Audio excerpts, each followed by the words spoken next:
Chapter 1 Not Robbing the People's Daughters. Parallel Worlds, Don't Be Right. Oh, please let me go. Fang Zheng was woken up by a sobbing sound, and opened his eyes in confusion, and in his sight was a luxuriously decorated hotel room. Curled up at the end of the bed was an 18 or 19-year-old girl, who was fearfully grabbing the hem of her skirt and looking at herself warily. The unfamiliar memories were like a torrent raging over him, swelling his headache. Who? Fang Zheng covered his head, gasping for air, his forehead bruised from the pain. The hideous expression fell in the girl's eyes. She shivered and suddenly frantically tugged at her dress, pleading with a sobbing voice. Brother Zheng, can I give it to you? I'll give it to you of my own accord. Please let my mom go. After the girl howled, she lay naked on the bed and closed her eyes in resignation. Tears soaked her eyelashes. The world in front of her eyes was pitch black, just like her next fate. Fang Zheng rubbed his temples, slowly sorting out his original body's memories. Desolate Star, Great Xia Country, Handong Province, Flaming Fire Gang,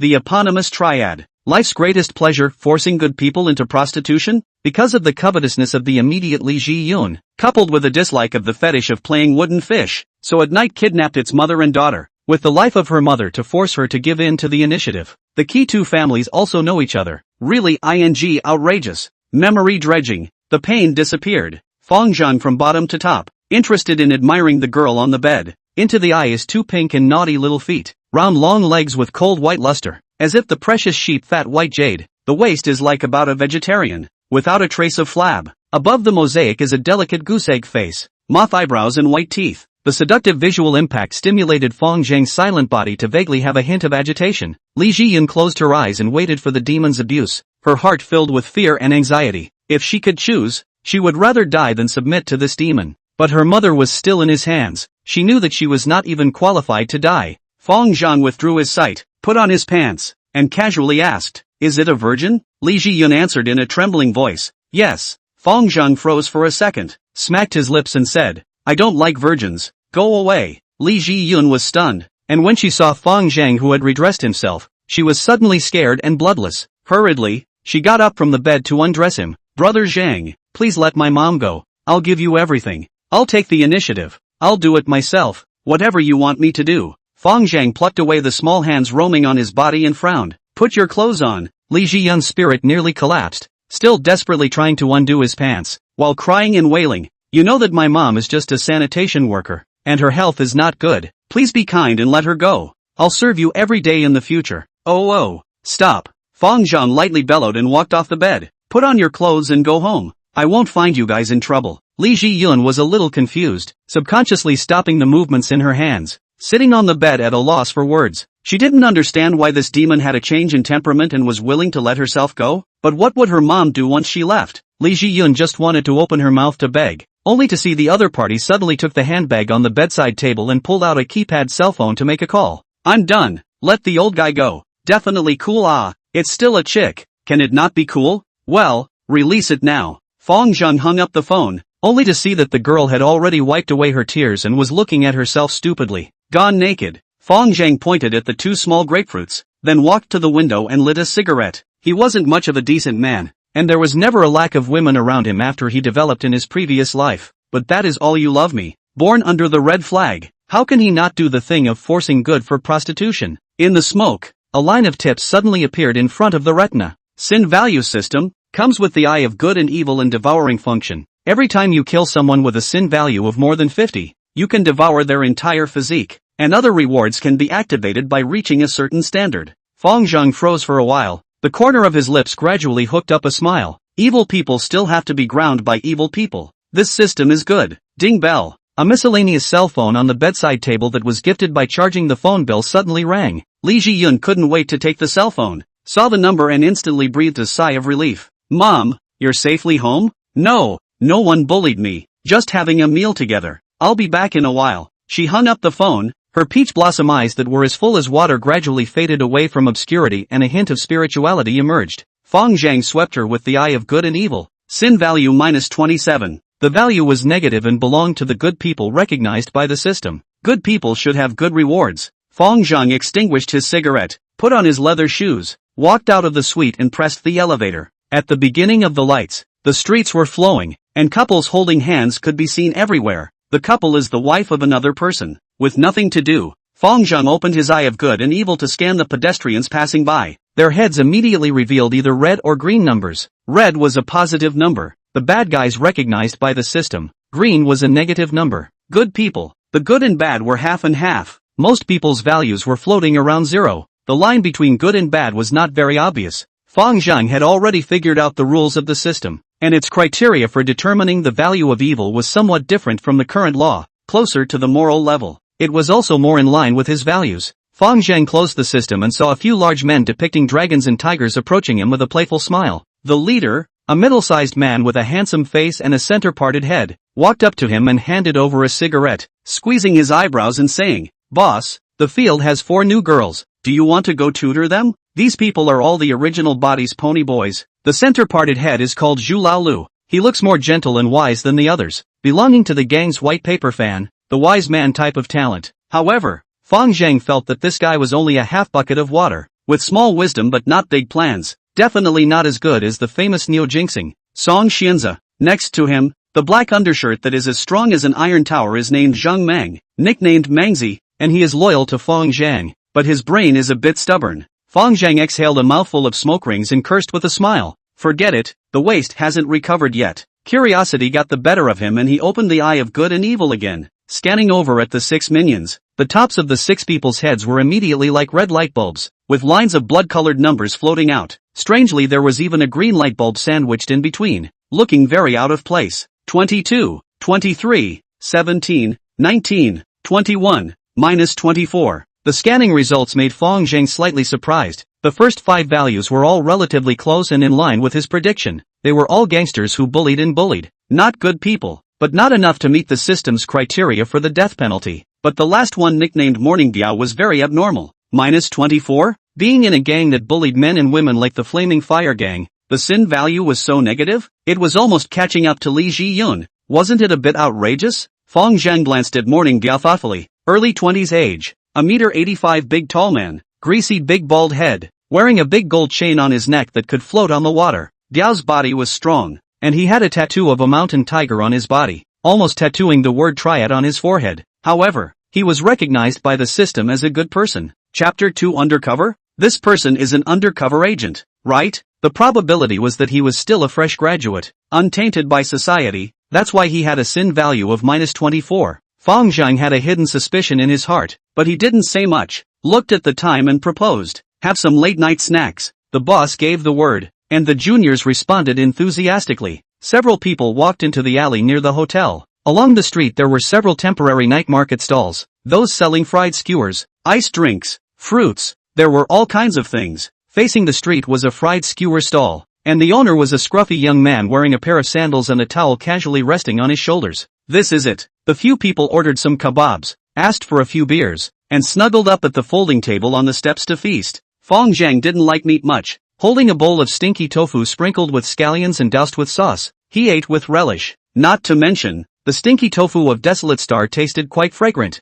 "Oh no, I forgot to take my handbag." Fang Zheng slapped his head and said, "Go back after eating." Morning Biao gnawed on a roasted chicken claw, slurring his words. A few people were halfway through eating when they suddenly heard a burst of chicken and dog sounds coming from the end of the alley. The stall owner glanced towards the back and shook his head helplessly, closing the gas tanks with his hands and feet and moving the guys and gals to the electric tricycle with a brain. On his lips, he also chanted, "Here it comes, go go go." "Who's coming? The protection fee collectors are coming?" Fang Zheng asked curiously. "Which one has eaten bear heart and leopard guts and dares to collect protection fees in our Flaming Fire Gang's territory?" Zhu Laolu slapped the table and shouted angrily. The stall owner didn't have time to explain, and the movements of his hands sped up a few more points. Fang Zheng was curious in his heart and walked down the steps, looking towards the end of the alley, only to see that 100 meters away from the rear, there was a group of people wearing navy blue uniforms, cowhide armed belts around their waists, and big blue caps, walking majestically, and with a strong sense of humor towards the side.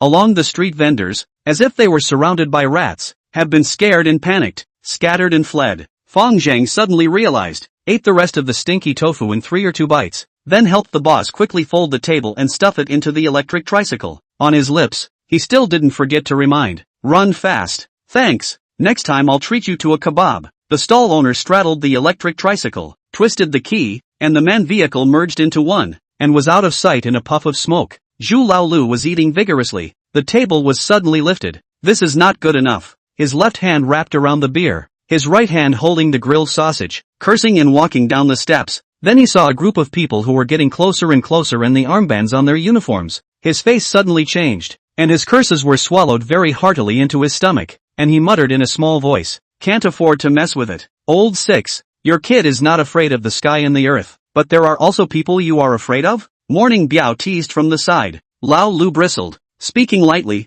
3,000 people can retake the island. In your place you're not afraid? Li Jiyun put on her clothes, walked out of the room and pressed the elevator. In the lobby of the hotel, a tall and handsome boy is pacing back and forth anxiously. When the boy saw Li Jiyun, he took 3 steps to get closer and said in a continuous stream, "Jiyun, so you are really here. I just saw Fang Zheng go out. Did that dog bully you?" Li Jiyun bit her lip. "No, Lu Yuxian, who did you listen to?" Lu Yuxuan stalked his neck. "Don't you care who said it? Jiyun, you tell me. Is he holding you hostage and forcing you to do something you don't want?" "No. Li Jiyun is not good at lying and can only explain helplessly. We just chatted for a while." Lu Yuxuan's face was ashen and he muttered. Sure enough, he looked up to the sky and sighed. Looking up at the sky at a 45-degree angle before seeing a green dome above his head, Li Jiyun felt helpless. She didn't need to explain to Lu Yuxuan, but this was the truth. Hiding it instead made it easy for rumors to fly. Lu Yuxuan lowered his head, his face so angry that it was nearly twisted. "Do you know what kind of person Fang Zheng is? He is a scum, only relying on his triad status to bully men and women, forcing female college students into bed, thinking that the goddess he had pursued so hard had her body defiled by such scum." Lu Yuxuan's heart and liver ached with anger. To open a hotel with this kind of big lecherous devil, but to just chat? Whoever believes this is a ing. Lu Yuxuan stepped forward and reached out to take Li Jiyun's arm. "Is this dog threatening you? Others are afraid of him. I am not afraid. I will take you to the police." Li Jiyun took a step back to avoid. "It's not what you think. Fang Zheng didn't threaten me. Why should I go to the police?" One sentence will Lu Yuxian completely hold broken defense. He unbelievably pointed at the girl. You even harbor that animal." What made him even more angry was that scum had already toyed with her body. She was already a broken flower, and he couldn't even get his wish even if he just wanted to hold his little hand. "I'm just being honest." Li Jiyun remembered the scene in the hotel. Her expression was a little complicated. "No more. I want to go home." Li Jiyun didn't want to get entangled with him. She just wanted to go back to see her mom as soon as possible. A deep sense of frustration assailed his entire body. The more Lu Yuxuan thought about it, the more angry he became. Suddenly losing his mind, he couldn't help but sneer. "I know your family lacks money. How much money did Fang Zheng give you to let you accompany him to bed and still defend him so much?" The humiliating words were like a needle stabbing into Li Jiyun's heart. She was furious and held back her inner humiliation to ask back, "What kind of person are you to me? Do my affairs have anything to do with you?" Lu Yuxuan opened his mouth, speechless. She was right. She had always been nothing more than a unrequited love, not even a ing spare tire. Li Jiyun's face is getting colder and colder. Said word by word, "My family is indeed very poor, but what do you care? I have promised your pursuit. I have taken advantage of you a penny cheap. You're too possessive. It's impossible for us before, and even more impossible in the future." Lu Yuxian was dumbfounded by his dislike. He knew that what Li Jiyun said was the truth, but he just wasn't willing. His own family is so much better than her family's condition. It's more than enough to match her. Why did she reject herself over and over again? Even if she rejected herself, she even got involved with a scum like Fang Zheng. A wave of resentment rushed from his tailbone straight to the sky. Lu Yuxuan suddenly pulled out a pile of money from his pocket and mocked. "Nah, don't you want money? Accompany me up to a room. This money is all for you." Li Jiyun's face was as cold as frost, and she bypassed him without a word. There was no greater humiliation for a girl than this. She had seen this person's face today. Lu Yuxuan had already been blacklisted by her, and she would never bother with him again in this life. "Don't you go." Lu Yuxuan suddenly tugged on her arm. "What?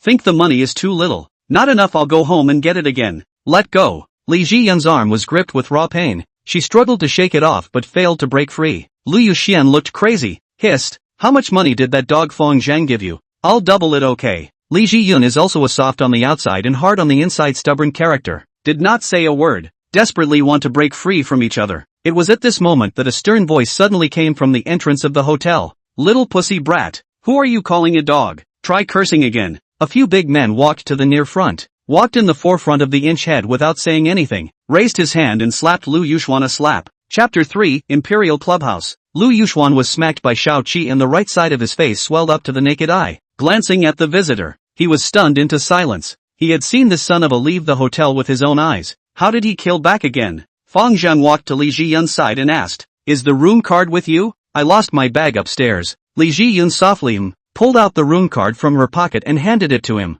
Zhu Laolu then noticed Li Jiyun and slapped Lu Yuxuan's face. "I Nima, love sister-in-law right?" Shao Qi sneers from the side. "Which hand bullied sister-in-law? Pull him out and break his hand." Lu Yuxuan's liver and gall bled in fear, looking to the other guests in the hotel lobby for help. Unfortunately, the crowd shunned them and no one stood out to speak for him. Li Jiyun pursed her lips, a little embarrassed by the title of sister-in-law, but did not dare to refute it. This matter had started because of her, and she didn't dare to leave, so she could only stand by the side at a loss. Fang Zheng waved his hand towards her. "You go back first." "Oh, thanks." Li Jiyun stepped away as if she was relieved. As for Lu Yuxuan, she didn't dare to beg for mercy, and it wasn't worth it. A few juniors waved their hands behind them. "Sister-in-law, goodbye." Sensing the surprised gazes around her, Li Jiyun became more and more embarrassed and hurriedly accelerated her steps to escape this place of wrongdoing. It was at this time that the hotel's lobby manager walked over, frowning and said, "What are you doing? Don't make trouble here." Shao Qi stepped forward and said, "The Blaze Gang is on business, taking up a bit of time."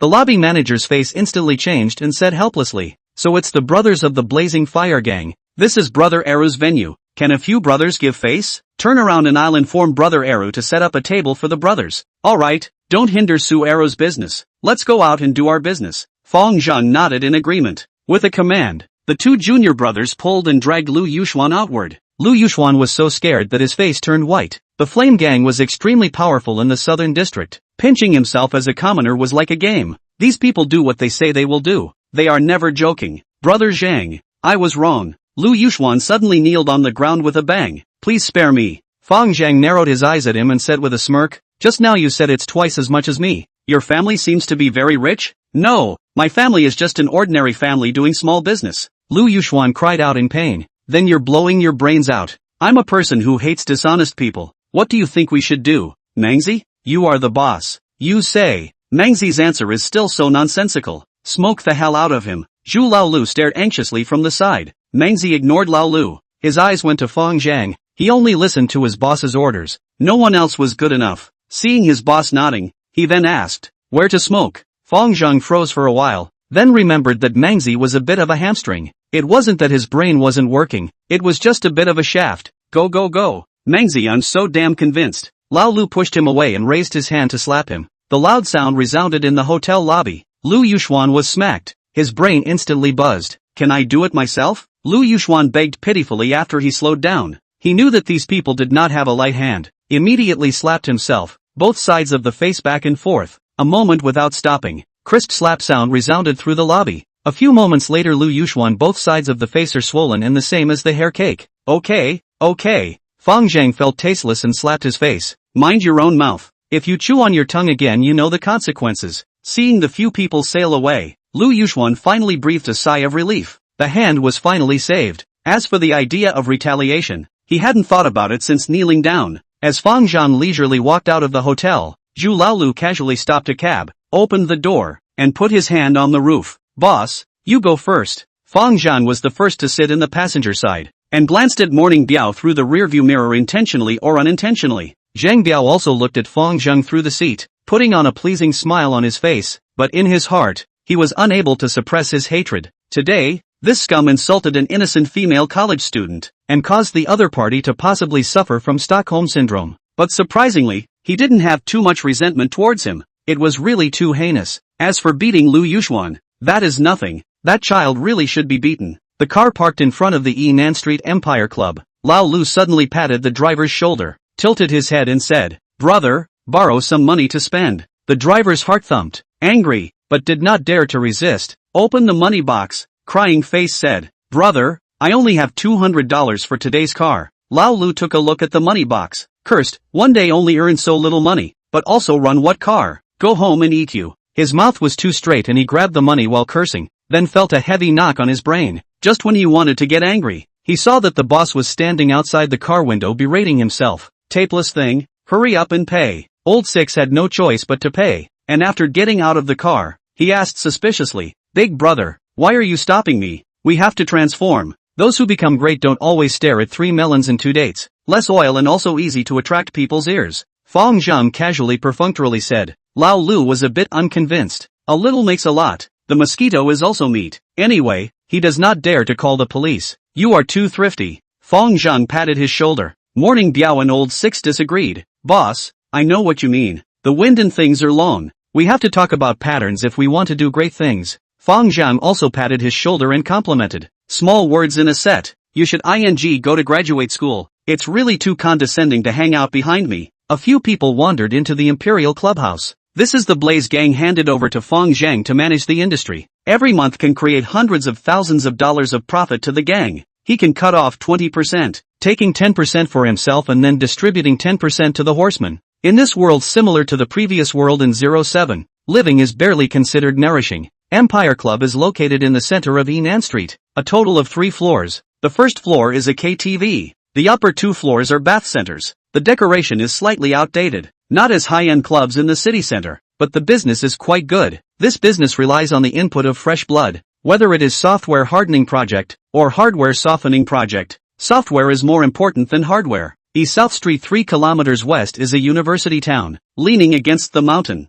The Imperial Palace Club, all part of the miss, is the nearby female college students. Practitioners come in all shapes and sizes. Some are forced to live, forced to go to sea, but also by the material blinded, greedy and vain. Regardless of the cause, their process and fate will be the same. Years later, when they are old and yellow, no one patronized, they will find an honest man to get married and have children. Open a small store for the rest of their lives. After all, it is the honest man who bears all. Fang Zheng walked to the backstage rest area and heard his mom, Sister Hong, giving a lesson to the store's technicians. The responsibility of safety is heavier than a mountain. Strengthen measures to ensure safety. We must carefully implement safety precautions and eliminate hidden safety hazards in a timely manner. And I will emphasize our slogan once again. A group of technicians wearing short white skirts and black stockings said in unison, refuse AI, refuse to shower, refuse AI shower plum. Sister Hong nodded and said, customer satisfaction and retention are also crucial. It's related to your QI assessment. Our theme is happy snapping,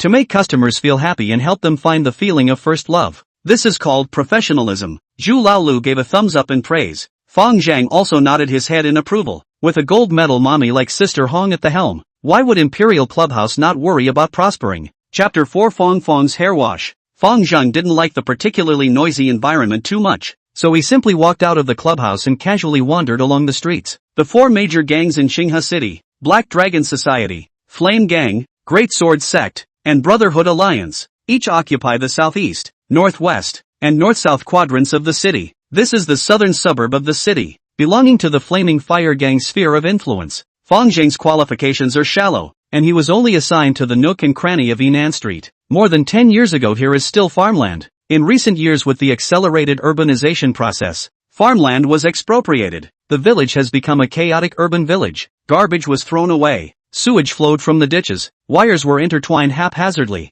and advertisements for old military doctors and seeking children for money were plastered all over the street light poles. On both sides of the street are buildings of self-built facades, mostly shampoo rooms and chess rooms, the clatter of mahjong accompanied by the shaking of beds, the curses of gamblers mixed with the popping sounds of men and women, played the symphony of this dirt-ridden urban village. Fang Zheng walked and watched. Fang shampoo room in the orange-red light, 2 young footwear wearing exposed clothing, looking outside the store towards the old man smiling and waving. Come on, come to play, $20 for a full set of O. Seeing that the old man was scared and panicked to escape, the 2 young men were so happy that they laughed uncontrollably. Fang Zheng can't help but shake his head. Rather, some hate iron is not steel, meaning these 2 girls he recognized are just 20 years of age, the next province, no skill, and do not want to go to the factory to play screws. Followed the boss lady Fang's sister to do the leather business. 2 people say is also poor people. Every month to earn a little hard-earned money but also to send half back home. Although not to father gambling, mother sick, brother reading, but also not too much difference.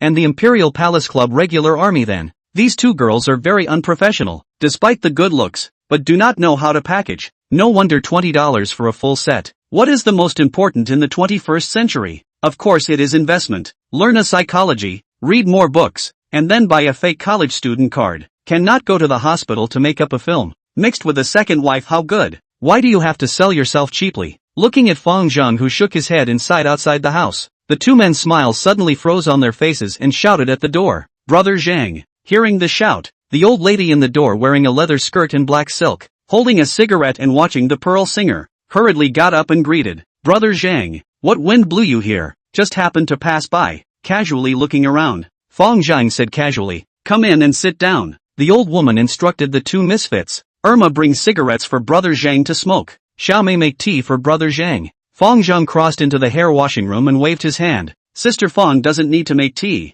I'll be leaving soon." Smoking.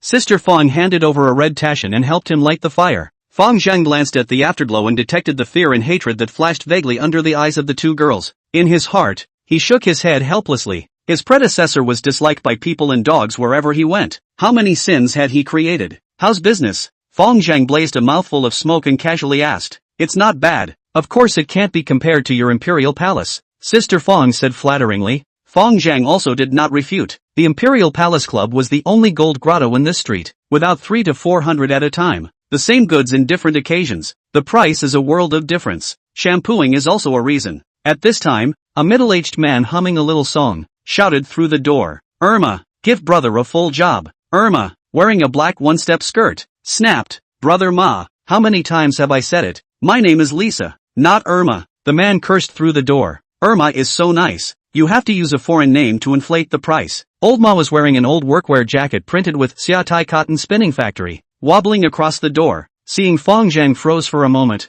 fawningly greeted him with a smile. "Brother Zheng, you are also here. Just happened to pass by," Fang Zheng casually explained, and laughed and scolded. "This point is the peak time. Old horse, you do not go to run the car, even have the time to run to wash hair? Combination of labor and rest. How can I have the strength to run a car without washing my hair?" Old Ma took the cigarette handed over by Sister Fang, and gave Fang Zheng a loose one, said cheerfully, "I wash not the head. Is area brother next year spring tuition? Area you say right? Brother Ma, you are too good at understanding people's clothes." Irma rolled her eyes, finished dragging him into the inner room with one hand, and poked her head out to greet Fang Zheng. "Brother Zheng, take your time to chat." The remaining three started exchanging skin and meat business tips. Fang Zheng said that since you guys can't keep up with the decorations, you need to improve your service quality, broaden your ideas, diversify, and achieve organic unity between people and props. Xiao Mei said it made sense, and hurriedly took a small notebook and wrote it down. Not long after, a head tied with two small chirp girl from the next door Starlight birth control store into the store. While walking, she read a poem.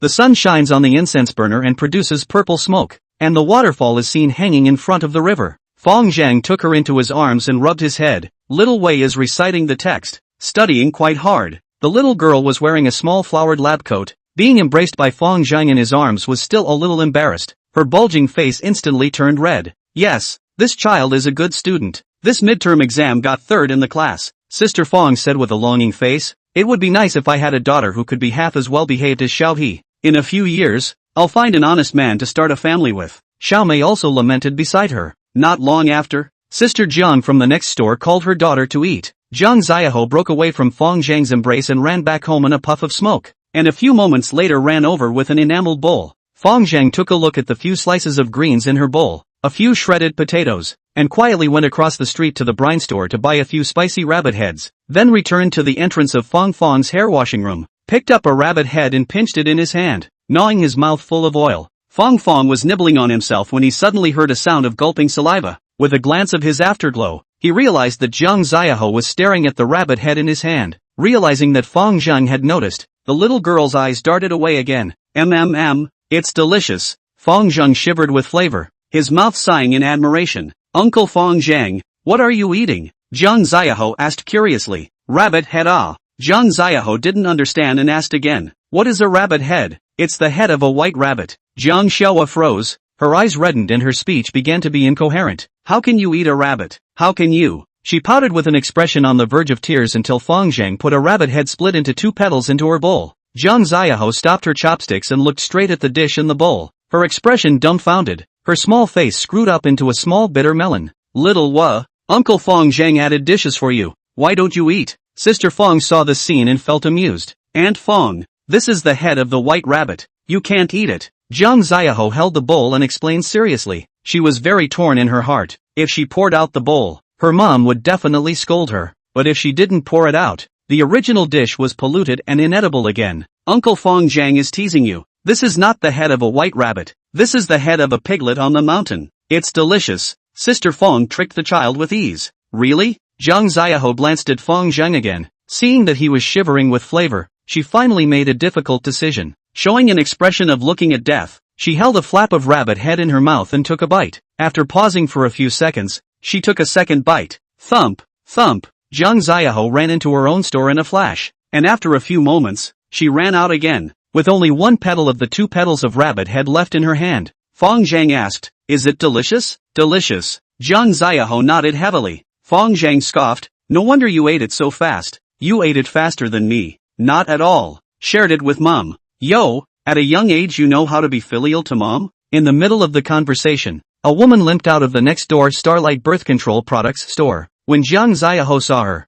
she immediately ran over and shouted, "Mom, the woman is the boss of the store next door." Zhang's sister and her husband divorced and raised their daughter alone. Previously in the cotton spinning factory as a worker, leg and foot injury was optimized by the factory. Laid off after opening a birth control supply store? In addition to the rent, after the income will be little left. It is barely making ends meet. Sister Jiang smiled at Fang Zheng, pulled her daughter and said, "Still don't thank Uncle Fang." "Thank you, Uncle Fang Zheng." The little girl's little mouth was red from the spice. Shivering her lips while smiling, her ebony eyes smiled into a crescent moon. "Let's go." Fang Zheng smiled and said hello to leave. Behind him came the sound of mother and daughter talking. "Mom, what is this? It's so delicious. This is spicy rabbit head ah." Foreseeing a storm coming, Fang Zheng couldn't help but speed up his steps. Staring at his distant background, Xiao Mei wondered. Brother Zhang used to turn his nose up to the sky when he saw us. Why is it so strange today? It is quite strange. Sister Fang nodded. He looks quite kind today. Chapter 5 Pretending.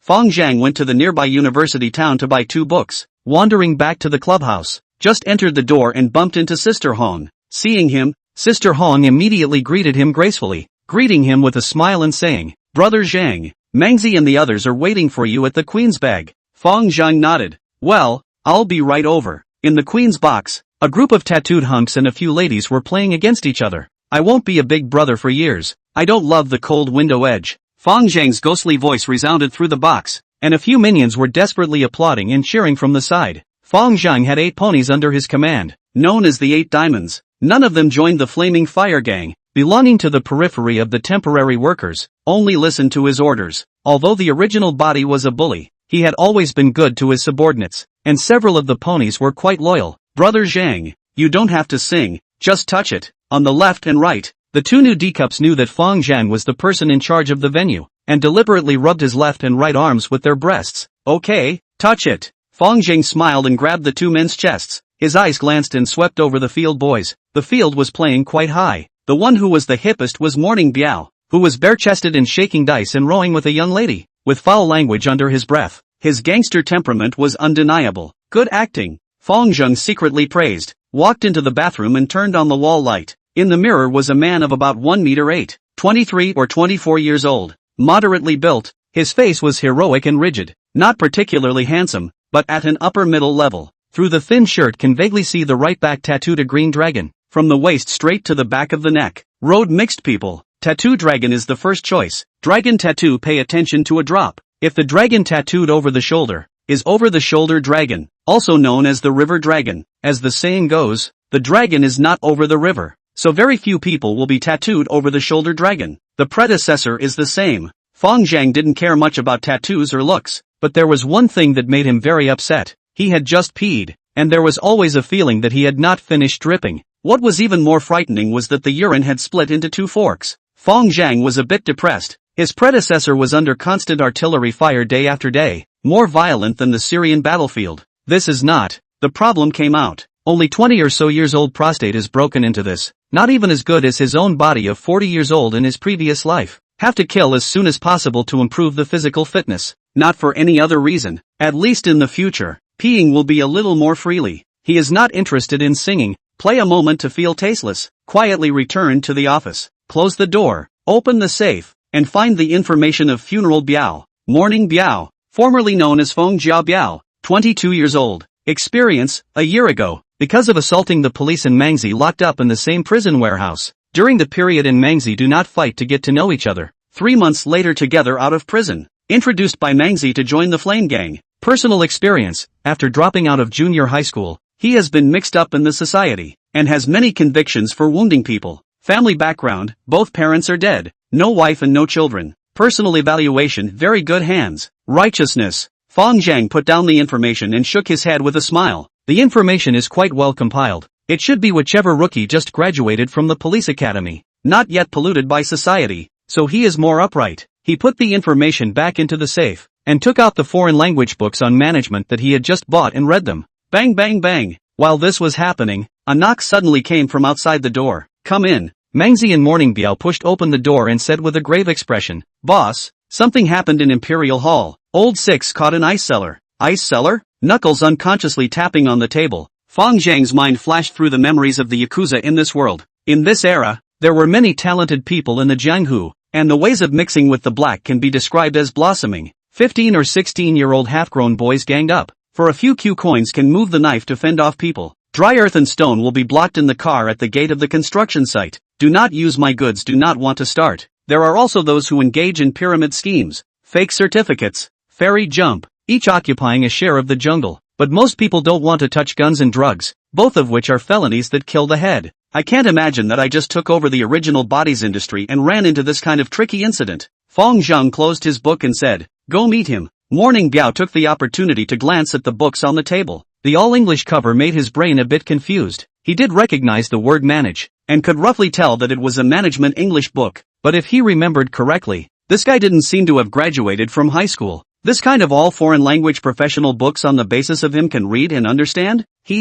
Pretending. The corner of Morning Biao's mouth hooked up with a touch of mockery. If Fang Zheng knew what he was thinking, he would have to knock his head full of bags. In his previous life, he was at least a double master's degree in economics and management and engineering from a 985 university. But he never imagined that he would be underestimated as an illiterate. And in addition to the Dragon King's Son-in-Law and other novels, he has a wide range of books in various fields. The Knowledge Surface Bar. Imperial Hall. At this moment the box has been cleared out. A 20-something-year-old Scarface was handcuffed backward on the chair. Zhu Laolu was watching over him with a knife next to him. The three of them walked into the box. Fang Zheng took a look at Zhu Laolu and asked in a deep voice, What's the situation? Zhu Laolu pointed at the several bags of white crystals packaged in small plastic bags on the table and cursed. This little pussy sneaked into the store to sell ice, and happened to sell it to an acquaintance's head, and was caught by Shao Qi and I. Already searched. The things are on the table. Fang Zheng took a package of plastic bags on the table, weighed them, poured a little bit of crystals and rubbed it on his hands.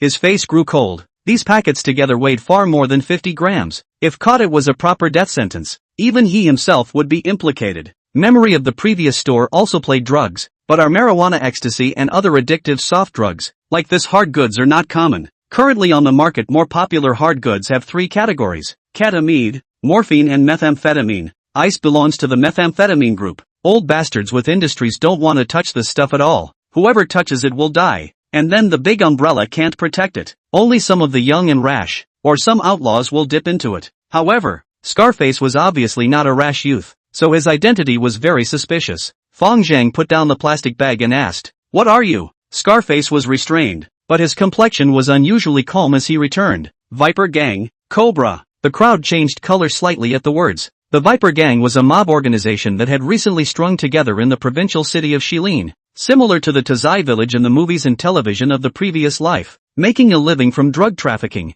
The gang was a group of outlaws, with their heads on their pants belts, specializing in doing deals that other people didn't dare to do. But the risk is big. The gain is also big. The Viper Gang wants money to have guns. The power is far from the Blaze Gang can compare. Seeing a few people look shocked, Scarface became more and more proud. He had been caught sneaking goods in other venues, but as long as he reported his name, he was able to escape unharmed in the end. This was the backbone of the Viper Gang. No one dared to mess with the outlaws. Chapter 6, Is this suicide? Shao Qi couldn't stand the sight of Scarface's tugging, and picked up the back of his knife and slapped his face. What's wrong with the Viper Gang? This is Qinghe. Don't say you're a small snake. If it's a dragon you'll have to coil it for me. Fang Zheng waved his hand to interrupt Shao Qi and said in a cold voice, Doesn't the Viper Gang have to follow the rules? You dare to use my venue to disperse goods without even saying hello? Scarface knew that he was at a disadvantage and thought for a moment, saying, It was my fault before. I am not ignorant of the rules. If you agree, we can cooperate later. I'll let a portion of the profits to you.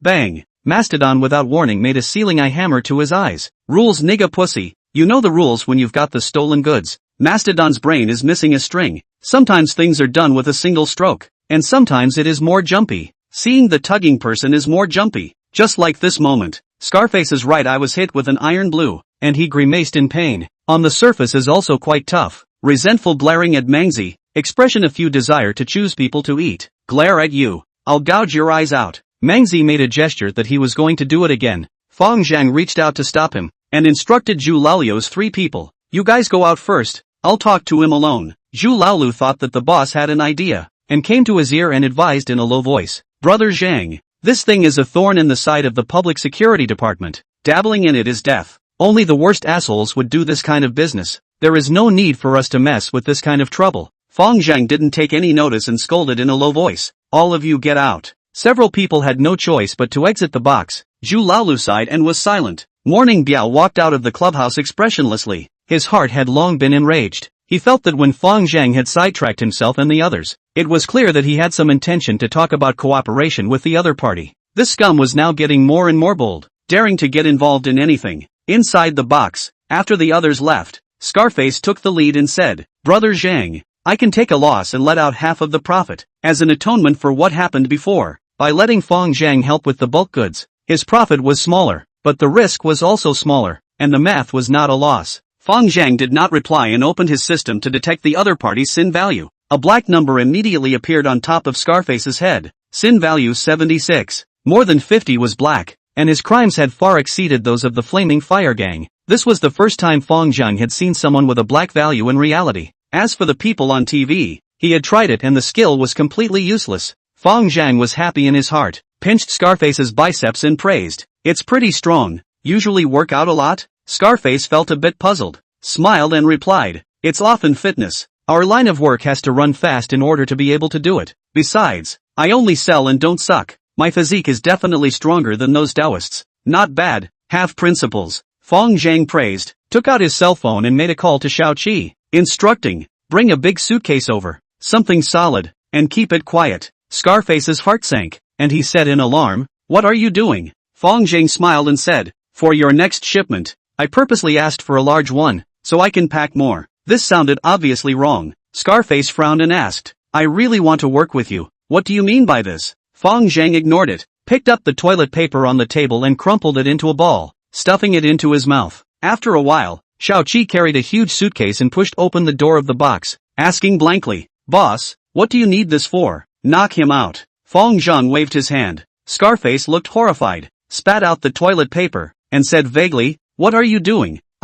Unfortunately, he was only halfway through his sentence when he was knocked out by a handslash from Xiao Qi. Fang Zheng waved his hand and said, uncuff him and put him in the box. Xiao Qi stuffed Scarface into the suitcase and asked, boss, what are you going to do about it? Push it out and talk about it. Xiao Qi pushed the suitcase out of the box. Fang Zheng followed behind smoking a cigarette, passing through the lobby and did not see Morning Biao and the others. After walking out of the club, the two lifted the suitcase into the trunk of Fang Zheng's 5 Series BMW. Xiao Qi got into the driver's seat and opened his mouth to ask, boss, where to? Sinking River. Xiao Qi was shocked in his heart, but he did not open his mouth to ask, and started the car and drove towards the riverbank of Qinghe City. Along the way did not see the traffic police on duty. 20 minutes later, the BMW car in the uninhabited Yangtze River stopped. The two got out of the car and lifted the suitcase out. Xiao Qi pondered for a moment before asking, Brother Zhang, did you really do him? Aha. Fang Zheng looked at the roiling river and returned carelessly. Xiao Qi was not without worry. Viper Gang,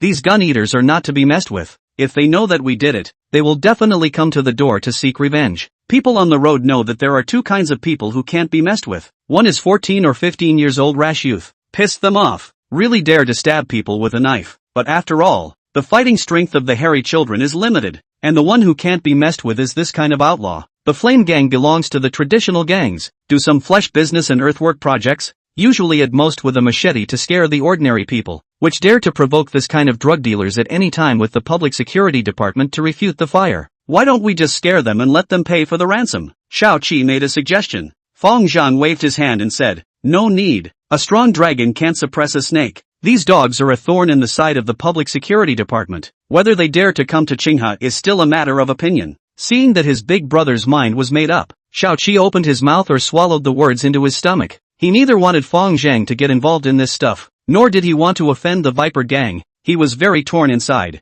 Fang Zheng's approach today was also very puzzling to him. According to the boss's past style of action, he would definitely weigh the pros and cons, and it was impossible that he would take this risk to offend the Viper Gang. Fang Zheng's thoughts, on the other hand, were very simple. People with 50 sin values or more were not that easy to find. The Viper Gang were all talented people, and there should be a lot of such people, I thought, so it would be better to lure the snakes out of their holes. Brother Zheng, I'm wrong. Spare me. I have money. I'll give you money. At this moment a pleading voice suddenly came from inside the luggage. It turned out that Scarface had woken up and heard the conversation between the two through the suitcase. The fear of facing death directly made him horrified and struggled desperately in the suitcase. Fang Zheng placed the suitcase on the concrete embankment of the riverbank, several meters above the river. The embankment had a certain slope, and as Scarface arched, the suitcase slowly veered towards the river. When Fang Zheng and his team turned their heads, the suitcase was no longer visible on the embankment. With a bang sound, a suitcase containing a living person fell rapidly, splashing a wave on the surface of the river,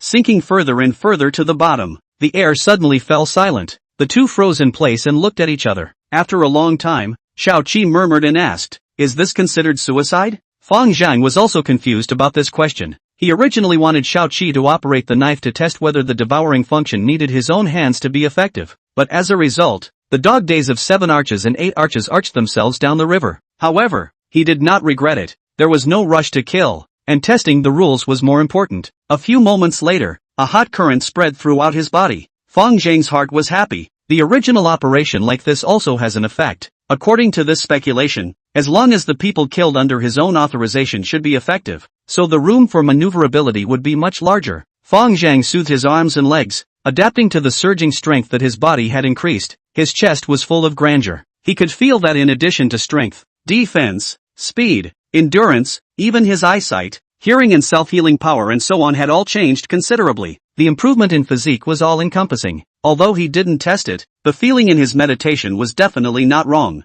At the same time, on a hidden rooftop 5 kilometers away from the Imperial Mansion clubhouse, Morning Biao was reporting the situation with a man in a gray jacket. Chapter 7, Loop Loans. There was a Viper Gang man who came to the venue today to sell methamphetamine. The target had interviewed him individually, and I suspect that the two sides have plans to work together. Where is the person from the Viper Gang? The target had separated me in the middle of the meeting, and when I returned, the Viper Gang's people had already disappeared, and the target disappeared along with them. The jacket man had an excited look on his face and said, "I guess they went to inspect the goods together. This is an important piece of information. We should seize this line and dig deeper down the vine." The Viper Gang was a tumor in Westwood City. The local sheriff's department had always wanted to eradicate them, but suffered from the fact that the gang was just too cunning. Single-line contact, makeup and disguise, Morse code, secret passwords, a set of play thieves, and decades ago compared to the Secret Services no less. In addition to some fish, the Westwood Security Department has not even caught the middle level.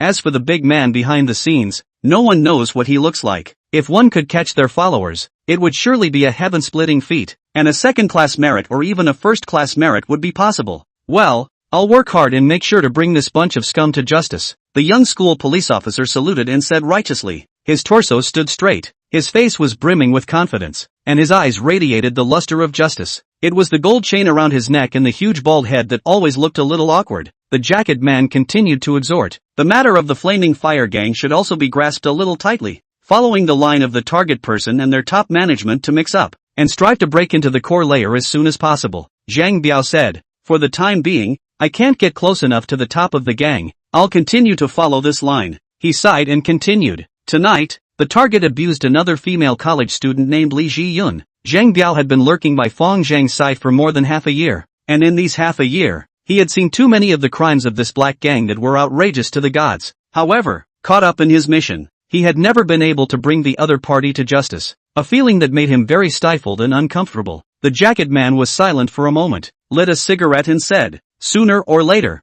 we will settle the scores. You have to remember that sending this gang of dark forces to trial at an early date is the greatest consolation to the victims." The jacket man patted his shoulder and encouraged, "Cheer up, you'll be able to turn around once this mission is completed." Fang Zheng left the riverbank and returned to the clubhouse, parked his car in the parking lot and chose to walk home to rest. The predecessor had bought a 120 square feet 3-bedroom apartment near the Imperial Clubhouse, which happened to be cheap for Fang Zheng. After a night of nothing, the next day when Zhang Biao pushed open the door to Fang Zheng's office, the other party was again reading a book with great interest. Seeing how mesmerized he was reading, A ridiculous thought suddenly surfaced in Zhang Biao's mind. Once so, twice so, could this guy be really studying? He took a look at the covers of Fang Zheng's books and realized that they were still the same management books from before. Associating it with what Fang Zheng had said yesterday when he was riding in a cab. We're going to transform. We're going to do great things. Zhang Biao suddenly felt a little pain in his brain. Not afraid of hooligans who can fight, but afraid of hooligans who are cultured. A hooligan who doesn't hold a knife but holds a book? This might not necessarily be a good thing. The danger to society would even increase exponentially. However, this guy didn't even graduate from high school. His foundation is too poor. He definitely can't read. Thinking of this, Zhang Biao was slightly relieved. Biao, you're here. Fang Zheng pulled out a piece of white paper from the drawer and said, print 10 copies based on this standard and send one to each brother. Make sure to strictly enforce it. Zhang Biao took the paper, scanned it, and was immediately surprised. He hadn't read the content yet, but the penmanship, Song Thursday has strength. The attainment is extraordinary. At a glance, it has practiced calligraphy for a long time. He couldn't help but ask, boss, did you write this? Fang Zheng gave him a blank look. If I didn't write it, was you who wrote it? Zhang Biao did not pursue the question and browsed through the contents of the paper. More than the font, the content inside made his jaw drop. On it were 10 rules. Rule number 1. No bullying of the weak. Rule number 2. No forced prostitution. Rule number 3. No drug use or trafficking. Rule number 4. No raping and pillaging.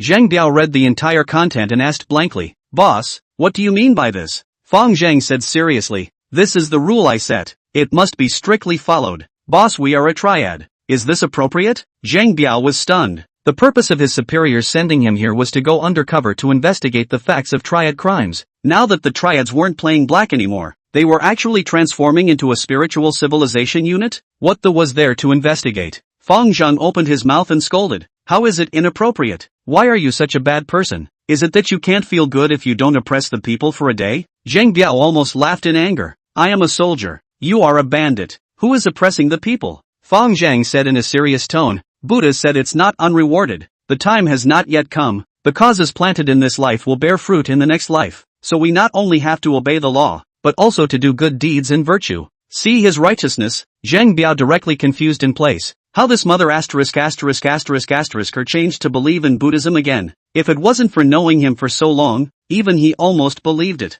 Fang Zheng admonished. Since you guys have followed me, you must abide by my rules. Understood. I will definitely abide by it. Zhang Biao hurriedly stated his position, but in his heart, he was searching for what the other party meant by this move. The first thing that must be ruled out was the possibility of conversion. After pondering carefully for a while, he suddenly remembered a real case he had read before. There was a black power organization called the Rendezvous, which shouted benevolence and morality on its lips, but secretly engaged in bloody and sinful deeds. This kind of gang used benevolence and righteousness to whitewash cunning and morality to package evil, and was substantially more harmful than ordinary gangs. Combined with Fang Zheng's strange behavior of reading management books every day, Zhang Biao finally determined a fact. His move was undoubtedly a genuine intention to transform, to create a modern triad organization that was adept at learning, more covert, and more diversified in its criminal methods through a modern management model. Seeing him standing still, Fang Zheng then asked, anything else? Zhang Biao remembered the purpose of his visit and said, Lalu said that 3 female college students who couldn't pay back their loans came over from the small loan company and asked you to go over and take a look. Fang Zheng then remembered that his predecessor had also privately opened a Hongtai small loan company, with the business targeting mainly female college students in university towns. The original intention was to force them to work in the clubhouse through loans in sets and fruit loans, creating a complete industrial chain. However, it has only been in business for a few months now, and it is still only in the lending stage. So I can't imagine that business has come so quickly.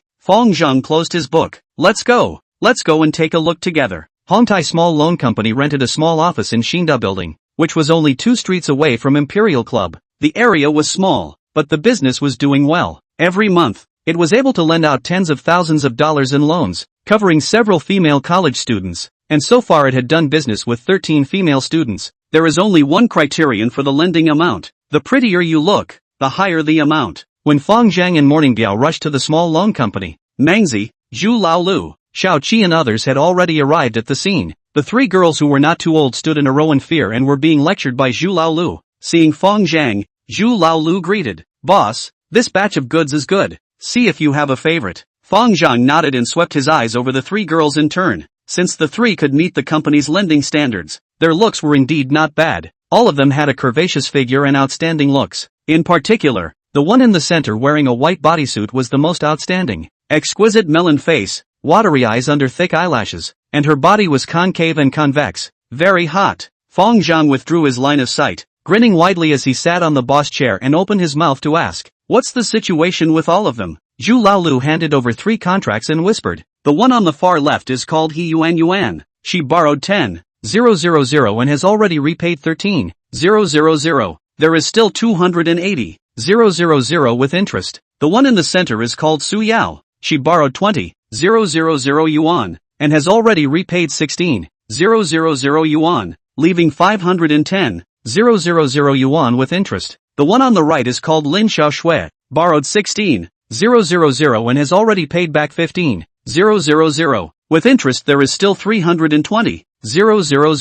Listening to Zhu Lalio's report, Fang Zheng was as if he had heard a heavenly book. How on earth is this interest calculated? Even Huang Shiren has to bow down and call out to the Grandmaster. He took the contract and casually flipped through it, while Mengzi started intimidating as per usual. This much money is not a small amount. How do you plan to pay it back? He Yuan you first. He Yuan looked up at the big man across from her and shivered. Pay back slowly. Be more specific. I'll pay back 1,000 a month. Okay? He Yuan said pitifully. She guessed that the other party would not agree, but $1,000 a month was already the maximum within her ability. She had to work hard and save money to barely manage. Mengzi sneered. Oh, 280,000, and you're telling me to pay back 1,000 a month? He Yuan's body trembled lightly, wanting to refute the other party, but in the face of this ferocious group of people, she simply didn't have the courage to retort. 280,000 was an astronomical figure for her family,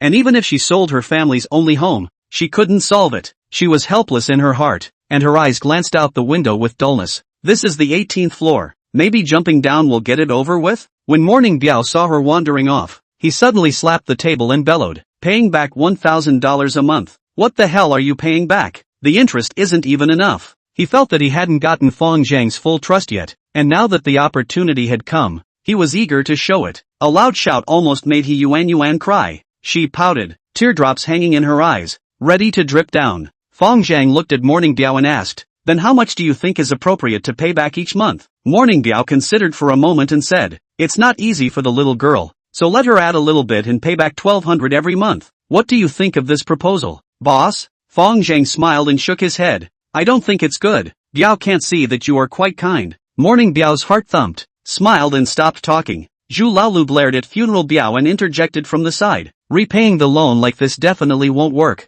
It's too slow." He knocked on the table and coldly asked, "Go to sit on the table. Sit for 3 years and forgive the debt, and give you back 1,000 living expenses every month. Can you accept it?" Hearing this, He Yuan's teeth chattered in fear and she looked at Zhu Laolu with a horrified face. All 18 or 19 years old, of course she understood what sitting on a table meant. Her mouth opened and closed, wanting to refuse but not daring to. The tears that had been swirling in her eyes couldn't help but drip down, and she burst into tears. Mengzi slapped the table and scolded, "Don't cry. It's bad luck." Zhu Laolu went on to ask the prettiest girl in the middle, "You owe the most. How are you going to pay it back?" Su Yao lowered her head and whispered, "Your interest rate is too high. I can't afford to pay it back at all." "Then go sit on a table." Zhu Laolu grunted and asked the last girl again, "Lin Xiaoshui, what do you say?" "Oh, I. The girl on the far right was the youngest and had already been scared out of her wits. She didn't even dare to raise her head. She just grabbed the corner of her shirt and sobbed in a small voice. Morning Biao took the expressions of the three in his eyes, and was very torn in his heart.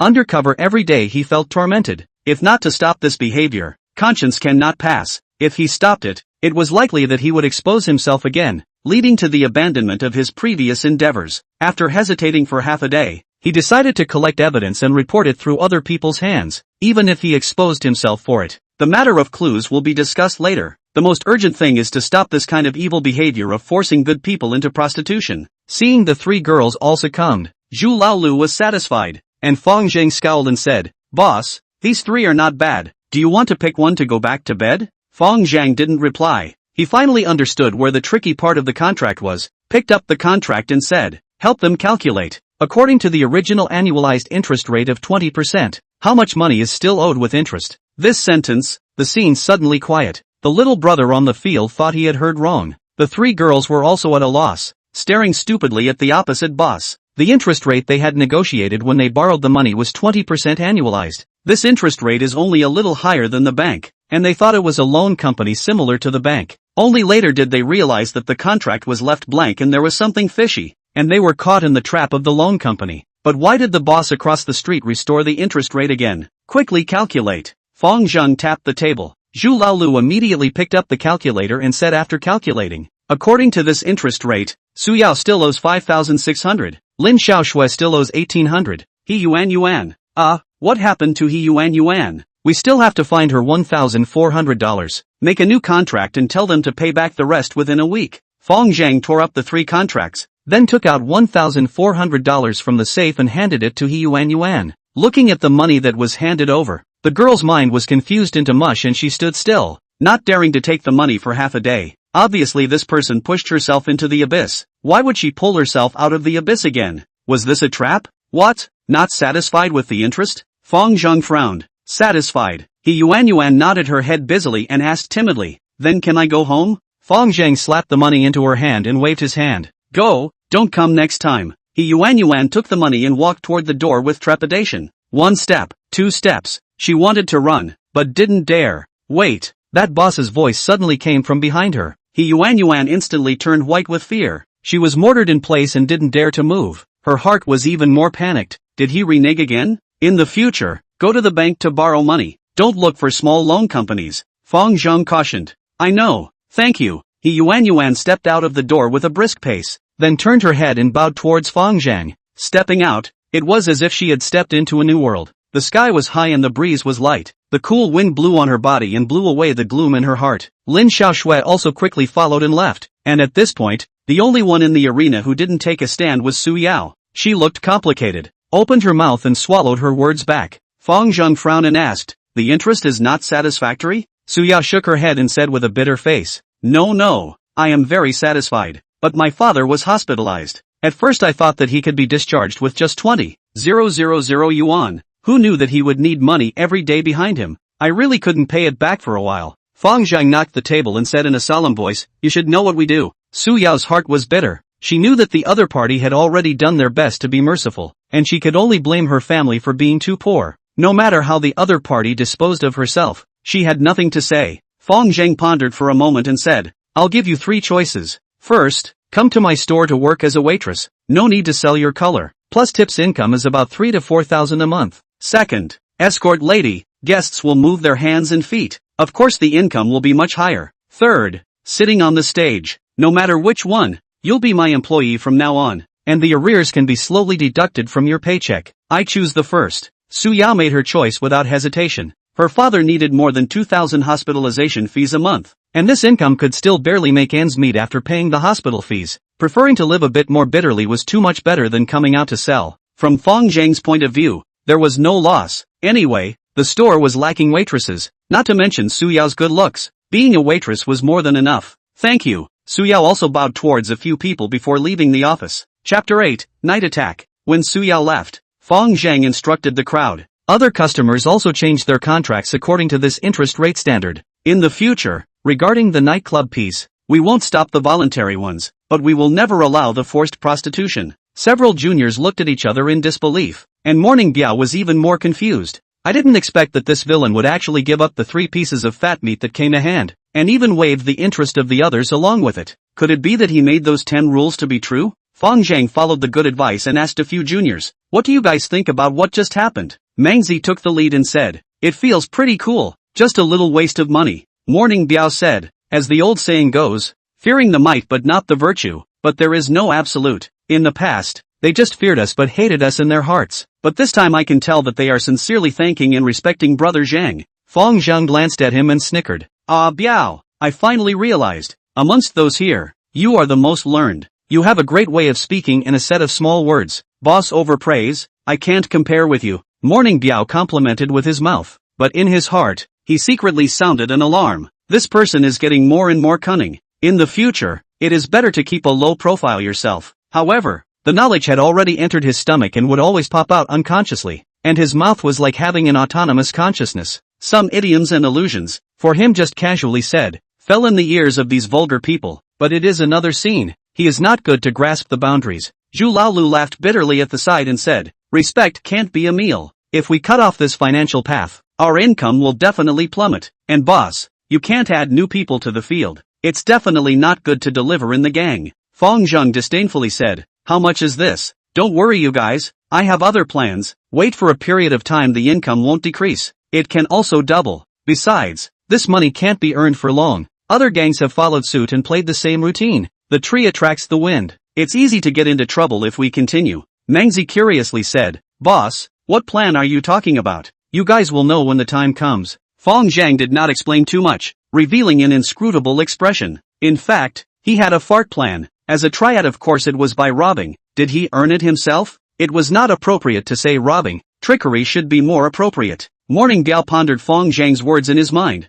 and instantly came to a realization about his behavior today. This asshole must have hitched a ride on the Viper Gang's line, preparing to deal drugs, and didn't want to draw attention to himself before letting go of this little bit of money. He felt that he had completely overthought things just now, and thought that this scumbag would actually enforce these 10 rules. No forced prostitution. Ridiculous, it was just a backward step. How could a triad society change its ways? And how could a dog change its ways to eat? Seeing Morning Biao's expression changing, Fang Zheng couldn't help but knock his brain, absent-minded all day long. What are you thinking about? Morning Biao quickly explained. Nothing, I was thinking about doubling my income in the future. I was too excited for a while. Fang Zheng didn't break him down. There was no harm in keeping such an undercover agent by his side. Furthermore, the two of them were actually the same kind of people, and their goals were quite the same. Fang Zheng was just about to return home. The phone suddenly rang. Seeing the caller's number, Fang Zheng held back the crowd, and after connecting the phone, he respectfully shouted, Master Qin. On the other end of the phone came the voice of Blaze Gang Master Qin Lai. Xiao Zhang. Today, the White Vipers of the Viper Gang came to me to ask for someone, saying that one of their brothers named Cobra has disappeared from your field. The dogs came pretty fast. Fang Zheng made up the wording and explained, last night, there was indeed a Viper Gang member who came to the field to sell drugs, and I caught him in the act, but I let him go immediately after realizing that he was from the Viper Gang. Qin Lai wondered, how did White Viper say that you killed Cobra? Injustice on Master Qin. What kind of person am I that you still don't know? It's not like I've lost my mind. How could I mess with the people of the Viper Gang? Master Qin also felt puzzled and muttered, I also feel that it's impossible for you to do such a thing, but what White Viper said is quite something. I gave White Viper your phone number. I guess he's going to call you in a while. In short, don't cooperate with them or provoke them. Understood. Fang Zheng had just hung up when the phone followed and rang again. The incoming caller was an out-of-town number. After connecting it, a horseman's voice came from inside. Flame Gang Fang Zheng? Fang Zheng asked knowingly. Which one are you? I'm White Viper of the Viper Gang. Don't recognize. Get lost. Fang Zheng snapped and hung up the phone, then dragged the number into the blacklist. On the other side of the phone, a certain hidden villa in Qinghe City. A young man in a black suit with hair all dyed white angrily smashed the Nokia cell phone in his hand and cursed. Marred. The local gang is too impolite. A nearby head horse in a black t-shirt picked up the cell phone and asked, Big brother, what next? A cold light came out of White Hair's eyes. Call up all the brothers from Qinghe, and plow into him at night. The head horse then asked, should we bring a spray? White Hair gave his little brother a look of idiocy and reprimanded. Joke, dozens of people blocking a person still need to bring guys? Besides, the nature of a gun case would be different if we moved. The head horse muttered in a low voice, I'm afraid that the Flaming Fire Gang has support. This is Qinghe after all. You have a point. White Hair considered for a moment and took out a 54 pistol, commonly known as the Big Black Star, from the drawer. The baking varnish on the body of the gun was badly worn, revealing its white, natural color, and the pistol looked rather old, but that didn't affect killing. These things were the Viper Gang's base cards. Qinghe City's turd gangs were still using cold weapons such as machetes and axes, and even if they had firearms, they were still some earthen guns and bird cannons, BB bombs, which is like their Viper Gang, not to mention the pistol. Even M16, AK-47 have a lot of hand. Thinking of this, White Hair heart born endless pride. Tonight, the Viper Gang is going to make an example of the local gangs in Qinghe, and he will let the local gangs in Qinghe see what happens when they offend the Viper Gang, starting with the little rotten boy who doesn't know how to be polite. Fang Zheng returned to the clubhouse after he was busy with the small loan company. There were a few relatives at his former home, but he didn't want to get in touch with them just yet. Late at night, Fang Zheng finished his book and walked on his way home. Tap tap tap. Just after walking to an intersection, a neat footstep suddenly came from behind him. In his sense of knowledge, a strong killing intent came to him. With a thought, he swiftly turned into a nearby alley with no surveillance. A moment later, Fang Zheng. Someone behind him was calling his name. A narrow alleyway without cameras in the wee hours of the morning. An ordinary person hearing someone shouting their name would definitely subconsciously turn back. Those who were mixed up in the road would definitely not turn back. However, Fang Zheng still jerked his head around. He only saw that a group of black-clothed people in the east intersection was walking towards him with machetes wrapped in newspapers. Clang clang clang. The sound of long knives being sheathed came from the west intersection at the same time. Both the east and west sides were blocked, with more than 20 people on each side, with more than 40 people encircling him front and back. It could be said that it was difficult to fly. There was only one possibility to save himself in this situation. He opened the sin value system and scanned over. The tops of the heads of the people on both sides were black and black, with sporadic red colors. Basically, they were all people with a sin value of over 50. Fang Zheng stood firm and asked, "What is it that you are looking for me for?" A white-haired man around 30 years old wearing a black shirt walked out of the west intersection and stared at Fang Zheng. "Daring to hang up on my white Viper's phone, your guts are really good." Fang Zheng bristled. "I never answer harassing calls." White hair slowly pulled out his machete from the newspaper and snorted. "Blaze gang Fang Zheng. Mouth is still quite hard. When I knock your head off, I don't know if you still have such a hard mouth." Fang Zheng was prepared, pulled out a pair of close gloves from his pocket and put them on, then pulled out a cold shining dagger, walked to the east in front of the crowd and said indifferently, "Please make way. I want to go home." "Cut him for me," with white hair's order. The black-clothed man at the forefront of the east side's eyes glared as he raised his knife high and slashed down on his head. Fang Zheng grabbed his wrist, lifted and flipped his left hand, stabbing the dagger lightning fast into his carotid sinus and stirring it in a smooth motion. Blood began to spurt under the pressure. Fang Zheng sidestepped and avoided it, a hot current instantly coming from his body. Chapter 9, Nonsense. After devouring this black-clothed man, his physique strengthened by a large margin, both in terms of strength and reaction, and he felt very strong. The two machetes came slashing from the left and right. Falling in Fang Zheng's eyes was like a slow-motion movie.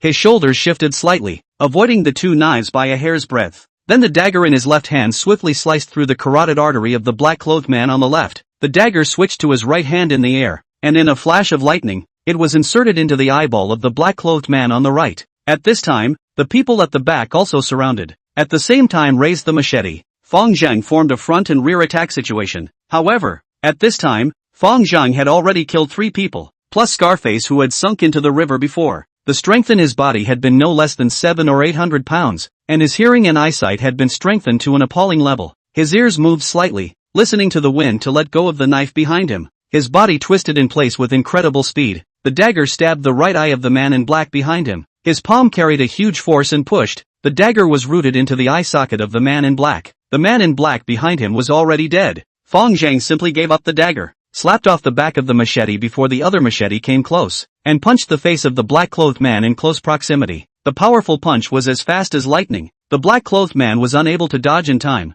His face was dented and a large bloody hole appeared. "These are really too appalling." The leader of the white hair saw the situation, horrified, shouted, "Points are solid. Keep your distance." As the words fell, the east and west groups that were in a siege position immediately retreated backward tactically. However, Fang Zheng rarely encountered so many sinful people. How could he let them go? Immediately, he stomped on the ground with his toes and bullied his way up, smashing his fist into the chest of the nearest black-clothed man. With a bang, the black-clothed man was struck with his chest dented, his ribs broken and stabbed into his heart, killing him instantly. He was like a tiger entering a pack of wolves. After a single strike he chased after the second person. The same punch to the chest, a strike that directly punched a large hole in the other person's body. He had killed nearly 10 people so far, and the combined force of 10 adult strong men was at least over a ton. Under this kind of huge force, ordinary weapons weren't even as good as fists for him, and non-legendary divine weapons simply couldn't withstand his power. The few people who walked slowly were instantly killed by him.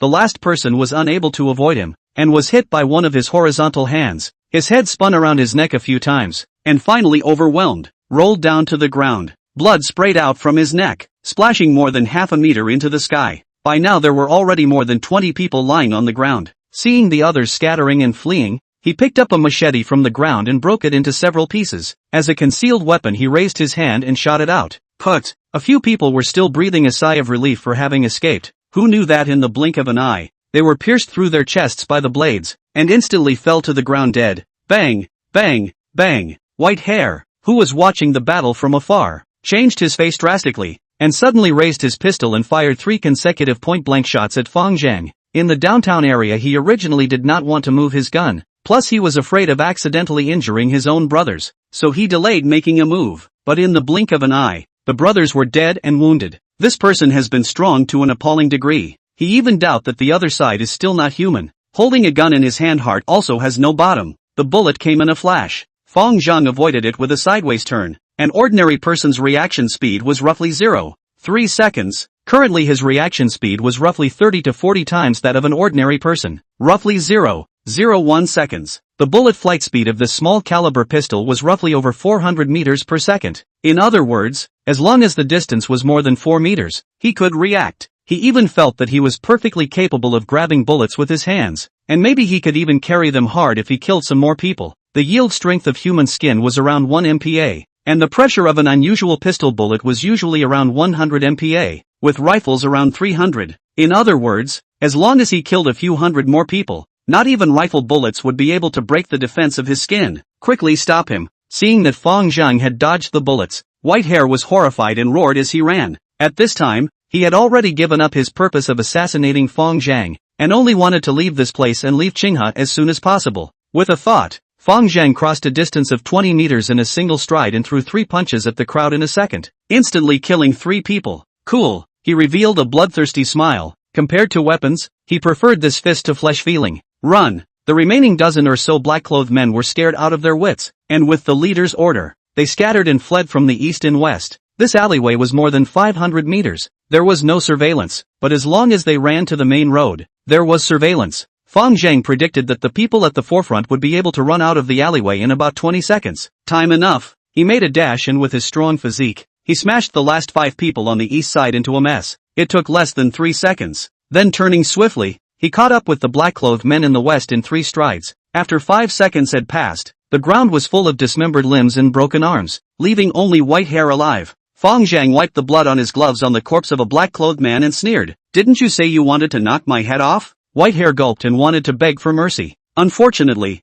Fang Zheng didn't give him a chance. "Since you don't have the skill, it'll be me instead." With those words, he punched him in the face. The wind of the punch tore through his face before the fist got close. Put! This strike, Fang Zheng used dexterity and flew out dozens of meters away. Nothing could be seen on the outside, but the inside was already a mess. Blood and flesh flew on the ground, but he didn't feel any discomfort. Smacking his lips, he laughed to himself. Seems a bit perverted? The power had skyrocketed, and his mindset had changed. Perhaps from the day he obtained the system, subconsciously he had seen himself as the only god in the world. The gloves were already broken and stained with blood. Fang Zheng put them back into his pocket and prepared to burn them along with his clothes. At this time, the entrance of the alleyway suddenly came a sound of rapid footsteps. Fang Zheng no longer stay. A vertical jump to the roof of the nearby 6th floor. A few horizontal jumps. Instantly disappeared without a trace. On this side, the sheriff who received the gunshot report and rushed here was almost stunned by the scene in front of him. Even magistrates who had been practicing for more than 10 years had never seen such a scene.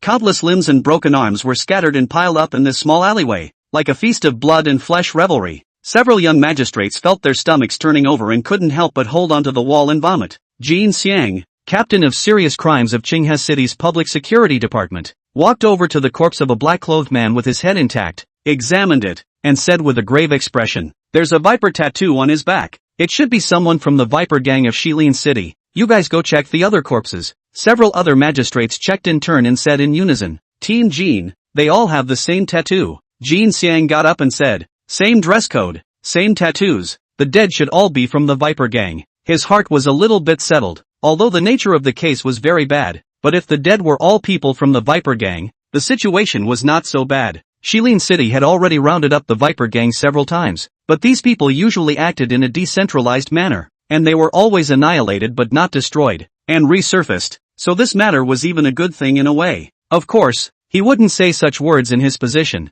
Jin Xiang took out his cell phone and made a call, and a few moments later, an elderly forensic pathologist in a white coat arrived. Seeing the tattered corpses all over the ground, even Dr. Wang, who had been practicing for decades, froze for a long time and could not help but say in amazement, "What the hell is this? A terrorist attack? Gangster fire fight?" Jin Xiang signaled to Dr. Wang to seize the time to investigate the scene. The old medical examiner put on gloves, took out the toolbox, opened the flashlight, and examined the nearby corpses. A moment later, he couldn't help but let out a shocked yelp. "What's wrong?" Jin Xiang puzzled. Wang medical examiner surprised. Death is too strange. You look at the chest of this body through the part. The trauma cavity has a bridge between the tissue, like a blunt object injury, but there is no metal prongs. Does not look like a wound caused by metal. Not metal, and what caused the wound? Wood would be even less like it. There's no wood shavings at all. He scratched his ears, puzzled. In a flash of inspiration, he suddenly clenched his fist and compared it to the wound, saying, "How does it feel like a wound caused by a fist? My hand is a little smaller. Little Jean, you try." Jean Xiang couldn't help but roll his eyes. Is this old wine crazy? This kind of nonsensical words can be said. Chapter 10, Autopsy. Jean Xiang attempted to corroborate with him the absurdity of such an idea. Do you know how much strength and speed it takes to punch through a human body with your fist? Even those martial arts masters on TV may not be able to do it. If there really is such a person, then he is not a human, but a Superman. Forensic Dr. Wang smacked his lips and said, "Team Jean, I am a forensic doctor. Am I still not clear about these truths? But these wounds do look like they were caused by a fist. Besides, maybe there really are such people in the world. Just because you don't know doesn't mean there aren't any. I've heard of some kind of national martial arts masters who say they can punch through several inches of thick wooden boards. Maybe they can do it." Jean Xiang felt that there were a few points of truth, pulled him aside and asked in a solemn voice, "How many percent sure?" "More than 90%. Wait to bring it back to the examination room to be sure." Jean Xiang saw his words. His face became more and more ugly. Lao Wan's professionalism is certainly not a problem.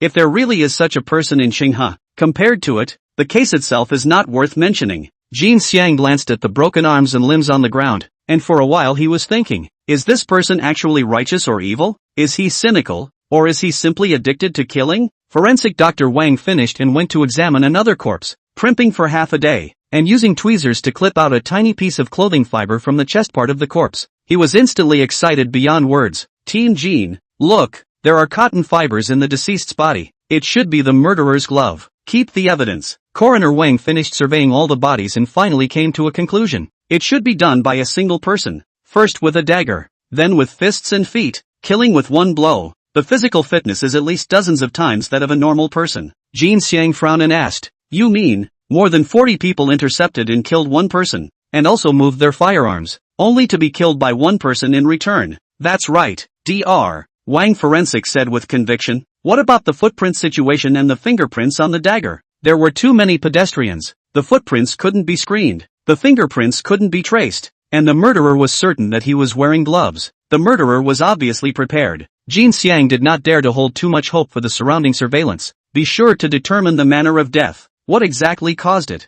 Jean Xiang barked out a sentence and helplessly walked out of the alley. At this time, the outside of the cordon was already surrounded by people watching the scene, at least a few dozen people. The common people of the great summer country especially like to watch the spectacle. When they find something new, they will run to tell each other, gather around and eat melon, as if they don't need to go to work. Even when two old ladies were tearing each other apart and quarreling, they could watch for a long time with great interest. Not to mention this kind of vicious case, this is also because it is late at night. If it were daytime, the onlookers would be even more. Looking at the onlookers chatting and farting, knocking on melons, Jean Xiang felt a bit of a headache. This is the scene of a murder. Do you understand the scene of a murder? He took out his ID and flashed it, and asked, "Did anyone witness the scene just now?" The crowd spoke up. "Who dares to see so many black people with machetes? It's too late to hide." Jean Xiang's heart moved and asked, "Oh, you guys saw the men in black? So many people gathered together to block people. Surely saw the spread. Then did anyone see who the person who was cut was?" Jean Xiang asked with anticipation.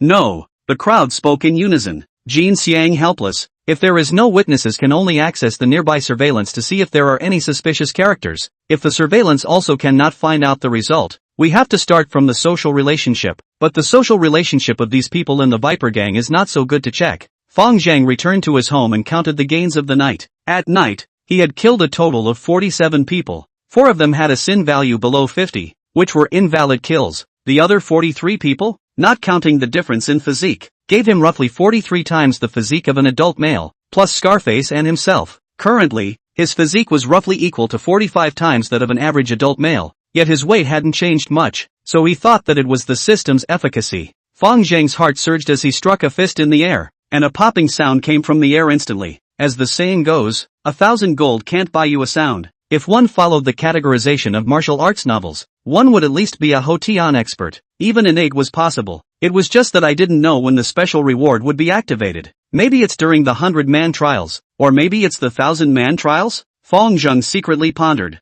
The Qinghe City Security Department had borrowed several senior forensic doctors from the provincial city overnight to jointly examine the corpse. After several hours of testing, they finally concluded that Dr. Wang's deduction was completely correct, and tested the residual fibers on the gloves. But unfortunately the gloves are only the most common kind of cotton and linen gloves. From this aspect is like looking for a needle in a haystack. The following day, in the office of the Director of Public Security, Department Liang, this is the forensic examination report. It has been determined that the wounds on the body were indeed made by human hands. Listening to Jin Xiang's report, as soon as the Qinghe Public Security Department, Liang Qingyuan's eyebrows twisted into Chuan characters. So you mean there is a Superman in this world, and this person is in our Qinghe city? That's right. Just because we haven't seen this kind of person doesn't mean there isn't one. Jin Xiang repeated Dr. Wang's words again. Liang Qingyuan felt that the worldview that he had built up since he was a child had collapsed. He had seen some martial arts experts, and these types of people were indeed very powerful, but it was impossible for them to fight against 40 adult males, not to mention that there were several people with guns among them, let alone punching through a human body. Could it be that his level was too low, so he didn't recognize these types of people? After thinking for a moment, he asked again, what about the case lineup?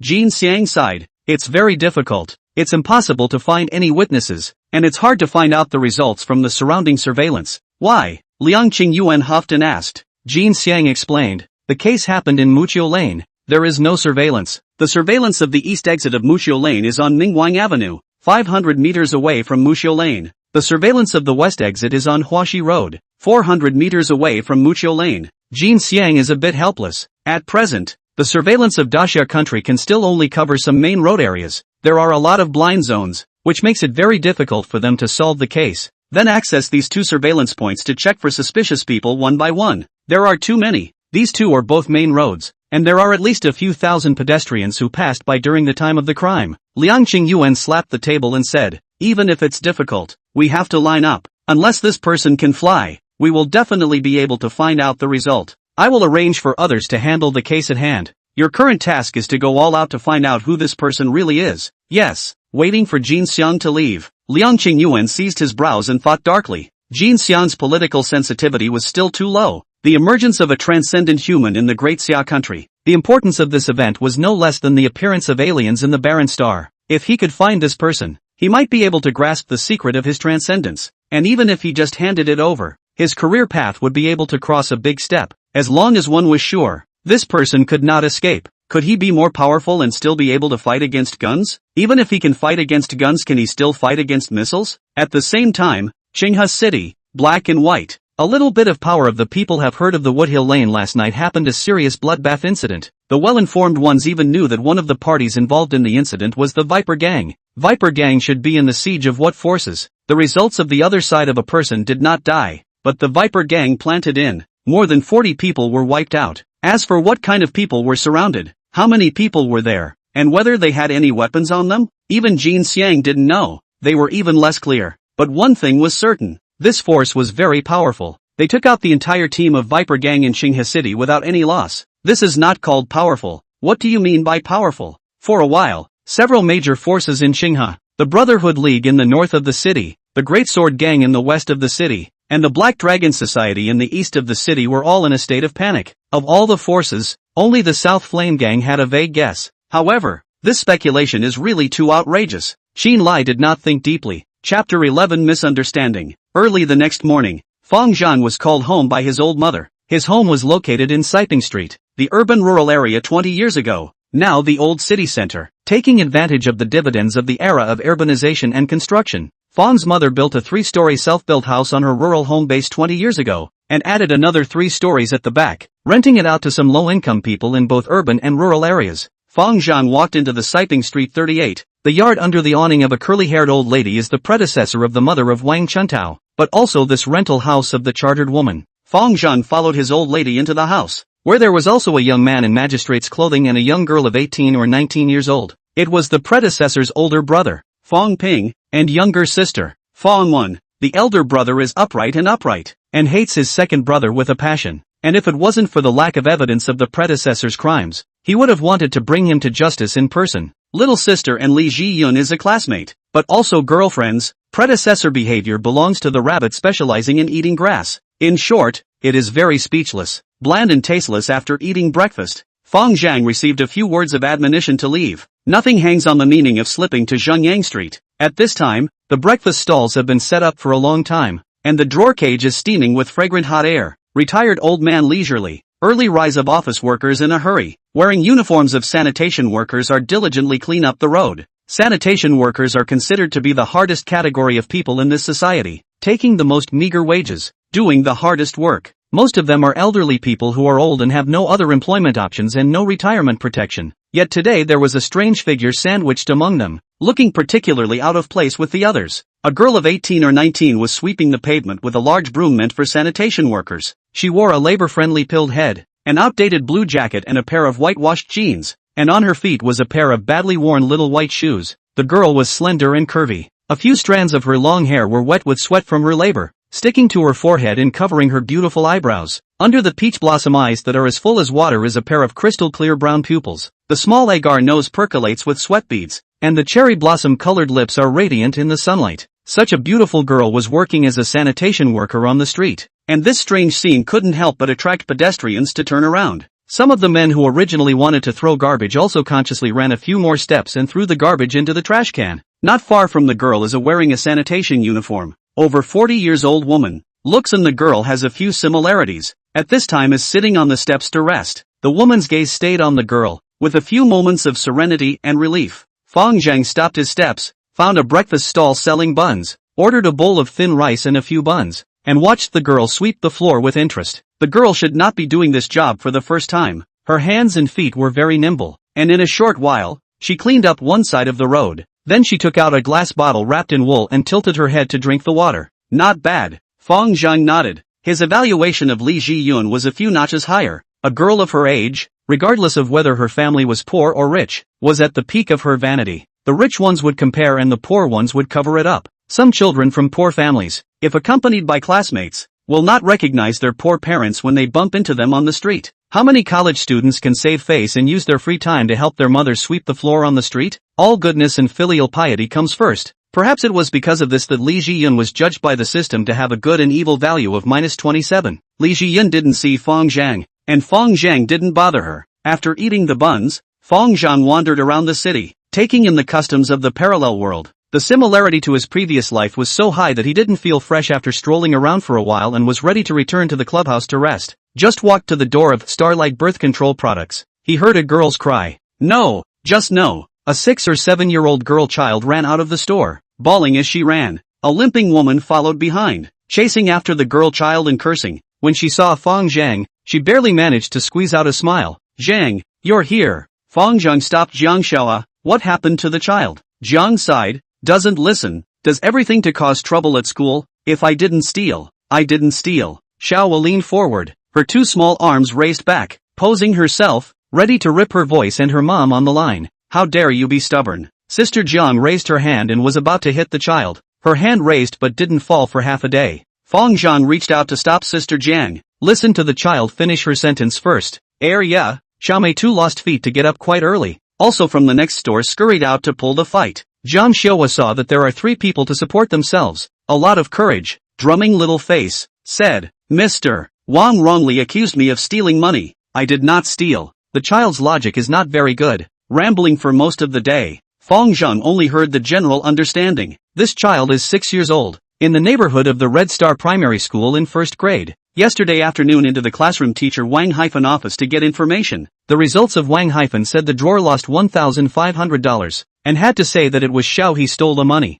Jiang blustered. How many times have I told you? We have to be poor even if we are poor. Our hands and feet must be clean. She didn't have much education, and naturally had a blind trust and reverence for her teacher, feeling that what she said would definitely not be false. I just didn't. Little Wu was still desperately trying to defend herself. Fang Zheng swept her with the sin value system. -7. He had a rough count in his mind and said towards little Wei, Uncle can read palms. As long as you read your palm you will know if you have stolen money. Do you dare to show Uncle? I dare. Little Wu couldn't wait to hand over his hand. Fang Zheng pretended to look at it for a while, then rubbed her little brain. Uncle has already read your poem. It turns out that it really wasn't you who stole it. Aha! The little girl child desperately nodded her head and looked at Fang Zheng pitifully. The atmosphere slowly returned to calm again. It was at this time that someone outside the door suddenly shouted, "Is this Jiang Xiaoho's house?" A chubby middle-aged woman was standing on the street tooth, squinting and looking inside. Jiang hurriedly limped out of the store door and greeted her politely. "Ms. Wang,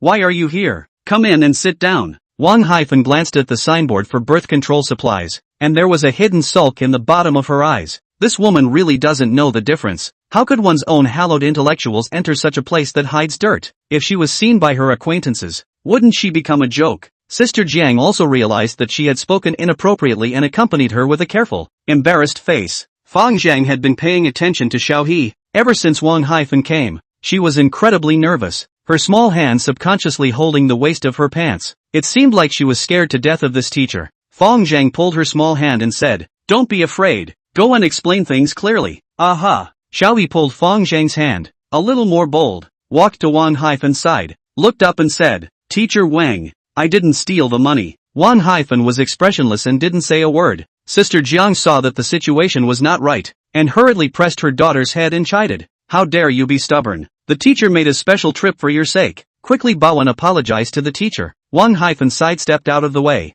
"This is not a matter of apologizing. You must make up the class fee as soon as possible." Sister Jiang pulled out a few red tickets from her pocket and handed them to Wang hyphen, pleading, "I only have $300 on me. There is still $1,200 waiting for me to make up for tomorrow, okay?" Wang hyphen took the money. Her face became more and more unkind. "You have to make up for it before 3 p.m. tomorrow. I'll call the police if it's overdue." Sister Jiang hurriedly promised, secretly calculating in her heart. She has no money on her body. There is still a gold necklace bought at home when she got married, sold to make up about $2,000. She can pay off 1,200 yuan, and give the rest to Ms. Wang as a gift, so that she won't make things difficult for Xiaoho. Irma raised doubts. "You saw Xiaohe steal money?" Wang hyphen said, "She went to my office yesterday afternoon and then the money was lost." Irma then asked, "Was Xiaohe the only one who went to your office yesterday afternoon?" Jiang Xiaoho broke her fingers beside her. There was also Li Barui. He Shintong. The two of them would never steal money. Wang hyphen said firmly, "There are a total of 3 people. Why do you think it was Xiaohe who stole the money?" Xiao Mei was unconvinced. Wang hyphen was even more disdainful. Li Barui's family owns a company. He Shintong's parents are both civil servants. Both of their families don't lack money. It's impossible for them to steal money. Sister Jiang was shocked in her heart. It turned out that Wang hyphen concluded that Xiaohe had stolen money just by this doubt. It seems that there is a real possibility that she had wronged the child. Chapter 12 Compromise.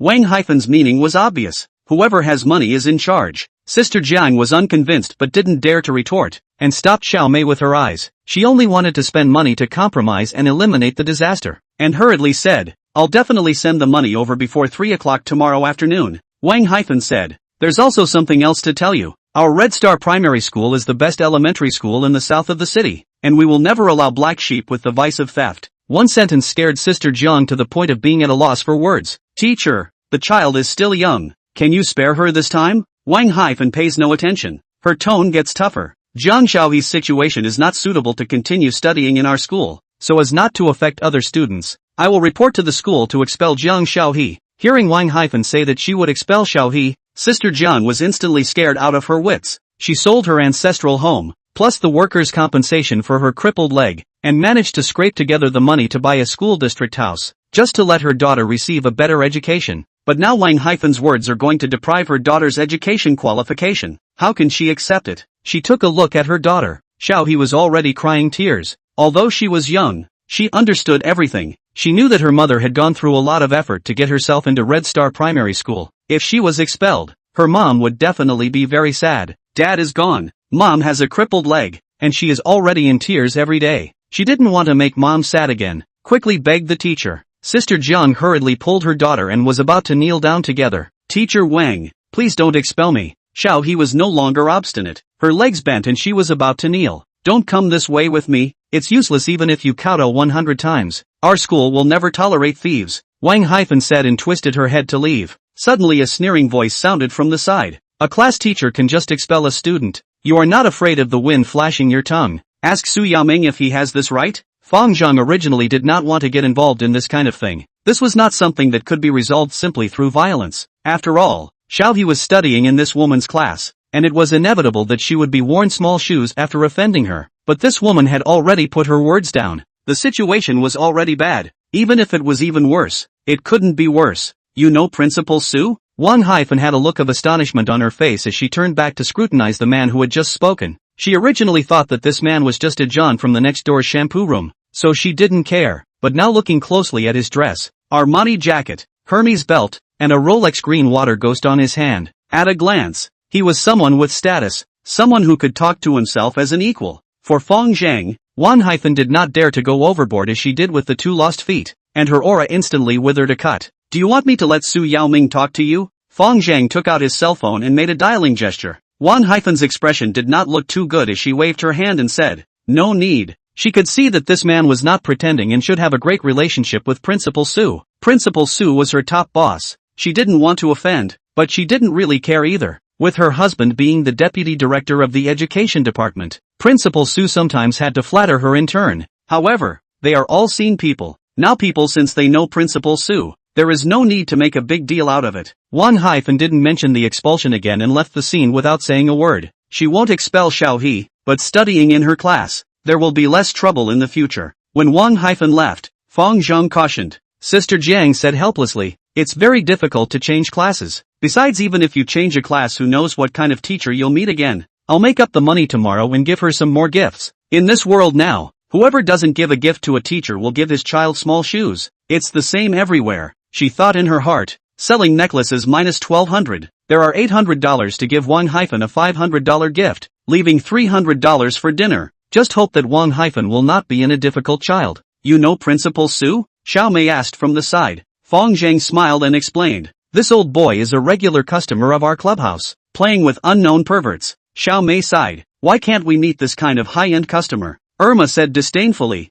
I used to work in the south. I didn't serve this kind of people. These scum are the hardest to serve. Fancy and stingy, not as good as the old horse. The people chatted for a while and then talked about Xiaoyi's matter. Little will this child I watched grow up. Definitely won't steal money. Irma said firmly. Jiang sighed. My own child, how do I not know? What can I do if I didn't steal it? Wang Haifeng is her homeroom teacher. If Xiaoyi wants to go to school, she has to obey her. We people can't be stubborn with her. Even if we win the face, we lose the inside. Fang Zheng was silent. This is the sadness of the little people, knowing that they are wrongly accused, obviously aggrieved but also have to endure. Aunt Irma, Aunt Xiao Mei, Uncle Fang Zheng, I didn't steal the money. Xiao He began to sulk again. She knew that $1,500 was not a small amount of money for the family. They ate green vegetables and potatoes every day to save money, and they couldn't save this much in a year. And giving the money was an admission of stealing. Sister Jiang squatted down and rubbed her daughter's head. Mom knows you didn't steal the money. Auntie knows you didn't steal the money. And Uncle knows you didn't steal the money. Then why did you give money to Mr. Wang?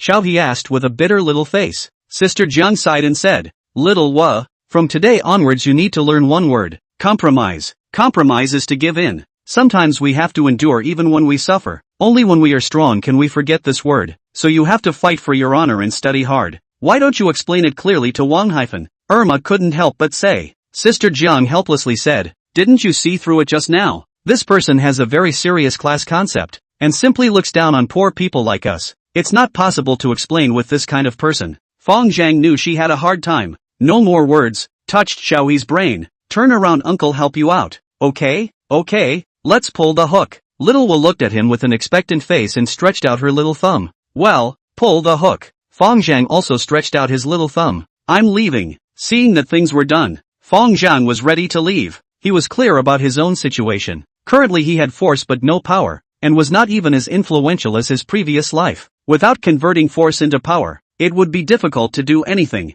Don't go. Sister Jiang hurriedly stopped him. Zhang, I haven't thanked you for today. Sister will treat you to dinner later. Next time. Fang Zheng waved his hand and refused. Why don't Xiao Mei and I give you a double flight? Irma suddenly scratched her head and said, I'll take it. My body can't take it. Fang Zheng coughed dryly and quickly left. Ha ha. Seeing him fleeing, the two lost their footing and laughed. Sister Jiang pretended to huff and puff. Not a little bit of guts. You all dare to joke with Brother Zhang. Don't you know what Brother Zhang is? Irma took over the conversation. The Flaming Fire Gang's Imperial Clubhouse manager, who wasn't afraid of him in the past on this street. But Brother Zhang seems to have changed recently. Well, I also think that Brother Zhang is not being taken over by someone. Xiao Mei spoke out of turn. She usually liked to read metaphysical novels, and her brain circuits were different from others. Taking your head, what are you thinking about day in and day out? Irma also liked to read novels, but what she read was sweet and spoiled articles like Overlord's Little Petite Wife, and Xiaomei couldn't even piss in the same pot. The two lost their footing and fought, and in no time they rolled into a ball. It was the night, the Imperial Palace Club. Fang Zheng just entered the front door and saw Su Yao. She was wearing the red uniform of a waitress and was making a fruit plate on the coffee table. Fang Zheng walked next to her and asked, "How does it feel to be at work?" Su Yao lifted her head, spreading her face and smiled. "Pretty good. Sister Hong and the others are pretty good to me." Her expression was a bit shy. After a pause, she suddenly used a plastic fork to pick up a piece of watermelon and passed it to Fang Zheng's mouth. Fang Zheng took a bite of the watermelon and admonished, "Entertainment places are inevitably a bit chaotic, but you don't have to take care of them, and if anyone makes a move, you can tell me." "I know. Thank you, Brother Zheng." Fang Zheng knew in his heart that like Su Yao's looks, it was inevitable that someone would want to take the opportunity to mooch off of her in this kind of place. This girl would definitely not know how to deal with it when the time came, so it would be better to take precautions in advance by herself. Founder's rule is what people do what they do. Guests want to seek pleasure. The store has a specialized lady. The waiter gets money through his work, not the lady. Not to mention Su Yao was brought here by himself. Even other waiters would never allow this to happen. However, some customers always feel that the old man is the master when he pays, and they simply can't carry it. Fang Zheng walked to the door of the office and saw Shao Qi wandering back and forth outside the door, as if he had been waiting for quite some time. Seeing Fang Zheng, he immediately worried and said, "June is here and is waiting for you at the Imperial Bow." "Did it say anything?" "No, but it looks a bit angry. I guess it's some dog that went to complain. I'll go down later and take a look." Fang Zheng had an indifferent face. Xian and Sister Hong were called in by Brother June. Shao Qi stammered. Xian was Shao Qi's date, and being called in by that colorful man Han Jun made him very worried. "Go, let's go in together." Fang Zheng took the lead and pushed open the box, only to see a man who was nearly 40 years old and wearing a white coat sitting on the leather sofa of the box in a big horse. Sister Hong and a beautiful woman in a waitress uniform were serving him left and right. He was eating the Cheerios handed over by Sister Hong while placing his hand on Xian's black silk and rubbing it repeatedly. Xian was disgusted in her heart, but she dared to be angry and didn't dare to move her thighs away by the slightest bit. Chapter 13, Leopard Hall Master. This person was none other than Han Jun, the Leopard Hall Master of the Flaming Fire Gang, and Fang Zheng's top boss. The name carried a Jun, yet it had nothing to do with being handsome. He had a large round face with protruding eyebrow bones, small eyes, and an ugly appearance, but he also thought he was graceful and liked to wear light-colored clothes. The power structure of the Flaming Fire Gang is that Qin Lai, the gang leader, is the biggest, and there are 4 chambers below him: the dragon, tiger, leopard and eagle, each of which has a hall master, and each of which has 3 stewards below him. Fang Zheng was one of those stewards. As for the juniors below the stewards, they are supernumeraries and are determined by the stewards themselves, whether they are more or less. Those who had money and were righteous were naturally willing to follow the boss. The biggest obsession of these juniors is to join the Flame Gang and become an official member of the gang, and the degree of fanaticism is no less than those who take the public examination. Fang Zheng walked into the box and greeted, "June, why are you here? Just happened to pass by and came to casually look around. Why can't I come?" Han Jun rubbed Xian's thighs as he spoke, a look of enjoyment on his face. Shao Qi and Xian exchanged glances. A hint of sulking surfaced under their eyes, but they could only hold it back, daring to be angry. Fang Zheng smiled. "Of course I can come. Welcome to the Corps." Han Jun glanced at him with a playful expression and said, "I heard that you've recently started doing good deeds?" Fang Zheng realized in his heart that he had indeed come to ask for a favor. Someone should have passed the news that he had waived the interest of the 3 female college students to Han Jun, and not surprisingly it was Accountant Liu, the eyes and ears he had placed here. Although Hongtai Small Loan Company is his private small loan company, and gangs have nothing to do, but those female college students can create revenue for the gang as long as they go to sea, and Han Jun can also get a piece of the pie. It is normal for him to come to ask for punishment for cutting off his financial path. Fang Zheng pretended to be confused. "Brother Jun, I don't understand what you mean. How do you explain the matter of Hongtai Loan Company?" Han Jun let out a cold snort, frightening Sister Hong into silence. A grape pinched in her hand. Half a day did not dare to hand it over. Fang Zheng shook his head. "It's not possible to talk about doing good deeds. It's just that the security department is currently grasping this piece tightly, and I don't want to get into trouble."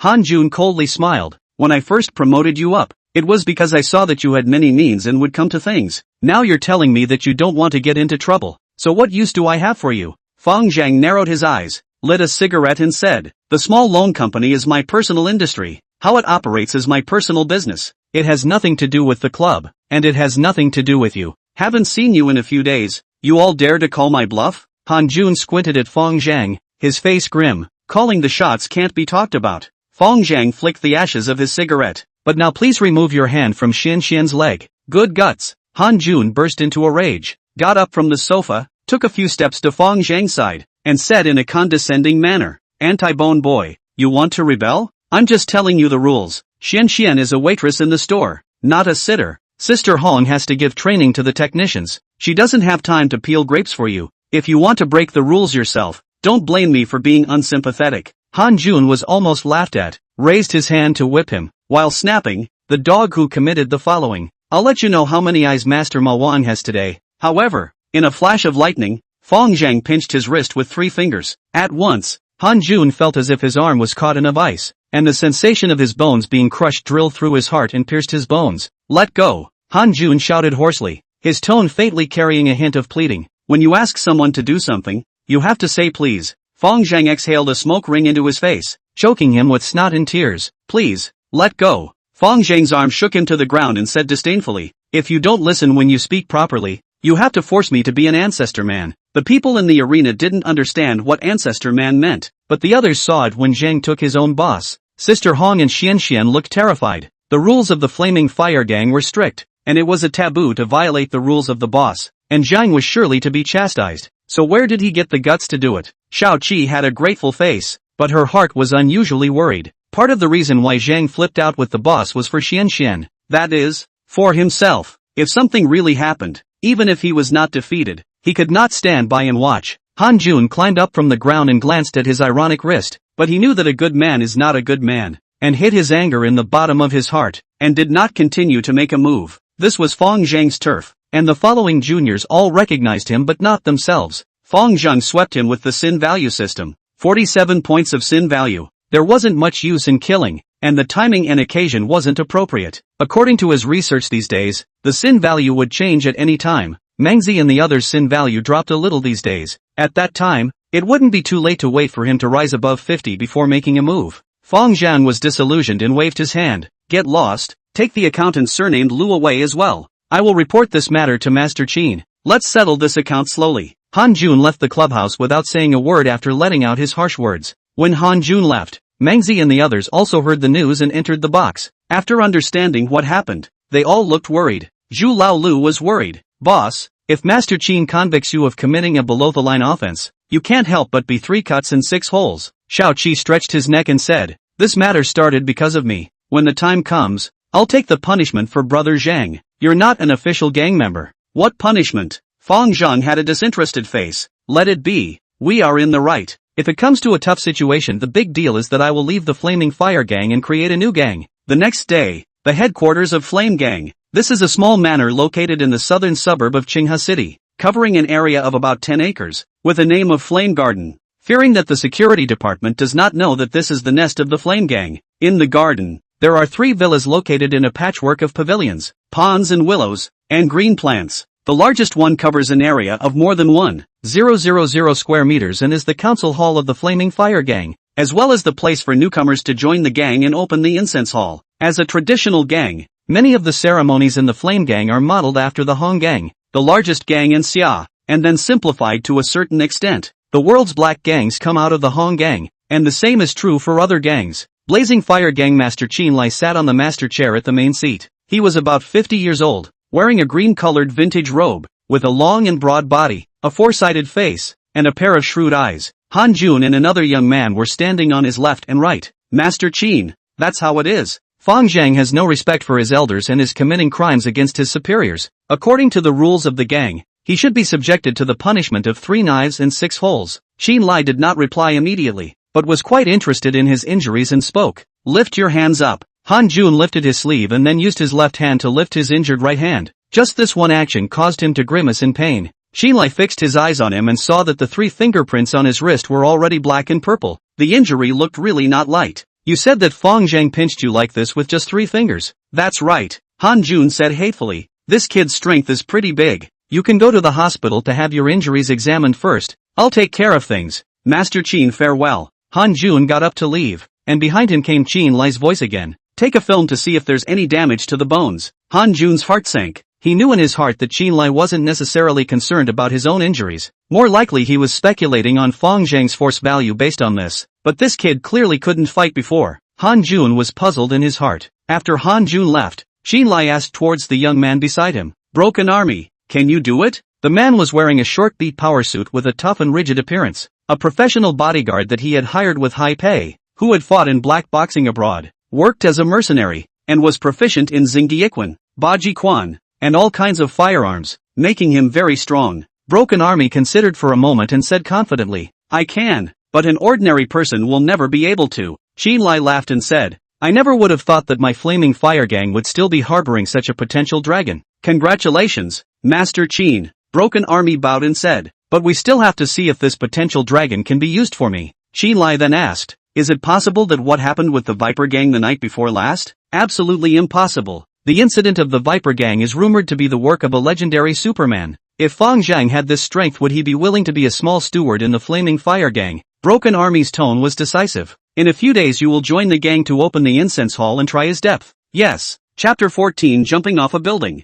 Fang Zheng knew that Han Jun wanted to retaliate against himself, but he didn't take it to heart at all. For Qin Lai, he would favor whoever was more valuable. He had deliberately shown his hand to prove that he was more valuable than Han Jun, and Qin Lai would make his own choice. In the evening, Fang Zheng just came to the clubhouse and went around the corridor, hearing a group of technicians talking about it. What a well-behaved child. At a young age, how come he couldn't think straight and jumped off a building? Who jumped off the building? Fang Zheng asked curiously. A technician named Xiaoman said. Xiao He from the Starlight Birth Control store jumped off the building. Dead? Fang Zheng asked in a hurry. Not dead. Jumped from the 3rd floor. People are in the city hospital. Fang Zheng let out a sigh of relief, pulled his leg and walked towards the door. A few technicians in Mangzi and others also followed. You guys are going too? Fang Zheng turned back and asked. The next door neighbors. We're going to see if there's anything we need help with. Sister Hong spoke up. Okay, Mangzi and Sister Hong will take my car. You guys take old 6 car. Wait for me. I'll go to the office to pick up something first. Fang Zheng went to the computer and recorded a piece of information before going out with the crowd. In the orthopedic department of Qingham Municipal Hospital, Xiao He had already awakened, wearing a non-invasive ventilator, tearfully looking at a few adults, her mouth constantly opening and closing. Irma couldn't help but sigh. You child, why are you so stupid? My classmates all said that I'm a thief. Teacher Wang wanted me to do a review in the whole school, and said that she would call the police to arrest me, and she also said that I'm a wild girl without a father. Didn't I say to give him the money? Why is this still not finished? Catching a child out of anger? Xiao Mei said with an indignant face. The money hasn't arrived yet. This is deliberately applying pressure. Sister Fang couldn't have children and saw Xiao He as her goddaughter. She was also furious after just learning what happened. A deep sense of self-blame lingered in Sister Zhang's heart. This child has been particularly well-behaved since childhood, but is particularly stubborn. As long as the things recognize 9 oxen cannot pull back. Last night should borrow money overnight to Wang-Hyphen's home. Perhaps she will not early in the morning to make things difficult for the child. The child will not jump off the building. She did not understand, clearly agreed to send money before 3 p.m. Today, Wang-Why still make things difficult for the child? At this time, the attending Dr. Wu walked in with the CT film and said in a heavy tone, the situation is very unpromising. The patient's right leg localized bone and soft tissue is severely damaged. Must be immediately surgically repaired. Wait until the femoral head necrosis will be troublesome. With immediate surgery, there is a 60% chance of recovery. Jiang stumbled in fear and asked, what if it can't recover? Dr. Wu glanced at her leg and sighed. Same as you. Sister Jiang asked in a trembling voice. Doctor, about how much does it cost? The cost of the surgery and postoperative rehabilitation will probably be around $60,000. Sister Jiang was almost paralyzed with fear. She had bought a school district house last year with her workers' compensation and the money from the sale of her ancestral home in order for her child to have a school. She opened this store and didn't make any money. Even the $200 she was going to pay to Wang-Hyphen today was only scraped together by selling the gold necklace she got married with. A moment where to take out $60,000. Even if the sale of the house is not so fast. Xiao Mei quickly asked, what did the school say? Don't you have to be responsible? Sister Jiang shook her head. The school said that Xiao He didn't jump from the building at school, and the school has nothing to do with it. How can it have nothing to do with it? If it wasn't for Wang-Hyphen that old wronging Xiao He, how could Xiao He have jumped off the building? Xiao Mei was furious. Even more money must be given to the child to cure Ah. Sister Fang handed over a folded sheet. I still have $5,000 here. You take it first. Xiaomei and Arya also handed over 2 bank cards each, both with $2,000. Irma's old flame, old Ma who drove a cab, also came. Xiao He was injured and he drove him here. He stammered beside him. His expression was quite a bit embarrassed. I usually run the car money are given to the mother-in-law. Here is only 500 yuan. Is I save up to buy cigarettes smoking private money? I'll give you it. Then from the pocket took out a bunch of money. There are 0 in whole. Counting did not even count. A brain handed to Jiang's sister. Jiang did not take the money. Limped out, said as she walked. I appreciate your kindness. I'll go home and sell my house. Sister Jiang, even if you sell the house now, it's too late. Irma shouted from behind. Sell it cheaply, as long as it's enough for the surgery. Sister Jiang said decisively. Why would she be willing to sell her house? But other people's money is also hard-earned money. Irma picks up a customer for $20. The old horse runs a car for $5. This kind of money, how can she reach out? Besides, even if they have the intention to help, the money is far from enough. And 50,000 yuan vacancies where to find? Mom, I'm not going to be cured. Don't sell your house. Okay. Little Wu's weak voice came from the hospital bed. Witnessing this scene, Dr. Wu couldn't help but sigh. There is only one kind of disease in this world, and that is the disease of poverty. While the rich people have millions of life-extending injections that they can take every day, the poor people don't have tens of thousands of dollars to buy a leg. However, he had the intention to help but there was nothing he could do. Hospitals have hospital systems. Moreover, this world is full of tragedies. With him alone cannot help too much. He could see that these people were not engaged in any legitimate occupation, and their families were not very good, but the righteousness and mutual assistance of the lower social strata moved him. Dr. Wu sighed and reminded, the quicker the surgery the better. The longer you delay the lower the success rate. Jiang nodded. Got it. Thanks doctor. Irma, you help me look after Xiao He first. I'll go home and sell the house now. She stumbled out of the door and met Fang Zheng and his party head-on. Brother Zheng, Sister Hong, you guys are here. Sister Jiang barely managed to squeeze out a smile and greeted them. Without saying a word, Sister Hong pulled out the $10,000 she had just withdrawn from her pocket and slapped it on her palm. I'm usually a big spender. This is all I have. A few others also took out the money they had just withdrawn from their pockets and handed it over. More than 3 or 5,000. Less than 7 or 800. Sister Jiang looked at the several hands reaching out in front of her. 2 lines of hot tears could not help but flow down both cheeks. She had been through trials and tribulations since she was a child, and her heart was too much tougher than normal people. Even the moment she learned that Xiao He had jumped off the building, she didn't cry. However, at this moment, it felt like the tears couldn't be contained. Sister Hong looked like she could see through her heart and joked. This money is to save the emergency. Anyway, you have a school district house. You can't run away. But then again, you can't be in a hurry to sell your house. If you are in a hurry, you won't be able to sell it for a good price. Fang Zheng asked, Sister Jiang, look at how much is still owed. Sister Jiang took the money from the crowd one by one, and added it together with the $2,000 she had just sold the necklace for and took stock of it. There's a total of 38,000. And a little over 20,000 is still owed. I'll cover the rest. Here's 30,000. Fang Zheng pulled out 3 piles of money from his handbag and placed them on the table. Can't use that much. Sister Jiang shook her head repeatedly. More refund, less compensation. Go pay the bill first. Fang Zheng waved his hand. Sister Jiang didn't rush to pay the bill, looked for the nurse to borrow a piece of paper, a pen, and put the money borrowed by the crowd in one note on the paper. When Xiao He's surgery is over, I'll immediately sell my house to pay you back. When she finished the note-taking, Sister Jiang suddenly bent her legs and was about to kneel down. Fang Zheng reached out and stopped her, saying,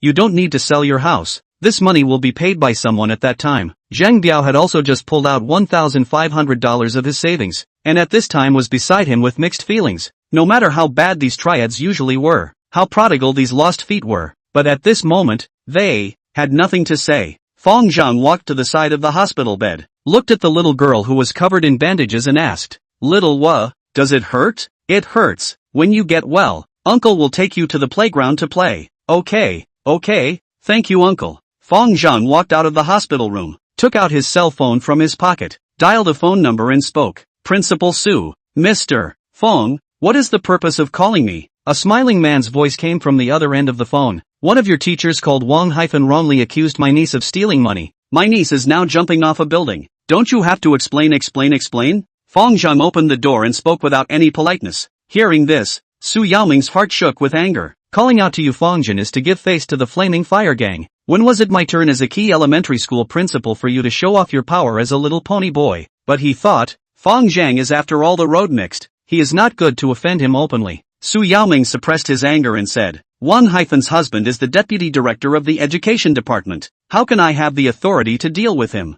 Fang Zheng snorted. You can't control the people underneath you when you're the principal. What the hell are you still doing? Get out and go home before it's too late. Su Yaoming became furious and no longer spoke politely. Your niece is Jiang Xiaoho from 2nd grade class 3. Right. I know about her jumping off the building in the morning. I can tell you clearly, because the place of the incident is not in our Red Star primary school. According to the relevant laws, the school does not have any management negligence, and by definition, it does not need to bear any responsibility. However, out of humanitarianism, we can give Jiang Xiaoho $2,000 of financial compensation, which is already benevolent and righteous. Su Yaoming, you have to get one fact straight. The cause of this matter is that Wang from your school falsely accused my niece of stealing money. Whether it was stealing money or not, no one can be sure. If Mr. Fang feels that your niece has been wronged, I suggest that you can call the police to deal with it. Very well. Fang Zheng hung up the phone, rummaged around in his phone for a while, and sent a MMS to his phone. The video was copied from his computer before he left. It was a wonderful clip of Su Yaoming's visit to the store to spend money. It wasn't very serious, but having him laid off and detained for a few days was completely sufficient. Elementary school principals of his rank already belonged to the fiery fire gang's surveillance targets, but they were just the outermost. After half a minute, Su Yaoming's phone call came over, his tone a little flustered. Mr. Fang, you're being unorthodox. In his words, he unknowingly replaced you with you. Fang Zheng coldly said, I'll give you 1 hour. Bring that called Wang Haifeng to the city hospital. Come or not, it's up to you. Chapter 15 The Truth. Fang Zheng had anticipated Su Yaoming's state of mind, so he intentionally copied that evidence before he left. This thing hurt the credibility of the Flaming Fire Gang, but the credibility of the Flaming Fire Gang was none of Fang Zheng's business. Furthermore, as long as Su Yaoming is not a little cutie, Su Yaoming will not even say anything about it, and will only recognize his own bad luck. In his previous life, Fang Zheng has been in the business world for many years, and he still understands a little bit about human nature. Between a gangster punk and the wife of the deputy director of education, Su Yaoming had no problem choosing the latter. The predecessor and his handmaiden would only be able to bully the ordinary people like Li Zhiyun, but when it came to a little powerful key primary school principal like Su Yaoming, he could not be easily pinned down. By virtue of Su Yaoming's position, can already in some powerful people to do resource exchange, not to mention the other things. The parents of the elementary school attending Red Star Primary School would definitely give him 3 points of face. As the saying goes, when you come out to hang out, you have to talk about background and power, and being able to fight is of no use. Fang Zheng didn't know who said this, but it was indeed an unbreakable truth. But in the final analysis, it was still because of the lack of force. In addition, force used for fighting and killing was only the lowest level of means. Its essence was also a resource, and a scarce one at that. Fang Zheng walked into the hospital room, pulled old Six to the side and said, Red Star Primary School, 2nd grade class 3 teacher Wang Haifeng, wait until you go down and find out where her home is and what's going on at home. Old Six immediately revealed a cruel bloodthirsty smile, guarantee to complete the task. Inside the ward, Sister Jiang had already finished paying the fees and the surgery was scheduled for tomorrow morning. Sister Hong and the others were all furious after hearing the cause. Mangzi said on the spot that he wanted to remove Wang Haifeng's 2 legs, but was stopped by Fang Zheng and Morning Biao. Fang Zheng had already made the arrangements, while Morning Biao felt that the case should be reported to the police and let the public security department handle it. The crowd scoffed at Morning Biao's proposal. Reporting this kind of matter to the police would definitely be useless. 20 minutes later, Fang Zheng did not wait for Su Yaoming, but waited for the furious Wang Haifeng. Wang Haifeng swaggered open the ward door, ignoring the group of triads in the ward. She opened the door and asked Sister Jiang, it's already 3 o'clock in the afternoon. Did you get the remaining $1,200 together? You're looking for a fight. Mangzi walked up to her and glared at her angrily. Wang Haifeng glanced at Mangzi, who was depicting a dragon, and was not afraid in the slightest. What? The triads are great? You have the guts to try hitting me. There's surveillance everywhere here. If you dare to move I'll send you to jail. Mangzi's mind is one-dimensional. Will not consider the consequences. Immediately a slap will be slapped over. His hand was halfway out when it was blocked by Zhu Laolu. Zhu Laolu pulled him to the side and whispered, don't do it here. It's no fun without pain. Going to play big? Mangzi grinned. Of course. At this time, Sister Jiang had already finished paying the money, and there were still a few $1,000s left in her hand. pinched in her hand coldly looked at Wang Haifeng, but there is no intention to give money. Her daughter was hurt like this, she will never compromise again. Wang Haifeng glared at Zheng, contemptuous, you are planning to renege on the debt? Dr. Wu at the scene also knew what happened and couldn't help but interject. This teacher, I see that this child is quite well behaved, he shouldn't be stealing money. Wang Haifeng glanced at the badge on his chest, the chief physician of the orthopedic department of Qingham Municipal Hospital, Wu Guomin. Immediately, she changed her tone and said, Dr. Wu, you are not clear about the virtues of these people. They can do anything, stealing needles when they're young, stealing gold when they're old. If you don't educate them before it's too late, you'll end up eating jail. Dr. Wu pondered for a while and said, you as a teacher should be a role model. You can't wear colored glasses to see people awe. Wang Haifeng was instantly upset and no longer spoke politely. Who wears colored glasses to look at people? I'm just being honest. If you don't know the situation, say less. After Wang Haifeng finished speaking, she looked at Sister Jiang and threatened, are you going to return the money or not? If not, I'll call the police. No need for you to report. I'll do it myself. Jiang's sister pressed the dialing button after she finished speaking. After Sister Jiang finished the call, she said coldly, the magistrate will be here soon. Just wait. Wang Haifeng was not willing to show weakness. Humph. We'll see. After 2 minutes, the crowd did not wait for the magistrate, but waited for Su Yaoming, the principal of Red Star Primary School, and Su Hongqi, Zhang Xiaoho's math teacher. Su Hongqi was in the same office as Wang Haifeng, the other party involved in this incident. The two of them walked into the ward. Su Hongqi's face was ashamed. As soon as he came in, he walked over to Jiang and bowed. I'm sorry, because of the negligence of Wang Haifeng and I dropped the money inside the table file. I just found it, not a penny missing. Wang Haifeng heart thumped, face instantly embarrassed, but in the heart is hate. This Su Hongqi is not. Money found also do not know an old lady threw a gas. Su Hongqi finished and then walked to Zhang Xiaoho's hospital bed and bowed in the same way. Shao He, because of the teacher's carelessness, let you be wronged. The teacher gives you an apology. You're not a thief. You're a good boy. Woo woo, I didn't steal the money. Zhang Xiaoho finally waited for this moment and instantly sobbed uncontrollably. For the past 2 days, her classmates had pointed at her nose and called her a thief. She couldn't stand her classmates pointing and didn't know how to prove it. Then she thought of jumping off a building to prove her innocence through death. But even though she died to prove her innocence, Mr. Wang still didn't believe her and still had to relentlessly ask her mom for money. Mom has no money left. She saw her mom take out the gold necklace hidden in the cupboard last night. Mom said she would sell the gold necklace and return the money to the teacher. But she obviously hadn't stolen any money. So why should she sell her mom's necklace? She couldn't figure it out. Zhang Xiaoho bawled and cried, tears streaming down her face like a cuckoo weeping blood, as if she wanted to discharge all the grievances she had suffered these days through her tears. Quickly go apologize. Su Yaoming pulled the reluctant Wang Haifeng to the hospital bedside. Before the two could speak, they were interrupted by Dr. Wu. All go out. Don't disturb the patient's rest. Dr. Wu's voice was icy cold, his expression disgusted to the core. Those who are teachers should take teachers' virtue as their first priority. Those without virtue are not worthy of being teachers. Dr. Wu seemed to be talking to himself, but it was like he meant it. Wang Haifeng was burning with rage, secretly cursing in her heart. Old man, so fond of meddling in other people's business, not afraid of giving birth to a son without an asshole. After estimating Dr. Wu's age, he mentally changed it again to having grandchildren without assholes. The crowd was whisked away to the corridor by Dr. Wu. Irma opened her mouth towards the people of Red Star Primary School and asked, say, how to handle this matter. Su Yaoming said with deliberation, the responsibility for this matter lies with our teacher. So Red Star Primary School is willing to bear all the expenses during Zhang Xiaoho's hospitalization. At the same time, based on Wang Haifeng's subjective mistakes, the party committee of Red Star Primary School has decided to give Wang Haifeng a suspension. I wonder if you are satisfied with this result. Su Yaoming looked at Sister Jiang. Not satisfied. A light sentence of suspension to solve the problem. Think beautiful. Before Sister Jiang could speak, Irma immediately yelled. Wang Haifeng instantly flared up, crossed her arms and scolded, I'm talking to Jiang Shoui's parents. What's it got to do with you? She felt unusually stifled. Zhang Xiaoho was only injured, not dead. Now he apologized and suspended himself. These people still want to be unforgiving. It's really too hateful. Chapter 16 Interview. She is Xiaohi's aunt. Her opinion is my opinion. Sister Jiang opened her mouth to explain. She had already thought about it. She had been weak and compromised her whole life. She would never give in today. Then what do you guys want? Do you still want to force me to resign? Wang Haifeng had a disdainful face. Xiaomei said from the side, people like you can only go to jail to get rid of your sins. Wang scoffed.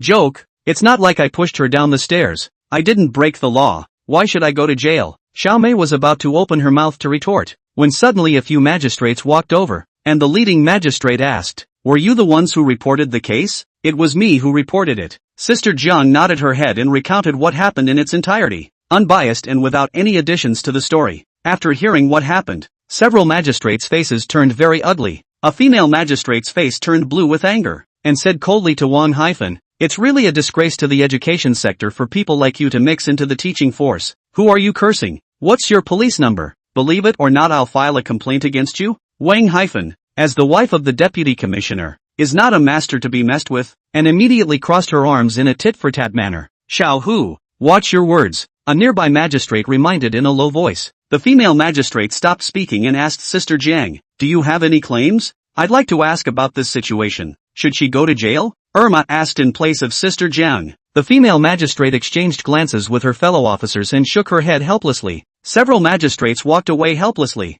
They couldn't sanction Wang, they could only condemn him morally. Wang won a big victory, suddenly like a victorious rooster, strutting up. Just wanted to yell a couple of sentences. Was Fang Zheng a sentence to douse the enthusiasm? $300, don't you want to pay it back? Who cares about your money? Wang slapped the $300 into Zhang's hand and turned around to leave. It was at this time that Xiaomei couldn't help but open her mouth and scolded. "The old is shameless. Who are you cursing? Little." Wang scolded back without showing any weakness. Irma whispered in Xiaomei's ear, "You're not killing people by cursing like that. Look at me." She walked to Wang side and uttered a stone-cold curse word, "Fat head." After saying that, she quickly turned back. Suddenly, the air in the hospital inexplicably froze, and all the sounds seemed to have all but disappeared. Only Wang heavy panting between her nostrils remained. "A 40-year-old woman. You call her a. She won't necessarily get angry. Call her a vixen, and she'll cheerfully praise you for being so discerning. But if you call an already obese woman fat,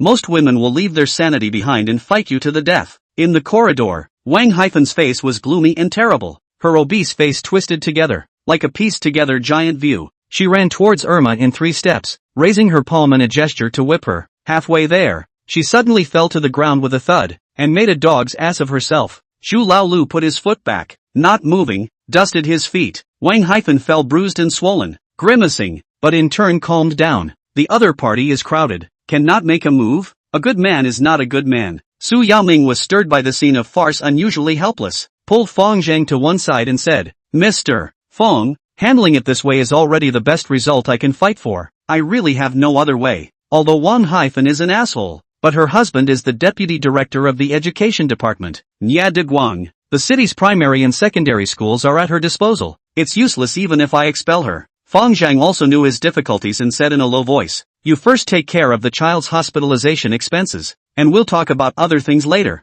Su Yaoming immediately patted his chest and said, "I'll take care of it. In addition to the medical expenses, I'll additionally sponsor another $20,000 for moral damages. In addition, Su Hongqi is also I pulled over. Otherwise if he and Wang ventilation that the money found, Wang will definitely let him hide this matter, so that Xiaohe's injustice will never be washed away. You did a good job on this matter. I'll give you the video later." "Thanks, Mr. Fang." Su Yaoming was arrogant and respectful. Although it was because of the indecent video, it was still a good thing to do. Without this crucial link, Xiaohe's grievance could not be washed away, and even the success rate of doing the surgery might be lowered due to his mood. Wang climbed up from the ground. Her eyes swept over the crowd one by one and opened her mouth to threaten. "Who intentionally stretched his foot to trip me just now? I will definitely adjust the surveillance to find him and send him to jail." "The surveillance is broken," the beautiful little nurse next to her said. "You're lying. How could the hospital's surveillance be broken?" Wang glared at her with eyes on fire. "You're not a magistrate. You can adjust the surveillance when you say so. Is the hospital run by your family?" The little nurse was dismissive. "I'm going to file a complaint against you," Wang said viciously. Go quickly." The little nurse waved her hand with a disinterested expression. Her dad was the vice dean, so she wasn't afraid at all. Wang clenched her fists with an indignant face. She felt that all these people were jointly bullying her, and her heart was both aggrieved and angry. She memorized the looks of all these people one by one in her heart. A gentleman's revenge is not too late. When this matter calms down, she must retaliate back one by one. It was at this time that Zhu Laolu, with his chest open, walked up to Wang and looked at her condescendingly. "Fat lady, I did it. What's wrong?" glancing at the tattoo on Zhu Lalio's chest. Wang Haifeng did not continue to speak. She is a smart person. Smart people don't eat the loss in front of them. Out of this door, old lady will report the case. Wait to settle the score in the foyer. Poof. She snorted coldly and was about to turn around and leave. At this moment, the corner of the corridor suddenly had a group of people carrying long guns and short cannons swarming over. Seeing this battle, Wang Haifeng knew in her heart that these reporters were rushing towards Jiang Xiaoyi's matter, most likely to interview herself. She was a bit sulky in her heart, but her expression was not alarmed. The female reporter of the leading provincial newspaper disliked the microphone towards her face. May I ask if you are Wang Haifeng? Wang Haifeng coldly said. Yes. What's wrong? The female reporter held up the microphone and asked. May I ask why you decided that a 6-year-old child stole money without any real evidence? No comment. Wang Haifeng didn't want to be interviewed and was about to leave with a cold face. She wasn't afraid of the interview. She just wasn't in the mood. The fall on her face just now affected her dignity and was not very photogenic. Zhu Laolu and Xiao Qi immediately stopped her retreat. Don't go. Reporter interview. Why are you leaving? There's nothing to say. Wang Haifeng lowered her head to avoid the camera, her tone unusually strong. We'll put a mosaic on it. The female reporter took a look at her face and explained. Wang Haifeng nodded. Alright then, just in time to explain some things clearly. The female reporter signaled her assistant to open the camera and asked nonchalantly. We've understood what happened. 3 children, you alone think it's Jiang Xiao who stole the money. As a teacher, why are you looking at people with tinted glasses based on a student's family situation? Wang Haifeng opened her mouth to explain. It's true that I was arbitrary in this matter, but I don't think I was wrong. As for wearing colored glasses to look at people, that can't be said. I'm just making some logical inferences based on the student's family situation. That's just the way it is in this society. Don't you interact with people without considering their financial situation and level of education? Banks also open VIP priority channels for big accounts. Why don't you go ask banks why they treat depositors differently? The female reporter was choked speechless, and had to change the question. You are a teacher. You have not thought about fairness and justice to students? Wang Haifeng disdain. You do not intentionally guide me. I am a teacher is also a human being. The difference between the students have affinity is very normal. Do not you like and high-level people to make friends? Do not prefer and the quality of the people with the low hanging out? The female reporter continued. But the facts prove you wrong. The truth finally came out. The money was not lost. So may I ask, after this incident, have you ever thought of resigning? I never thought about it. I didn't break the law. I didn't make any mistakes. Why should I take the blame and resign? If I am wrong, please let the law judge me. You have no right to point fingers. Wang Haifeng roused herself, disliking the female reporter, shocking the triads and derelicts present with their jaws dropping. Fang Zheng opened the system and took a look at her. Sin value 38. Sure enough, very powerful. Wang Haifeng left majestically after saying that. The reporter was a friend that Zheng entrusted a friend to find, and since her daughter jumped off the building, she had done a double take. Just did not expect Wang Haifeng tongue bloom lotus flower. Own a set of crooked reasoning, not afraid of public opinion. Su Yaoming quickly arranged the payment. Zheng's sister will be the crowd of money back. Fang Zheng heart but not very satisfied. The school's money belongs to the public resources. The essence is the taxpayers' money. Why pay for the wrong people? This is unreasonable. Wang Haifeng had made such a big mistake, but only bore such a light punishment. This was also unreasonable. Unreasonable things must be set right by the system. Perhaps this is the very meaning of the system's existence. Fang Zheng secretly thought. The next day, there was news about the 6-year-old girl jumping off a building on the Tianyang forum. The full story of the incident was picked up, including the video of Wang Haifeng's interview, which was also converted into text and posted online. Chapter 17. Going to the door. Surprisingly, the internet wasn't slamming Wang Haifeng one way or the other. Surprisingly, there is still a small part of the netizens think that she speaks straight, and this is the case. This society is originally divided into 3, 6, 9. Wang Haifeng just said what was in her heart, and put it into action. There is nothing wrong. Of course, this viewpoint only represents a small part of the brainwashed. Most of the netizens on this incident are outraged. Part of the netizens are even spontaneous to Wang Haifeng, even a series of verbal attacks. Education and children's issues have always been the center of public opinion, and this matter concerns millions of families. In just half a day, the internet was already abuzz. Nie Daiguang also saw the relevant reports, and after returning home, he sat on the sofa without saying a word, his face as gloomy as an inextricable dark cloud. Wang Haifeng outside is very arrogant, but at home is a typical wife and mother. Filial piety to the in-laws. Home is also cleaned up, well organized. She knows very well that everything she has is brought by her husband. This is also part of the reason why Nie Daiguan has been putting up with this fat lady and has not divorced. The biggest reason was of course for the career path. Although a problematic marriage wasn't a big deal, It would inevitably give the leader an unstable outlook, normally insignificant, but at the critical moment when the superiors are considering who to burden, it may be the last straw that breaks the camel's back. Nye Dagwon looked at the table full of food, but did not have the mood to eat. His wife's arrogance and domineering behavior outside had already affected his career path. This was his reverse scale and would never be allowed. Dagwang, I was wrong. Wan Haifan realized that her husband was in a bad mood and quickly opened her mouth to apologize. Do you know what you were wrong about? Nye Dagwang grunted and asked with a leathery smile. I shouldn't have been too arbitrary and mistakenly thought that Zhang Xiaoho had stolen money, causing her to jump off a building and giving people a handle on her. Nye Dagwang shook his head.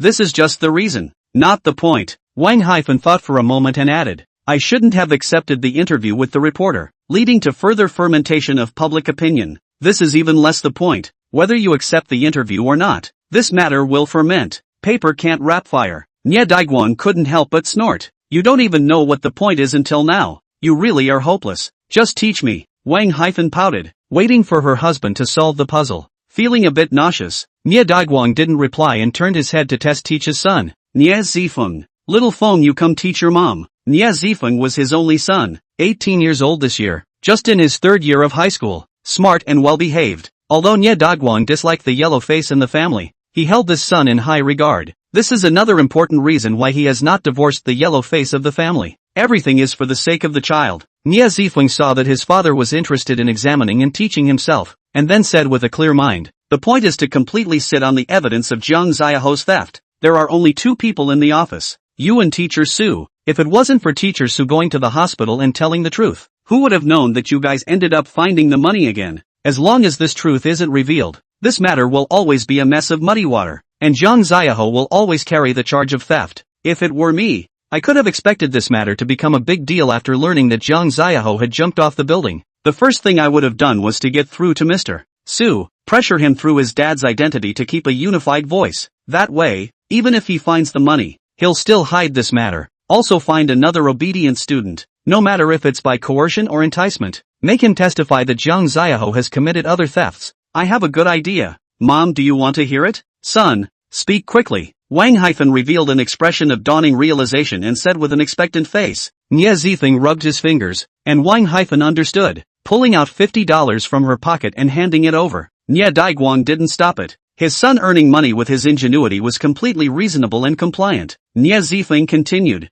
Find a 100 yuan bill with someone's name on it and sneak it into Zhang Xiaoho's school uniform pocket. It's your Red Star Elementary School's kind of blouse's waist pocket, the shallow kind. Then during class time have the student whose name is on the money testify lie that Zhang Xiaoho stole the money, which was placed in her blouse pocket. Zhang Xiaoho will definitely pull out her pocket to defend herself. So many pairs of eyes watching, and her pocket is shallow. As soon as she pulls out her pocket, the money will be seen. And that money has already been pre-written with the name of the testifying witnesses, so that it will solidify Jiang Shoua's crime of stealing money. This method is rather childish, but it's already completely enough to deal with elementary school students, and it's also very effective. Son, Wang Haifan stroked her palm in admiration, and then got a little frustrated afterward. It's a pity that I didn't think of it at first, and now that the truth has come out, it's already too late. Nye Daiguang frowned. Now it's the tip of the storm. You resign first. Turn around and I'll rearrange a job for you. Wang Haifan nodded without arguing. Compared to her husband's career, this job of hers was nothing at all.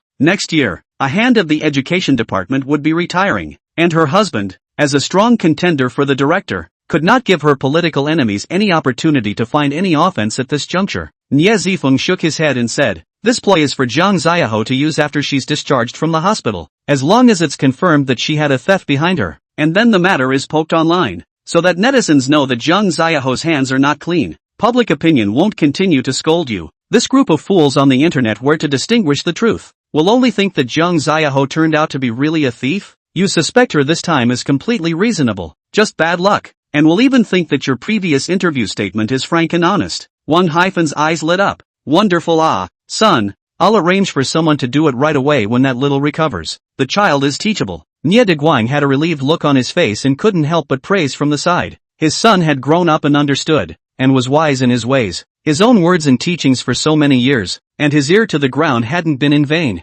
Nowadays is the jungle society of survival of the fittest. This kind of character of the son can only be the winner in the end. Father and son looked at each other and smiled. Harmony and warmth, their joy. Wang looked at the father and son. Filial piety of the two is also a face of gratification. He is now relying on the husband. Old rely on the son. The son has his father's style, and even later will be better than blue. Thinking of this, she felt that the stifling of the aggression she suffered during the day had become much lighter. Excellent. It's true that it's not a family that doesn't enter a family. A strange voice suddenly sounded outside the window. It was like a mechanical synthesized voice, and it was impossible to hear whether it was a man or a woman. What person? Wang was alarmed. This was the 6th floor. How did this person climb up? Nie Zifeng reacted quickly and hurriedly picked up the fruit knife on the dining table and stood at attention. Nie Daiguang immediately pulled out his cell phone and prepared to call the police, but he saw a man wearing a Monkey King mask drilling straight through the window into the living room. Brush! A sound of pulling a gun bolt suddenly came from the living room. Nie Daiguang looked at the black holes in the man's hands.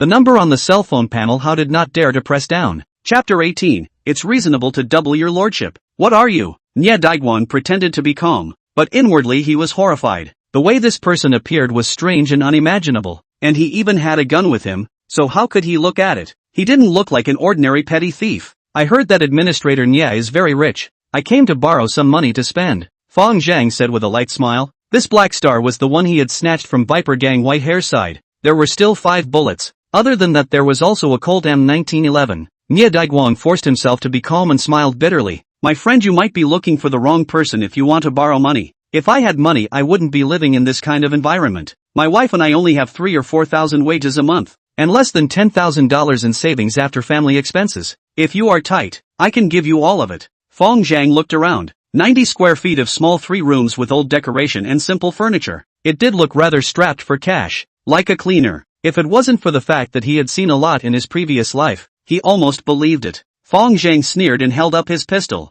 pulling out handcuffs to bring the 3 under control. Carrying a gun was mainly a deterrent. It wasn't as good as his fists for him. Furthermore, the gun had been fired in Woodchuck Lane and was not suitable for reuse. Fang Zheng stuffed Nie Zifeng's mouth with a towel, took the fruit knife on the table, and said carelessly, Grand Administrator Nie, you don't want your son to break his arms and legs either. Fang Zheng took the dagger and gestured back and forth at Nie Zifeng's fingers, frightening him. He stared wide-eyed and struggled desperately, his mouth emitting slurred whimpers. Wang, heartbroken for her son, glanced at her husband and sobbed and pleaded, Daiguang, just, shut up. Nie Daiguang opened his mouth to interrupt his wife, and said with a straight face, Nie Daiguang, acted right and sat straight. My life as an official has been clean, and I've never known how to write the word corruption. I really don't have any money. Even if you take Xiaofeng to threaten me, it's useless. Broad daylight, clear sky, I will never bow to the evil forces. Ka-ching. Without saying a word, Fang Zheng sliced off Nie Zifeng's little thumb with his hand. Nie Zifeng's veins showed in pain,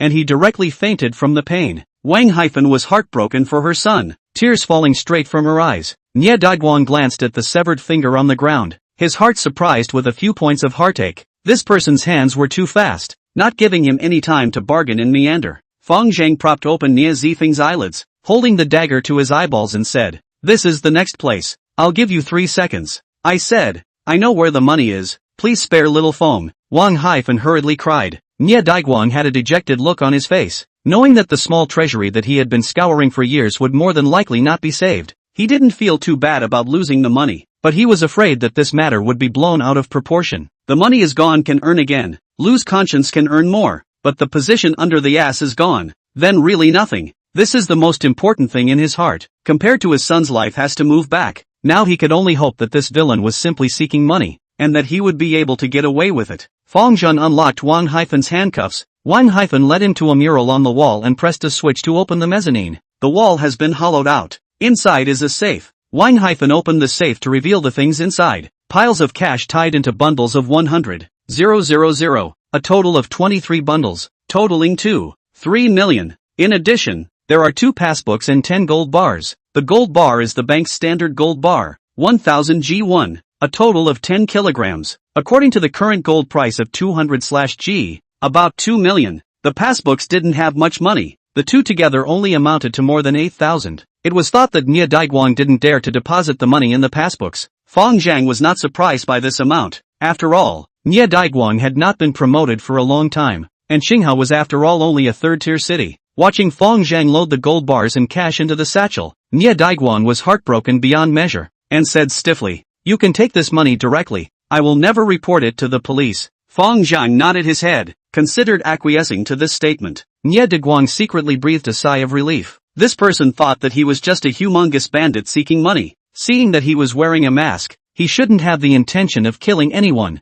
Not many bandits would be willing to kill as a last resort. After all, a murder is a must. Fortunately, the life and position should be saved. This is just my appearance fee. Fang Zheng zipped up his satchel and continued. Warrior, what do you mean? Wang asked in a timid manner. Warrior? Fang Zheng couldn't help but smile. This title was quite interesting. It seemed that Wang's positioning of herself was quite sober. He glanced out the window and faintly said, I wonder if the 6th floor can fall to death. Nye Daiguan was scared into silence. The 6th floor was about 20 meters high. How could it be possible to fall and not die? The chance of death was at least more than 90%. Fang Zheng carried Mr. and Mrs. Nye Daiguan to the window and proclaimed, his mouth towards the window. Jump down. Warrior, all my money has been given to you. And Jiang Ziaho is fine. Please spare us. Nye Daiguan bent his legs and quickly knelt down to beg for mercy. Nye Daiguan was worthy of being the deputy administrator. His brain is just more flexible than the average person. Seeing that Fang was about to jump off the building by himself, he instantly guessed his intention. Yo, quite smart. Fang Zheng complimented on his mouth, but in his heart, he was vaguely disdainful. If you were really smart, you would have intentionally treated yourself as a robber and wouldn't have mentioned Jiang Ziaho at all. Since the truth has been revealed, will I leave you couple alive? Fang Zheng teased. Jiang Xiaowa is just a 6-year-old child. She dared to jump 3 floors. You guys are adults. It's reasonable to double it. Nye Daiguan husband and wife kept kowtowing and begging for forgiveness. They simply did not have the courage to jump on their own accord. Wang was remorseful beyond words. Had she known this, she would have preferred to pay the money back out of her own pocket. She wouldn't have dared to mess with Jiang Ziaho. It was unthinkable that there was this kind of tough guy helping her out. Fang Zheng opened the system and swept the two. The female sin value was 38, and the male sin value was 51. Unexpectedly, there was an unexpected joy. He was happy in his heart, and with one hand, he carried the necks of the 2 people and threw them down from the window. He had added force to his hands, and the 2 of them would definitely die. 3 seconds later,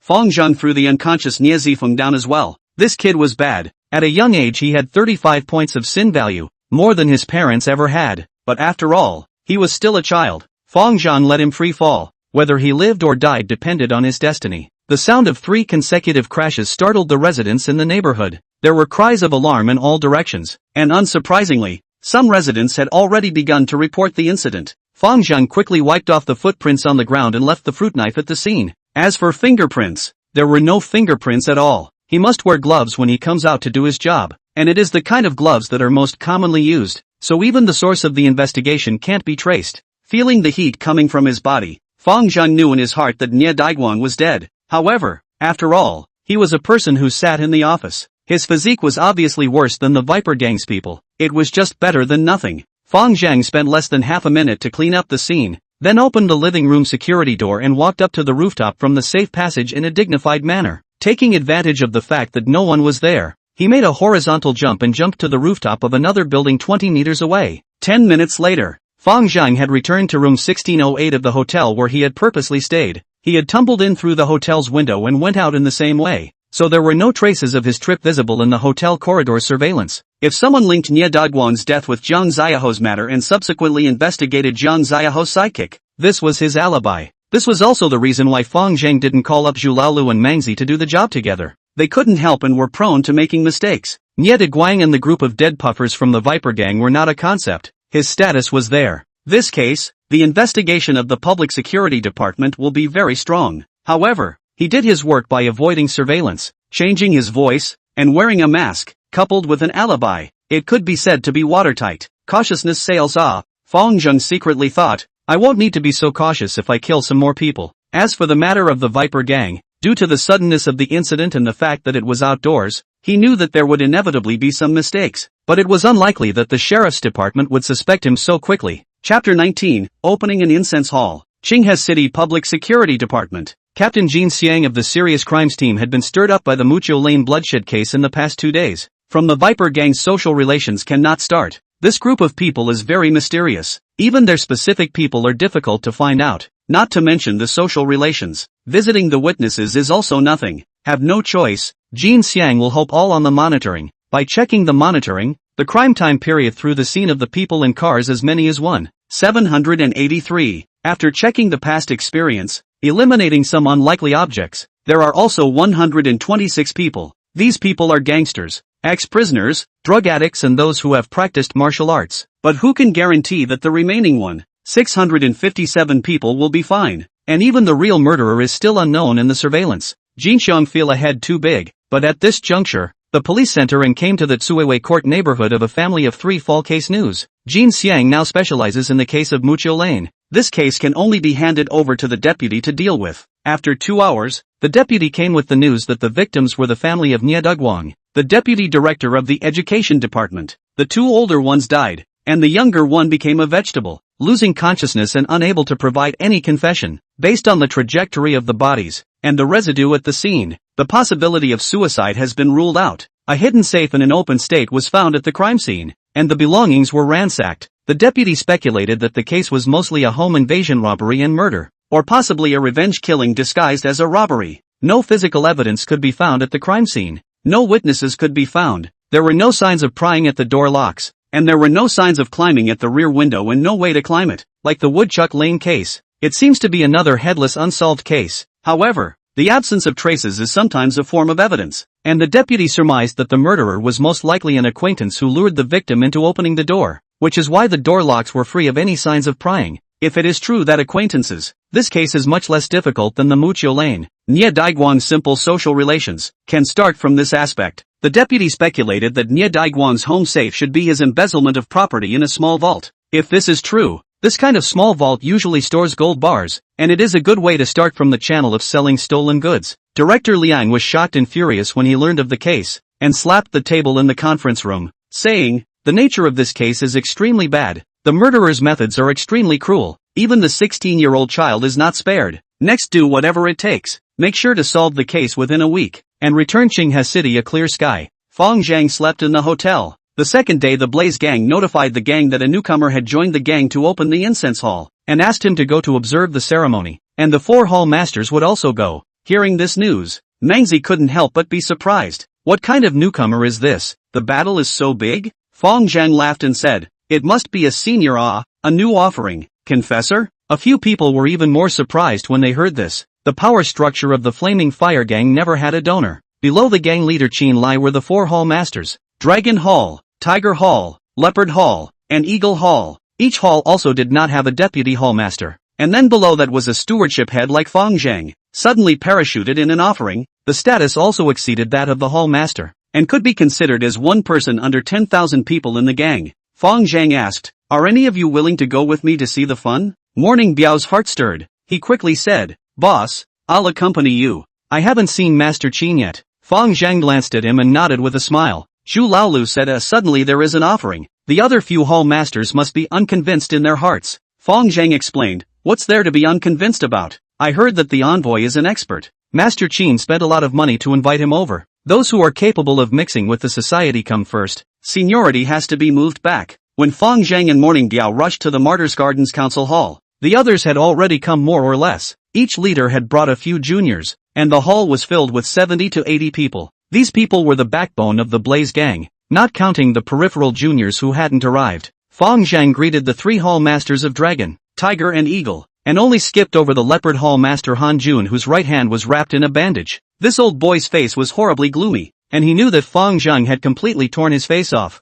Master Qin had already warned him against infighting, but he couldn't swallow this breath. Just because he didn't dare to use his own power to retaliate didn't mean he couldn't fake it. Interesting. Some juniors could see that the two were not dealing with each other, and were all in a posture of watching the show. Stewards and hall masters infighting was a new thing. The other 3 hall masters were sulking, although Han Jun didn't have much ability. After all, he was also the Leopard Hall master, and was on the same level as himself. He was the head of the Leopard Hall, and was on the same level as himself. If his juniors dared to go against the Big Dipper and violate their superiors, it would be a big deal. If you let your own juniors follow suit, how can you maintain your majesty as a hall master? Fang Zheng could see that a few people were not fond of himself, and did not take it personally, and Morning Biao found a cross chair and sat straight down. Just sitting for 2 minutes, Master Qin's side of the beloved Chu came to invite. Zheng, Master Qin is calling for you to go to the back room. Aha. Fang Zheng answered and took a step towards the back hall. With a glimpse of his afterglow,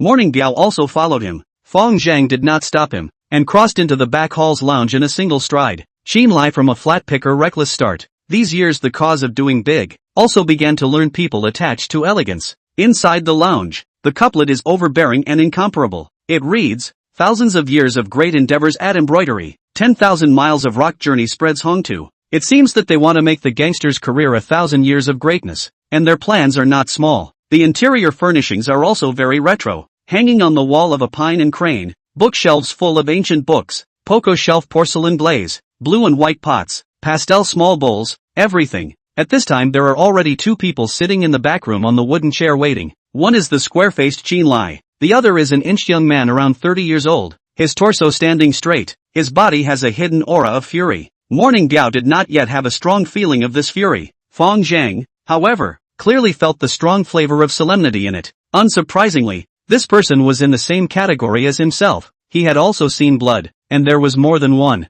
Xiao Zhang, let me introduce you. This is the gang's newest offering. Broken Army, very strong. This is Fang Zheng from the Leopard Hall, the middle backbone of the gang, the one who is going to be vigorously cultivated later on. Qinlai introduced the 2 in turn, and then said to Fang Zhang, Xiao Zhang, yesterday Han Jun and I complained. He has a lot of opinions about you. Fang Zhang had already said something. Hallmaster Han didn't follow the rules and sexually harassed a waitress in the venue. Besides, this waitress is also the girlfriend of one of my men. If I don't take charge of my men, how can I manage people in the future? How can I convince people? And how can the store operate in the future? Qinlai waved his hand and said, I already know about this matter. Both of you are right and wrong. Let's leave this matter aside for now. I called you over for another matter. A few days ago, the Woodhill Lane Viper gang's entire army was wiped out. Have you heard of this matter? I heard about it. Fang Zheng admitted it without thinking. Everyone on the road knew about this matter. It would be abnormal to say that you hadn't heard of it. Morning Biao was also pondering about the matter of Mucho Lane.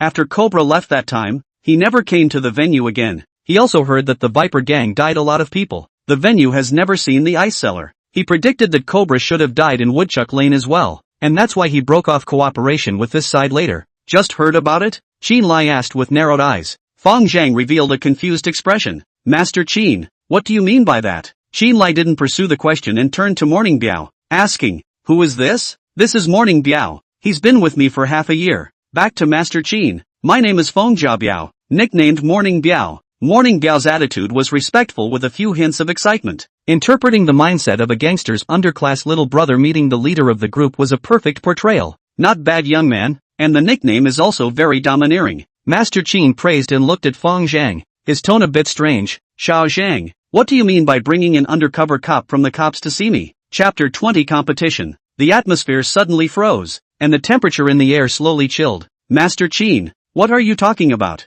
Morning Biao put on a blank expression, but a cold sweat broke out on his body. In his heart, he was even more shocked, as if he was turning over a river. He had been disguising himself so well that Fang Zheng hadn't recognized him for half a year. So how could he be recognized by Qinlai as soon as he arrived? In the end, which aspect of the error? His mind couldn't help but flash back to the police movie clips he had seen before. Some undercover agents were poured into concrete and put into oil drums to be sunk in the river. Some were thrown into incinerators, and some were buried alive. Anyway, none of them had a good ending. The first rule of undercover survival: the undercover agent who is alive can continue undercover. Morning Biao decided to save himself. His tone of voice was aggrieved beyond measure, with a point of hardness sandwiched in. Master Qin, I just want to follow Zhang and make a lot of money with the Flaming Fire Gang. What do you mean by slandering me like this? Qinlai didn't listen to his explanation, waved his hand and said, cut off your hands and feet, gouge out your eyes, make them into human swine, drag them out and sink them in the river. Master Qin, I'm really not an undercover agent. Why are you saying this? Morning Biao was anxious and looked at Fang Zheng for help. However, Fang Zheng just looked sideways at the window and simply ignored it. Broken Army, you carry it out. Upon hearing Master Qin's command, Broken Army pulled out a chilling dagger from his high-top military boots. With an expressionless face, he walked to Morning Biao's side and placed the dagger across his eyes. The sharp and icy dagger clung to the corner of Morning Biao's eye, and the coldness invaded the bone marrow. His hairs stood on end, and his epidermis instantly broke out in countless goosebumps. Qinlai said, I'll give you a chance. As long as you admit that you're an undercover agent, I'll let you go immediately. I'm not. How do you want me to admit it? Morning Biao was only torn for half a second before he made his choice, staring at Qinlai with a deadpan stare and said with a terse neck, do it. Qin Lai waved his hand. Broken Army revealed a cruel smile, and with a flick of his wrist, the dagger stabbed vertically towards Morning Biao's eyes. And slow down. Fang Zheng spoke. Master Qin, Morning Biao has followed me for half a year.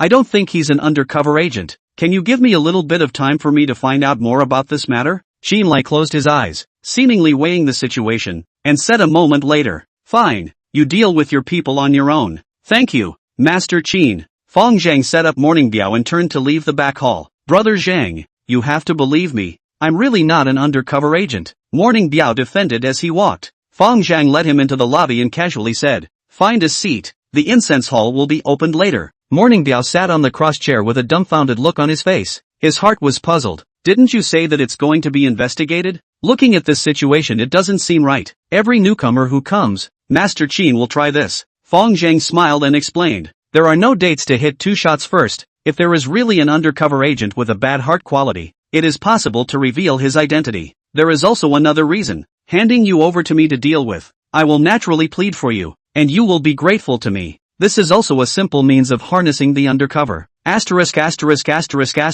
treacherous person. Morning Biao was furious. If not for the special training he had received, he almost confessed just now. What are you afraid of? Fang Zheng patted his shoulder and teased. Sweating, you can't really be an undercover agent, right? Don't joke, Brother Zheng. Morning Biao looked indignant, as if being misunderstood as an undercover agent was a matter of great shame. The entire opening of the incense hall by the Flame Gang mimicked that of the Hong Gang, the largest gang in the Great Xia country. However, the ceremony was not that tedious. The worship sticker and everything was omitted. As long as they went through the procedures of bathing and washing their hands, applying incense, and taking blood, the ceremony quickly ended. Qin Lai sat on the eunuch's chair. His eyes swept over the crowd under the hall and said, Broken Army joins my flaming fire gang today. In the future, we are all brothers who eat from the same pot, so we should cooperate with each other and share the same guts. I respectfully follow Gangmaster's teachings. The crowd under the stage replied in unison. Broken Army, you are initiated today. Say a few words to everyone and get acquainted. Broken Army walked up to the main stage,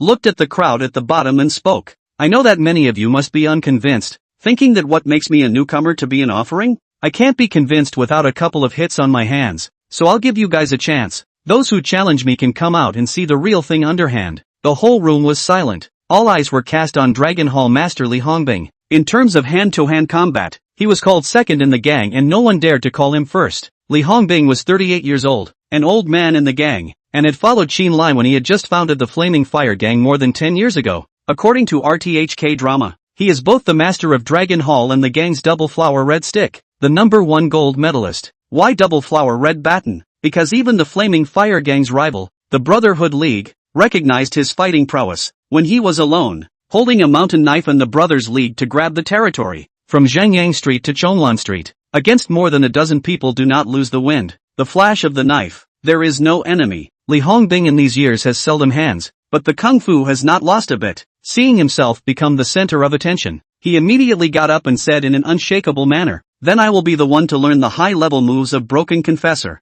Alright, see you in the ring. After finishing his speech, Broken Army took the lead and walked onto the martial arts stage. Li Hongbing followed closely behind. The two stood apart in the ring. As soon as Broken Army entered the fighting state, his entire aura changed. His body sank slightly, goosebumps rumbled all over his body. His sweaty hairs stood on end, and his eyes stared sharply at Li Hongbing, as if he was a tiger preying on its prey, poised to strike. Sure enough, it's an expert. Li Hongbing's heart sank, immediately stopped being arrogant and took the lead. His feet stepped forward. His arm muscles were twisted and gnarled like vines, and a shoulder crash was like a car slamming into the Broken Army. Iron Mountain leaning. Breaking June let out a light yelp, and at a glance, he could tell that the other party was using the Iron Mountain leaning from the 8 Extremes fist. He instantly became interested and stepped on his feet to sidestep and pass. At the same time, his chi penetrated his whole body, soft when he started, rigid when he moved, and his fist arced downward from above, as heavy as a cannon, and slashed down towards Li Hongbing's head.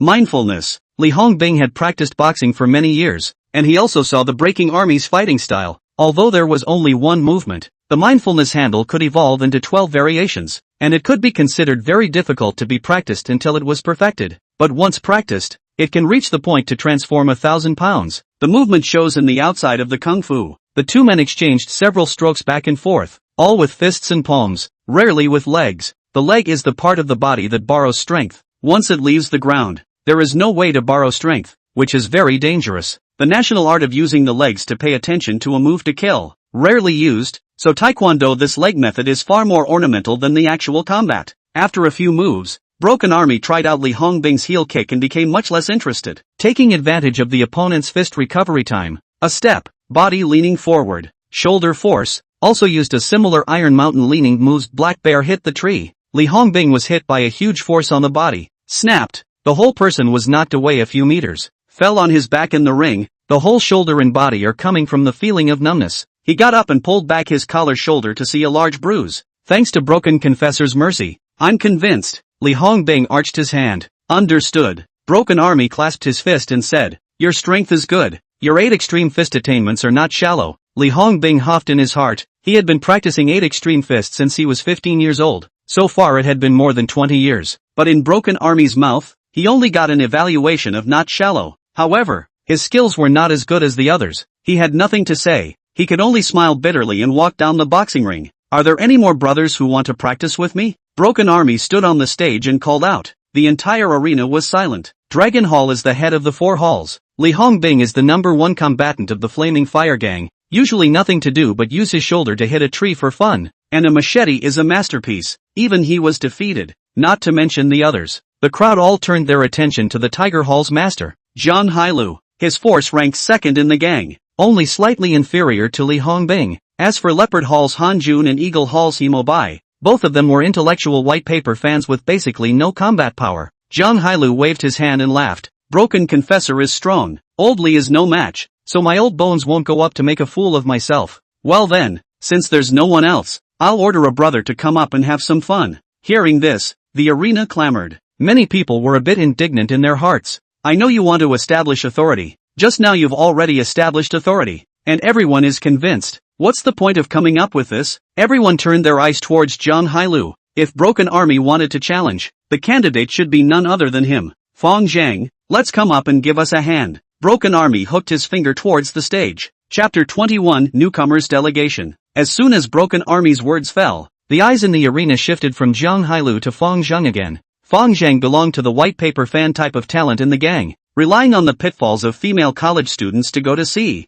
coupled with excellent licking skills. Licked the big brother above very comfortably, before mixing up the position of a steward, and the red stick type fighter is completely unrelated. The body bones have long been sucked into the red powder skeleton into a human stem. The body hand is not even as good as the following little brother. It was estimated that he couldn't even carry a punch from Broken Army. Why did Broken Army challenge him? It was really puzzling. The Tiger Hall steward next to him teased. You didn't offend Boss Broken, did you? And he just happened to take this opportunity to take personal revenge? How would I know? Fang Zheng said without a good mood. He knew in his heart that Broken Army had gotten Qin Lai's authorization to test his strength. Try to protect your face when you get beaten up later. It won't be good to hook up with female students if your face is broken. The steward of the Eagle Hall next to him kindly reminded. Morning Biao pulled Fang Zheng's sleeve and said worriedly, fists and feet don't have eyes, or else it's better to admit defeat. He was sincerely worried about Fang Zheng. Fang Zheng was not bad to himself. And besides, through the 2 recent events, his attitude towards Fang Zheng had slightly changed. It's fine.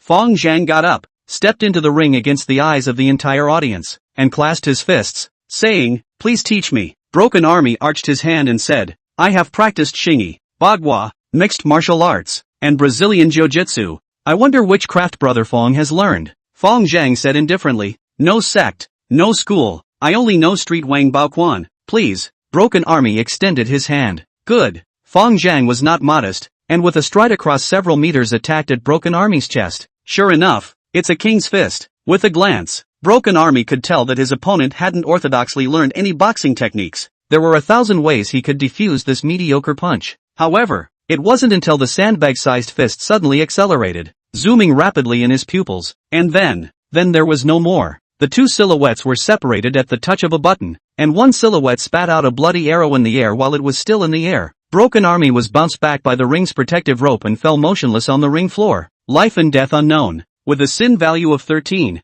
Fang Zheng wasn't enough to kill him, but since he had provoked himself, he had to pay a little price. He was quite interested in experts like Broken Army, who could have more than 2 times the physique of an adult just by practicing martial arts. This was not the same concept as piking 2 adults. With a physique like his, He could at least take on a dozen or 2 dozen strong adult men with bare hands, and that's not even counting the addition of boxing techniques. The gang's doctor went up to the stage at Chen Lai's authorization to check on Broken Army's injuries. Picking at his pupils, he said, "It's fine, just shock." The Flame Gang had a lot of talent. Doctors, lawyers, fighters, military advisors, and hackers were not lacking. This doctor is a highly paid part-time employee from a tertiary hospital, holding 2 bowls of rice, a bowl of public rice, a bowl of community rice. The gang members looked at Fang Zheng, who stepped down from the boxing ring with jaws agape, and the whole place was silent. Fang Zheng's hands were so good. This is what they never expected. Layman watching the action. Just now the two of them fought too fast. No one could see what was going on. Only know that the Broken Army is not Fang Zheng's enemy.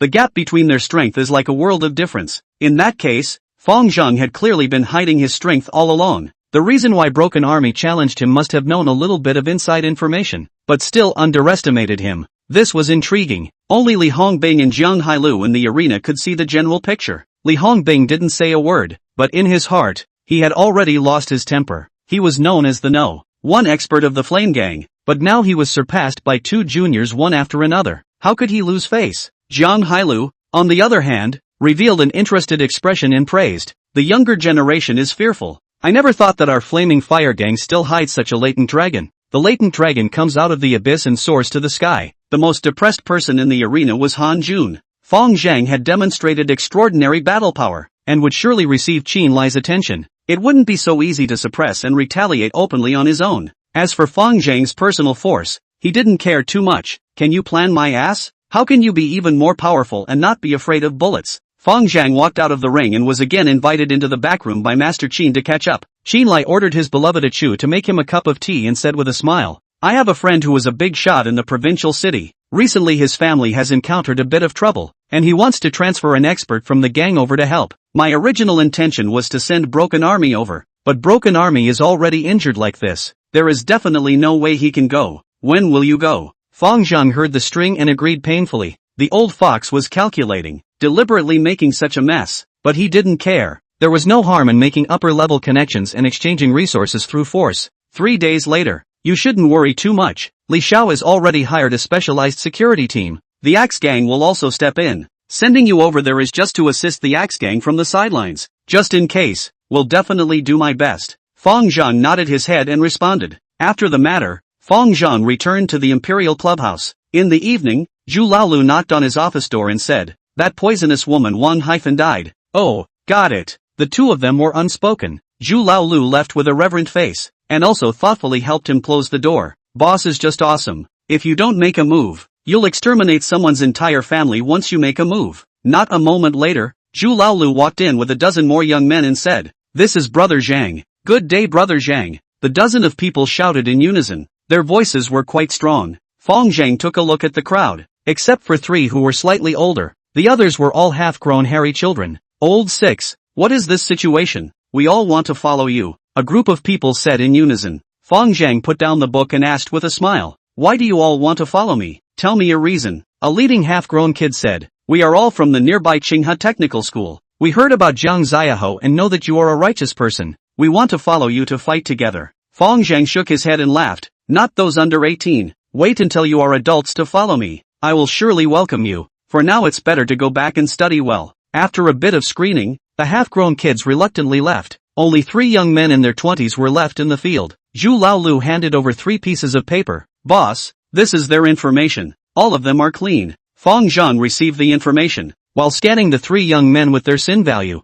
2 red numbers plus 1 black number. Su Hao, sin value 2. Hong Zabin, sin value 1. Meng Chang, sin value 73. Fang Zheng's heart moved as he looked at the man called Meng Chang, 25 or 26 years old, white and clean looking. If there was no system, one would not be able to tell that this was a person with a high sin value. "Old 6, you first arrange a box for them to spend some time. Arrange to come to my place." After Fang Zheng instructed, he picked up the information in his hand and scrutinized it. Meng Chang, 25 years old. Personal experience, graduated from the Electronic Information Department of Qinghe Vocational College. No criminal record. Introduced to the gang by Zhu Laolu because he and Zhu Laolu were neighbors. Family background, only son. Both parents dead. It's very simple. You can't tell anything from the information alone. But 73 points of sin value hanging there is definitely not normal. It was at this time that Zhu Laolu pushed open the door and said, "Boss, it's arranged for them." Fang Zheng asked, "Old Six, do you recognize this Meng Cheng?" Zhu Laolu nodded. "I've known Meng Cheng since I was a child. He was my neighbor, but he sold his house and moved places in the first half of this year, so we see less of him now. But don't worry, his family is clean, he will never be an undercover agent." Fang Zheng then asked, "I see that his family background states that both his parents are dead?" Zhu Laolu looked sympathetic.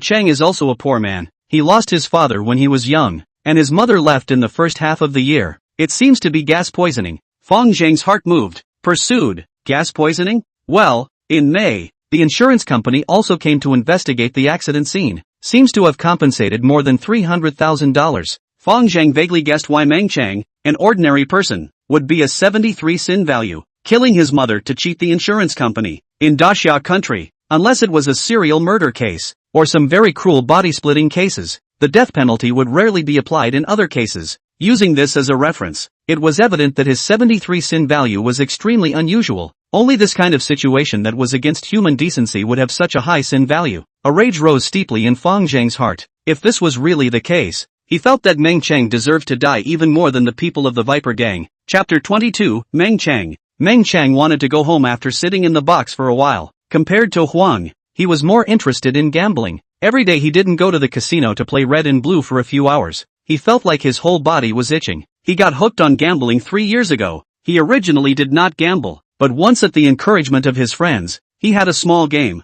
That time he won repeatedly and won more than $10,000, and bought his mom a lot of things that he usually didn't want to buy. He lied to his mom that it was a bonus from the company. Mom was very pleased. The hard-working son finally competed, worked to earn no less than others. He was also very happy, thinking that even if he did not go to work in the future, he could let his mother live a good life. He thought that the mother and son will be better and better, but did not know that it is a step into the abyss. Fell into the hell of abyss. Soon the wind and water turn around. He went from winning many battles to losing many battles. The family savings lost. Can only borrow. First borrow the bank after borrowing loans. Cannot borrow, only cheat. Cheat relatives, cheat friends. Finally, we can only sell the house. Mother and son crowded in a less than 20 square feet of small house. Finally, he really cannot get money. Borrowing cannot be borrowed. Cheating cannot be cheated. All the people see him like to see the plague. Originally mom's reputation is very good. It is his mom dragged down the water. Lost more than 700,000. He is really not willing.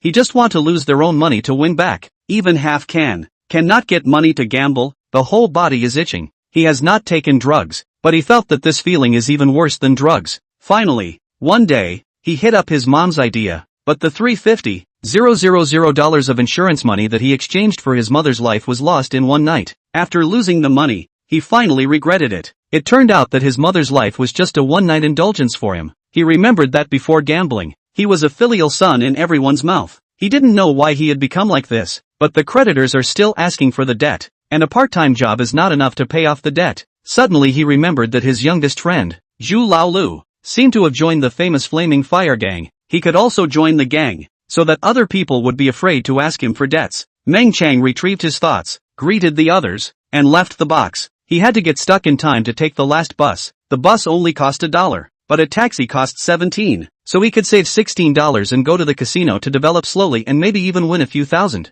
Although he had already lost more than $1 million, he still cared about the $16. He sometimes feels ridiculous. Save food and drink, save all the money given to the dealer, gambled all, borrowed all, cheated all, and killed himself. Gambling to the point where everyone hates it, gambling to the point where his family is broken, giving away his mother's life, and yet he still doesn't know to stop. Fang Zheng followed the address on the information to find Meng Cheng's home. Meng Cheng currently did not have a house and rented a small one-room house in the middle of the city. The environment was very poor, and the market price was less than 200. The two left before and after. Fang Zheng waited upstairs for half an hour before seeing Meng Cheng walking alone on the street. He seems to be like an old man, hobbling. Figure in the street lamp was pulled long. There is a kind of inexplicable loneliness and sullenness. When Meng Cheng went up the stairs, he happened to meet Fang Zheng, who was coming down the stairs, and immediately said in surprise, "Boss, why did you come?" Fang Zheng revealed a puzzled expression and said, "Just met a friend." "Ah, Cheng, you live here too?" "Yes, boss, go to my house and have a seat. It's a bit humble, don't mind." Meng Cheng led Fang Zheng towards the house with an excited face. He knew that Fang Zheng could make money and was righteous. As long as he hugged his leg well, he might be able to make a name for himself in the future. But even if he earned money, what was the use? Unless he died, he would still end up giving it all to the dealer. Thinking of this, his heart sank again. He was just a terminally ill and deformed gambler. Could he really still have a future? Fang Zheng followed him into the house. Meng Cheng poured him a cup of tea and stayed next to him with a somewhat hesitant expression. He actually wanted to ask Fang Zheng to borrow some money. Not having money to gamble these days made it very difficult for him, feeling itchy all over his body. However, he had only just met him, and it was definitely a bit inappropriate to open this kind of mouth. Fang Zheng saw his hesitant expression in his eyes and asked with a smile, "We are all on our own. So let's talk straight. Have you encountered any difficulties?" Fang Zheng's words undoubtedly gave Meng Cheng confidence. He deliberated and said, "Boss, can you lend me some money? I know it's not good to ask on the first day we met, but I really have no choice." Fang Zheng blew a mouthful of tea and asked, "How much?" I want to borrow $1,000. Meng Cheng originally wanted to borrow 10,000, but he felt that it wasn't appropriate to just meet. "No problem." Fang Zheng nodded his head quickly. Meng Cheng was secretly happy in his heart, but he saw the other party then asked, "But you have to tell me what to borrow money for. I owed a little money from gambling in the past, but I don't gamble anymore. I just still have a little debt that I haven't paid." Fang Zheng understood in his heart, put down his teacup and said, "Because of the gambling debt, so you killed your mother to cheat the insurance?" A sentence shocked Meng Cheng's face changed greatly. He panicked and argued, Who told you that?" "I didn't. The sheriff's department all investigated. It was an accident." Fang Zheng shook his head and sighed. "You know, we social mixers never tell other people about our family situation, for fear of harming our family. Even people like us can't imagine how ruthless a person would have to be to kill their own biological mother." The two sentences evoked Meng Cheng's deepest and most painful memories. He met Fang Zheng's gaze, his expression changing from puzzlement to repentance. A moment later, he suddenly bawled his eyes out, crying tears of sorrow and sadness.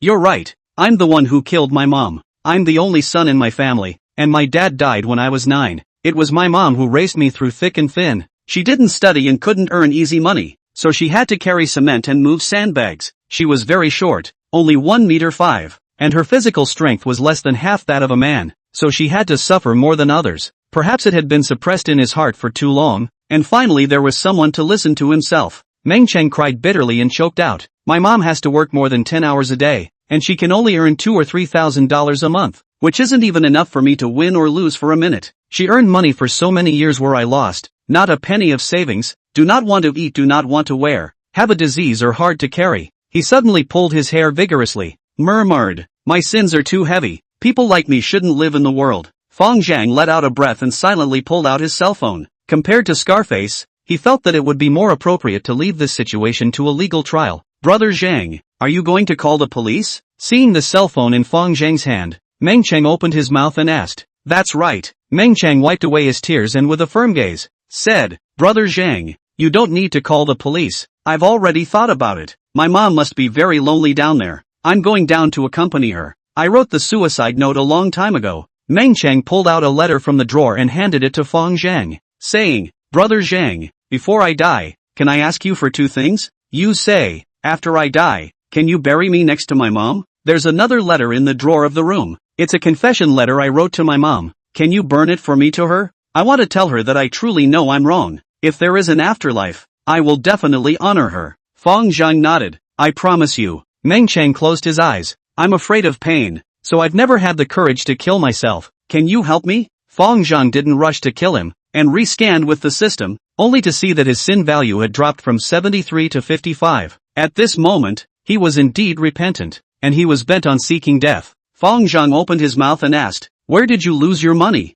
"Chonglan Street, the underground casino under the sea moon." "Oh, who brought you there?" "A friend I used to know, who also hangs out on the road. Seems to be from the Brotherhood League in the north of the city." Fang Zheng handcuffed him to the chair and walked into the room to pick up the letters in the drawer. There were 2 letters in total. One was a confession letter he wrote to Meng Cheng's mother after her death. There was also another letter that his mother had written to him. A suicide note. The handwriting was crooked, and there were multiple blurs that should have been dampened by tears many times. "Changer, Mom saw the accident insurance policy you bought for Mom, and Mom understands what you want. Your father died early. Mom was too busy working and didn't educate you well, letting you go down the road of no return of gambling. Mom has always wanted to save you, but Mom is old and can't do it anymore. Mom can't help you anymore in the future. It will only drag you down. Mom is not afraid to die. Just want to beg you one thing. Mom kneel down to beg you, get the money to pay off the debt, and live well in the future. Mom begs you not to gamble anymore. In the end,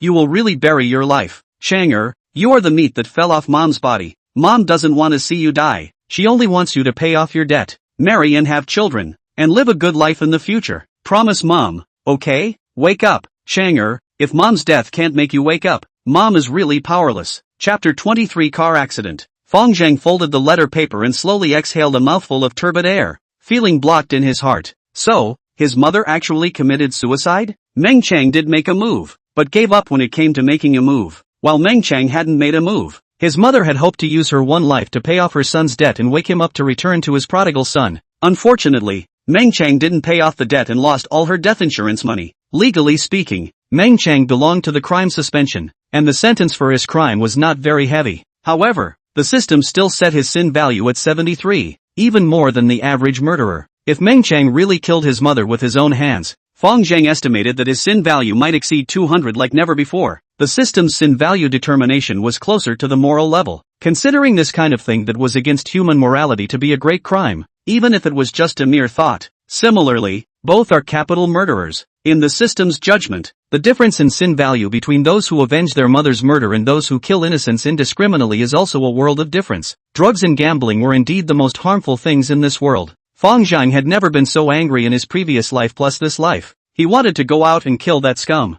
However, Meng Chang's mother's suicide note made him hesitate. The mother had used the price of a life to wish her son a good life in his next life. Who was he to end his life? Fang Zheng put the letter back into the drawer, walked to the living room, opened the handcuffs on Meng Chang's hands and said, "I'm not going to kill you. You should have seen your mother's suicide note. It's written clearly. She wanted you to live well. Whether you live or die you decide for yourself. I'll tell you the truth. Chonglan Street is the territory of the Brotherhood League. The underground casino over there is the property of the Brotherhood League. And the one who took you to the casino to play is also a member of the Brotherhood League. So you know what it means, right? This is a pig killing disc. You are the pig. I won't accept a stupid person like you." Fang Zheng left his words and walked straight out of the dark and narrow chamber. "Things done?" Zhu Laolu asked as he sat in the passenger side. "Well, it's done. Let's go have a drink." Fang Zheng's tone was not too good. "What's wrong? Did this kid piss you off?" Zhu Laolu had a curious face. "No, let's go eat some barbecue."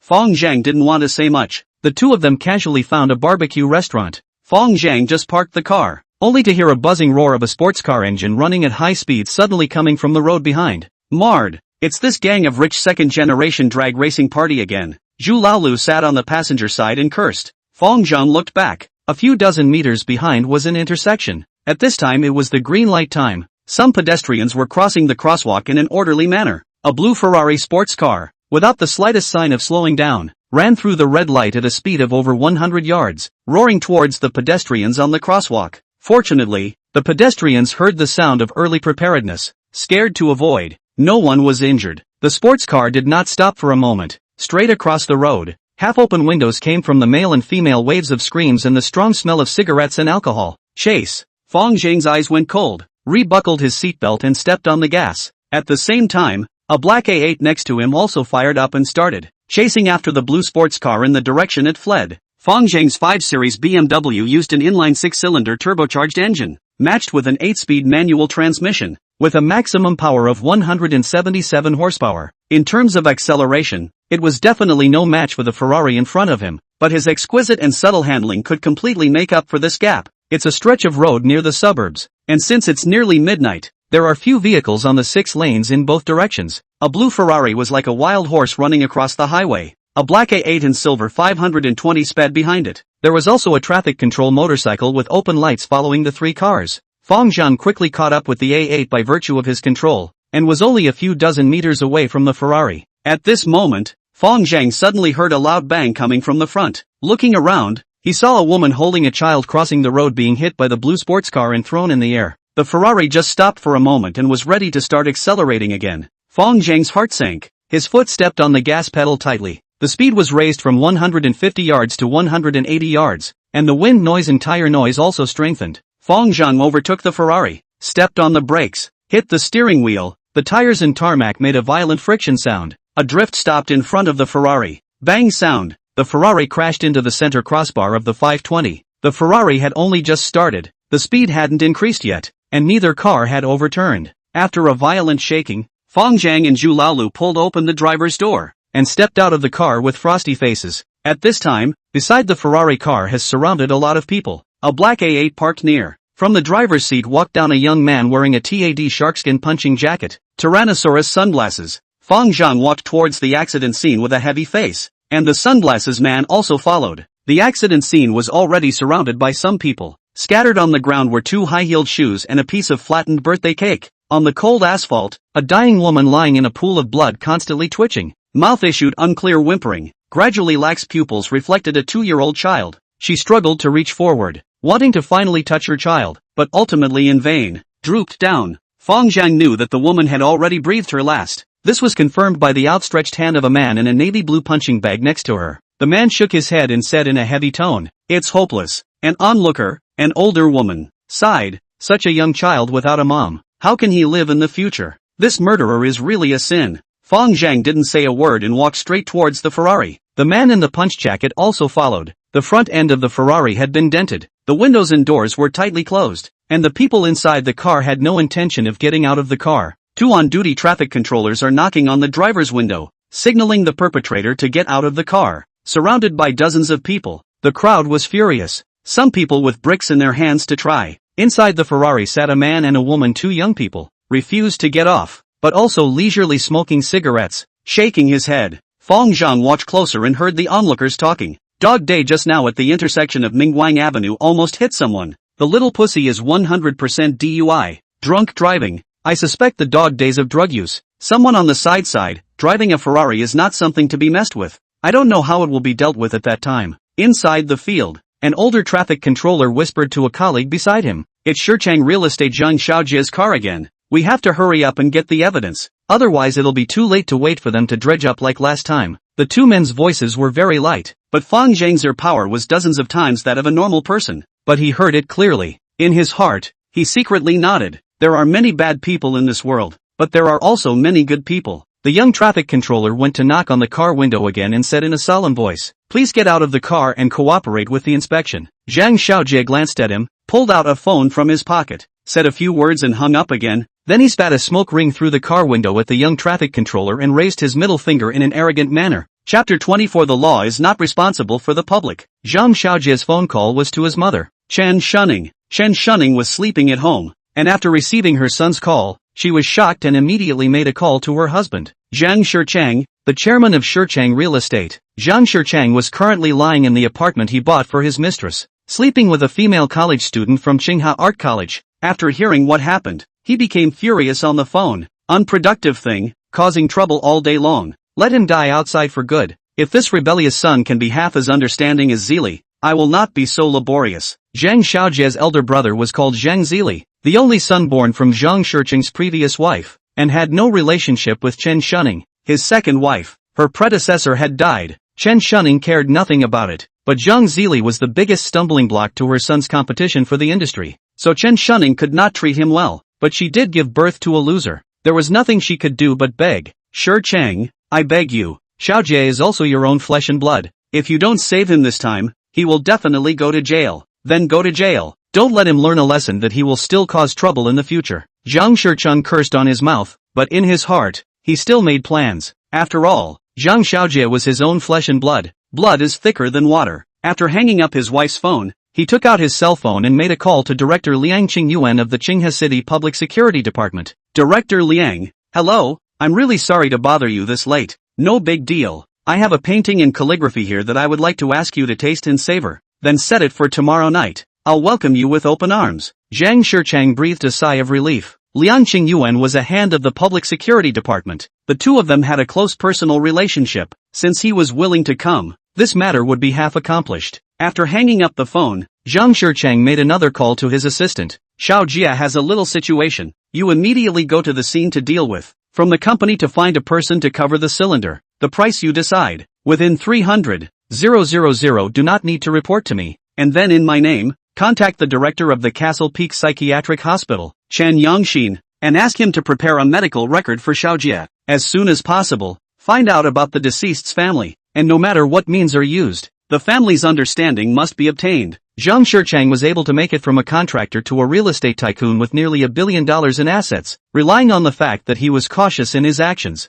and would make several plans for everything. With his status and position today, his son, even if he was just a loser, could never endure jail time because of an ordinary person's life. The scene of the accident. The young traffic controller knocked on the car window several times to no avail and asked the older traffic controller, "Master, he's not getting out of the car. I suggest forcing the window to be broken." The older traffic controller thought to himself, "This disciple is really simple. Breaking the window also depends on what kind of car it is. Is Zhang Xiaojie's Ferrari so good to break? Who will bear the wrath of the Zhang family when the time comes?" The older traffic controller shook his head and said, "Go and persuade again." Then glancing at the onlookers, he said with intent, "Make it clear to him, and tell him to try to cooperate, or else when the crowd smashes the car and pulls the people out to give them a beating, then the situation will escalate and the law will not be able to handle it. The law is not responsible for the masses," fell on the ears of the onlookers. Some people immediately raised their hands of bricks leapt to try. However, when they thought of Zhang Shichang's reputation, they all caved in, and no one dared to be the first to stand out.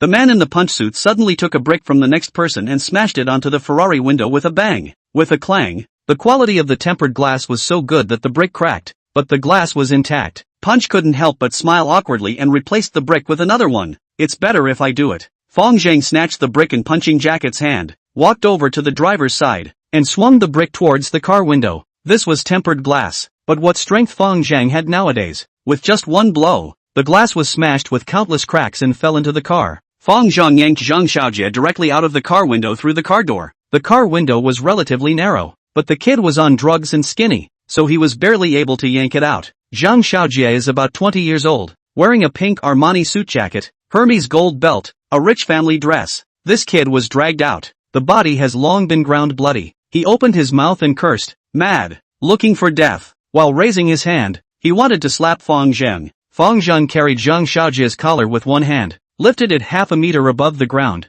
and casually slammed it into the ground. There was a clang. Zhang Xiaojie was smashed to the ground. His whole body bones were broken in an instant. His mouth chattering and cursing. Punch-coat eyes stared. One-handed lateral lift an adult man. 90% of the people cannot do. Not to mention side planks. Even pushing this kind of weight was something few people could do. This was an expert. It was at this time that I don't know who shouted, "The law is not against us. Let's not let this dude carry it alone." Several young boys swarmed up, pounding with their fists, kicking with their leather shoes, and greeting towards Zhang Xiaojie's body as much as they wanted. The two traffic controllers were about to rush forward to block, but unfortunately, they were too weak to stop the crowd's fury. After the two men persuaded bitterly, to no avail, the older traffic controller could only say helplessly, "Don't beat to death," and later still have to blow it. A word of caution to remind the crowd. Two people framed Zhang Xiaojie. The young traffic controller took out the alcohol tester. Zhang Xiaojie refused to cooperate, was greeted by the masses with an old fist, gave in, blew into the tester, and the punching bag immediately picked up a cell phone to shoot. 372 milligrams of alcohol value. Serious drunk driving. Elderly traffic controllers and go to the car door. The door opened. Everyone was stunned. At this point, the co-pilot and the chick wearing a Chi 13 small skirt is still shaking her hair, shaking her head, did not see what happened outside. In addition to the driver's seat there are several packets of ecstasy and ketamine, and 2 scattered bottles of foreign wine and condoms. DUI plus drug driving. Confirmed. The crowd of onlookers were even more furious when they saw this scene. This kind of scum is not yet the same as other bad guys. What he threatened was public safety, and it was related to the safety of everyone's life. Finally, some people couldn't help themselves and began to take bricks and slippers towards Zhang Xiaojie. The scene was completely out of control, and the elderly traffic controller finally couldn't hold back and rushed forward to try to pull the crowd away, while shouting, "Don't fight. If you fight again, you will be killed." Unfortunately, at this time the crowd is too much. At least a few hundred people in 3 layers. Some people want to do it cannot squeeze in, one after another. There are still onlookers rushed to the crowd. After hearing what happened, they have rolled up their sleeves. Righteous indignation. Wiang, Wiang. At this time, 3 security vehicles and an ambulance with driving lights drove over from a distance. The crowd of onlookers immediately dispersed, throwing away the bricks in their hands. A few paramedics pushed aside the crowd and walked over to Zhang Xiaojie's side and probed him before hastily carrying him into the ambulance. The head magistrate waited for the ambulance to leave and with a dignified face, asked the onlookers, "Who moved?" The whole place was silent. No one paid any attention to him at all. Coming forward now is a surrender and can be dealt with lightly. Once we wait for me to find out the truth, it will be dealt with severely and seriously. Still no one spoke. Seeing that the crowd was unwilling to speak, he asked the two traffic controllers again. Who moved first? Chen Jianjun, did you see it? Too many people didn't see. The older traffic controller named Chen Jianjun spoke up. He then asked the younger traffic controller, who can you speak? I'd like to remind you that this is a serious case of intentional injury. Before you open your mouth, think about the badge on your body and the oath you took when you first joined the team. Don't talk nonsense with your eyes open. Hu Kai's brows furrowed as he tried to make a reminiscent gesture, and after a moment he said helplessly, Qian team, I didn't see it either. They swarmed up. Dozens of people squeezed me and master outside. Who could see it clearly? Ah, the law enforcement recorder is here. Do you want to open it to see? He didn't tell a lie. Too many people surrounded the assault. Really can't see it. The law enforcement recorder, he only captured the picture of the outer 3 layers of the crowd huddled together and the picture of the contents of the car. It is impossible to see exactly. In addition, this suburban road also has no monitoring. Audio-visual evidence of this line is considered completely wasted. Qian Team C can't ask the result, and go to ask the car chick. But unfortunately the chick K more powder is in their own weaving illusion, completely in the clouds. Do not say what happened. I guess she was forced to have no reaction. At this time,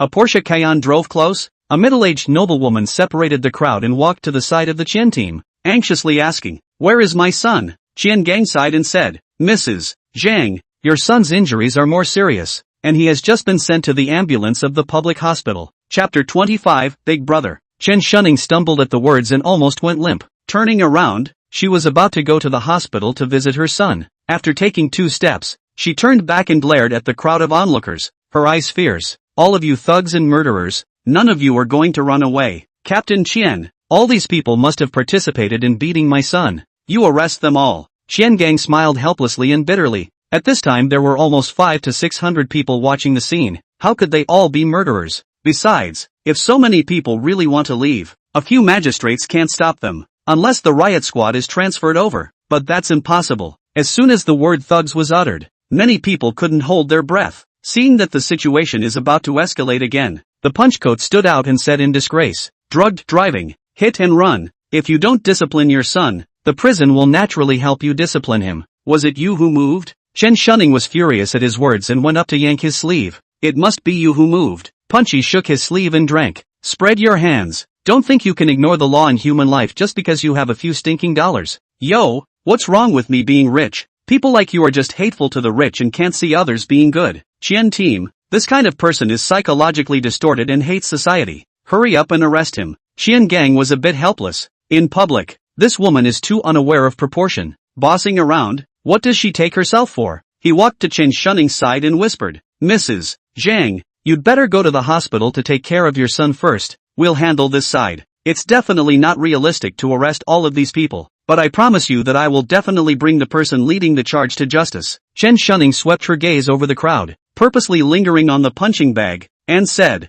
this person took the lead in stirring up trouble and is definitely the leader. Qian Gang said, we can't be sure yet. In any case, we will investigate clearly. Chen Shunning suggested in a low voice, capture a few onlookers, separate them for torture. A pair of confessions will tell us who the leader is. Mrs. Zhang, please be careful with your words. Qian Gang huffed in his heart, can such words be said casually? When is it your turn to tell a businesswoman what to do when you are handling a case? If it wasn't for the fact that Director Liang had greeted him, he wouldn't even want to bother with someone like Chen Shunning, even if she is rich. Chen Shunning knew that she was out of line, and drilled into the Cayenne without saying a word. The two traffic controllers stared at the Cayenne that sped away, not hiding their disgust. The last traffic accident case they handled last month was also driven by Zhang Xiaojie, and it was also this woman who came to the scene to deal with the aftermath. The young ones were still arrogant and bossy, and the old ones were still high and mighty. When Chen Shunning left, Qian Gang took the megaphone and shouted, those present who participated in the murder, I advise you to take the initiative to surrender and go back with me to be investigated. No one paid attention to him. The crowd dispersed and evacuated the scene one after another. Qian Gang hesitated for a moment, wanting to block but feeling powerless. Punch walked to Fang Zheng's side and stretched out a hand. Brother, what's your name? Fang Zheng reached out and shook his hand, saying, Fang Zheng, Yang Storm. The two of them smiled at each other, and Yang Storm suddenly said, going for a couple drinks? Where to? Air Z Barbecue? Okay. Fang Zheng and Zhu Lalu walked to the BMW. Fang Zheng checked around the car, except for the center crossbeam area collapsing a piece. The other parts were not problematic and could still be driven. Qiangang squinted his eyes at Fang Zheng, who drilled into the BMW. From the angle this car was parked and the collapsed part of the body, it was obvious that this person had intercepted Zhang Xiaoji's Ferrari. The license plate was local, 520, a little strong but not very strong. He took another look at the punchy A8. This car should have been involved in the chase as well. The license plate was provincial. The number was just an unusual blue plate. But some people were so low profile that you couldn't tell exactly from the top of the license plate.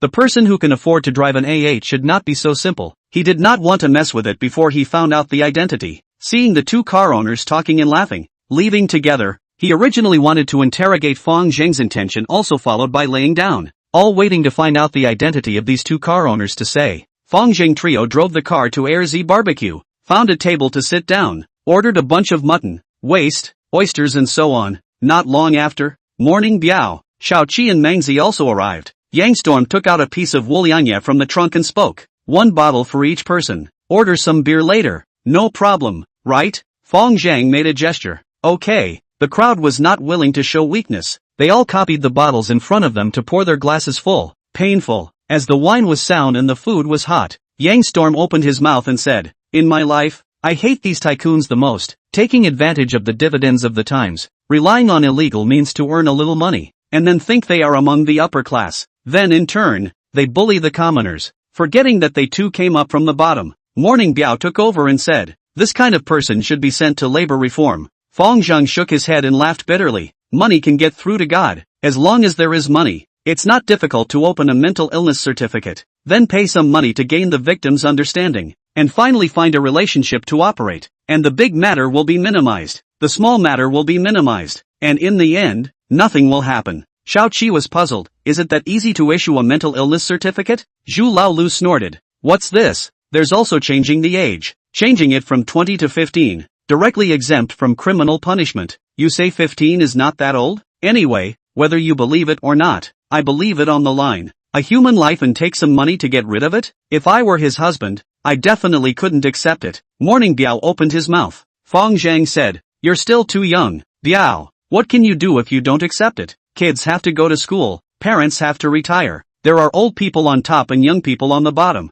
and life still has to be lived after the death of your wife. Today and you talk about compensation. Tomorrow you can block your door, betting on the lock hole, splashing paint, putting snakes, ordinary people who play?" Yang Storm nodded his head in agreement. Well said. Criminals are utilizing the inequality of resources between the two sides to be so rampant. Fang Zheng glanced at him, thinking that this person's tone of voice was quite interesting. Yang Storm then asked, "Brother Fang, I see you have good hands. Have you practiced before?" "No, just have a handful of strength." Fang Zheng laughed. "We are all social mixers. Help people look at the scene only." Yang Riot raised his cup and said, "Reckless heroes, drink, drink." The three continued to drink. Within a few minutes they heard the sound of quarreling coming from the next few tables. Quarreling, the people on both sides of the table started to move. Fang Zheng took a sideways glance. They were all half-grown kids, copying the bench and holding beer bottles to fight. Not a moment later, a group of magistrates rushed over to separate the crowd. The leading magistrate didn't rush to question the youngsters. Instead, his gaze coldly looked towards Fang Zheng's table. He let his other colleagues handle the brawl and walked over to Fang Zheng and said, "Come out with me for a moment." Fang Zheng nodded and greeted the crowd, walking with him to an unoccupied area. The magistrate said in a cold voice, "Just now there was a group incident on Siping Road. Someone saw your car at the scene. Were you involved in this matter?" Fang Zheng did not deny it and nodded. "That's right, I moved." This kind of scum let him continue to drive. I don't know how many more people will suffer behind. This kind of person who jeopardizes public safety. You guys shoot him down earlier. Where would there be so many things behind? The magistrate's face turned cold and scolded. Criminals have their own laws to judge. What authority do you have to abuse lynching? Fang Zheng shrugged and said, "Fang Ping, I know more about this stuff than you do. It has always been to restrain ordinary people. I only believe in justice." Fang Ping said coldly, "You, a social scum talking to me about justice?" Fang Zheng stretched out his hands and said indifferently, "Then you arrest me. There are at least hundreds of people who did it at the scene.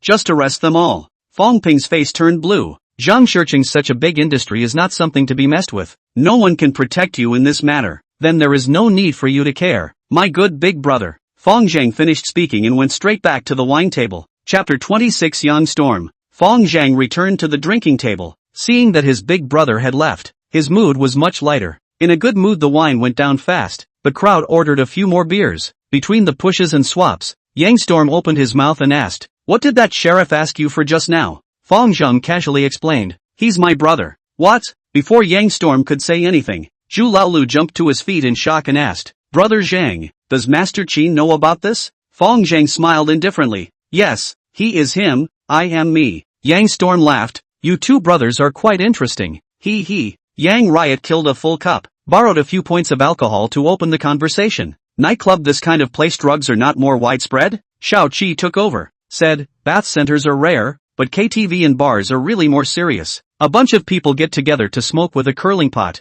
and after that everyone takes off their clothes and gets high together. It's even more explosive than a ing love action movie. But Zheng's management is more strict. Never allow the demolition of the family to enter the scene. We are not earning this money." Yang revealed an approving expression and said, "Brother Fang is quite principled." Fang Zheng laughed, "I have studied the Opium War." Yang Riot raised his cup and laughed. "Let's drink a toast for this statement." Fang Zheng drank it all in one go inside. "I can stop the demolition of the house, but I can't help the guests to bring their own This kind of situation is unavoidable in every nightclub. It's not like we can keep an eye on them 24 hours a day." Yang Riot then asked, "What is the current market situation in Qinghe?" Seeing that he was deliberately inquiring, Fang Zheng did not hide it. Qinghe had more morphine play in the first few years, which is commonly known as white powder and white flour. White noodles are all injected intravenously. People who inject for a long period of time have wasting bodies and brittle nails. It can be seen at a glance. This industry is extremely rife with AIDS due to the number of people who share needles. But now Taoist friends have also progressed with the times and switched to playing with ice.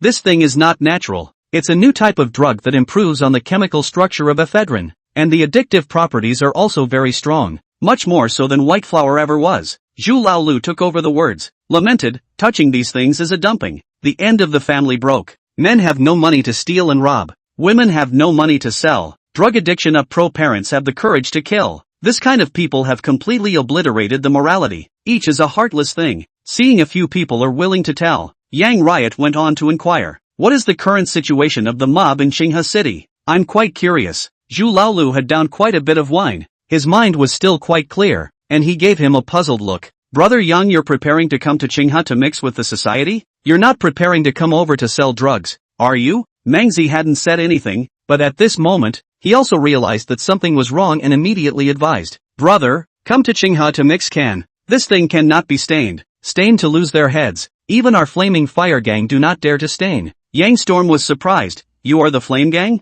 "Aha." Fang Zheng nodded his head and chided the two again. "Brother Yang is all righteous, not a social mixer at all. Can't you all see that?" In the end, it was Fang Zheng who answered the question of the mob situation for him. Qinghe City has a population of 4 million, and there are dozens of large and small forces, but the small forces without umbrellas have long been knocked out. There are currently 4 gangs in plain sight: the Black Dragon Society in the Eastern District, the Blazing Fire Gang in the Southern District, the Great Sword Sect in the Western District, and the Brotherhood Alliance in the Northern District. I won't mention the Blazing Fire Gang. The other few are engaged in some industries that harbor prostitutes and avoid gambling. Each of them has an umbrella. There are also some business bigwigs who have some unspoken relationships with them." Yang Storm nodded. This situation was already known to him before he came to Qinghe. What he actually wanted to know the most was who the umbrella behind them was. Unfortunately, this question was definitely unknown to these people. Zhu Laolu suddenly looked saddened and said, "Alas, in our Qinghe, even the triads are divided into several grades. The ones who like to cause trouble when they have nothing to do, scare people with their pocket knives, and collect protection money belong to the lowest class. The second grade is our kind of bathing center, bar management, well, at least a little bit of their own industry. The third grade is the 4 gang masters and some big bosses who have bleached themselves from the Jianhu." Zhu Laolu closed his mouth when he finished speaking. Yang Storm laughed and asked, "What else?" Fang Zheng laughed, "Unspeakable, unspeakable." The crowd started to mingle again. Fang Zheng was quite curious about Yang Storm's identity and opened his mouth to ask, "Brother Yang, what are you doing here in Qinghe?" Yang Storm didn't hide it. "There are still a few days left to fulfill my new duties, so I came over in advance to enjoy the customs of Qinghe." "Disrespectful." Fang Zheng snorted and stopped asking more questions. At the beginning, he had guessed that Yang Storm's identity was not simple, but he had thought that he was a character from the army. However, he didn't expect that he was coming down to perform a new posting. The original meaning of the word resume is very simple. That is, to take up a new post. But now it has become a special word for officials, ordinary people, including low-ranking civil servants, will only say that they are coming over to work, or to take up a post, and will rarely use this word. So Yang Storm's identity was self-evident, coupled with the questions he asked. 9 times out of 10, he was someone from the public prosecution and law system, and most likely the new leader of the public security department. Zhu Laolu was the second to react. As a character of White Paper fan, he often regarded himself as Little Zhuge. Although his wisdom was not as good as Song Xianzhe and Niu Jingxing, he was indeed more than a step above Mangzi and the others. As for Morning Biao, he couldn't hold his liquor and had already drunk so much that he couldn't even straighten his tongue and didn't react at all. The crowd continued to push the cups again. And for Yang Storm's questions, Fang Zheng tried to answer as much as he knew. Between the seats, Yang Storm took out his cell phone and made a call. Not a moment later, came an inch-head sturdy guy. Thing should be to help him drive the driver. Yang Storm looked at the time and said goodbye to the crowd. Only a few people left in the field of the Imperial Palace Club. After he left, Fang Zheng asked a few people, "Have there been any personnel changes in the sheriff's department recently?" The few people shook their heads, indicating that they were not too sure. Fang Zheng sighed and thought, these people of his own level are still too low. With a thought, he patted Morning Biao, who was resting on the table. Awake and asked, "What leaders of the sheriff's department retired some time ago?" Morning Biao rubbed his sleepy eyes and said with a blank face, "Last month, Executive Deputy Director Huang Anmin retired sick." "Ah, what happened?" "Oh." Fang Zheng and Zhu Laolu glanced at each other, revealing an expression of sudden realization. This Yang Storm was in all probability here to take over the Executive Deputy Administrator's shift, combined with his age of around 30. This person was not simple. Zhu Laolu took a surprised look at Morning Biao and said in astonishment, "Biao, your kid is quite well informed." Chapter 27, Entering the Palace. With regard to Black and Poison, Yang Riot knew more than Fang Zheng, but that was only limited to the macro level, and he was blind to Qinghe. Originally, this kind of punk like Fang Zheng couldn't get into his eyes. However, when he first came to Qinghe, he urgently needed to quickly understand the situation in Qinghe through a person in the circle. Fang Zheng is the supervisor of the Flaming Fire Gang, which is undoubtedly a more suitable candidate. This person dares to fight and has a certain sense of justice. With a good will be a good informant. The executive deputy director of the Qinghe City Public Security Bureau is an extremely crucial step in his personal career. If this step in the right direction, he is likely to enter the hall level before the age of 35. Qinghe City Municipal Hospital. Chen Shunning looked at the dying Zhang Xiaojie on the hospital bed. Her heart ached, and she said to her husband with a hateful face, "Sure Cheng, I want those thugs to bury Xiaojie with them. What are you yelling about? Xiaojie is not dead yet." Zhang Shicheng was also enraged at the sight of his son's tragic state, and immediately made a call to Captain Qian Gang, the serious crimes captain of the security department's City South subdivision. The case had been handed over to him to handle. Qian just received Zhang Shicheng's phone is also a headache. Today he went to work to find out the identity of the owner of the BMW 520 and Audi A8. 520 car owner named Fang Zheng is a steward of the fire gang.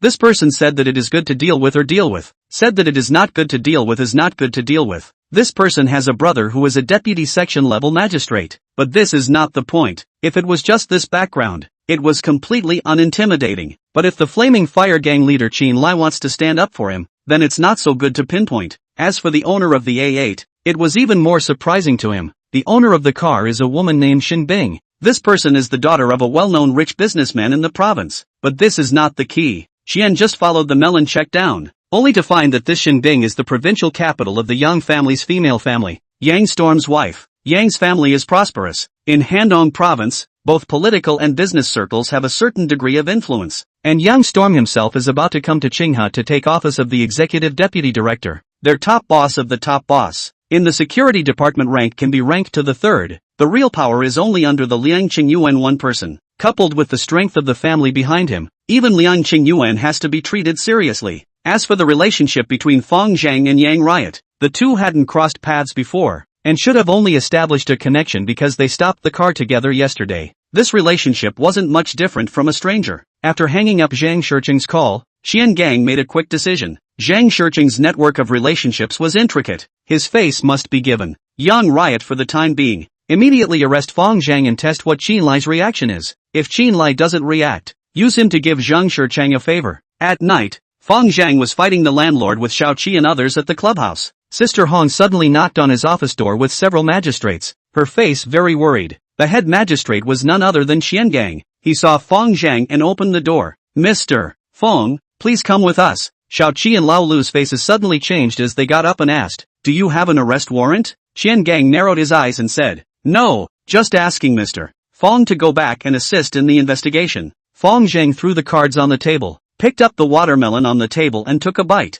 saying, "It's fine, I'll go and return." A young magistrate pulled out handcuffs from his waist and was then about to put them on him. Fang Zheng stopped, his eyes cold, and asked, "Didn't you say assisting in the investigation? What does this mean?" Qian Gang waved his hand. "Xiao Ding, no need." Seeing Fang Zheng sitting in the security car, the crowd roughly guessed that it was because of Zhang Xiaojie's incident yesterday. Morning Biao sighed in his heart. This scum was caught, but he couldn't be happy. From yesterday's incident alone, Fang Zheng was not wrong. Even if he was to be arrested, it must not be because of this reason. Mengzi and the others were anxious. To put it nicely, it was called assisting in the investigation, but if they assisted badly, the person would not be able to come back. A few people immediately had to call Qinlai for help, but no one had Qinlai's phone after looking for half a day. These minions and the Qin master, such a big man cannot hang side. In the end, Morning Biao slapped his head and said, "I've been to Lai Garden a few days ago. I'll take you to find Master Qin, the South Branch office of the Public Security Department in the city." Fang Zheng looked at the sign on the door and laughed. "Shouldn't assisting in an investigation be an inquiry? Why did you bring me to the interrogation room?" "Yo, you're quite knowledgeable?" Xiao Ding, who was just about to handcuff him, teased. "Those of us who mix with society definitely need to learn some legal common sense. Otherwise, wouldn't it be in vain if we were pitted?" Fang Zheng sat on the penitent chair with a big grin, allowing Xiao Ding to lock both of his hands with shackles. This thing he could break apart with 1/10 of his strength. There was no difference whether it was locked or not. As the two sat on the interrogation table, Xiao Ding opened his mouth and asked, "Yesterday night at 11:43 p.m., was the blue Ferrari with license plate number 886 on Siping Road forced to stop by you?" Fang Zheng bristled and said, "That's right. He jeopardized public safety. Of course I had to force him to stop. Did I break the law by acting heroically?" Xiao Ding slapped the table and drank. "Seeing justice is not a crime, but you smashing the Ferrari windows and beating Zhang Xiaojie to the point of serious injury is a crime." Fang Zheng sipped his teeth and said, "Captain Xian next to you didn't even say anything. How much money did Zhang Shichang give you? You danced so cheerfully?" Xiao Ding was furious and was about to get off the stage to teach Fang Zheng a lesson, but Qian Gang pulled him back. "So you admit that you smashed the car window and then beat Zhang Xiaojie to cause serious injury?" Fang Zheng smiled and said, "That's right, the car window was smashed by me. It's called emergency avoidance to prevent criminals from continuing to commit crimes by car. But beating Zhang Xiaojie causing his serious injury, I don't recognize it. There are so many people who did it. The hell knows who caused his serious injury. You don't want to put a hat on my head." Xiao Ding angry fire. This little hooligan on the law of common sense is also quite understand. Small words a set of set, favorably also have a little bit of reason. They want to refute a moment actually cannot find the wording. Qian Gang did not say a word, looking at the stage of Fang Zheng with a smile. The terms of the memorization of familiar with the useless. No one is willing to save you, everything is useless. At this moment, Qian Gang's phone on the table rang, sharp-tongued. "You reflect on yourself first." After glancing at the number, he dropped a sentence and walked out of the interrogation room with Xiao Ding. The call was from Zhang Shicheng's wife, Chen Shunning. There was nothing major, just that she thought the beauty salon run by Mrs. Qian had good service and had just filled up a $100,000 diamond membership, then sidestepped him by asking him to take care of the thugs who took care of his son who hurt him. Qian Gang also did not agree, did not rebuff, just said that people outside wait for the return to say. When he hung up and returned, Xiao Ding flirted on the side. "Qian team, this person is too arrogant, must give him a little color." Qian Gang looked at the time and said, "Fang Zheng's background is a bit complicated. Wait for another 2 hours. If no one comes for 2 hours, then it's not too late to take action." Chapter 28, Why are you here too? After half an hour of time, Qian Gang's cell phone rang again. He looked at the number and laughed with Xiao Ding. "The plea for mercy has come." The phone call was from Jiang Su, the deputy director of the Yinan Street Security Office, and the content was mainly based on probing, with no explicit meaning of pleading for leniency. But the purpose is self-evident. Not to plead for mercy, simply do not need to make this call. Jiang Su hung up the phone, shook his head at Zhu Laolu and said, "Not buying ah. Zhang Shicheng and Director Liang have a good relationship. Ordinary people to intercede is simply useless." The Imperial Clubhouse was his district, and he usually had a pretty good friendship with Fang Zheng. Zhu Laolu knew in his heart that his ability was limited, and being able to help make this call was already considered very righteous. "Thank you, Mr. Jiang." Zhu Laolu sighed and walked out the door. Now he could only count on Morning Biao to find Master Qin. Fang Ping's side also received a call informing him that Fang Zheng had just been arrested by the City South branch for Zhang Xiaojie's case. He hesitated for a while but still drove to the City South precinct. He knew yesterday's incident by heart, and although his second brother's behavior was incorrect, but justice, he had to save him. 2 hours flew by, and Qian Gang and Xiao Ding returned to the interrogation room. Xiao Ding handed over a transcript as soon as he entered and spoke. Sign this. Fang Zheng laughed and cursed. I'll sign your mom. Very well. Ding rolled up his sleeves. Your mouth is still quite hard. Wait for me to loosen your muscles and see if it's still that hard. This time Qian Gang's attitude was obviously different, and did not say anything to stop it. After waiting for 2 hours to wait for a deputy section level to say something, this Fang Zheng is not enough to be afraid of. Come on, hit it towards the face. Fang Zheng shook his neck and said, got guts. Xiao Ding laughed, took out a pair of thin gloves and put them on. Without saying a word, he swung a vicious swinging punch towards Fang Zheng's cheek. Ah! A miserable scream suddenly came from the room. Broken. Broken. Xiao Ding covered his right wrist, grimacing in pain, and bean-sized beads of sweat instantly appeared on his forehead. What the hell? Qian Gang thought that he had heard wrongly and subconsciously looked at Xiao Ding, only to see that his wrist was hanging limply at an incredible angle, obviously fractured. On the contrary, Fang Zheng was calm and relaxed, not a single mark on his face. Asterisk asterisk asterisk asterisk. Qian Gang couldn't help but explode in his heart. The wrist of the one who hit the person is fractured and the one who was hit is unharmed. Is this person's head made of steel? You dare to assault the police? Xiao Ding opened his mouth and gave Fang Zheng a hatchet, then forcibly enduring the pain, he used his left hand to pull out a rubber stick from the corner of the table and swung it at Fang Zheng's head. Bang! As soon as the stick went down, the rubber stick bounced high, shocking Xiao Ding's tiger's mouth. He felt that if it wasn't for the elasticity of the rubber stick that dissolved some of the force, maybe this hand would have been ruined as well. Didn't eat? Fang Zheng smacked his lips and said, I still don't believe it. Xiao Ding raised his hand to strike a second stick. Stop. It was at this moment that a loud shout suddenly came from outside the door. Fang Ping pushed the door in, his face cold and his tone unkind. Team Qian, are you guys going to torture? Qian Gang did not say a word, while Xiao Ding jumped to his feet and said, the suspect attacked the police. My hand was broken by him. Didn't you see that, Fang? Even if he's your own brother, you can't talk nonsense with your eyes open. Qian Gang sighed. This Xiao Ding is really a fool. This kind of person could not be treated as a beloved even if he was loyal. Fang Ping pointed at Fang Zheng's hands that were locked to the table stopper shackles and said, Ding Chang, who opened his eyes? His hands are locked. May I ask what he attacked you through? What are you doing with gloves and a stick? Ding Chang was momentarily speechless. He was so excited just now that he forgot about this.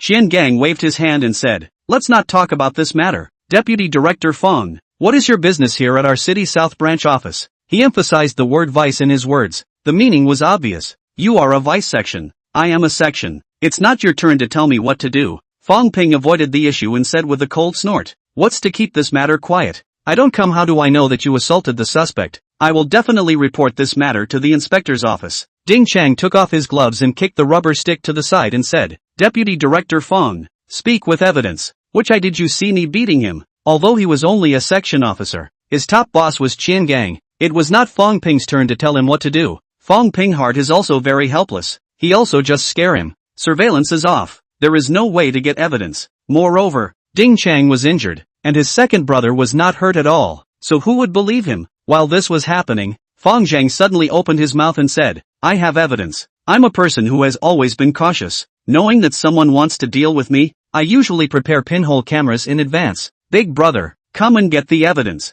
Ding Chang was stunned at his words. He had only searched his cell phone. He hadn't thought that he had left such a hand. Fang Ping was about to go forward when Qian Gang suddenly said coldly, Mr. Fang, we are working on a case. Please go out and don't obstruct our normal case. Fang Ping did not show any weakness. Normal case handling? Ridiculous. I have nothing to say if you are handling the case normally, but now that you are interrogating through illegal methods, I have the right to interfere. Even though Fang Zheng was no more, he was right in this matter. Forcing the vehicle to stop and smashing the window were all fine. The only problem was assaulting Zhang Xiaojie, but there were at least hundreds of people who had struck out. So on what grounds could it be said that Fang Zheng had seriously injured him? This time, even if he gambled on his future, he had to protect his second brother. Both sides were at swords drawn, and the atmosphere in the arena dropped to freezing point. It was at this moment that a bright laughter suddenly came from outside the door. Quite lively. A tough man around 30 years old, wearing a sharkskin soft-shell punching jacket, strided into the chamber, accompanied by Director Han of the City South Subdepartment. Seeing the duo, Qian Gang immediately walked closer and greeted, Administrator Han, what brings you here? He purposely pretended not to recognize young Storm, Everyone knew that the city department was about to install a new executive deputy director, but no one had ever met him. If he revealed that he knew him at this time, Yang Storm would inevitably suspect that he had investigated him. Administrator Han immediately introduced the few people. This is the new Yang department of our city department, who is about to take over Administrator Huan's position. Fong Ping was dumbfounded. As soon as Yang Storm entered the door, he felt a bit familiar. Wasn't this person the one who had dinner with Heir D last night? It was unthinkable that he was the new executive deputy. How could Heir D, a punk, know this kind of character? Yang Storm waved his hand and said, I haven't taken office yet. It's too early to address the administrator. Administrator Han smiled and harumphed. It's not just tomorrow. Fang Zheng glanced at Yang Riot and felt that this person was very interesting. There was a big difference between today's him and last night's. Last night he was very casual when he drank, but today he had a feeling of not being angry. Moreover, this person's attire was also very interesting, different from the usual leader's white shirt and black suit pants. Instead, he was more like a military fanatic. Yang Storm continued, You guys are busy with yourselves. I'm just casually looking around and getting to know everyone in advance. Administrator Han laughed. Director Yang still has his heart set on work during his vacation. This spirit is worth learning from. Yang Storm laughed and snorted. His eyes glanced at suddenly saw Fang Zheng, and said in surprise, Mr. Fang, why are you here too? Chapter 29, I'll fix it for you. Last night you were calling someone Brother Fang, but today you're calling someone Mr. Fang. Fang Zheng knew in his heart that this kind of address was the most appropriate on this kind of occasion. It showed both a certain amount of respect and a certain amount of distance. As for what exactly the relationship between the two was, it was up to the others to comprehend on their own. Yelp, why are you here? Department Yang? Fang Zheng raised his head, revealing an unexpected expression. What's wrong with Mr. Fang? Yang Storm pointed at the shackles on Fang Zheng's hands and asked Shengang. Shengang thought to himself that you were there last night. Isn't this a knowing question? Shengang saw Han Zhuan's puzzled face and had no choice but to recount last night's events. This is not fooling around. Yang Storm said with his hands in the air. Last night, Zhang Xiaojie endangered public safety by driving dangerously. And Mr. Fang was completely righteous. I was also involved in the interception. Why don't you arrest me as well? Han Department frowned and chided. Quickly release the person. Qiangang hesitated for a moment and didn't move. This matter was explained by Liang Qingyuan, and his order was tantamount to a holy decree for Qiangang. Compared to this, Yang Storm had to move back, but he also did not dare to explicitly disobey Yang Riot, only had to pestle in place, showing a difficult expression. Stammered, this person is suspected of serious injury. I'm afraid it's not appropriate to release him just like that. Captain Qian is impartial in law enforcement and adheres to his principles. It seems that I have overstepped my bounds. Yang Ro praised with an expressionless face. The word overstepped was very interesting for Yang Riot's status. Qian Gang sighed in his heart. It seemed that he had completely offended this new executive deputy director. However, in the official world, the first thing to do is to have a clear position. Since he is Liang Qingyuan's people, he cannot waver. Although Yang Storm's family is strong, Liang Qingyuan is not no one in the dynasty. Want to be a pawn? Are you qualified? A sneer suddenly came from the chamber. Qian Gang followed the source of the sound and looked. It turned out to be the prisoner named Fang Zheng snickering at himself. He was shaking with rage in his heart. A small yakuza who was a socialite dared to laugh at himself as the captain of serious crimes. How dare you? Too unbridled. Think Yang Storm will always back you up? Waiting for him to go away will slowly pack you. While this was happening, Qian Gang's cell phone suddenly rang again. Sorry, I'm going to take a call. Qian Gang walked to an unoccupied part of the corridor and picked up the phone. Liang Qingyuan's voice came out from inside. Qin Lai just called me and released the person. Qian Gang hung up the phone and couldn't help but shake his head and laugh bitterly. Why didn't this call come 2 minutes earlier? By coming 2 minutes earlier, he would not have offended Yang Riot. He returned to the interrogation room, unshackled Fang Zheng, and reluctantly said, You can go home now. Fang Zheng soothed his wrists and pulled out a pinhole camera from his chest, handing it to Yang Storm. This is the evidence of Ding Chang's torture of me. The hand is very poisonous yet. To this day my head still hurts like hell. I guess 80% of it is getting a concussion. Bold and presumptuous. Yang Storm let out a cold snort, took the camera and whisked his sleeve away, not caring about the crowd's obstruction. When he left, Han Department stared at Ding Chang, his gaze icy cold to the core. How many times have I told you to enforce the law in a civilized manner, and to know and obey the law? Look at what you do every day. You'll be suspended now and undergo an organizational investigation. Ding Chang looked at Qian Gang for help, hoping that he would help him plead for mercy. Qian Gang pretended not to see it. Having been caught by Yang Riot in a pigtail, this person was already a discarded son, no longer useful in the slightest. Fang Zheng nodded towards Han Zhuan, completely ignoring the others, and walked out of the interrogation room with Fang Ping. Wait for me. Fang Zheng walked out of the sheriff's department, glanced at Yang Riot who was about to get into his car, and said to Fang Ping. Then he walked over to Yang Riot's A8 and spoke. Department Yang, thank you, you're welcome. Yang Storm raised the camera in his hand and said, your method is good, but Ding Chang is just a stray fish, taking off his clothes won't help much. Fang Zheng laughed, in the place of Qian Gang, just with this matter alone won't be able to bring him down. It has to be other evidence, such as economic issues. That's true. Are you interested in this stuff? This can have. Yang Riot stared at him with interest and nodded and smiled. Fang Zheng raised his mouth in the direction of Fang Ping. My brother is a man of integrity. He took a bullet to get a vice section. He has an empty ambition but no place to utilize it. It's really a pity. Not bad. Law enforcement is like a mountain. Cynicism is like hatred. Dare to fight. The security department lacks such talent. Then I thanked Department Yang in advance. Yang Storm then asked, the head is fine? Fang Zheng laughed, it's fine. I've practiced Iron Head Kung Fu. Yang Storm rolled up the window and started the car, secretly laughing in his heart. This little punk is quite interesting. Fang Zheng waved with him and returned to Fang Ping's side with a sincere face. Big brother, thank you for today. Fang Ping said seriously, this matter is not your fault. That's why I came over. But, if you break the law and commit a crime I will definitely arrest you myself. Fang Zheng handed him a huazi and lit one himself, saying indifferently, there are some things to talk to you about. Let's find a place to talk over food. Fang Ping hesitated for a moment and nodded in agreement. The two did not drive and walked to a nearby night market alley, casually finding a fried skewer stall and sitting down. Boss, come 10 skewers of mutton, 10 skewers of waste, and 2 orders of stinky tofu. Fang Zheng waved his hand towards the stall owner. Coming. The stall owner took the tray and handed the food over. Glancing at Fang Zheng, he suddenly yelped in surprise. Boss, so it's you. Fang Zheng looked up at him and smiled. Changing this stall again? Yes, the city control over there is too strict. The stall owner was quite polite. Last time I said I would treat you to a kebab. Today this order is on me. Fang Zheng did not make any pretense and nodded as a token of appreciation. Fang Ping was slightly surprised in his heart. Second brother really had a wide range of connections. From the top to the dignitaries,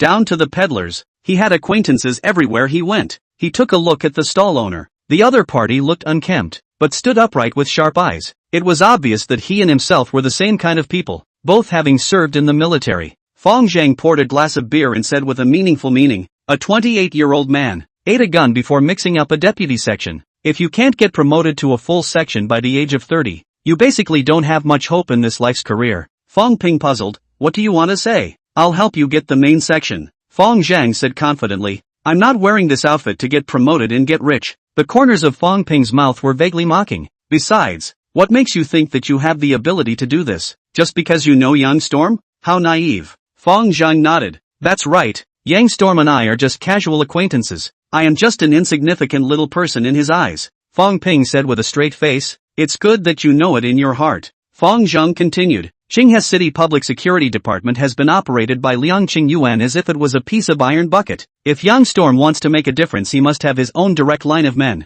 He and Liang Qingyuan will naturally have a conflict of interest. If Yang Riot wants to go further, he has to pick Liang Qingyuan off his horse and replace him. So his main purpose of coming over today is to catch Liang Qingyuan's pigtails. Saving me is just incidental. So, Fang Ping also gradually came to be a little interested and asked curiously. Fang Zheng had a plan in mind and said, so I'll take care of Qian Gang, and you'll take over Qian Gang's position and become Yang Storm's beloved. Qian Gang, as Liang Qingyuan's former driver, surely knows a little bit of his cattiness. Thus bringing down Liang Qingyuan is bound to be impossible, but exchanging a positive section is definitely more than enough. Fang Ping frowned. I'm warning you, don't do anything illegal. Fang Zheng laughed softly. I know you want to show your ambition and fight crime, but you also need a platform to do so. In the future, I will unify the underworld and become the underworld emperor of Qinghe and even Disya. Then I will help you maintain social order, take care of the criminals, and reduce the crime rate of Qinghe City to the lowest in Daxia, and your political performance will still not click upwards.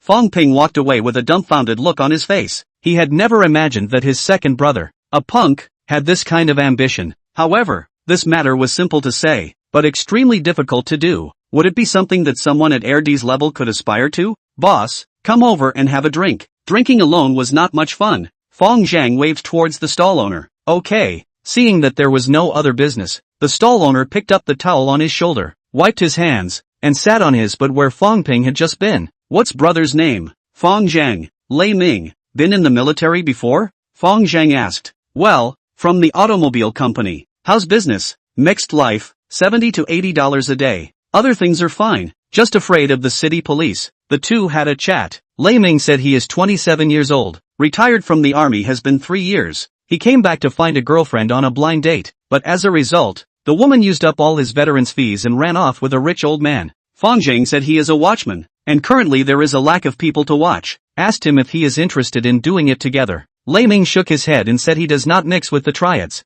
Fang Zheng said just now that magistrate you did not see? I hooked up with the magistrate. How can it be a triad? We are to help the poor and needy. Chivalrous public welfare organizations often help grannies cross the road. You want to come? A minimum of $4,000 a month. No ceiling. Lei Ming said that I will think about it. Suddenly, at the end of the alley came another burst of chicken jumping sound. Lei Ming face changed. Immediately shut down the gas tank. Will be ahead of things to the electric tricycle to move. The action of skilled people heartache. Fang Zheng did not help him this time, handing over a business card. If you are willing to come, call this number. Chapter 30, Splitting Gold Bars. I'll do it. Fang Zheng had just taken 2 steps out when Lei Ming's voice suddenly came from behind him. Fang Zheng turned his head and said, okay, I'll accompany you to send the electric tricycle back first. Don't. Lei Ming was angry at the sight of the tricycle. Silly or not, it's several $1,000s. That's right. Lei Ming straddled the electric tricycle and twisted the key to start the fire. Fang Zheng sat in the passenger seat, holding a grilled lamb kebab in his left hand and a beer in his right hand. The two men greeted the cold wind of the night, met the big caps pursued ahead,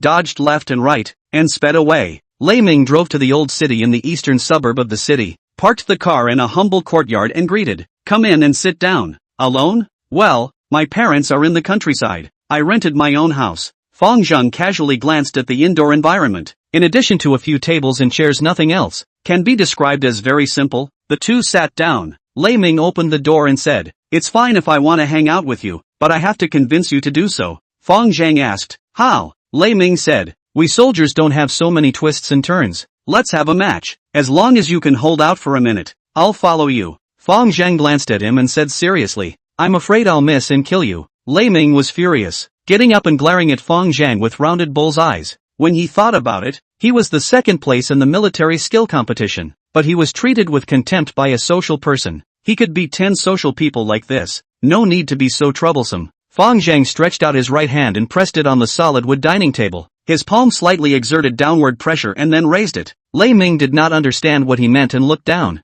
only to see a clear palm print suddenly appear on the dining table. Into the wood. Still competing? Fang Zheng said indifferently. Asterisk asterisk asterisk asterisk. Lei Ming couldn't help but burst out, asking, you're a magician? Fang Zheng breathlessly got up. Magic your ass. Let's go. Where is the boss going? Wait for me. This kid was quite quick to see the wind. I'm going to find a lady. Are you going? Go. I'll go wherever you go. Fang Zheng stared at him and asked seriously, really want to follow me? Aha. Lei Ming nodded desperately. This man's force he had never seen before was superhuman. He would not give up this opportunity unless he was stupid. You've already quizzed me. I'll quiz you on a question as well. You have to be able to answer it correctly in order to follow me. You say, we're guessing single and double. What would you do if you tried to lead me to guess double? Lei Ming returned without thinking. Frequent use of words such as frost, two, and two to cause psychological misdirection. Fang Zheng asked, dare to kill someone? Dare. Lei Ming nodded his head in a hurry and added after a second's pause, but I only kill bad guys.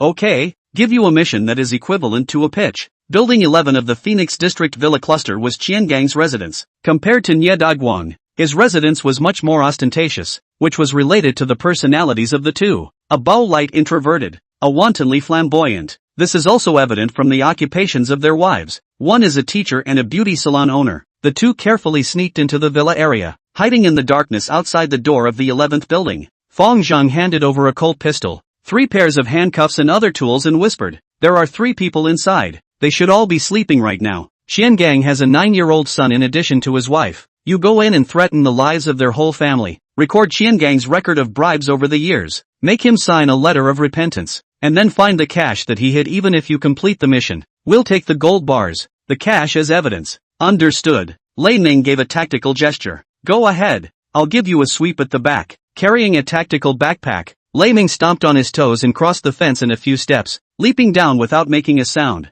Then he cats outside the living room door. and after drumming twice at the lock hole with the thin steel wire he carried with him, he opened the door silently. With 2 strokes, this guy selling kebabs is indeed a talent, Fang Zheng secretly praised. Not long after, a suppressed voice came from the bedroom on the 2nd floor of the villa. It was Qian Gang's voice. The content was a very cliched what person. Fang Zheng's current eyesight and hearing were dozens of times better than normal people, so he could hear it clearly even from a distance. Lei Ming smashed him with the butt of his gun. I'm your grandma. Quickly say where the money is. If you don't, I'll rape and kill your wife first, then chop up your son and feed him to the dogs. The voice suddenly disappeared, and it wasn't long before thunderous waves of laughter and Qian Gang's wailing came from inside again. An hour later, Lei Ming opened the door of the villa and swaggered out. When he saw Fang Zheng, he immediately compared a gesture. Done. People are knocked out. Things are also explained. The dog Day was still unwilling to explain. I scratched a few knives on his face, then all put down. Go back and say. The two returned to Lei Ming rental room. The bag of belongings all poured out. Inside the bag was 500,000 meters of gold, which was equivalent to about $3.5 million dollars. In addition to this there were 5 1-kilogram gold bars. Fang Zheng took out 2 gold bars and handed them to Lei Ming, saying, "This is your payment." Lei Ming didn't excuse himself and sked inside. These 2 small yellow fish add up to almost 400,000. It's better to rob to make money fast. Fang Zheng had a righteous face and said, "Robbery is not the purpose. Xian just knew the law and broke it. Our purpose is to send him in to step on the sewing machine." Lei Ming nodded, finally understanding what Fang Zheng meant by what he said earlier. It seemed that they were indeed a public service organization that acted heroically and fought crime. Fang Zheng then asked, "Does the amount of the confession match the property?" Lei Ming responded, "I made him sign and draw a pledge according to the amount of rice and gold. I told him that admitting to taking bribes would just mean a few years in jail, and not admitting would be extermination, so of course he knew how to choose." However, Lei Ming's words turned. No matter how much he was threatened, he was unwilling to confess about Liang Qingyuan. He would be dead even if he said it, so of course he is unwilling to say it. Fang Zheng understood in his heart. Xian Gang used to be Liang Qingyuan's driver, followed him for 7 or 8 years. How could he not know about Liang Qingyuan's affairs? Not to mention the economic problems. The style problem was definitely known. It doesn't matter if he says it's best or not, as long as Liang Qingyuan has suspicions. Suspecting that Yang Riot has evidence of his crimes in his hands, he will make compromises. Besides, it was not expected to be able to fix Liang Qingyuan with this matter. Lei Ming was very puzzled and asked, "Why don't you go directly to Liang Qingyuan's criminal evidence?" Fang Zheng shook his head and explained, "It's useless to mess with him. An executive deputy had just taken office and messed with the administrator. Who would dare to use such an illiterate person? By the time a new administrator is parachuted in from above, Yang Storm exits with a grudge, and Fang Zheng can't get any benefit at all. Before he does this kind of thing, even if he wants to mess with him, it is also a later thing.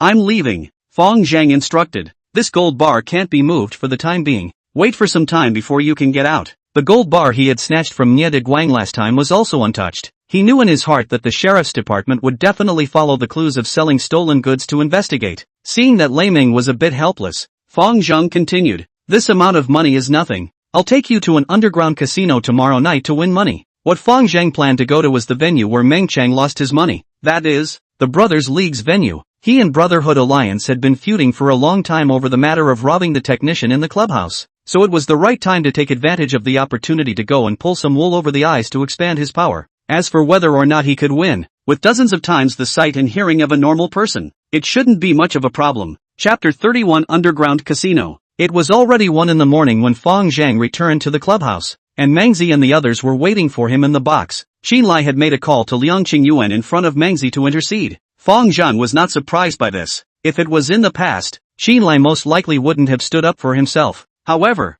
this was not the same as in the past, and he had already embodied a greater value, coupled with the fact that he was about to go to the provincial city for a mission. At this critical point in time, Xinlai would have to save himself no matter what. 2 hours later, Xian just woke up from his coma and looked at the empty safe, instantly breaking out in a cold sweat. He wasn't afraid if it was a simple robber. However, this matter was clearly someone trying to get himself off the stage. He could vaguely guess who was targeting him, but none of this mattered anymore. Tomorrow at work, the evidence of his own bribery will be sent to the desk of the head of Qinghe City. Even Liang Qingyuan cannot protect himself, can't keep it, will get himself killed. Xian Gang has no doubt that Liang Qingyuan's ruthlessness. Must run overnight. Thinking of this, Xian Gang immediately shook his wife and son awake. He had $100,000 of running funds just for such a day. Just did not expect it to come so fast. Fang Zheng guessed that Qiangang would most likely abscond overnight, which was just what he wanted. So he slept until 8 o'clock in the morning before dialing Yang Storm's cell phone. Pretty efficient. Yang Storm praised on the phone. I'll arrange for someone to send you the stuff later. What about that Ding Chang who knocked me with a stick? This kind of person who knows the law and breaks it is no longer suitable to stay in the public security department. Yang Storm also had a set way of playing official. At 9 a.m.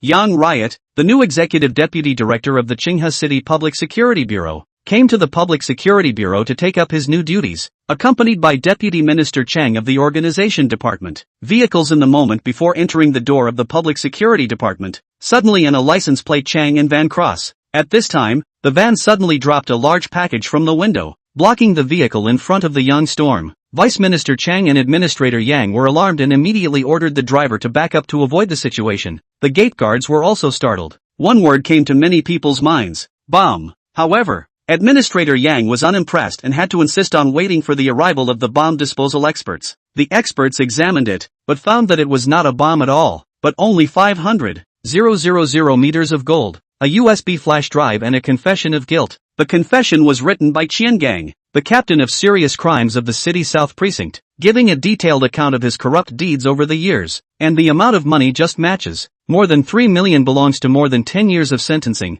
This amount is just able to reach the standard. When Yang Riot finished the formalities for his new job, the evidence was also placed on Liang Qingyuan's desk. He immediately became furious, and the table was slapped with a thud, the sound resonating throughout the entire public security department building. It's really audacious. I want to ask Qiangang what he wants so much money for. Our power is given by the people, not a glove for him, Qiangang, to amass wealth. This kind of person has abandoned his beliefs and corrupted. He must be brought to justice. Liang Qingyuan vented for more than half an hour before he remembered the main matter and asked Office Director Chiu, "Where is Qiangang?" Director Chiu wiped the sweat on his forehead and said, "He has been lost. I think it's necessary to arrest Qiangang immediately." Yang Storm, who had just taken office, suggested from the side. He was wearing a brand new white shirt today, and the olive branch on his shoulder badge glistened in the daylight. Liang Qingyuan nodded wearily and picked up the intercom to call out to Kujin, the deputy chief of the city department's major crimes team. "Team Ku, I'll leave the matter of arresting Qiangang to you." Kujin saluted and said, "Promise to complete the task." Liang Qingyuan finished explaining the task and then instructed Director Chiu, "In the near future, we must hold a special meeting on the integrity of party and government cadres, using Qiangang as a typical example. You start the preparations." "Yes." After the others left, Liang Qingyuan said to Yang Storm with a few apologies, "Blame me for my incompetent leadership, letting you see the joke on the first day in office." Yang Storm expressed his understanding. "There are black sheep in any place, and you can't take all the blame on yourself." Department Liang. After the two exchanged pleasantries for a while, Yang Riot got up to say goodbye. Liang Qingyuan looked at his back. His eyes slowly turned from grave to vicious. He closed his eyes as another name surfaced in his mind. To hit someone with a broken wrist and be hit unharmed, it's really rare. A moment later, he picked up his cell phone and dialed a number. "Flame Gang Fang Zheng, I want to know all of his historical files." Fang Zheng found Meng Cheng again. The Brotherhood Alliance's underground casino had to be introduced by an acquaintance to enter. "I'm going to gamble, Cheng, money." "Are you going?" Fang Zheng said as such. "Not going, quit." Meng Cheng shook his head with a bitter smile. This guy had been scruffy for the past 2 days, but his eyes were much more spirited. "Found a job. How much a month?" Fang Zheng took a look at the Chanhui supermarket mark on his work undershirt. "Well, moving goods in the supermarket, 1,000 a month." "How much do you still owe to the loan sharks?" "The principal is 30,000, with interest totaling 50,000. Fang Zheng wondered, where is the loan shark so good to talk? "Do not pay back the money even did not break your arms and legs." Meng Cheng said bitterly, "I've been avoiding them. Take me on a trip to the venue and I'll help you out." The Brotherhood Alliance's underground casino was located on the negative floor of the Sea Moon Entertainment Club on Chonglan Street. This place belonged to the junction between the south and north of the city, and was the key area that the Flaming Fire Gang and Brotherhood Alliance had been fighting over. Taking the Sea Moon as the boundary, the south is the area of influence of the Flaming Fire Gang, including the north of the Sea Moon is the area of influence of the Brotherhood Alliance. The reason why the Brothers Alliance was named as such was because the club was founded by the three Xiao brothers, Xiao Zhendong, Xiao Zhennan, and Xiao Zhenxi. There was a missing Zhenbei. However, the Brothers Alliance itself was in the north, which just made up for it. Several people used to be peddlers. Xiao Zhendong was a fish seller, Xiao Zhennan was a melon seller, and Xiao Zhenxi was a pancake maker. A few people are ordinary, but they are all brave. courageous and resourceful people. In the first 10 years of gambling machines are prevalent. Zhao's three brothers took advantage of the east wind to operate a number of horse racing machines. Fruit machines, slowly accumulated a little money. Later on, they switched to sand and gravel business, and seized a lot of profits. So many years down, the business is bigger and bigger. Under the head of the horse is also more and more, and soon became one of the four major gangs in Xinghe City. Fang Zheng brought Meng Chang and Lei Ming to the underground casino. At the entrance stood two watchmen. Seeing Meng Chang, a familiar customer, without saying a word, he paged the person inside to open the door through his headset. The anti-burglary iron door was opened, and the space inside opened up. The entire gambling hall covers an area of 3,000 to 4,000 square feet, decorated with brilliant slot machines, pai gao, 2/8 cones, sick bow and other gambling equipment have everything. The hall was filled with smoke. The clattering of gambling equipment and the shouting and cursing of the gamblers were endless. Chapter 32. How many skewers must this be? Fang Zheng came to the chip exchange office and exchanged 500,000 chips, then walked with Lei Ming and the two of them to a craps table. Inside the monitoring room, a few managers watching the venue immediately saw Fang Zheng's appearance. Master Lu, it's Fang Zheng from the Flaming Fire Gang. A bald, burly man pointed at Fang Zheng in the surveillance and said to the white-faced, beardless middle-aged man beside him, all comers are guests, we should welcome them. Lu Jian was expressionless. At this moment, there were a few guests on the gambling table guessing the size, betting on chips that weren't very big, ranging from 100 to 1,000. The female dealer was very pretty and dressed very sexy. Low-necked dress clothes, gully deep, a large area of snow white exposed outside.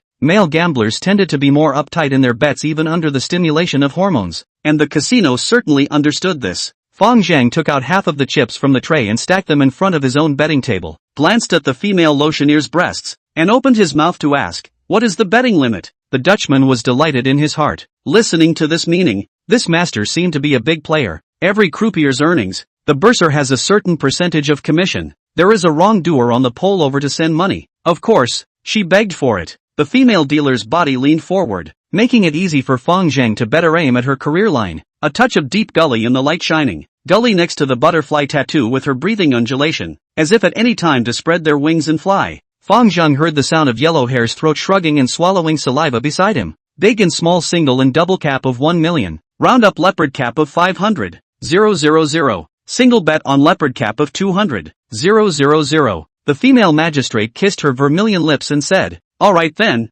I'll bet $10 on big. Fang Zheng opened the chip pile and rummaged through the $10 denominations. After a long time, he lightly yelped, how come there are no $10 chips? The female bordello secretly rolled her eyes. She thought she had a big player. This is it. This is it? She stood up straight, took a look at Fang Zheng, and explained in a slightly despicable tone, bet on the lower limit of 100. Asterisk asterisk asterisk asterisk. Opening the door for business and even despising the poor. Fang Zheng cursed, but still found a $100 chip and bet it on the big grid. 134. 8 points small. The $100 chip was pocketed by the dealer. Fang Zheng lost this game, but remembered the sound of the 134 faces of the dice. During the production process of the dice, because of the craftsmanship of each face, there was an extremely small difference in weight and sound. Ordinary people certainly can't hear it, but it may not be impossible for a real expert to hear the dice points. Of course, touching the number of poker points is definitely a joke. Next was the seventh game. The female banshee took a look at the piles of chips on Fang Zheng's table and started shaking the dice again.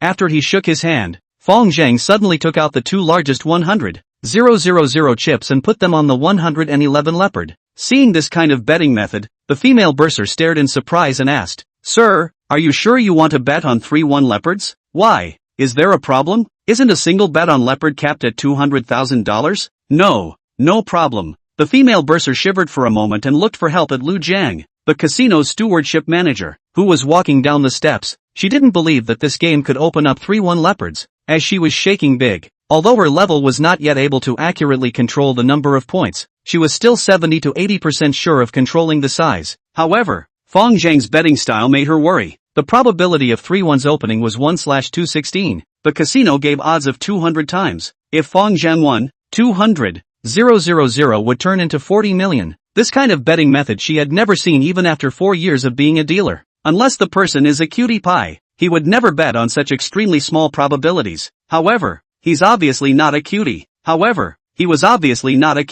What's the situation? Lu Jiang asked as he walked to the table. The female bursar pointed to the chips on the grid. The meaning was self-evident. Brother, good courage. How about I play with you in this game? Lu Jiang said with a smile. Yes, but wait for the next game. The betting has already started. She has already shaken the dice. What is the meaning of temporary change? Fang Zheng lit a cigarette. His tone implied sarcasm. Yeah, how can there be a temporary change in gambling? Some gamblers who had lost money were alarmed by this betting method and also yelled from the side. The anger of the crowd was hard to resist. The casino was surviving by virtue of its reputation. Lu Jiang hesitated for a moment, then raised his hand and said, "Open." He didn't believe that this person could really hear the single leopard's dice, because even he himself didn't have this skill. The female banshee opened the dice cup with fear and trembling, and the 3 dice were arranged in a zigzag pattern, with a bright red point towards the sky. The onlookers were stunned, and after a short silence they began to talk. Asterisk asterisk asterisk asterisk. It's really 3 ones. God, this luck is simply heaven-defying. Where is that much luck?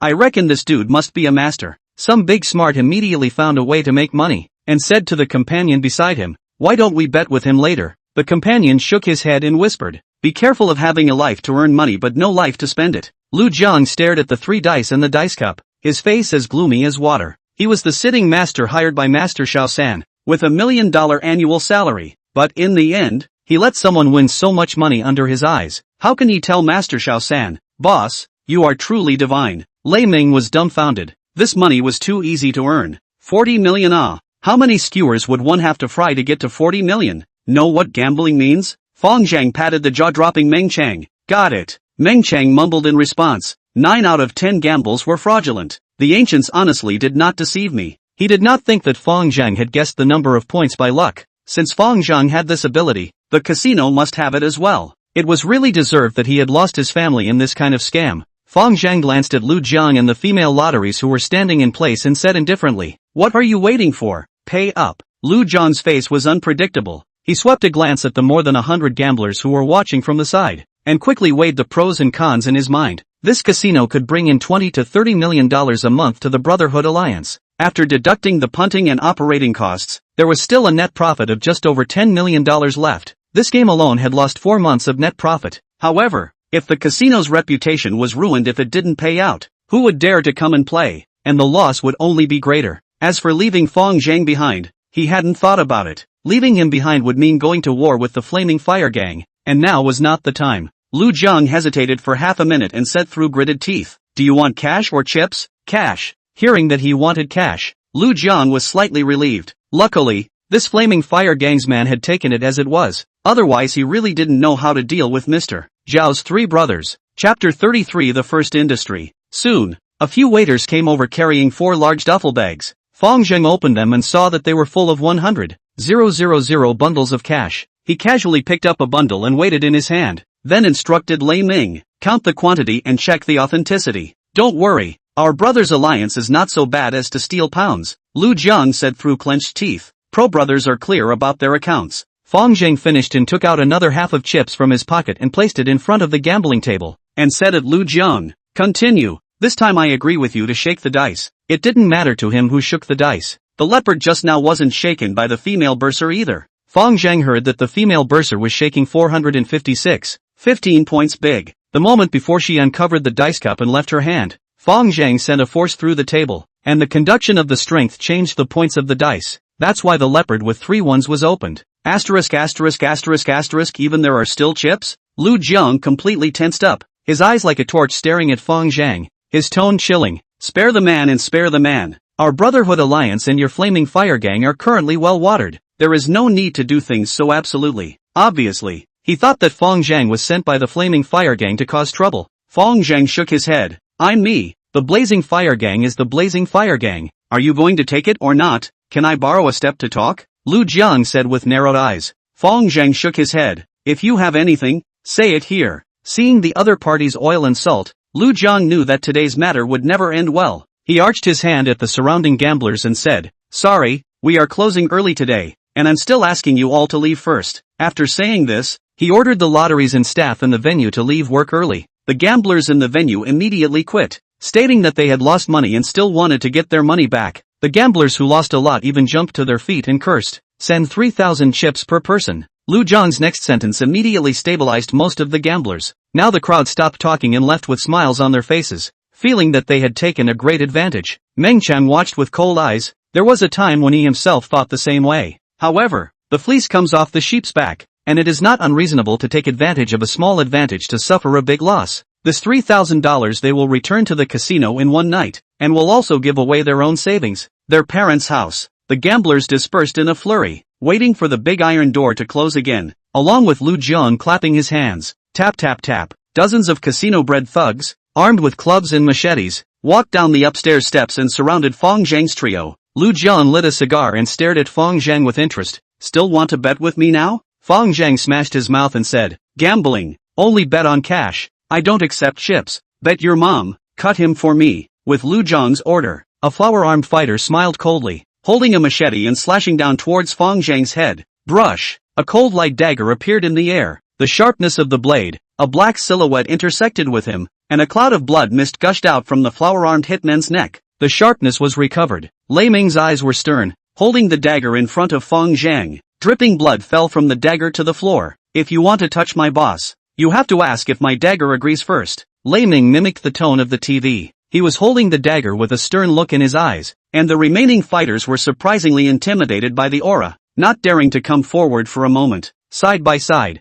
Lu Jiang gave an order, and the remaining beaters gathered all their courage and attacked Fang Zheng's trio in a swarm. Fang Zheng did not make a move. He just kept dodging the machetes that attacked him. He wanted to try Lei Ming's fighting strength. Occasionally, he would help Meng Qiang fend off the clubs that attacked him. It was himself who dragged him here, when not to implicate him. At this time there were more than a dozen people in the field surrounding Lei Ming. A few moments later his breath began to be disorganized. His physical strength was gradually exhausted, and his body was severely hit by a few sticks. Fang Zheng knew that this should be Lei Ming's limit. He began to move. Bang bang bang. In less than 10 seconds, all the fighters were lying on the ground and wailing, and in an instant, only the panicked Lu Jiang was left in the arena. Fang Zheng pulled out $50,000 from within his duffel bag and handed it to Meng Qiang. This is for you to pay off your debt. You go first. Thank you, Brother Zhang. Meng Qiang didn't push back. With this money he could start his life over. Brother Zhang. Awesome. Lei Ming kicked the motionless horseman next to him,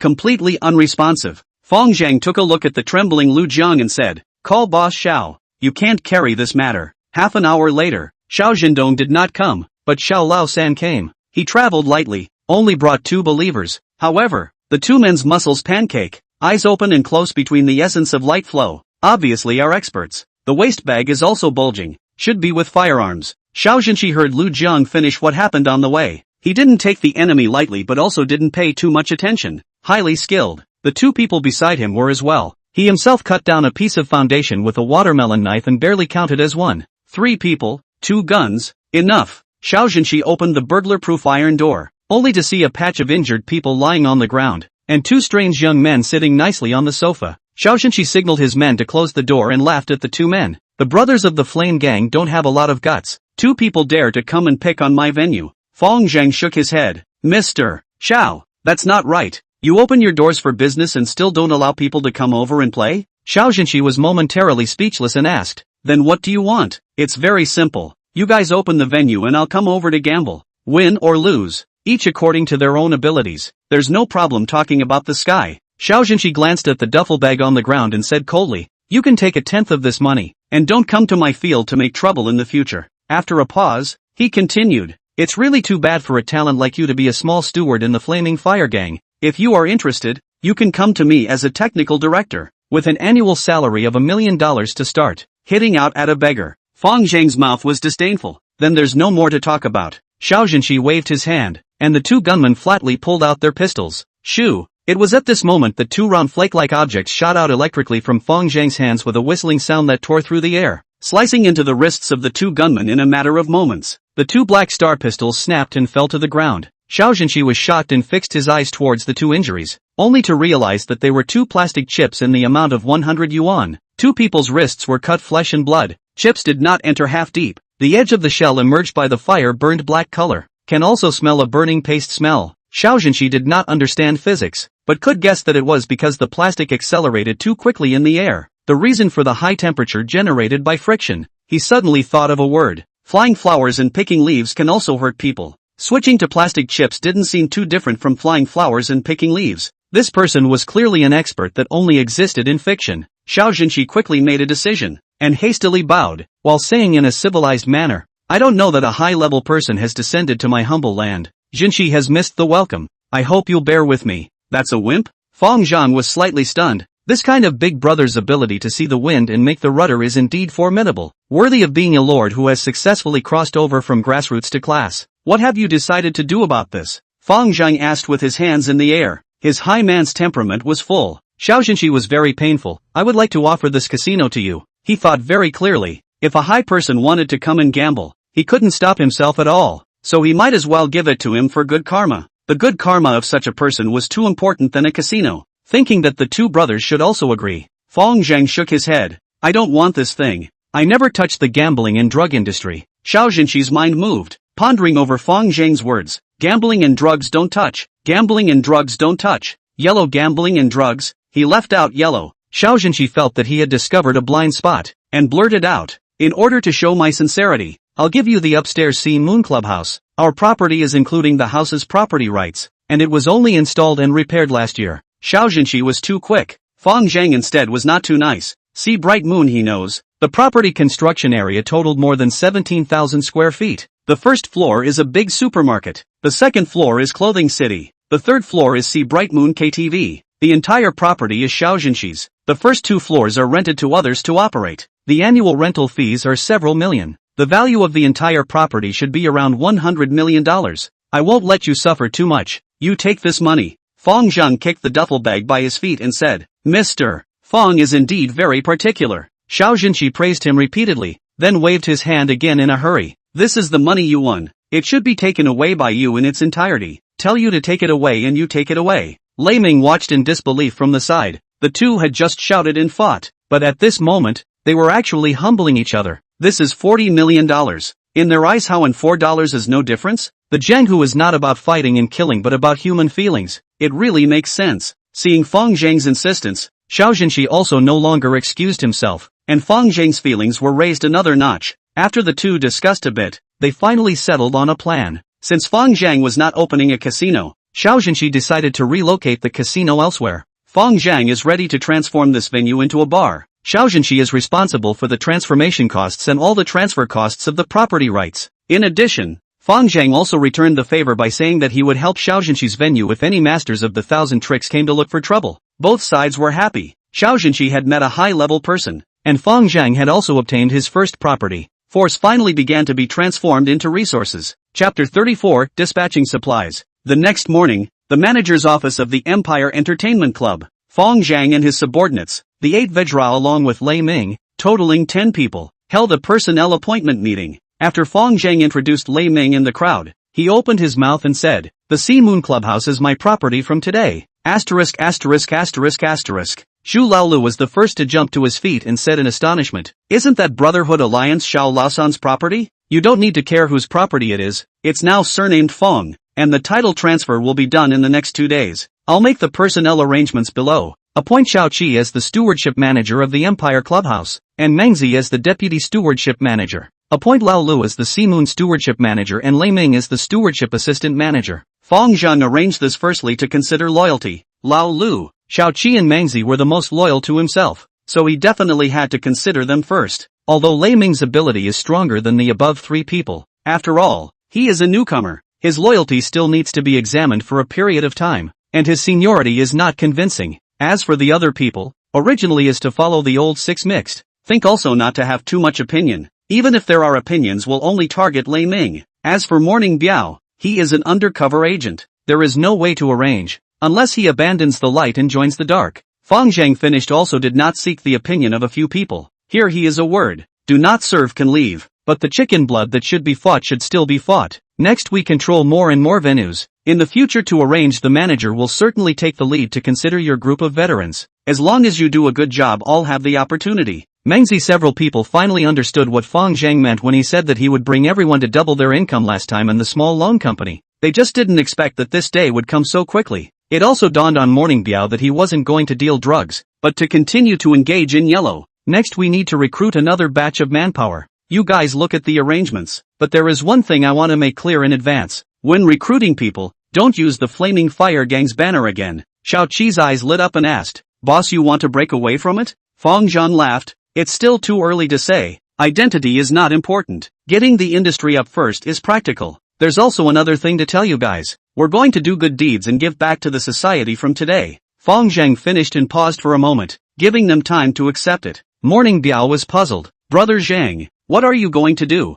Fang Zheng explained, "Dihao is not my property. I can't control it, but Sea Bright Moon can still do it. Every month, take out 1/10 of the net profit from Sea Bright Moon to give back to society." After saying this, he also broke his hand and counted up. The property below has $800,000 of rent every month, and the Sea Moon also has $700,000 to $800,000 of net profit every month, so take $150,000 out every month. Zhu Laolu heard and understood, but was even more puzzled and asked, "The properties below are also yours?" "Well, Lao San transferred them all to me. This is not the point. To give back to the community, I am going to start with the sanitation workers. What do you guys think?" "We think it's okay." The crowd was in favor of this. Providing help directly to the sanitation workers was much more reliable than donating to a project. They and the incapacitated people in the city were the ones who needed the most help. Buy a boxed lunch for a beggar on the street, and they will probably scoff and think the person is a. But switch to the really needy and sanitation workers, and people will only be genuinely grateful.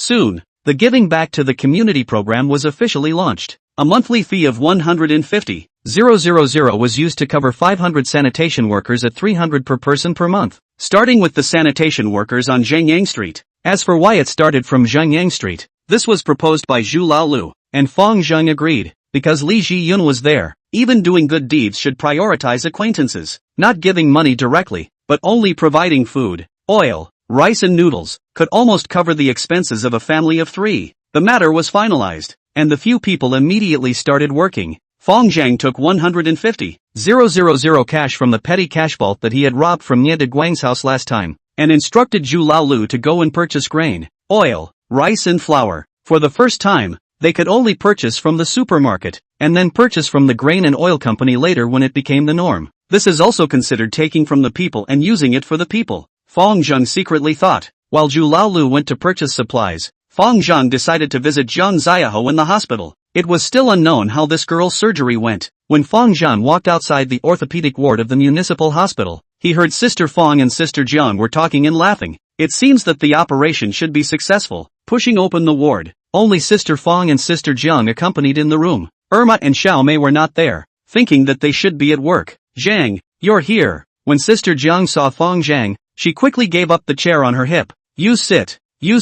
I will leave in a while." Sister Jiang's legs were not good. How could Fang Zheng go to sit in his place? And immediately sat down in front of the hospital bed. "Uncle Fang Zheng." Zhang Ziyaho was very happy to see Fang Zheng, and hurriedly shouted out. Only having just finished surgery, the little girl's body was still a bit weak. Fang Zheng put the fruit basket on the desk, touched her little brain and asked, "Does it still hurt?" "It doesn't hurt." Zhang Ziyaho grinned. Fang Zheng also smiled and said to Jiang again, 100 days for injuries. Let Ziyaho recuperate well, and talk to me if there are any difficulties." "There is no difficulty." Sister Jiang had a grateful face. Red Star Primary School took care of all the medical expenses. Principal Su also gave another $20,000 in compensation, saying that it was for your sake. Fang Zheng shook his head and laughed lightly. This old Su is quite good at being a good person. The three of them casually chatted for a while. Sister Fang looked out the door and suddenly said mysteriously, "I heard that Wang Haifan's family was exterminated. The 2 in-laws died, and the son became a vegetable."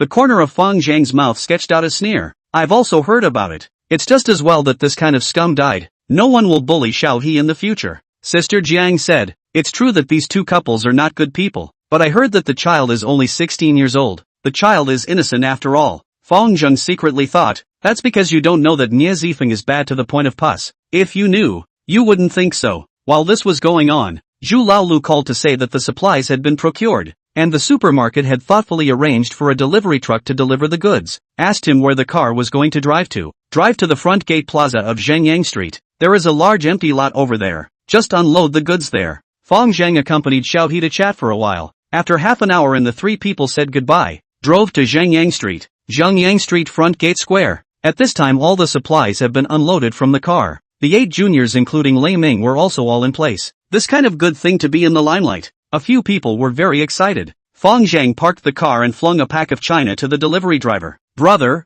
hard work. The driver took the cigarettes and asked curiously, what are you guys doing? Giving love to the sanitation workers. Asterisk asterisk asterisk asterisk. Big deal. The driver sighed repeatedly. The price of the goods he knew by heart. 150,000 in this era of per capita monthly income of 1 or 2,000. Can be described as a huge sum of money? Just so wants to take out a sweet. Previously there are some bosses to the sanitation workers to give love, but at most buy a few $1,000s supplies. Photos have to shoot a basket, show more ingredients. But these guys were clearly not putting on a show. Yeah, not right. The driver scrutinized Fang Zheng and the others, and the more he looked, the more wrong they became. These people looked like gangsters. When did the triads become so kind? Morning Biao was of the same thought, and he had been watching with cold eyes since Fang Zheng had set up the 10 rules. He didn't believe that Fang Zheng could really do it. However, the facts proved him wrong. Judging from what he had done these days, he was indeed carrying out the rules he had set in earnest. Lei Ming lined up the cooking oils in order, a smile hidden at the corner of his mouth.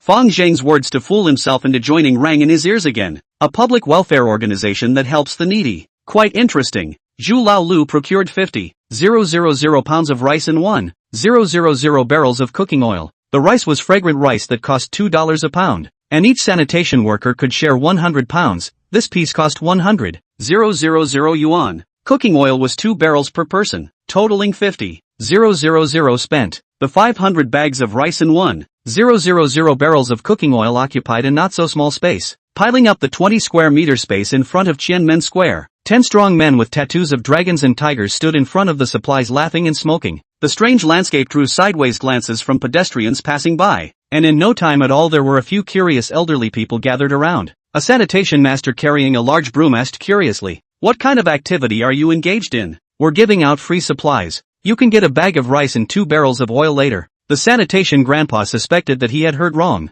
and glanced at Fang Zheng in surprise, and reconfirmed again, "You said you'll receive it for free?" "Yes, don't pay a penny." Zhu Laolu interjected, "Then claim one for me too. I'll have my son drive over to move it." A big mom holding a pug said from the side. Fang Zheng glanced at her. The big mom was dressed very rich. Her family was very good at first glance. "Sorry, this is only distributed to sanitation workers. No one else is qualified." When the big mom was choked, she was not too happy and grunted, "You guys are putting on a show, aren't you? Set up a bunch of stuff, get 2 sanitation workers to take a few pictures, then move the stuff back again. I've seen this kind of routine a lot. Whether it is a show or not has nothing to do with you. This kind of Moncler outlet online mom Fang Zheng has seen too much in his past life. Many people are HWB decades ago, and the 8 banners children of virtue. All day to hold a dog, carry a birdcage to sneak around. In the summer, there is nothing to go to the shopping mall to rub the air conditioning. With the senior citizen card to take the free air-conditioned public transportation everywhere, but also complain that the young people do not give up their seats. As a result, when it comes to receiving free eggs, she runs faster than Bolt. Fang Zheng didn't want to bother with her, but as a result, the old woman started to be unforgiving. "Did you guys have the consent of the city manager to pile up supplies here?" Fang Zheng no longer answered back. Zhu Laolu carried a supply straight to the feet of the sanitation grandpa. "Move over, I'm going to start handing things out." Chapter 35 Begging for Mercy. When the old lady saw Fang Zheng ignoring her, she wanted to get mad again. "My son is the city manager. I asked him to come. The city manager is great. My son is also the vice mayor. People do good deeds, you prefer to get in the way here." A grandpa with extraordinary temperament couldn't look at it anymore and chided out loud. A few passers-by beside him also spoke out accusing, "Hurry up and leave, give your son some virtue." The old lady saw the anger of the crowd, and did not dare to continue to be reckless, sullenly left the scene, out of a few steps suddenly thumped down to the ground. The original is not paying attention to step on a banana peel, fell face to face, the old lady lying on the ground to play a rascal, chest beating and cursing for a while and suddenly sang, "Now people have no public morality." The old man fell down, no one to help, "Poor me an age to be bullied," singing while looking at the surrounding passers-by, counting on an individual to help her a hand. Unfortunately, everyone already knows her behavior. No one cares about her. Fortunately, not a moment later, came a tiger head, wearing a red scarf little boy, struggling to help her up, and then angled his head to show a look of "you quickly praise me" expression. The old lady grabbed the sleeve of the little boy. "Children do not go. What is your name?" "My name is Young Pioneer," the little boy said with sunshine confidence. "Less you paralyzed. Pay for the money. Number 500 cannot go." The little boy froze for a moment, aggrieved. "It wasn't me who knocked you down." "Not you knocked down. Why do you want to help me? The old lady said with a straight face. Woo-woo. The little boy had expected to be praised for doing good. Who knew that he would be blackmailed by the evil man? And cried out in fear. Fang Zheng gave a wink towards Mangzi and the others, and a few people came forward and dragged them before separating the two. The old lady took a look at the fierce and vicious people. After a moment's thought, she decided to admit her own bad luck, and led the barking mangy dog to leave at a fast pace. It was the end of the day, and as word spread, more and more sanitation workers came over to collect supplies from the surrounding streets. Not a moment later Fang Zheng saw a large and small two women walking over, and hurriedly made a wink towards Mangzi. Hurry up! A few days ago it was Mangzi and the two little brothers who kidnapped Li Zhiyun's mother. It was definitely not good to see on this occasion. Li's mother rented a room in Fang Zheng's mom's house, so she definitely knew him. However, she didn't know that it was Fang Zheng who kidnapped her last time, and saw him with a surprised face and said, Zheng, you are also here? Auntie, hello. Fang Zheng smiled and greeted. These supplies were prepared by brother Zheng. Of course he's here, Zhu Laolu said with a proud face beside him. Then I'd better not. Mother Li beat a retreat. She didn't know what Fang Zheng meant by this move, but she knew what kind of virtue Fang Zheng was. Plus he was just a spectator and couldn't afford it financially. This kind of thing was important to her, but it was hot to hold. Fang Zheng said, take it, everyone has it. Zhu Laolu had the good sense to put the things at Li Zhiyun's feet. He also didn't forget to add a sentence. These things are specially prepared for the sanitation workers. Everyone has them. You are two people can receive 2 copies. I will send them back for you. Zhu Laolu could not help but pull the two of them into the car and then stuff the things into the trunk in one go. Li Zhiyun glanced at Fang Zheng through the car window, seeing that he was moving the goods in a feverish manner. His expression was slightly complicated, and after a moment, he suddenly guffawed. Soon the stuff was all handed out, and Fang Zheng told them that there would be more at the same time next month. The sanitation workers in the southern region of the city were basically included. He couldn't take care of the other regions for the time being. If you are poor, you can do good to yourself, but if you are rich, you can do good to the world. What was the point of having a system if you couldn't even realize your ideal ambitions? The sanitation workers who received the stuff went from unbelievable to thankful, and each of them left satisfied, chanting living God. Jing has sanitation workers only $700 a month. These things are not much, but for them is very important. After the matter, a few horsemen looked at the crowd of happy to leave. The face of the hidden are with the pride of honor. People's mentality is so complicated. A person who has no evil will also hate other bad people when he sees them, and he will also be angry when he sees the bottom people being bullied. And this feeling wasn't even the same as drinking or picking up horses. The pleasure that comes from the sense of accomplishment of doing good belongs to the higher levels in Maslow's theory of needs. It includes both respect and self-actualization, which is different from physiological needs and in a sense exceeds them. The founder's side is peaceful, but Zhang Shiqing's side is a cloud of worry. The son has 7 broken ribs, a ruptured spleen, and severely damaged lungs, so he'll be facing criminal detention and prosecution immediately after he's cured, and if he's serious about it, he'll be sentenced to more than 10 years in prison. The good thing is that the psychiatric certificate has been taken care of. The prison should be able to escape. The only thing to worry about is that young Riot is not to let go. Zhang Shiqing momentarily suddenly feel that he has aged a lot. Money after all cannot fight power in fist. The 2 murderers who brutalized his son. One is the deputy director of the public security department. He cannot afford to offend. The other was arrested and released, and he could not do anything about it. Flame Gang Qin Lai since he stepped forward. They have to sell his face. Their own kind of orthodox businessman after all. Still cannot do triad. Can dry over the fist only entitled. He relies on the Black Dragon Club line. The Black Dragon Club is not so small for Zhang Xiaojie and Qin Lai War. But a breath cannot swallow? Things are swept away. There is nothing to clean up. Today everyone is very tired. Fang Zheng decided to arrange for a few girls to treat them well in the evening. Especially Lei Ming. Up to now is still a chick. It is really a shame. Fang Zheng had just returned to the Imperial Clubhouse, when he saw a man wearing a gray jacket hovering at the door. After seeing the person, Fang Zheng's face was grim as he walked straight past him. Brother Zheng, you're back. Ding Chang revealed a pleasing and humble smile. No longer the arrogance of the interrogation room.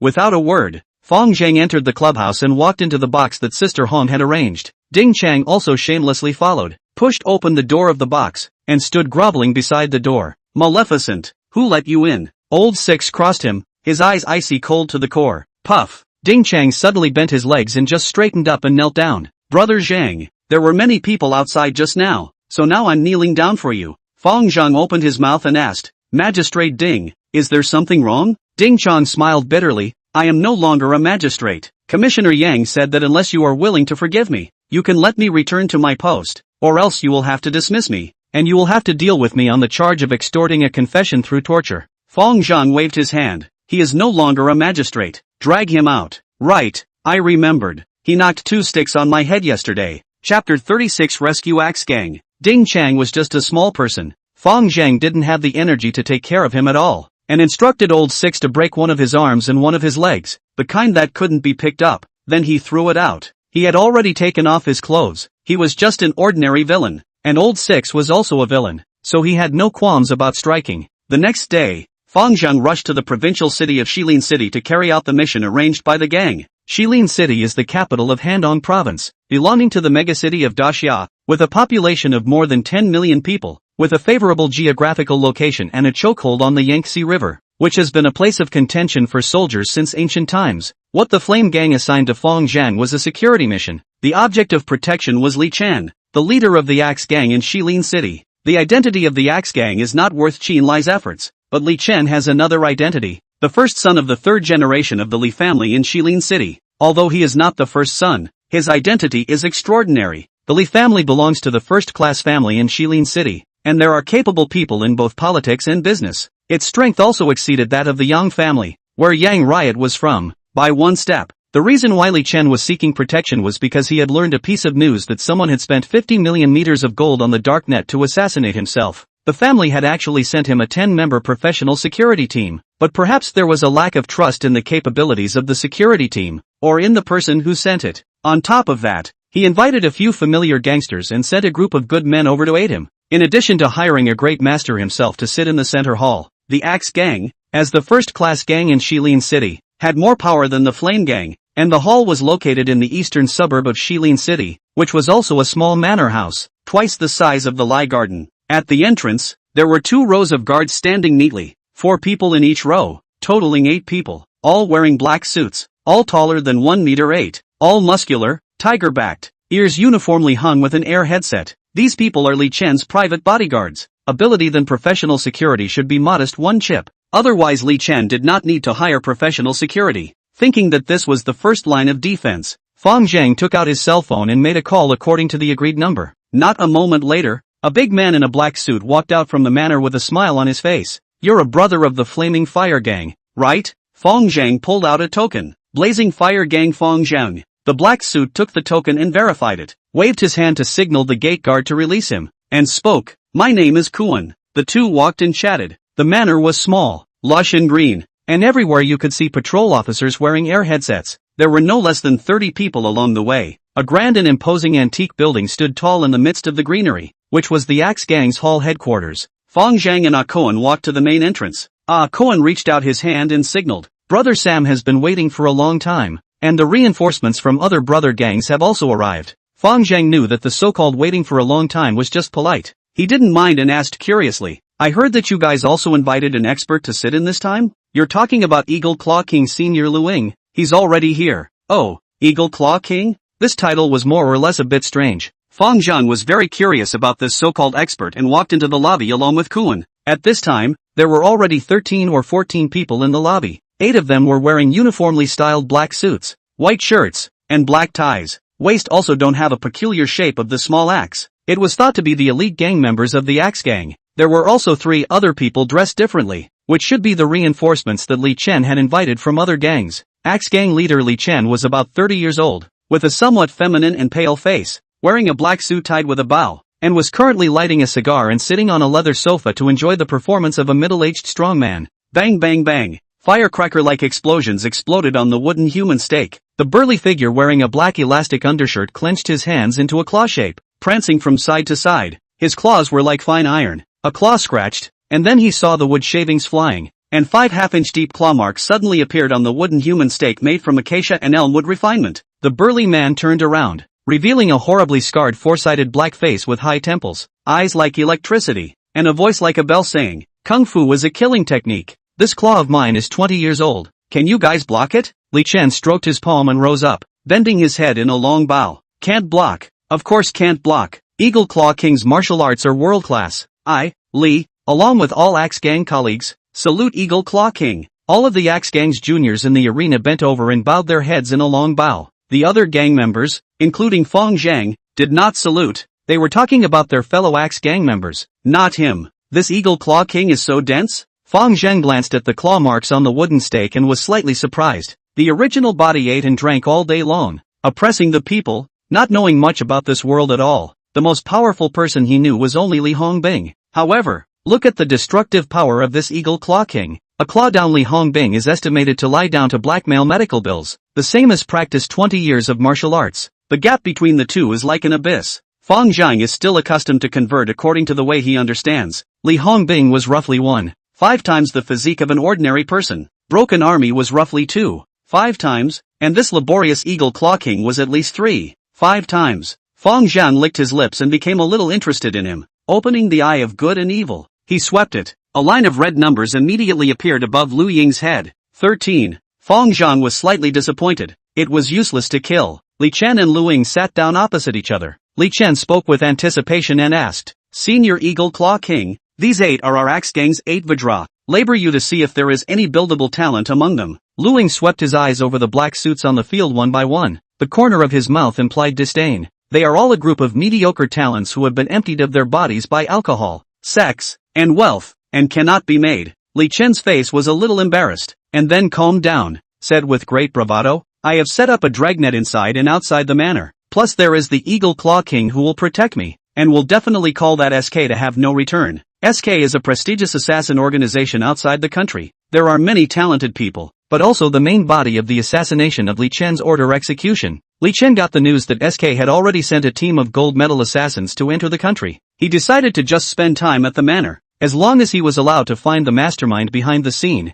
the mission would go unanswered. At this moment, Cohen walked up to Li Chen and whispered in his ear. Li Chen looked at Fang Zheng, got up and walked over, extended a hand and bowed slightly. "Many thanks to the brothers of the Flaming Fire Gang for coming a long way to lend a helping hand." "You are welcome." Li Chen's posture was low, so Fang Zheng treated him with courtesy. While shaking hands with Li Chen, his gaze was intentionally or unintentionally cast towards a blue and white porcelain jar in the southeast corner of the hall. Inside the jar, there was a faint breathing sound, extremely weak and barely audible. Fang Zheng also had this kind of blue and white figure jar during the Ming Xuan period at home in his previous life, and if he remembered correctly, this kind of jar, which was only 0.8 meters deep, had a diameter of less than 35 centimeters at the narrowest part of the mouth of the jar. How did such a small jar accommodate a person? What kind of world is this? Chapter 37 Reset too slow. Since the killers were a group, there must be more than this one person. Fang Zheng simply didn't point it out so as not to scare the snakes. Li Chen prepared a sumptuous luncheon for everyone. After eating, Fang Zheng came to the second floor rest area with the crowd. Li Chen arranged Fang Zheng into Group B, the gangster group, including 3 good fighters from other gangs and a few hall masters from the Axe Gang, a total of 10 people. He didn't test Fang Zheng's strength because it wasn't needed. Qin Lai wouldn't send over anyone who wasn't an expert, and the same was true for the other 3 people. Group A was a security group made up of personnel from the defense company. In terms of professionalism, Group A was definitely more professional, but in terms of trust, Group B was the one that was more worthy of Li Chen's trust. The security team that the Li family sent him this time were professionals sent over from a defense company called Golden Shield in the Great Summer Country. The people patrolling outside were members of the Axe Gang, who were fine with a machete, but were certainly no match for these professionals in carrying out personal protection tasks. The contract definitely would not mention firearms. However, after all, the contract was just a contract. What was under the table was the core. The guest room that Fang Zheng was assigned to was a large suite upstairs, and Li Chen's room was separated by a room. Before he even entered the door, Fang Zheng heard a few teasing voices coming from within the room. "Sending some gangsters to play match with us professionals. Isn't that a joke? I reckon that these crooked people probably haven't even seen a real gun except for the fact that they can take a machete to scare the common people and shoot a few BB rounds." That's not necessarily true. Some triads have still seen real guns. People's employer was originally a social mixer. Just good for this. What can you do? Fang Zheng knocked on the door, and the voice inside ended abruptly. No one answered, and no one opened the door. Fang Zheng pushed open the door straight, only to see 3 tough men wearing tactical jackets were holding cigarettes, gathering together to blow awesome. Hearing the push of the door, the 3 men turned back together, and an inch head with a shaved chin coldly said, "Find yourself a place to sit." Fang Zheng was unimpressed and looked at the 3 men. As professional security, the physical quality of the 3 was not covered. All of them were brawny and muscular. All of them were above 1 meter 85, a cut taller than Fang Zheng who was 1 meter 82. in the open tactical jacket, revealing the ASP baton, taser, handcuffs and the holster for real firearms on the waist. Seeing that the attitude of the three people was not very good, Fang Zheng did not take it personally, pulling out a chair and sitting down right next to them, listening to a few people bragging and farting. The small flathead who was talking was called Chao Zhang, and his words revealed that he was a sparring champion. He said slightly frustrated, "I now smoke and drink every day. Physical fitness is much worse, can only do 5,000 push-ups continuously, run 100 meters to 9 seconds 12 minutes to run 5 kilometers. Another one with short and thick eyebrows is called Guo Wei. He said he used to work abroad as a mercenary, and talked about his historical battle results with some hidden smugness. Alas, the last time I went to northern Burma to carry out rescue missions, really knife-scratching ass open eyes. Now the drug traffickers bullish, and the army is not much different. AK-47 and single rocket launcher are nothing. People can even get tanks and armored vehicles. The last time I was surrounded by 50 drug dealers. These people firepower fierce a batch. If it is not the old man shot well, a shot almost cannot come back. The man with a scraped iron chin is called Chubo. He should be the leader of the three. He looks up at the sky at a 45-degree angle. His tone is full of nostalgia. I still miss the days of flying Jian-10 fighters on missions. You guys surely can't imagine what it was like, firing Thunder 2 laser-guided missiles against the ground at 10,000 meters. Bayou.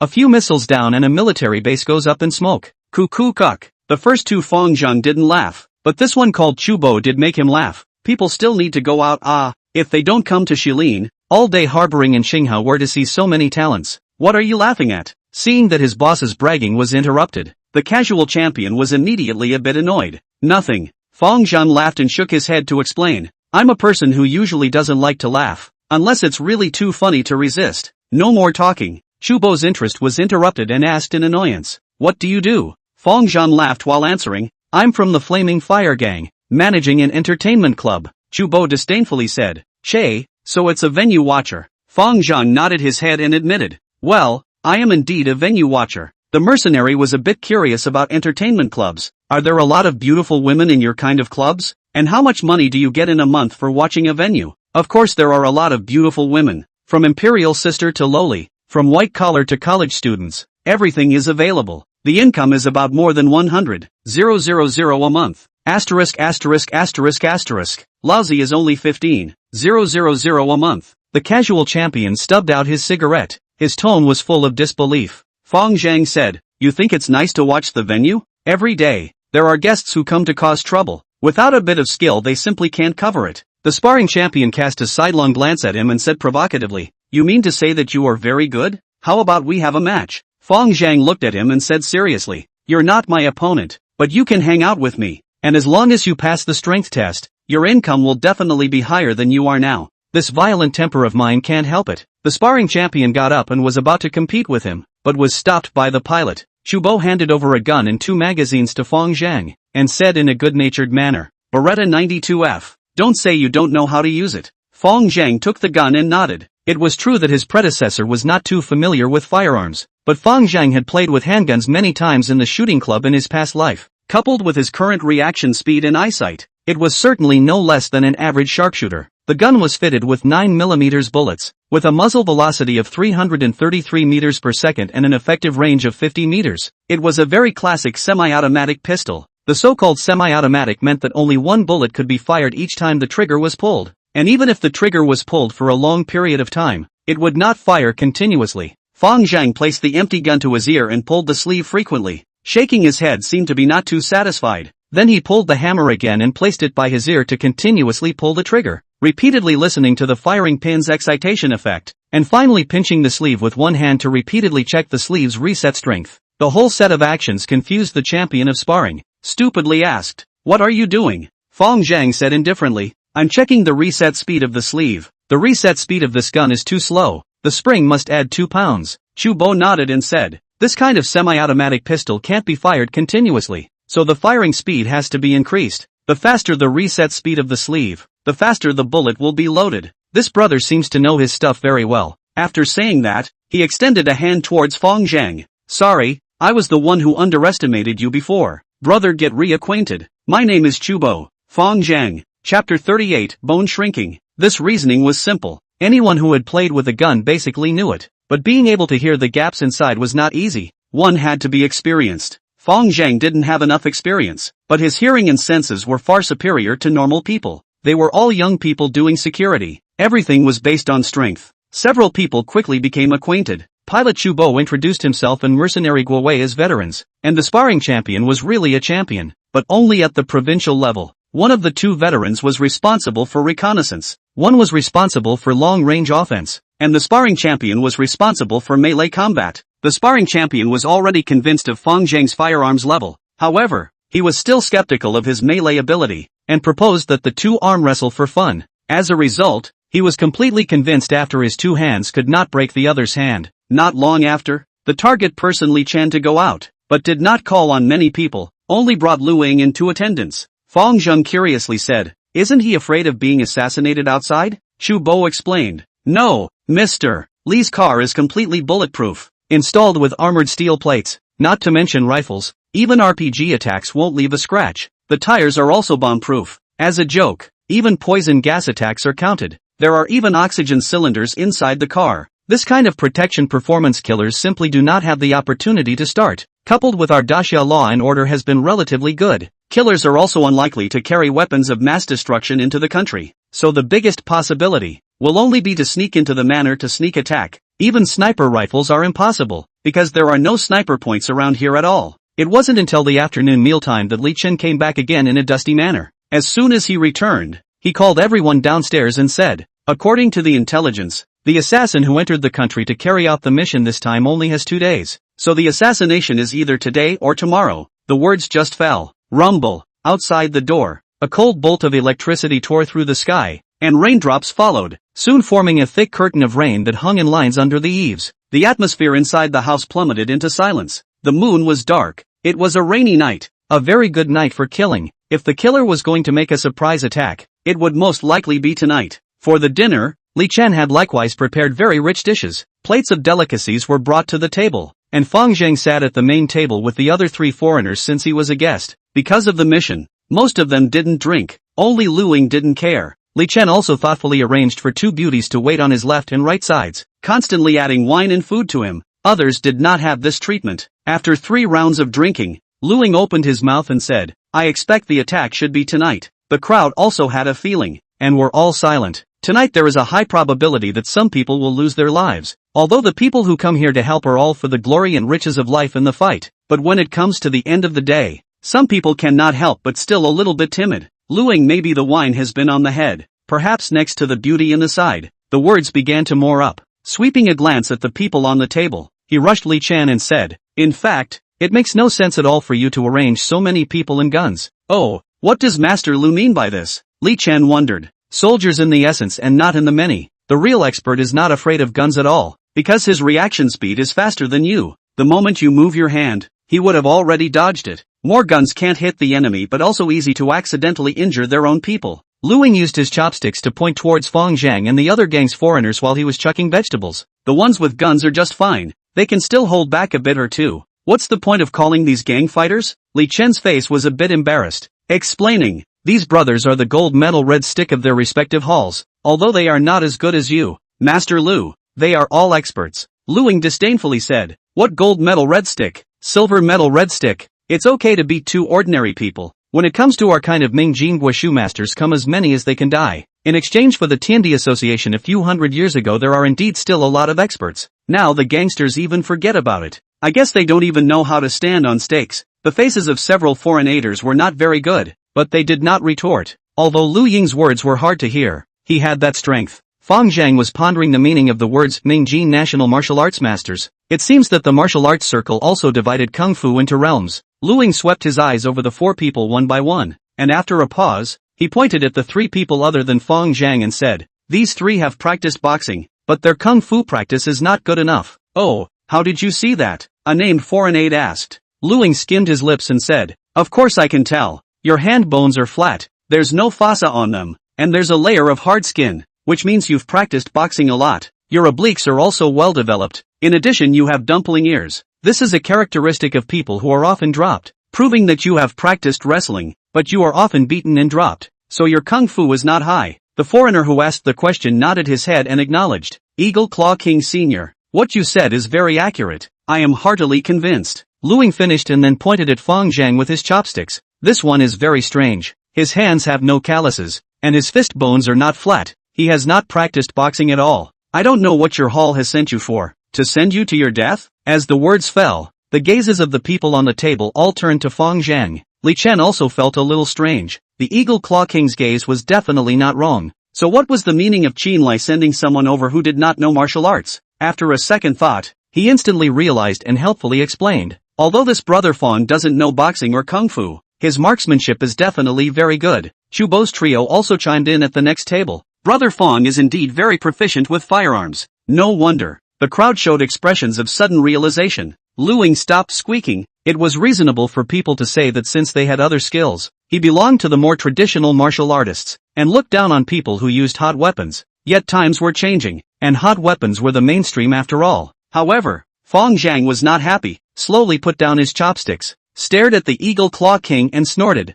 Since your kung fu is so high, Master Lu, why is it that you don't know that there is an extra person in the hall? What extra person? The crowd looked puzzled and looked around. The hall was empty. Where could anyone hide? Then you looked at me. I looked at you. The table was full of familiar faces. No spies were mixed in. Fang Zheng stood up and stared unblinkingly at the porcelain jar in the southeast corner. He could sense that the breathing in the jar had become much sharper. The crowd also followed his gaze and were even more puzzled. Wasn't that just a half-meter tall jar? Could someone be hiding inside? How could it be? Fang Zheng said aloud. Still really calm. Come out. Your support outside has arrived. Ka ka ka ka. As soon as the words fell, a sour sound of bones rubbing together suddenly came from within the empty and quiet hall. The crowd followed the source of the sound, only to see that the originally motionless porcelain jar suddenly began to shake slightly. In an instant, a serene and grim head suddenly probed out from the mouth of the jar. The cold and bloodthirsty pupils swept through the interior of the crowd, indifferent and cold, as if looking down on the living Devil King. Luing neck suddenly shrinking. Center of gravity fell to the tailbone. Body hairs exploded. Wine instantly woke up a big half. When did the hall come to a person? They actually do not know. Suddenly, a short and slender, less than half a meter high human body from the mouth of the can to explore. After landing on the ground, he twisted his torso at great speed, his sinews trembling like a dragon and snake shaking, his skeleton stretching like an inflatable puppet, accompanied by the crackling sound of bone and flesh friction, and in an instant, he turned into a huge man with muscles churning out and a height of nearly 1.5 meters of iron tower. Fang Zheng's pupils suddenly shrunk, and he was slightly surprised in his heart. Could this be the legendary bone shrinking skill? Bone shrinking skill. Luing let out an exclamation of surprise, immediately verifying his guess. Chapter 39, Strenuous Battle. The Iron Tower giant man swept his gaze over the people on the field one by one, his voice carrying a few moments of doubt. I consciously hid myself very well. I never imagined that I was still discovered by you guys. Which expert is it? Can you stand out for a moment? This question was puzzling to others as well. Some people in the arena were unable to calm down. Their gazes subconsciously turned to Fang Zheng. The giant man followed his gaze to Fang Zheng. The doubt in his eyes increased, and he said in astonishment, "How did you discover me?" "Of course I saw it," Fang Zheng casually replied. He had never seen a match between experts of the state arts and was very interested, and he definitely would not be a horse's ass at this time. I see. The giant man immediately lost interest in Fang Zheng, and his gaze went to his target, Li Chen. The stern gaze scared Li Chen, who slightly changed color, plus the way the other party appeared was just too bizarre. He said in a slight panic, "Master Lu, I'm counting on you next." Luing suddenly felt a bit regretful. If he knew that his opponent was this kind of expert, he definitely wouldn't have taken this deal. However, the contract has been finalized. The other party's killing intent has locked himself. As a person practicing martial arts, he can't be timid before the battle. He took a step forward, his whole body bones vibration, muscle relaxation and contraction, secretly cohesion strength in both claws, ready to meet the battle. The giant man also transported energy in his body. Step by step, he came this way. Do it. At this moment, taking advantage of the giant man's slackness, Li Chen gave an order, and the two Axe Gang elites beside him suddenly took out their pistols and shot towards the giant man. Li Chen had a scowl on his face. I don't believe you're really not afraid of guns. Suddenly he was like a rooster with his throat pinched. His screams came to an abrupt end, only to see the giant man's feet lightly pointing, prancing from side to side. Obviously his body is bulky and heavy, but like caressing the wind willow, the bullets can't hit him at all. Useless. Luing looked grim. His reaction speed is too fast. Ordinary people can't keep up with the shooting speed. A few moments later, 2 clicks, both gunmen's magazines were emptied. Keep up. Li Chen gave an order. The other two security guards holding M16 automatic rifles swept towards the giant man. This time, the giant man no longer continued to prancing around, and two jumps hid behind the corridor pillars. I thought you really weren't afraid of guns. Li Chen let out a sigh of relief and waved his hand. The two security guards made a tactical gesture and encircled towards the porch column on the left and right. Just 2 steps out, the shadows behind the corridor column flashed, and suddenly there were 2 streams of light shooting towards the hands of the 2 men with guns. Bang bang, 2 rifles fell to the ground. The 2 stroked their wrists and howled in pain. 2 thistles were embedded in the 2 men's gun-wielding wrists. Boom boom boom. Outside the villa, the sound of crackling firecrackers was suddenly heard again. From time to time, the wailing of people before they died could be heard. Li Chen's heart flinched and hurriedly signaled his men to go outside to check the situation. At this time, the giant man took a few steps and leapt, like a tiger pouncing on a sheep, pouncing on Li Chen. The 2 gun-toting axe gang elites at the front immediately raised their pistols and wanted to shoot. Tai, tai, 2 bone-cracking sounds rang out. The 2 gunmen's throat bones were sunken by the giant man's 2 hand knives, instantly killed. Lu Ying took a step out to stop in front of Li Chen, utilizing his energy in his hands. His claw shadows filled the sky, quickly exchanging blows with the giant man, while saying, "Leave this place to me. You guys go outside for support." Li Chen made an immediate decision. You guys go outside for support. Group A security team already had 2 people injured, and only 8 people were left who were able to fight. Group B triad team even had 2 people dead, and only 8 people were left as well. The leader of Group A immediately communicated with the security personnel station outside through their headsets. What's the situation outside? The enemy numbers 5 people. The configuration pattern should be 1 pointman, 2 fire teams, 1 precision shooter, and 1 commander. The team leader immediately gave orders after hearing this. Attention Group A, Zhang Chao and Wu Jun are responsible for frontal assault. He Bin and Lu Dong are in charge of side cover. Chu Bo and Guo Wei will look for high points nearby for long-range fire cover. Over. The leader of Group B Triad felt that his side's momentum couldn't be weakened either, and also began to give orders. Brothers, give me a tough fight. Master Li said that killing one will be rewarded with $1 million. The 2 triads were like chicken blood, holding 2 big black stars, stepping out of the gate with their front and back feet, and the people behind them followed. It was still raining outside, but it was much lighter. When shooting in the rain would easily paste the aiming point, and the gun body would become slippery, making it much more difficult to shoot. However, it was not too much of a problem for the masters. The triad group screamed fiercely, but as soon as they left the house, they turned into shrunken turtles and quietly followed the security group. Inside the hall, in the blink of an eye, the Eagle Claw King had already exchanged several moves with the giant man. Giant man body like a troll, fists and shadows flying, hit Lu Ying exceptionally strenuous, gradually show fatigue. Suddenly, the giant man's tongue bloomed spring thunder, tower-like body forward a span, a great saint cleave hanging toward Lu Ying's shoulder cleave. Lu Ying also did not show weakness, an iron claw toward the giant man's heart. The spelling was an injury for injury fight. Boom, poof, the 2 silhouettes were separated at the touch of a button. Lu Ying's entire right shoulder scapula was smashed, a blood arrow shot out of his mouth, and he said in shock, "Child's kung fu,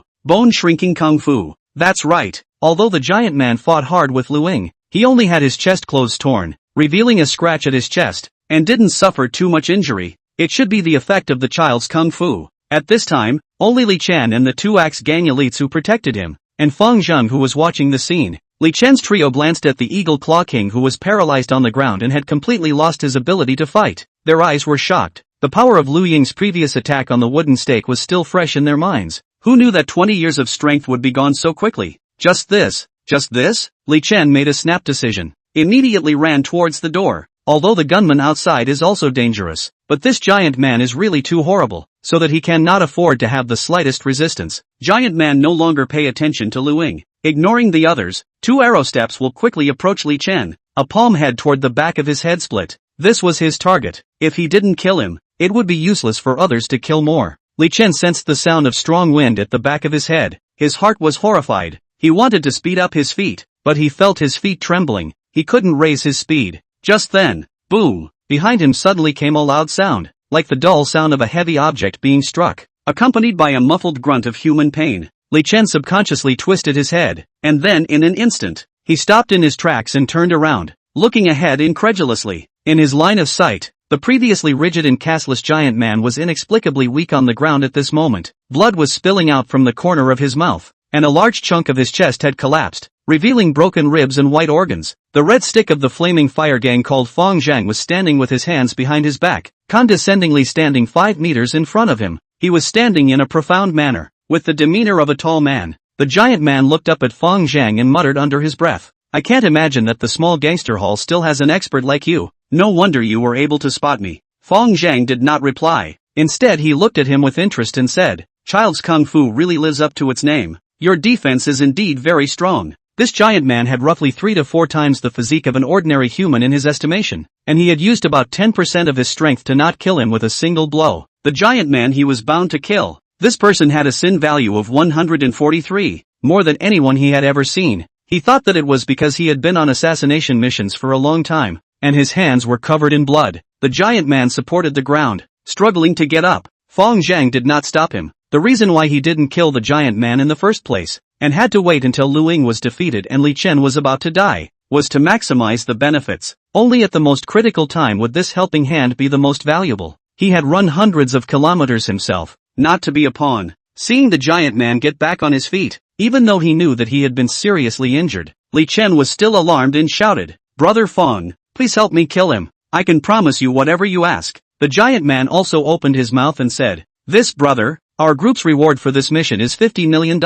As long as you don't block me, this money can all be given to you." Chapter 40, Stone Breaks the Sky. I'll offer 60 million meters of gold, right away. Li Chen immediately raised the price. The giant man instantly fell silent. Spelling financial strength, he was far from Li Chen's opponent. Besides, this money didn't arrive so quickly. Fang Zheng had his own calculations in his heart. Li Chen wasn't really a good person. He had a sin value of 12 points, but it wasn't even close to the point of death. Killing him was no use at all, and the value of the giant man was obviously very, very high. The giant man knew that it was completely impossible to negotiate, and on the spur of the moment, he spread his legs and was going to escape. Shoo! A strong wind swept past, and a finger like a poisonous dragon pointed at the giant man's throat. Well, a blood arrow soared in the air. The giant man covered his throat. His mouth emitted slurred sounds, his eyes opened wide, and he collapsed to the ground like pushing a gold mountain down a jade pillar. A volatile heat current was conducted from the giant man's corpse to Fang Zheng's body. Fang Zheng closed his eyes and sensed the increase in his physique. His heart was very satisfied, and he secretly thought, when it's not a vain trip. What satisfied him even more was that although he could not absorb the giant man's memories, there seemed to be some more memories of child's kung fu and bone-shrinking kung fu in his muscle memory. The control over the micro level of the body seemed to have strengthened a bit as well. Fang Zheng opened his eyes and turned around, only to see that Lu Ying had already stood up and was looking at himself with Li Chen with a shocked face. It was Lu Ying who reacted a little faster, staggering and bowing. "Elder Fang's divine might is overwhelming. Please forgive me for the many offenses before." Li Chen was also ready to bow, but Fang Zheng waved his hand to stop him. "Fair trade. No need to be polite." "Good. I will listen to Mr. Fang." Li Chen had already taken Fang Zheng as his backbone at this point. Whatever he said was what he would do. Outdoors, the gun battle was fought unusually fiercely. The 3rd Gold Medal team of SK performing the assassination mission included retired Navy SEAL team members from the United States of America, as well as former international mercenaries and gold medal assassins trained by the SK Assassin organization itself. Originally, the task of assassinating a black boss of the Great Summer Country didn't require the 3rd team to come out in full force at all, but the reward given by the client was just too much. Everyone wanted a piece of the pie. SK's combat philosophy was more focused on modern special forces combat standards, covert and clandestine operations, precision strikes, and one-strike kills. Their original combat plan was not even a frontal battle, but to let the Cha-Chai will be able to shrink the bones of the Cha-Chai lurked in advance, to carry out decapitation action. The remaining 5 people outside the hidden strategy. However, what they didn't expect was that Cha-Chai was recognized in advance, so they had no choice but to take a strong attack. Who knows that the black boss of the security team's strength is not weak at all, but even in their own fight back and forth, both sides have their own damage. The other side of the security team members died 4 people. Their side also died 2. Injured 1. If it wasn't for a group of big men with tattooed dragons and tigers getting in the way, maybe a few of their own people would have to stay here. The longer the time dragged on, the more anxious the remaining 3 were, and if it dragged on any longer, the local sheriffs might be on their way. George said in the communication channel, "Hanson, you go snipe the target. I'll drag them over here." "Roger that." Boom, boom, boom. George hid behind the car, raised his hand and put down 2 black suits with 2 shots, and himself was grazed in the arm by a bullet fired by the security member wearing a tactical jacket. Asterisk asterisk asterisk asterisk, such a quick reaction. George looked at the wound. It was just a graze. The effect wasn't too big. The captain of Team A looked at the bullet holes on the foreheads of the two Axe Gang minions. His heart sank and cursed. Marred. The shooting is so accurate. This is the other side's precision shooter. Chubo. Guo Wei. He's already been wounded by me. You guys go around the back. Xiao Guang and I will suppress with crossfire. At this moment, a message came from within the security team's communication channel. The assassin inside the house has been eliminated by Mr. Fang. Who Mr. Fang was, the captain didn't know, but employer Li Chen should be in no danger. He couldn't help but let out a sigh of relief. There were currently 3 people left on the other side, and one of them was injured, so they were no longer enough to be feared. Heavy barriers had been set up at the exit. As long as this precision shooter behind the car was taken out, the remaining 2 would be unable to fly, and this security mission would be accomplished. If only there were grenades, the captain thought darkly. Indoors, Li Chen and Luing carefully served Fang Zheng to the left and right. Fang Zheng looked at Li Chen and said, Go out and take a look. He still wanted to take a few security members as juniors to help him watch the scene,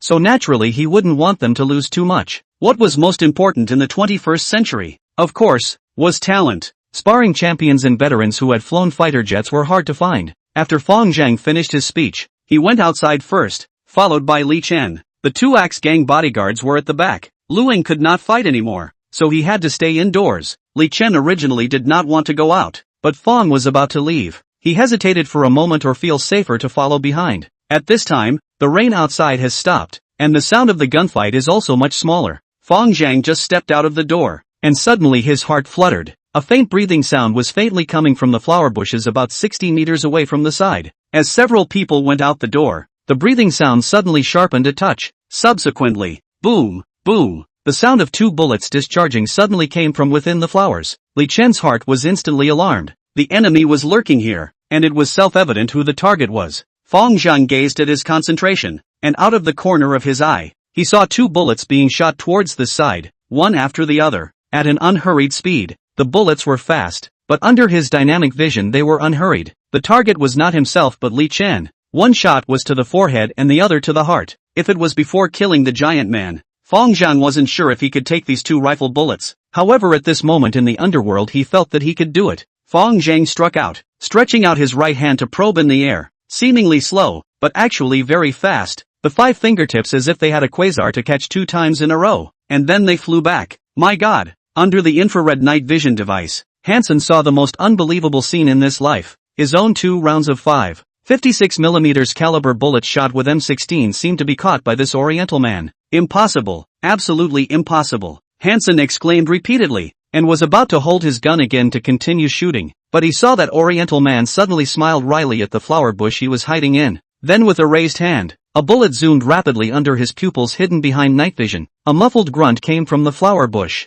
followed by silence. Fang Zheng spread out his palm, and only one of the 2 bullets was left at the moment. Li Chen stared blankly at the bullet in Fang Zheng's hand. The surprise of the aftermath of the robbery had already been put behind him. His eyes were full of unbelief. How could someone in the world be able to catch a bullet with their bare hands? Was this still the world he was familiar with? Just now when Fang Zheng defeated the giant man, Li Chen's perception of his force was not very clear. He only knew that it must be far higher than Lu Ying's. After all, he was not a martial arts practitioner. After all, he is not a martial arts practitioner. He has no concept of what Ming Jin and Dark Jin national arts masters, but catching a bullet with his bare hands is different. This is not a national art expert. This is clearly a Superman. Before, he was still a little pained by the cost of 60 million meters of gold, which killed 1/10 of his assets, but at this moment, he felt that the money spent was really worth it. The 2 juniors of the Axe Gang were even more horrified. Even Luing, who was recuperating inside the house, was startled. He went out and asked,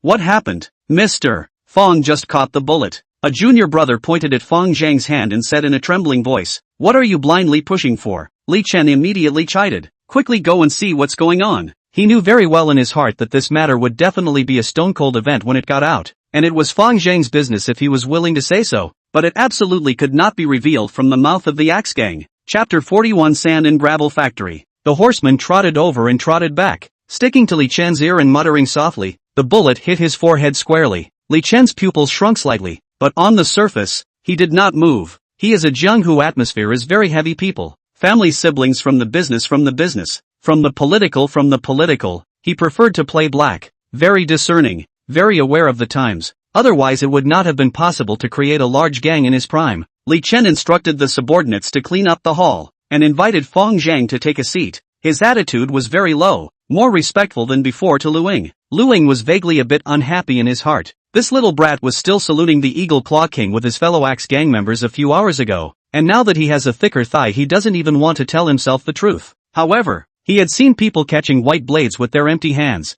Catching bullets was really a new thing. Even people like him in the National Art Circle had never seen it. This was indeed a big leg up. Thinking about this, Lu Ying, like Li Chen, looked slightly pleasingly at Fang Zheng, a four-sided black face blooming as bright as a chrysanthemum, and complimented, "Senior Fang's divine might is overwhelming. Mr. Lu is truly admired. Eagle Claw King is polite. Just address me as Mr. Fang." Fang Zheng smiled and asked, "Where is Eagle Claw King currently employed?" "My humble self is currently working as the chief instructor at a boxing gym." Lu Ying's heart rejoiced. Could it be that he had plans to recruit himself? This was a great thing, to help such a great expert. Money or not was not important. If he could teach himself a move or two, maybe his kung fu could even advance a layer. Fang Zheng just smiled faintly and didn't say anything else. After a while, the security team on duty outside all returned. The security team died 4 people. Chu Bo and Guo Wei had arm injuries, but also killed 4 people on the other side. The gangster group died 5 people.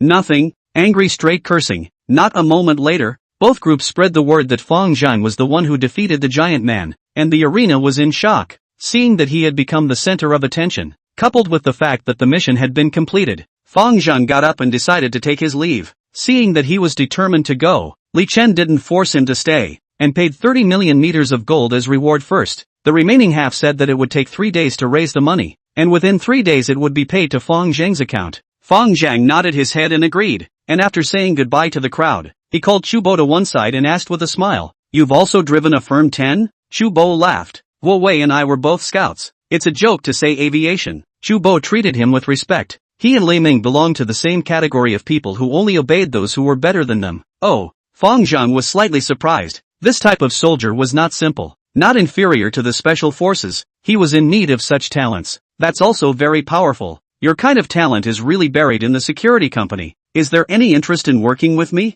Watching the scene? Chu Bo said doubtfully. Managing the industry and realizing the win-win situation of economic value and social value. Fang Zheng said in a dignified manner, then handed over a phone number. If you are interested, call this number and get your colleagues on it. After Fang Zheng finished speaking, he left straight away, leaving only Chu Bo, who was holding the number with a dumbfounded look on his face. 3 hours later, Fang Zheng returned to Empire Clubhouse. Just after stepping through the door of the clubhouse, Yang Storm suddenly called, his tone a bit somber. Zhang Shicheng submitted a psychiatric appraisal certificate. He is currently a mentally ill person who is completely incapable of criminal responsibility, and was appraised to be driving in a completely uncontrollable state at that time. Where was the certificate issued? The director of the Castle Peak Psychiatric Hospital, Chen Yangxin, opened it, and the Judicial Appraisal Center has recognized it. Good. Fang Zheng hung up the phone and gathered all his men together. After waiting for the people to arrive, Fang Zheng opened his mouth and said, "I went to the provincial city and made a little money. Money is something that should definitely be used to generate money, so I recently want to dabble in some other industries. Do you guys have any good ideas that you can talk about?" "Boss, how much did you earn?" Zhu Laolu asked curiously. 100 million. Fang Zheng casually said a quarter. The crowd was shocked at his words, and after a while, they slowed down. Mangzi suggested, "Open a casino. This is fast money." Fang Zheng shook his head. "I don't touch this stuff." Zhu Laolu proposed. "Then loan sharking. Since there is so much money, we can completely release it to those business owners in the development zone. Help them bridge the gap when they pay back the bank loan, or a mortgage will do. When the time comes, if they can't pay back the money, we'll force them to sell their industries to us cheaply." The others also agreed. "This is a good way. By that time, boss, you have a physical industry, transformed into an entrepreneur. Maybe you can even be assessed as XX representative and member. This thing is not impossible to do, but it can't be so rough. Think of something else first." Fang Zheng secretly shook his head in his heart. Although these mother heirs had done a few good things, they still couldn't change their nature of trickery. The people fell into thought again. Xiao Qi suddenly patted his thighs and said, "Dry earth business, we mixed on the road in addition to gambling and drugs is not earth to make money fast. I have a friend who has a sand factory and mud fleet is trying to transfer." Fang Zheng thought for a moment and said, "This can be there. You call him. If the deal is done, the earth-moving business will be given to you." Half an hour later, a small, flat man wearing a gold necklace, carrying a crocodile handbag, with a bandage on his head and a swollen nose pushed open the door of the conference room. It was Shao Qi's friend, Hong San-gun. Three Cannons was very polite, entering the door and spreading cigarettes. After spreading a circle to help Fang Zheng light the fire, politely asked, "Brother Zhang, is it you who want to disc my gravel factory?" Fang Zheng nodded and asked, "What's the situation on your side?" Three Cannons explained, "I have a river sand plant in Qinghai River. It is a medium to large sand plant, with more than 18 million cubic meters of reserves, and it is still silting up every year. And you know the river sand in Qinghai River, the quality is very good, and it is very popular in the market. Then why did you transfer it?" Fang Zheng asked curiously. "The relationship is not hard enough to find business." Three Guns said helplessly, "I am not your flaming fire gang. I am rich and powerful. My relationship network is hard enough. I am familiar with all those real estate company bosses. This line of business relies on itself to run business. How can I get so much business?" Fang Zheng questioned. "Then how do you conduct business?" Three Cannons explained, "Blocking doors. I have 7 or 8 little brothers under me. As long as I see a new construction site opening, I will take my little brothers to block the door with a dump truck, forcing them to buy. And then?" Fang Zheng looked at his face and asked. Three Cannons sighed and cried, "If you run into a tough guy, let them beat him up. If you run into a goon, consider yourself lucky. Local development companies I do not mess with now, usually looking for the kind of foreign development company plate blocking the door. But this world, everywhere is a dragon. Alas, a few small brothers under me have been beaten afraid, and now say nothing dare to go out to disc work. People's hearts scattered team is not good to lead. I have no choice but to transfer." Chapter 42, Chu Bo's defection. Three Cannons amused Fang Zheng with his words. It was not easy to mix with the triads these days. The real estate of Daxia country is about to enter the peak period, and there is a great demand for sand and gravel earthworks. 18 million square sand and gravel. Qinghai City, the market price of each side of the earth market in about 70 yuan, and not counting the annual increase in the number of silt, the total value of this piece of about 1.2 billion up and down. However, the account is not so calculated, but also take out the cost of equipment, transportation costs, manpower costs and cost. In addition, the daily mining volume is also related to the equipment. Three Guns only 3 sand dredgers, each with 25 buckets, can produce 200 square meters of sand per hour, 14,000 yuan output value. This output is certainly not enough. Fang Zheng decided that once the shares are bound to increase the new equipment. In fact, he originally had little interest in this industry, but since he made up his mind not to get involved in gambling and drugs, if you do not even get involved in earthworks, you also have the nerve to say that you are a triad?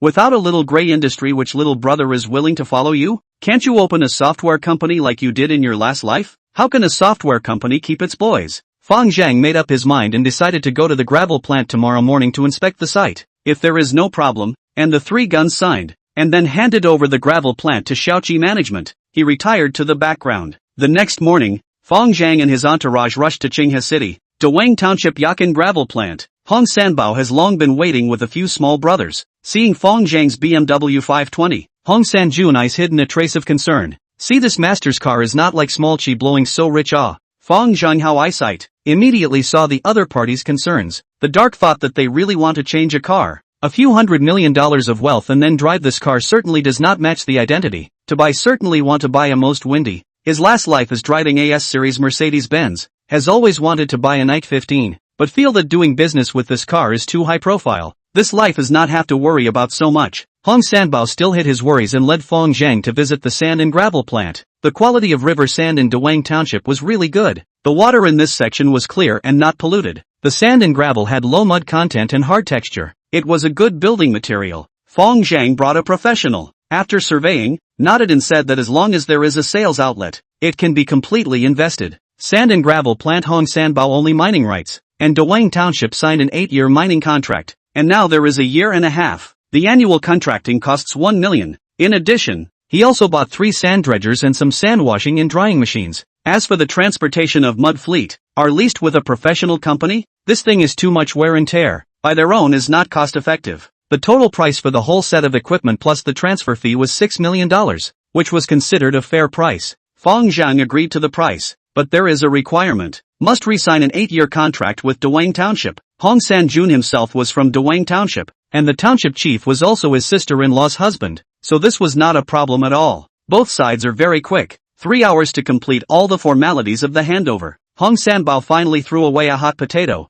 and even called it quick. Fang Zheng also has one more industry. Both sides are happy. Sand and gravel plant originally had sand diggers. Our nearby villagers, Fang Zheng did not replace, or use the original team. At 5 o'clock in the afternoon, Xiao Laozan made a phone call, saying that the transfer of property rights of the Sea Moon has been fully completed, so that he can come over to receive the territory when he has time. The gravel plant things are all busy. Has been 7 p.m. Fang Zheng declined Hong Sanjuan's banquet. Will Xiao Qi stay down to learn the management? And Mangzi and other people back to the Imperial Palace clubhouse. Just entering the clubhouse, Sister Hong told 3 young people have been waiting in the queen's bag for a long time. Fang Zheng was puzzled in his heart, and Mangzi and the others walked straight to the box, and at the doorway, he heard the sound of powerful party DJ dance music. Pushing open the door, 3 big tough and robust tall men were bouncing with 3 young ladies. Let's sway together. Sway together. Brother Zhang, you're back. Guo Wei first spotted Fang Zheng and let go of the young lady in his arms to greet him.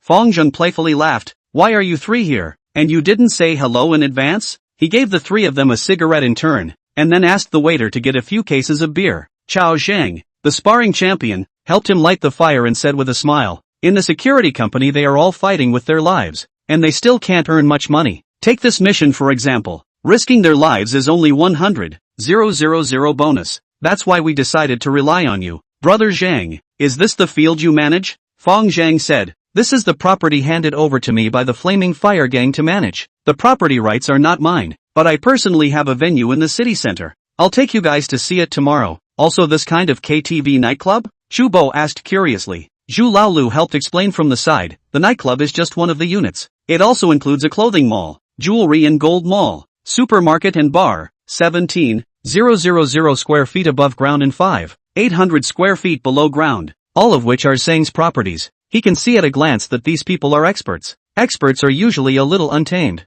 Zheng brother low profile, there are words by themselves to say is appropriate. Asterisk.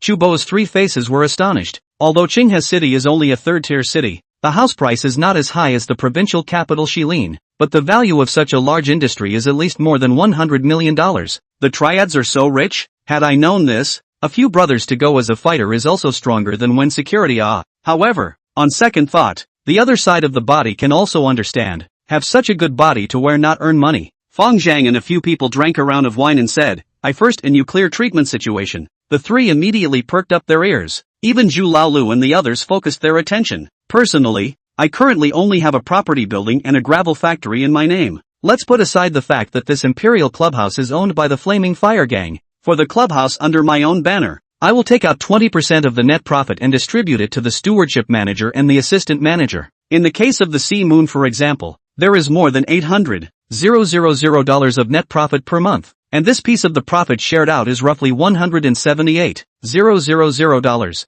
Of course this money is not for the manager and assistant manager to take, but also include the brothers who watch the venue under them. The number of people is arranged by yourselves, but surely you have to be able to protect the venue's integrity. The distribution ratio given by Fang Zheng was the same as that of the Flaming Fire Gang. His intention was that in the future, all entertainment properties would be handed over to the underlings to manage in accordance with this ratio, so that he could take a break to do other things. Chubo 3 people immediately counted up the account, so that if they counted, each of them can at least have a monthly income of 30,000-50,000 or even more. Then in the Golden Shield Defense Company is much more cost effective. They all wanted to earn more money, so the 3 of them said that they had no problem with it. Fang Zheng then added, however, if you want to come in, there is another test that must be completed. Boss, you say. Chu Bo immediately adjusted his address. Fang Zheng said, I just took over a sand and gravel company. The sales are not very good, so I decided to forcefully buy and sell. This matter will be led by the 3 of you. I'll be at the back skimming. Buy and sell by force? The 3 of them were dumbfounded. The triads are so lawless? Fang Zheng then asked Zhu Laolu, I heard that Shichang Real Estate has a property being started? It's the Juanxi Park on the prosperous avenue in the east of the city. Currently, the sand and gravel in Qinghe City is about 70 per square meter, right? That's right. Fang Zheng said to himself, then it shouldn't be too much for me to double it tenfold and sell it for 700. Chapter 43 Dirt Truck Blocking the Door. Star River Bay 9 Villas. At this moment, a unique carousel game was being held in the hall on the first floor. 6 masked girls were kneeling in a circle on a large movable disc with their heads facing inwards in a circle. Outside the roulette wheel stood 3 young men in suits, chatting nicely. Zhang Zili, the the vice president of Shurchang Real Estate, cut open 2 cigars and handed them to the 2 men beside him. Laughing, young Lu, Mr. He, what do you think of this game? The man named Lu Xiao took the cigars, burned them back and forth with his lighter, and complimented. Not bad, very good. He was in his early 20s, with puffy bags under his eyes and lack of vitality at such a young age, so he thought that he had been indulging in sound and sex for a long time. With an overindulgent look, Zhang Zili explained, "This thing is what I learned the other day when I went to the southern coastal city. Don't say, the south is indeed better than we will play. The game is indeed good." Lu Xiao swept through the girls on the scene one by one and asked, "What about the quality?" Zhang Zili said with a smug face, "This batch is my hand-picked dance students from Qingha Art Academy, each with a beautiful plate, a word horse, towards the sky stirrups are all proficient. The most critical is all our young O. Are he Gonzi favorite type?" The man named Mr. He is about 25 or 26 years old, dressed slightly older than the 2, but also to be a little more reserved, smiled and said, "Or you guys will play." "I can't, the old man's control is too strict, and I don't have the financial conditions." Zhang Zili quickly complimented, "He Gonzi see you say this. You do not have the conditions who have the conditions. In this acre of land in Qingha, we do not still have to rely on you in order to mix a meal?" Mr. He didn't argue. He lit his cigar with a proud face, and swept his eyes back and forth over the 6 girls. "Alright, enough with the small talk, tonight is the night of indulgence. Everyone happy?" Zhang Zili finished throwing a pile of cash on the ground. 50,000 per person. The program officially begins. Lu Xiao took the lead to take off his clothes, put his cell phone on the table and smiled at Duke He. "Old He, you've come. You're still dilly-dallying." Duke He hesitated for a while, and also followed Lu Xiao's example of taking off his clothes and being honest. Zhang Zili stood back and watched the 2, a hint of smugness flashing under his eyes. That stupid half-brother of his own would only do drugs and alcohol all day long, harboring young models and causing trouble everywhere. This time when he hit someone with his car, Zhang Shurchang had spent $3 million to help him settle the matter. He only spent 300,000 yuan and threatened some poor female college students, and was able to enlist the son of Lu Qiqiang, the leader of the Black Dragon Society, and the son of Minister He, who ranked 6th in Qingha City. This deal could be considered very cost-effective. The night's play was too crazy, and the 2 guests left exhausted after a while. Zhang Zili dismissed the crowd, recalled and invited a female college student who knows Thomas back, and embraced a deep sleep. In his sleep, Zhang Shurchang, that old man, suddenly died. His own unshirkable full takeover of Shurchang Real Estate, just a few years' time, will single-handedly the company from covering the Qingha surrounding 4 cities of medium-sized real estate company cultivated into the great summer country real estate first leader. While he was on his way to the top and in high spirits, an urgent ringing phone suddenly rang. Zhang Zili casually picked up the phone, and from inside came the voice of Xinjianye, the person in charge of the project at the Juanqi Park construction site. "Mr. Zhang, the construction site is letting people block the door." Hong Sanjun cooperated with a mudhead fleet transportation company named Xingwang. Business was originally dismal, and when he heard that there was a demand for business, he arranged a dump truck early in the morning, transported a load of sand from the lower sand ship, and drove non-stop to the gate of the Junshi Yuan construction site. The project covers an area of more than 200 acres, which is considered a medium-sized disc, and is currently in the stage of foundation construction. The site was busy, with workers wearing safety helmets and roaring machinery everywhere. At the moment, the person in charge of the site, Xin Jianye, looked at the dump trucks horizontally blocking the entrance. His face was a little ugly. He had been working in Shurcheng Development Company for more than 10 years, and in the beginning, things like this blocking the gate would happen every now and then. However, since Shurcheng Real Estate and the Black Dragon Society got involved, no one dared to block the gate with dump trucks anymore. Xinjianye held a cigarette and silently recalled that the most recent blockade seemed to be 5 years ago. A dozen of Huang taking out of the brats, under the name of 12 Luohan, learn others to run the rivers and do earthworks. The result was the Black Dragon Society Lu Xiao with his brothers in a pot. 12 Luohan all become one-armed Luohan, one person under the loss of an arm. I cannot imagine that today there is another ungrateful to send the door.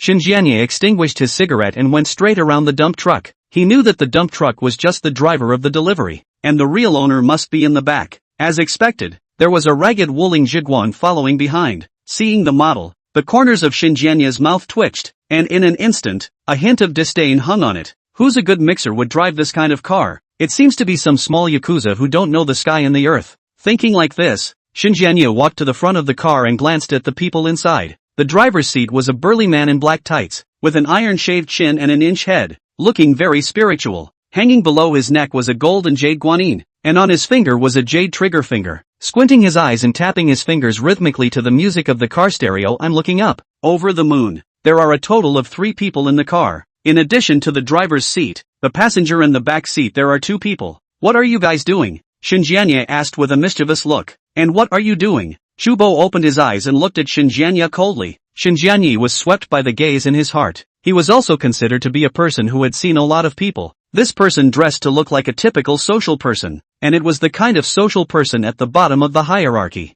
However, once he opened his eyes, his aura became overwhelming. Even if he was just calmly looking at himself, he was more appalling than a punk with a machete. Xinjianye suddenly recalled a saying, Guangong doesn't open his eyes, but he will kill if he does. This person should have seen blood, and there was more than one. Then surveyed the 2 people behind. The same as also inch head big gold chain dress. Aura is the same cold and cold. Full of breaks. Xinjianye decided to be courteous first, lowered his posture and said calmly, My name is Xinjianye. I am the person in charge of this construction site. You can talk to me about anything. Shubo looked him up and down, sipped his teeth and said, Are you the ING person in charge? Know the rules? The very classic scoundrel's opening line. Xinjianye had heard it no less than 10 times, and immediately asked, What rules are you talking about? Shubo pulled out his earwax and gave him a sidelong glance. Who let you start work here? Have the formalities been done? Have the fees been paid? Chapter 44 Big Brother. Xinjianye narrowed his eyes and asked, Dare I ask who to find to do the formalities? How much does it cost?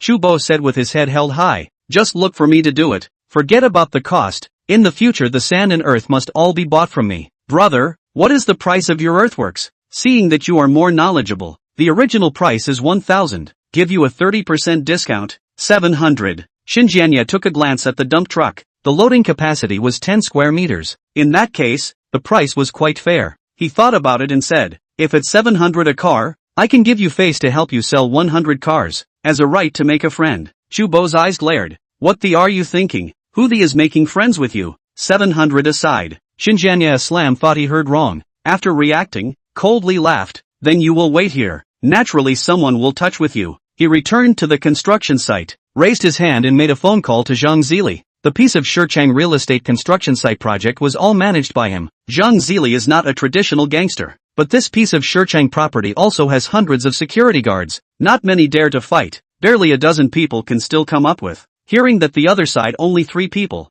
Zhang Zili is not ready to ask for help. Black Dragon Society called a dozen security guards rushed to the site. The car blocked the door. Material cannot enter. The progress of the site will be affected. The bank loan interest is astronomical every day. Must be resolved immediately. This matter he is not prepared to tell his father. If even this small matter cannot be solved, Zhang Shichang will inevitably doubt his ability to work. Half an hour later, a Range Rover and a Buick commercial vehicle stopped at the entrance of the construction site. From the 2 cars came down a young man in a suit and 12 security guards wearing Shichang property security uniforms and holding rubber sticks. In the BMW on the opposite side of the road, Zhu Laolu stared at the scene with interest. Boss, do you think the 3 of them can be covered? Fang Zheng bristled. If this can't be covered, what do I want them for? Just watch. Zhang Zili got out of the car and walked straight to the window of the Wuling to negotiate with Shubo. A minute later, the 2 sides did not seem to talk. 12 security guards will be surrounded by the Wuling. Sparring champion Chao Zhang and Scout Guowei jumped out of the car.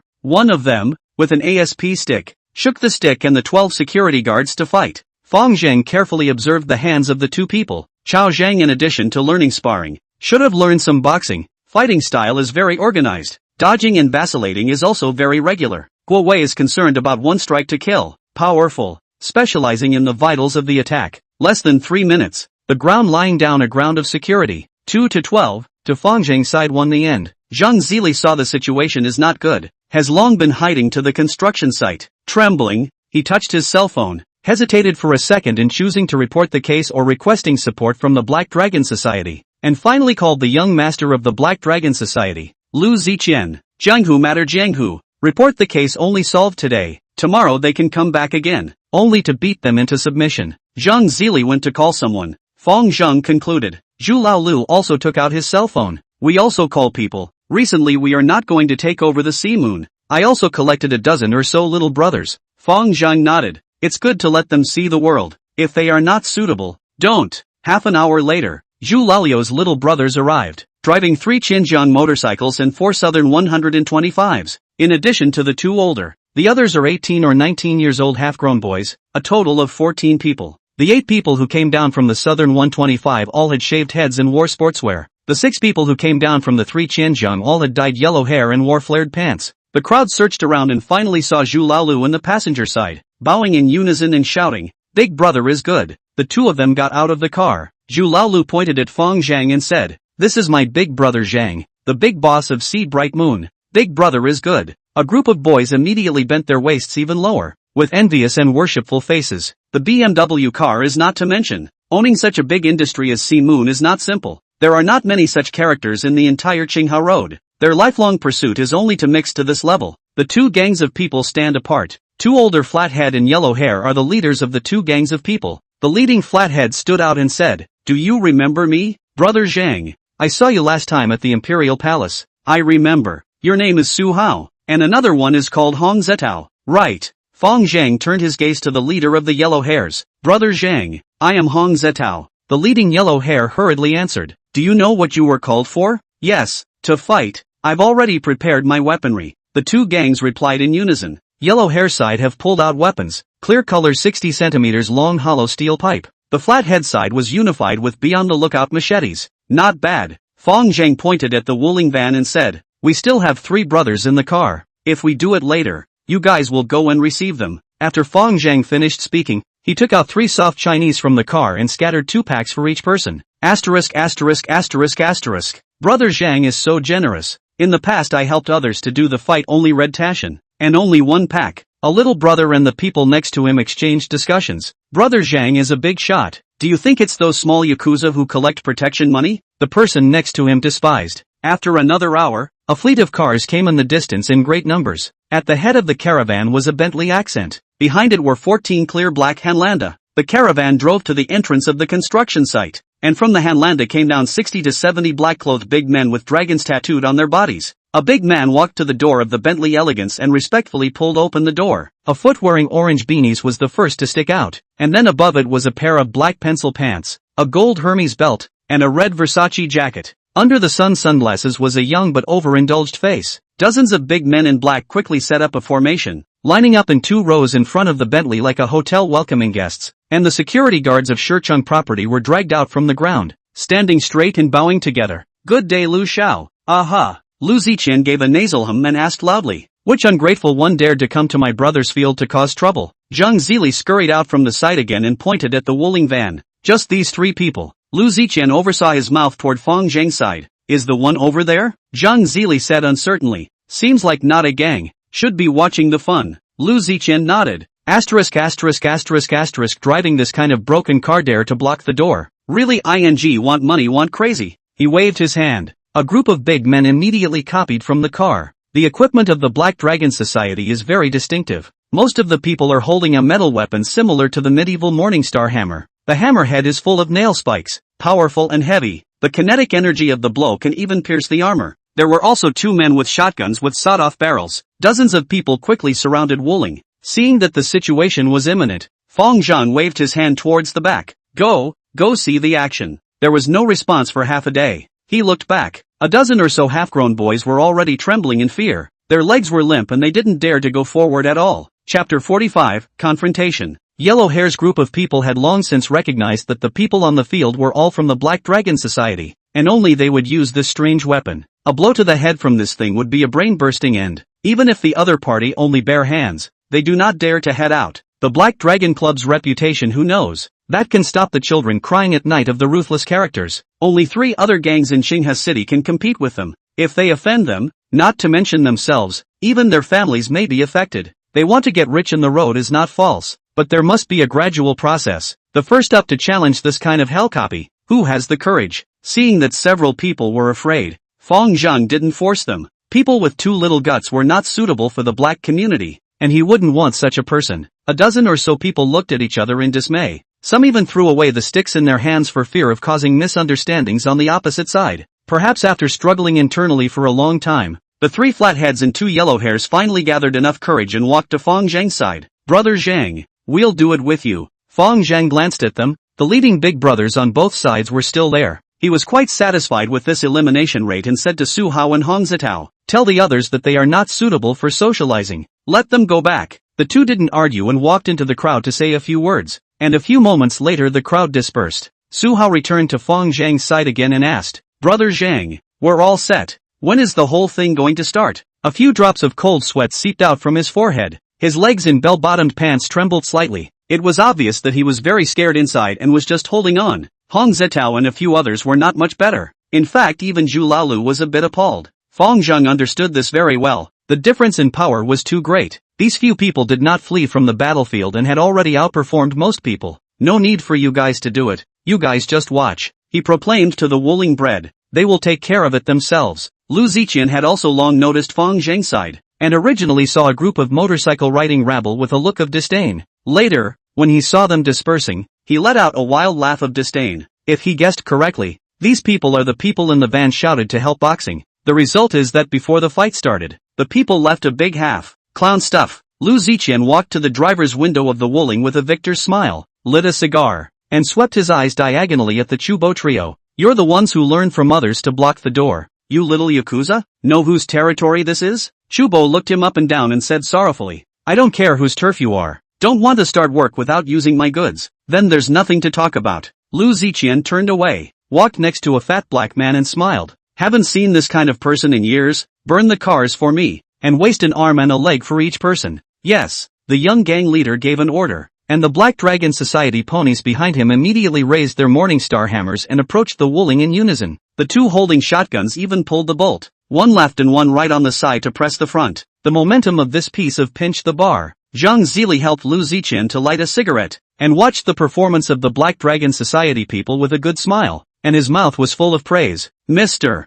Lu, in terms of strength in Qinghe City, it has to be your Black Dragon Society. Even the Flaming Fire Gang is a long way behind." Lu Ziqian had a smug look on his face. "If it wasn't for the above wanting to maintain the balance, I would have long since annexed the Blazing Fire Gang and Brotherhood Alliance." Zhang Zili concurred. "That's right, before the Flame Gang Qin Lai started, he was just a picker who picked flat burdens, and Zhao's three brothers were just stinky fish in melon cellars. Their heritage is too shallow. How can they be compared to you, Brother Lu?" Lu Ziqian is very flattered by Zhang Zili's bragging. After all, he is also considered a billionaire's successor, in charge of a real estate company with a scale of over 1 billion. If he were an ordinary person, he wouldn't even be qualified to hold up his Lu Ziqian's stinky feet. Lu Ziqian exhaled a mouthful of smoke rings and lamented. However, Gao Mingyuan of the Great Sword sect really can't be underestimated. He has a lot of money and a lot of people. He has an extremely hard network of relationships in the province, and he is also very familiar with the city's heads. Zhang Zili also agreed with this statement.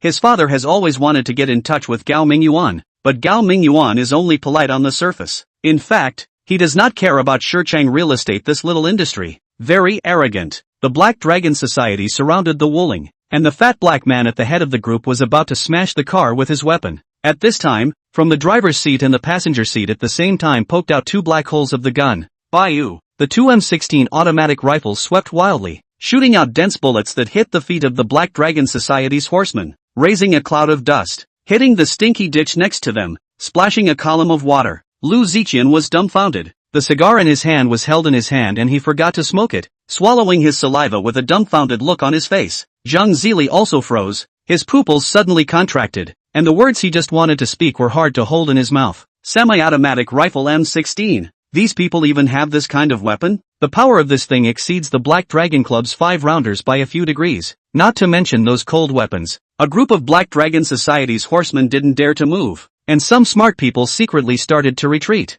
"Throw your weapons away and put your hands on your head." A shout came from the Wuling van. The horsemen didn't do as they were told, and in unison, they turned their gazes towards Lu Ziqian. Lu Ziqian finally slowed down, threw away the cigar in his hand, and said with eyes wide open, "Grass. What's the big deal about holding a broken gun? Give me the old man to continue on." This construction site is located in the middle of nowhere. There are no pedestrians, but even so, he does not believe that these three people really dare to shoot. The henchmen exchanged glances, and a few bold ponies who wanted to hug their thighs walked forward again. Bayou. This time the bullets were not polite and swept towards the thighs of several people. Wailing sounds rang out one after another. The several black-clothed big men all had their legs broken and fell to their knees. The rest of them backed up, never daring to come forward again. Zhang Zili dropped the cigar in his hand to the ground in fear. He had guessed earlier that these three people were not ordinary social mixers. From the temperament can be glimpsed, social mixing body is gangster. Jianghu gas, not their cold killing gas. Previously, he was just guessing, and this was finally verified. Sure enough, these people have big guys and really dare to use them.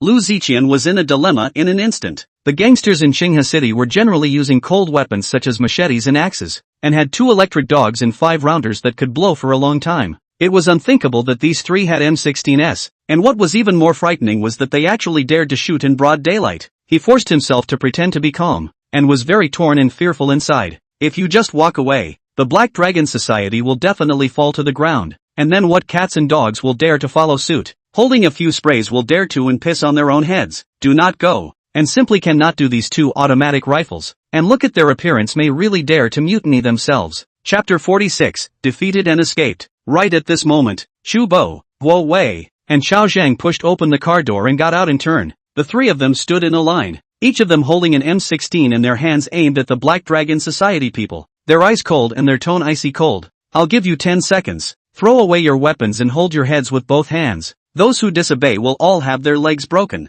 Brother Zhang, where did you find these brothers from? They don't even look like short mules who mix with the society. Instead they look more like bank-robbing brigands. Zhu Laolu was looking dumbfounded from the opposite side. Fang Zheng smiled faintly. They are all professional special security guards from the defense company, always performing security and rescue missions abroad, equivalent to international mercenaries, and have killed more tough bandits than you have ever seen. The rest of the yellow hair and the flat head showed a dawning realization expression. No wonder these 3 buddies are so bullish. They can't move without a rifle blitz. Mercenaries were legendary characters. They had only ever seen them on TV. The 2 bosses weighed the burning stick in their hands, and a few moments of shame and embarrassment appeared in their complexion. The 3 minors were longing. Yesterday they were still at school extorting protection money from the honest kids. Today they saw the legendary mercenaries with rifles raiding the Black Dragon Club. This awesome can at least blow 10 years. Looking at Fang Zheng, who had a breezy face, several people abruptly realized that this brother Zhang was the boss of these mercenaries. Luckily, he didn't, and those few 2 little cuties, like them, they chose to run away. Otherwise how could they have gotten into brother Zheng's eyes? How could they have seen this spectacular scene? No need to be nervous. Fang Zheng took a look at a few people and asked in a cordial tone, "Where are you all from?" The yellow-haired Hong Zitao pointed to another yellow-haired and replied, "Both of us are from the New South Beauty Salon Training and Technology School." Fang Zheng nodded. "Oh, I know about New South. There are many talented people, and you 2 are not bad either. Thank you brother Zhang for the compliment." Hong Zitao had a hint of smugness hidden on his face. "Actually, my razor makes a pretty good job. When I say shaving your sweat hair, I can't shave your hair follicles." "Awesome. I must see it when I have the chance." Su Hao pointed to the 2 flat heads and said, "We are from Qinghe Physical Education School." "Not bad. You've all had your guts put to the test, so follow old 6 from now on. 5, 4, 3, over here." Chu Bo recited the countdown on his lips, as if it was a hypnotic charm stimulating the hearts of the Black Dragon Society's horsemen. The horsemen all turned their begging gazes towards Lu Ziqian, the meaning of which seemed to be saying, "Admit it, there's no shame." Time. Chu Bo raised his gun and lowered the muzzle 45 degrees. With an expressionless face, he pulled the trigger, and a barrage of bullets poured towards the thighs of the horseman, quickly sweeping the legs of the black-clothed man beside Lu Ziqian. Blood soared and splattered Lu Ziqian's pants. Lu Ziqian raised his eyes and saw that Chu Bo's gun was already pointed at him. The situation is stronger than others. Lu Ziqian no longer dared to be tough. Bang fell to the ground on his knees. Since the boss knelt down, a group of Black Dragon Club's boys in Zhang Zili also threw away their weapons and knelt down in unison. Dozens of people knelt down in unison, and the ground was littered with morning star hammers. The scene was quite spectacular. Chu Bo stopped shooting and laughed at Guo Wei's 2 men. Laozi told them to hold their heads with both hands. A bunch of ING goons directly knelt. Guo Wei laughed. "These whatever bull ****** Black Dragon Society. They are much more wimpy than a killer organization. Let's go. Take you guys to get to know your own brothers." Fang Zheng waved his hand,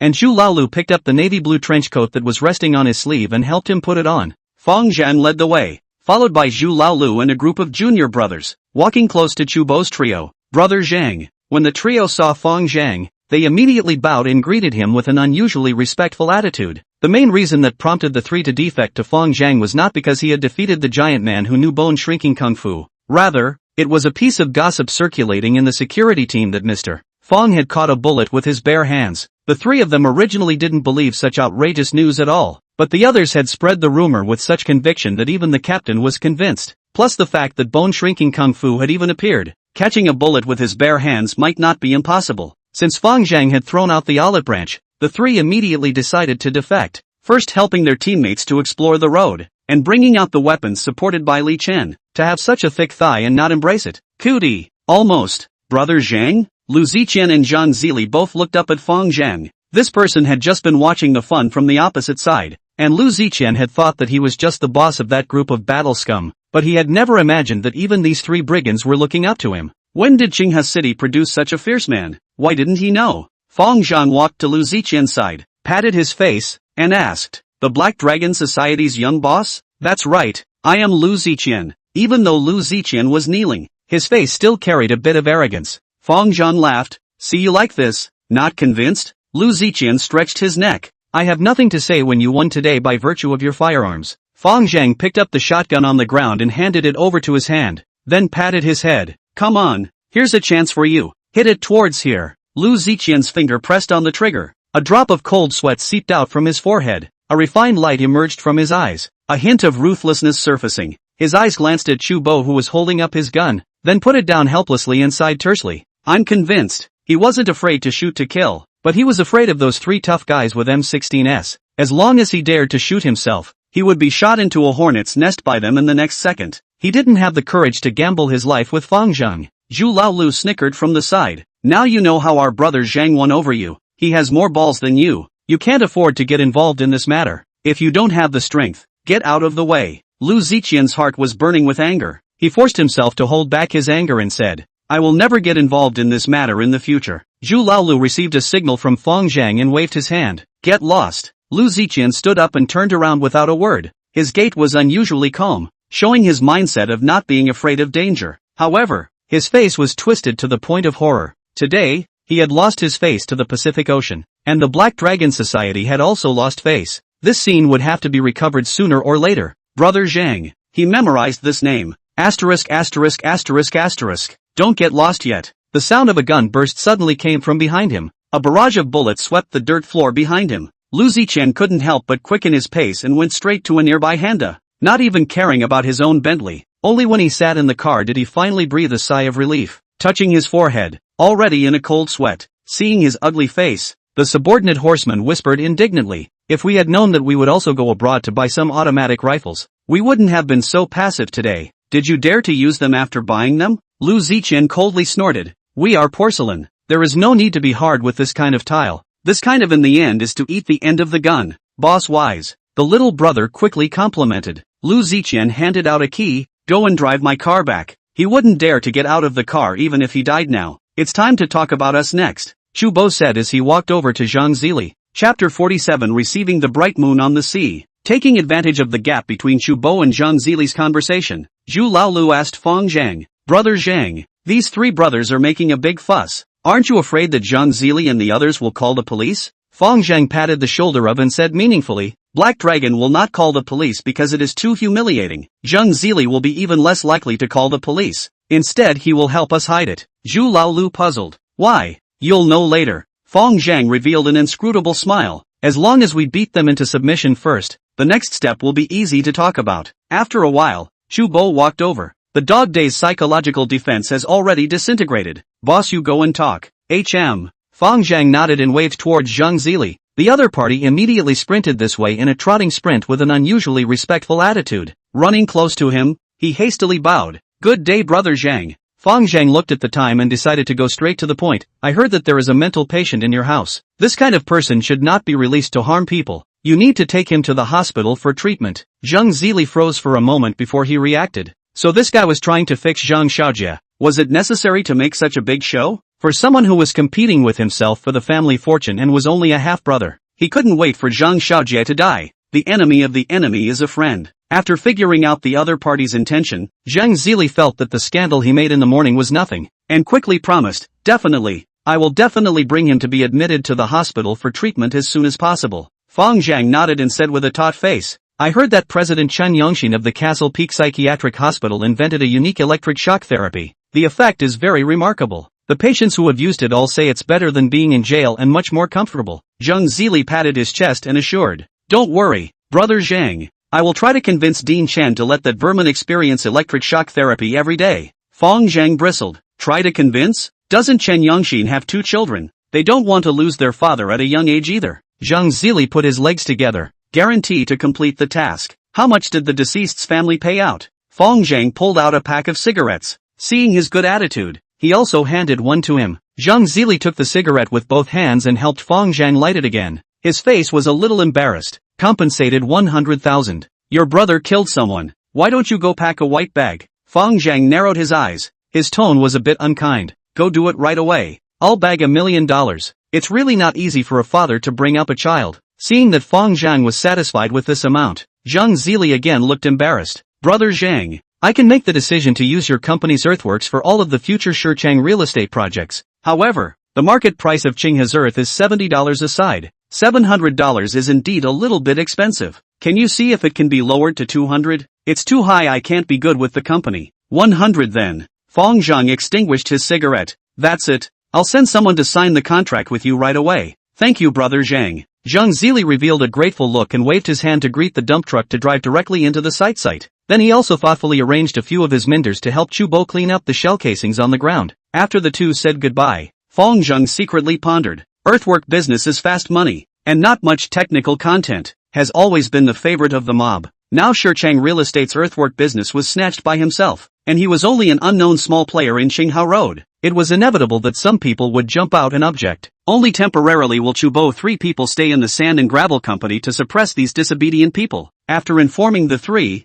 they are happy to do so. The earth business is bigger. The income is definitely higher than the nightclub. Come out to mix. Who was not for that broken silver a few taels? When he sat in the car, Xu Laolu asked him, young brother, didn't he promise to give 200 aside? Why do you want to lower the price yourself? People are setting you up. Fang Zheng knocked his brain, a tone of hatred. Losing you still call yourself little Zhuge. I see you as a Zhu Xianzi. Forced trade crime, understand. Like gravel, this kind of commodities with little differentiation. 70 things selling 100 can still be said to be of good quality. Selling 200, the price has tripled. How do you explain? Big brother is wise. Zhu Laolu scratched his scalp, quite a bit embarrassed, then asked, where to now? Take you to receive the bright moon on the sea. Call thunder as well. Zhu Laolu was overjoyed. This is the first industry he managed, or the scale of such a large industry, to say out to ing face. In the future, he will be the boss of the party. Wherever he goes, people have to call a total Zhu. With the industry will be able to recruit a little brother.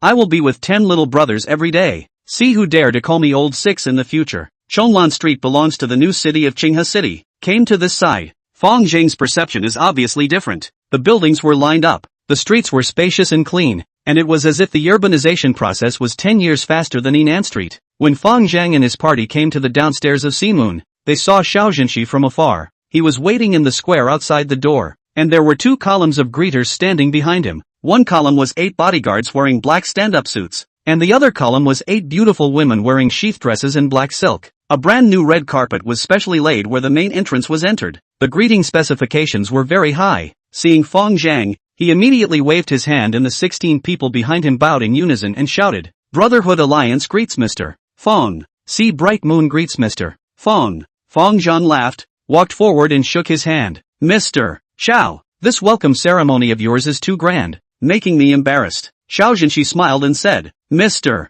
Fang, you are an honored person. How grand the welcome ceremony is not too much. The two stood in place and exchanged pleasantries. Straight to the back of a group of juniors looked dumbfounded. Especially just joined the yellow hair and flatheads. I Lu, a good boy. Isn't this Brotherhood Alliance's Mr. Xiao? Brother Zhang was just knocking the Black Dragon Society, and now he's calling himself a brother with Xiao Laosan. How come he knows all the black bosses of Qinghe? Xiao Zhenxi waved his hand and a staff member immediately passed the title certificate to Zhu Laolu. The 2 bosses wouldn't personally touch this thing. It was called forcing the issue. Mr. Fang, please. Xiao Zhenxi extended his hand to indicate, then led Fang Zheng to take the sightseeing elevator until the 3rd floor of the Sea Moon Clubhouse. There was already a woman with a proud figure, a cold face, and a queenly temperament waiting at the clubhouse's main door welcoming the guests. Behind her were some staff members. Xiao Zhenxi introduced, this is the clubhouse manager Han Bing. Fang Zheng smiled. It does look quite icy. A lot of men aren't good at this. Xiao Zhenxi laughed and introduced Fang Zheng to Han Bing.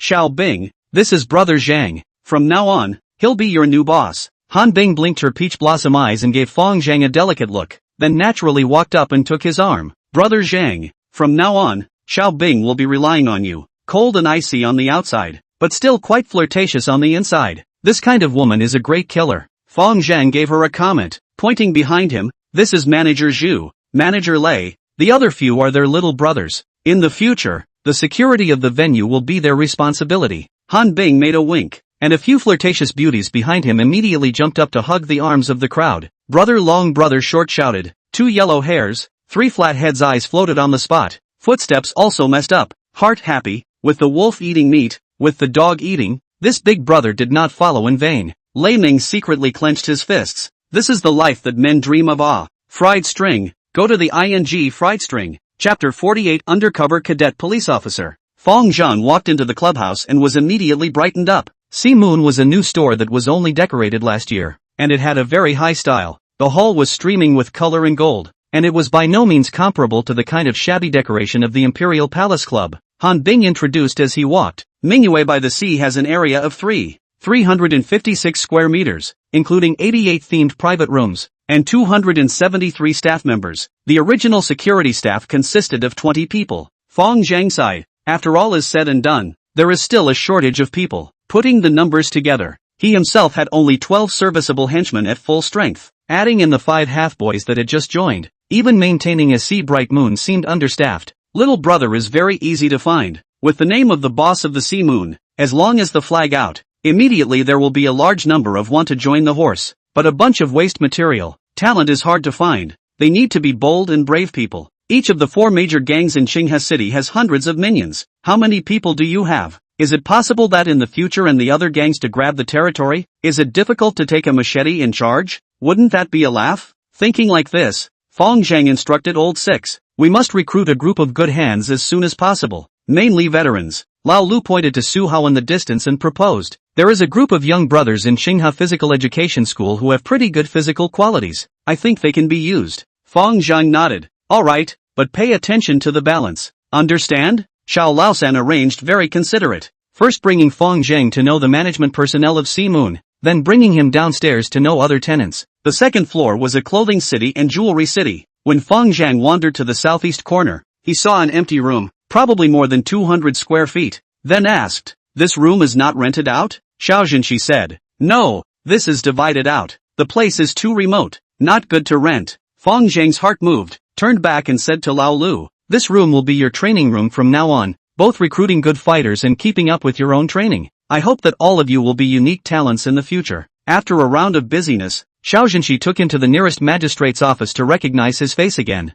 and then proposed to take his leave. Knowing that he was busy with his affairs, Fang Zheng did not retain him. Taking advantage of his free time, Fang Zheng decided to go and turn in the Axe Gang's mission with Qin Lai first. In any case, currently, he hadn't separated from the Flaming Fire Gang, and Qin Lai was still his nominal boss. He wasn't in a hurry to break away for the time being, and there was an advantage to retaining this identity. When he was out there doing good things he was Fang Zheng, the good guy who helped people in need. And when he was doing bad things he was Fang Zheng, the thug of the Flaming Fire Gang. When he returned to the Sea Moon, it was already 7 p.m. Han Bing arranged the most luxurious moon hall for Fang Zheng, and called out the most beautiful group of beauties in the store to accompany him. While the beauties had not yet arrived, Fang Zheng opened his mouth and asked, is there anyone selling drugs in the venue? Han Bing froze for a moment and quickly realized what he was talking about and nodded. Yes, there are those who sell ecstasy, those who sell K-powder, those who sell cough drops, and those who sell ice. I found that recently there are some customers who seem to be smoking a kind of blue ice, which has never been seen on the market before. Fang Zheng was a bit annoyed in his heart. This was his own industry. Who would he find to cry to if it was closed down? At that moment, he instructed Zhu Laolu, you heard it all. Keep an eye on me. Call me if there is any abnormality. This matter could not be rushed. Fang Zheng just instructed, and then made a phone call to Morning Biao, letting him call all the other people over to get together. Receiving the new industry, definitely need to take everyone for a tour, and at night, it was inevitable that a table would be set up, a certain hidden rooftop 5 kilometers away from the Imperial Clubhouse. After Morning Biao hung up the phone, he explained with the gray jacket beside him, Department Zhao, it's Fang Zheng calling. The gray jacket was about a year old, dry and unsmiling, and had a hidden aura of non-irritation and self-will. After hearing Funeral Biao's words, he asked in a deep voice, what did the target say? He took over the Sea Moon today and called me over to get together. Zhao Chu was shocked at his words. Fang Zheng actually took over Xiao Zhenshi's industry. which means that they must be plotting a big case, which is why there is such a big exchange of benefits. Morning Biao opened his mouth, wanting to argue but swallowed his words back. He was aware of what happened when Fang Zheng obtained the sea moon. It was just a very bizarre transaction. How could there be any big case? After a moment of silence, Zhao Division opened his mouth and asked, I asked you to collect evidence of their crimes. How are you doing? Morning Biao remembered Fang Zheng instructing Zhu Laolu to break Ding Chang's arms and legs, and hurriedly said, a few days ago, Fang Zheng had a fight with someone. Zhao Chu asked, anything else unusual? Other abnormalities? Morning Biao pondered for a while and said, there are indeed two things that are quite abnormal. Fang Zheng previously opened a small loan company to engage in loans, and then for some reason, he actually forgave the debts of those female college students. Morning Biao didn't notice Zhao Chu's face getting uglier and uglier as he lowered his head and continued. There's another thing that's also quite unusual. Fang Zheng also paid out of his own pocket to give free supplies to the sanitation workers. Several truckloads of supplies. It cost 150,000. I accompanied Zhu Laolu to procure them. There are retired old ladies who want to receive it but still can't. It's only given to the sanitation workers. Zhao Chu's face suddenly turned iron blue, wrinkled his eyebrows and said, I want you to collect evidence of their drug trafficking, evidence of their killings, even if it's evidence involving guns. What do you mean by telling me this useless information? Morning Biao was shocked and mouthed, but they really haven't done anything bad recently. Even if they fight occasionally, it's still a matter of bravery. And the last time Fang Zheng stopped a car it was also because he wanted to stop someone else from driving dangerously. Alright. Zhao Division sighed and said in a serious tone, don't ever believe that these dark forces will do good deeds. They are just using a little bit of good deeds to whitewash heinous sins, and compared to the sins they have committed,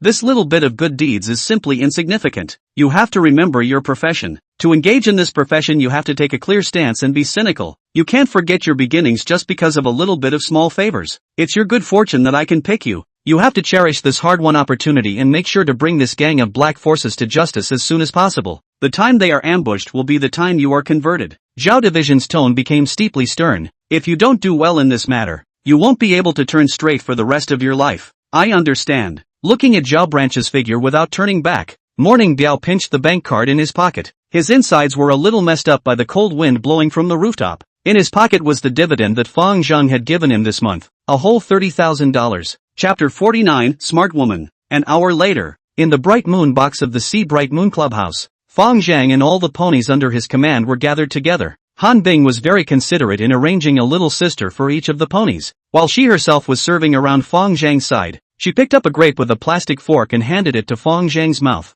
A fresh and elegant fragrance penetrated his nostrils. Fang Zheng gave her an interested look. At the age of 23 or 24, she had been hanging out in the dusty places for many years, but her appearance didn't have too much dusty flavor. Her pretty face was as cold as frost but as colorful as a begonia, and she exuded an uninviting, indifferent and detached temperament. Han Bing handed over another Cheerios. The full breasts under the black evening dress unintentionally rubbed against his arm. I'm on fire when you're like this. Fang Zheng looked seriously at the iceberg beauty beside him. A big fire has to be lowered. Han Bing's expression was equally very serious.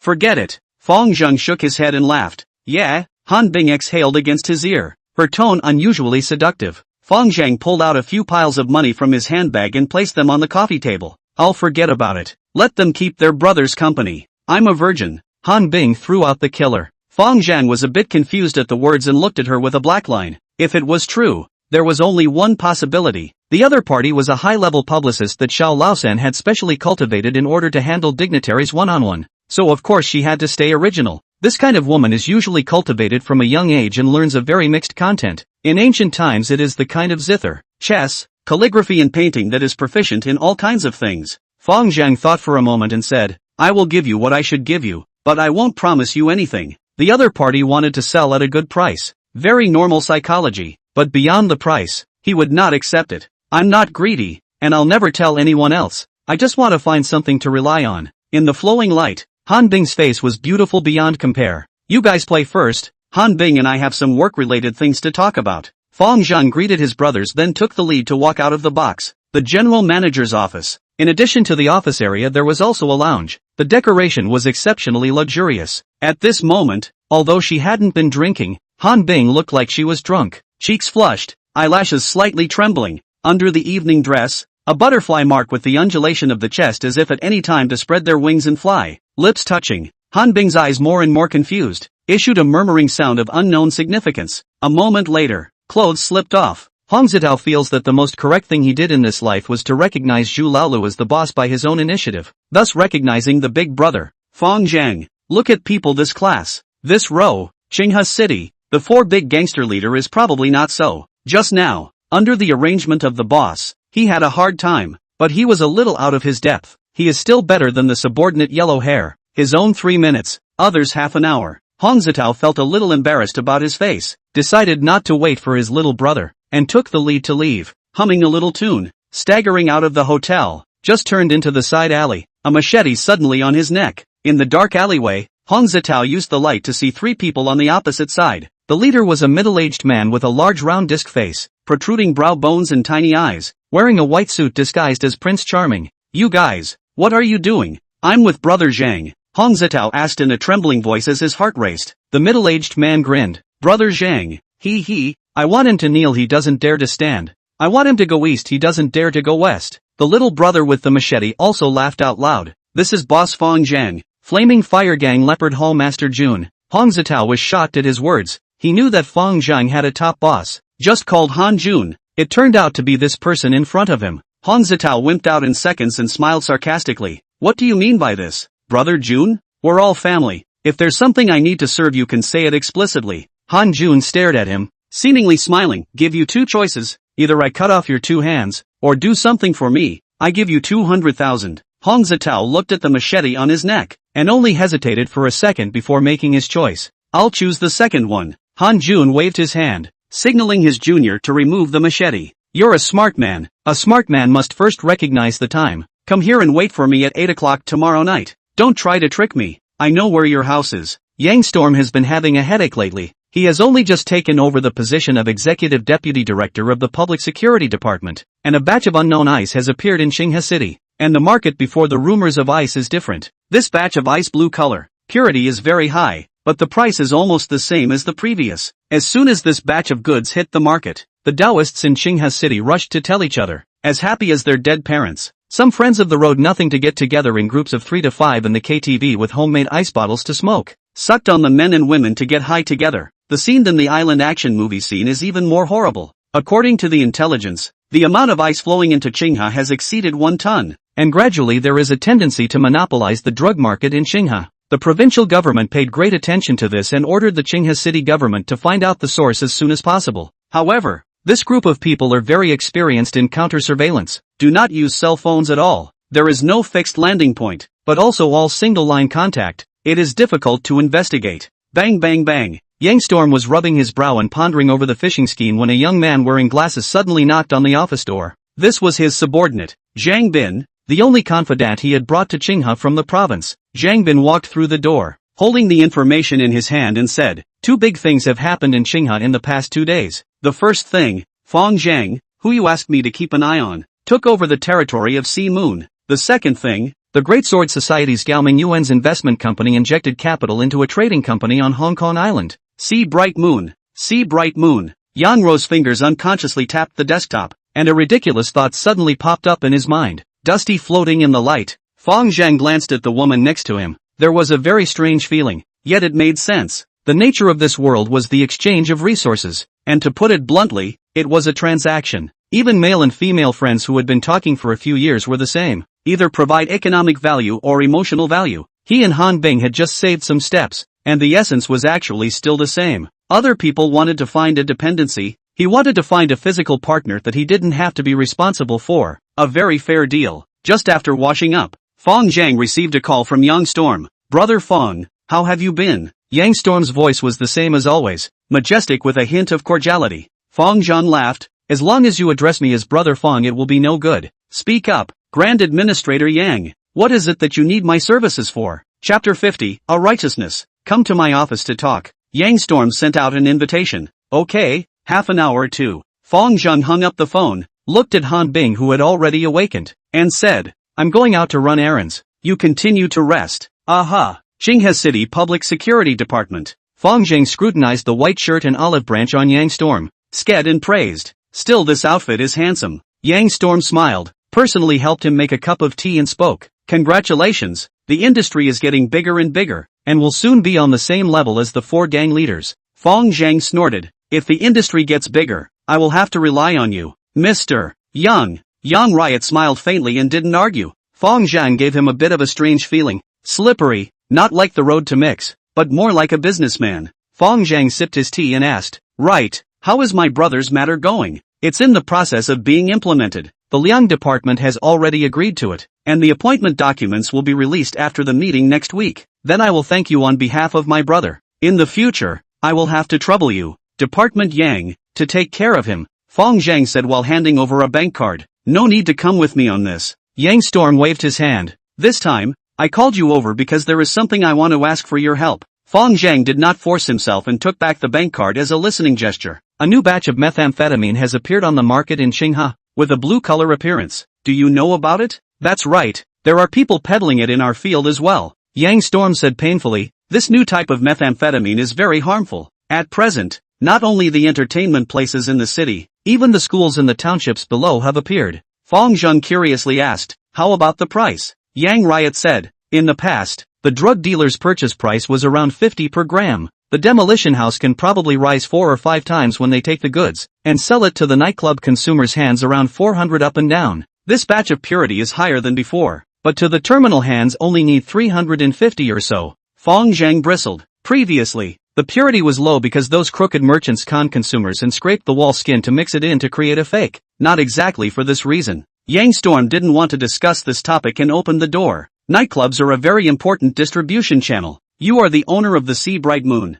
the manager of the Imperial Clubhouse, and the Flaming Fire Gang steward. Your status is very suitable. That's why I want you to be the general agent of Qinghe City. Cooperate with us to find out the drug lords behind the scenes. Only by cutting off the source from all routes can we return a clear sky to Qinghe City. Fang Zheng smacked his lips. You won't be able to do much good in this matter. In the end, it's still Liang Qingyuan who will take the credit. Why should you work so hard? Yang Storm got up indignantly, with a righteous face, in front of the great right and wrong, not to mention these small things, even if the change of career is not to be spared. Fang Zheng took a look at his olive branch glistening in the sunlight, and then remembered that he had not yet detected his good and evil values. -29. The result made him slightly surprised, so it turned out that Yang Storm was really all righteousness, and his goodness value even exceeded that of Li Ji Yun and Morning Biao. Besides, it's not like I can't get any credit at all. Yang Riot then said, Liang Qingyuan is only the coordinator. I am both the leader and the specific operator, as long as the success is even greater than his achievements. Fang Zheng was silent for a moment, but still shook his head.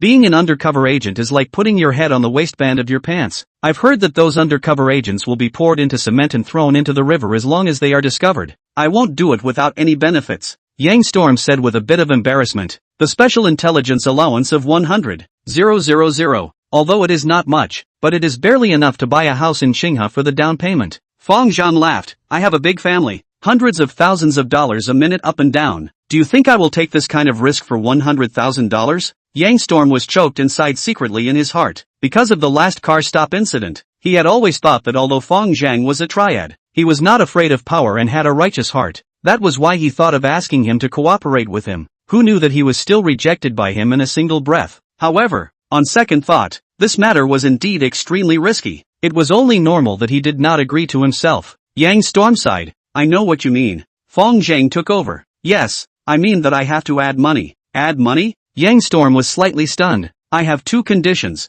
Fang Zheng finally got serious. First, I don't need the credit, but you have to credit my brother. Second, give me administrative policing immunity. Administrative policing immunity? Yang Storm was puzzled. Fang Zheng explained. When my brother and I violate administrative policing, such as just fighting and such, we can't arrest them. Of course, if a crime is committed you arrest them as usual. Yang Riot thought for a moment before agreeing. Compared to uncovering the drug lord behind the scenes, this condition was not a condition at all. Fang Zheng added, in addition, the transaction funds you have to provide yourselves. Seeing him agree to himself, Yang Storm was in a good mood and flirted. Aren't you going up and down hundreds of thousands a minute? Ha! Fang Zheng ignored him and let out an awkward laugh. There's one more ugly word to say in front of me. I'll work for you. You have to provide me with protection. Don't let me be arrested by your men as a drug lord at that time, that would be funny. Yang Riot was puzzled. Is it still okay for me to know? Fang Zheng shook his head. No, you have to personally write a certificate. Yang Riot. After the two of them discussed the program, At 9 p.m. Fang Zheng continued to station at the Sea Moon. The new field Zhu Laolu and Lei Ming were not necessarily covered. Fang Zheng decided to help them manage for a period of time first. In addition, the Sea Moon is also an important part of the General Agent program. In the General Manager's office of Sea Moon, Fang Zheng was sitting on the boss chair and reading a book, while Zhu Laolu was giving a lecture to a few of his boys. You guys must remember, Zheng is never allowed to get involved in drugs, no matter if it's sold or smoked. As long as you are caught, you will be dealt with by the family law. We understand, the new few said in unison, and I'd like to warn you all, we who fish in the side door can be ruthless, but we must know how to return favors. Understood. At this very moment, Fang Zheng's heart moved, suddenly putting down his book. His afterglow glanced at Hong Zitao, who was standing second from the right. In his senses, at this moment, Hong Zitao's heartbeat was unusually violent, as if it was about to jump out of his chest at any moment. This was a manifestation that could only arise when a person was extremely nervous. Alright, that's it for today. Fang Zheng waved his hand for the crowd to leave, then left Lei Ming alone and instructed, Hong Zitao, keep an eye on him. Lei Ming curiously said, he has a problem? It's still uncertain. Fang Zheng thought for a moment and said, these new arrivals should be observed for a period of time. It doesn't have to be too deliberate, but it can't be too casual either. The two of them walked out of the office one after the other. Fang Zheng was ready to close the door, and with a thought, slightly false cover, just walked straight out, walking to the door of the clubhouse. Seeing Zhu Laolu and Hong Zitao and other people, Fang Zheng patted Zhu Laolu's shoulder. Laolu, go out with me to do something. Okay Lu. Chapter 51 Planting Stolen Evidence. As Fang Zheng spoke, he glanced meaningfully at Hong Zitao. After all, only just embarked on society, Hong Zitao's psychological quality is obviously worse than the adult old gangster. A large section. Although the eyes did not dodge, but obviously with a trace of timidity, Fang Zheng stood in place, deliberately stayed for a few seconds. The opportunity has been given. If the other party is not willing to grasp, then forget it. He could roughly guess who was going to mess with him, either Lu Ziqian or Han Jun. The way to mess up was just those kinds of ways, either assassination or framing. Silently counting the time, Fang Zheng shook his head and turned around to leave. His front foot had just stepped out of the door when a shout suddenly came from behind him. Brother Zheng. Turning back, he only saw Hong Zitao looking at himself, hesitantly saying, Brother Zheng, I have something I want to talk to you about. Come to my office. Fang Zheng took the lead and walked into the office. Hong Zitao followed suit, and after coming in and closing the door pulled out a packet of blue crystals from his pocket. What is this? Fang Zheng asked knowingly. This is a new type of methamphetamine that appeared on the market. Han Jun gave it to me and asked me to find a chance to sneak and hide it in your office. Fang Zheng took it in his hand and weighed it. It probably weighed 100 grams. It was already more than 50 grams. Catching it was a proper death sentence. Fang Zheng was on fire. This mother **** is acting really viciously, just laying down his face. He is going to get me killed. Hong Zitao suddenly bent his legs and fell to his knees after he finished speaking. Brother Zheng, please save my parents. Han Jun sent someone to watch my parents. At 10 o'clock the magistrate will come. If he comes and can't search for meth, he will definitely take my parents. Fang Zheng waved his hand to let him get up and looked at the time. It was already 9:20. Immediately, he made a phone call to Lei Ming, and after instructing him, he said to Hong Zitao, I've already greeted Lei Ming. You go find him now, to be on the safe side. When Hong Zitao left, he scrutinized the office and didn't find any abnormalities. But the more this happened, the more Fang Zheng felt that something was wrong. Han Jun acted in vicious and cautious. As long as the choice to strike is certainly a hit, it is impossible to treasure all on Hong Zitao. After thinking for a moment, Fang Zheng called Zhu Laolu, handed him the methamphetamine seized from Hong Zitao's hand and instructed him. When Laolu left, he took out 3 more objects from the drawer and installed them in the office, rest area and bathroom, one in each place. For the box he is not too worried, as long as a little attention can be paid, because KTV belongs to the public places. In the box graft is not very meaningful, cannot be determined. Possession of drugs, at best, is considered to be tolerated. The culpability is not too heavy, since Han Jun wants to frame himself as certainly to choose private space, either the office, or the car. Fang Zheng thought, closed the door, straight out of the door, ready to go to the car to check. He just walked to the entrance of the clubhouse and bumped into Tiger on patrol. Tiger was another one of his minions, belonging to the old man, a member of the original 8 Diamonds, who had followed his predecessor for more than 2 years and was currently working under Old Six. Brother Zheng. Seeing his boss, Tiger hurriedly shouted out, his gaze full of admiration. Fang Zheng nodded and quickly went downstairs, walking to the underground garage in front of the BMW. After checking along the windows, there were no prying marks. then opened the door and searched carefully. There is also no abnormality. Looking up, there happened to be a camera pointed at this side. Thought the other party should not be so bad as to choose here to do it. Fang Zheng resumed back to the clubhouse office, called Han Bing over and handed over a number. This is the phone number of the Executive Deputy Director of the Public Security Department, Yang Storm. If I'm taken away later you can call this number. Han Bing asked with some concern. Who's targeting you? Will it be alright? It's fine. Fang Zheng pulled out a cigarette in a good mood. In the smoke, he remembered his past life when he was in the business world, and compared to the business world, the tactics of these low-level gangsters were really too young. When everything was arranged, the sound of a whimpering policeman's car suddenly came from downstairs. Fang Zheng looked at the time. It was exactly 10 o'clock, then took out his cell phone and made a call to Lei Ming. The person has been rescued. Intact, Lei Ming said on the phone. Well, you find a place to settle them down first. After hanging up the phone, Fang Zheng tidied up his instrument and came to the door to wait without any haste. Tap tap tap.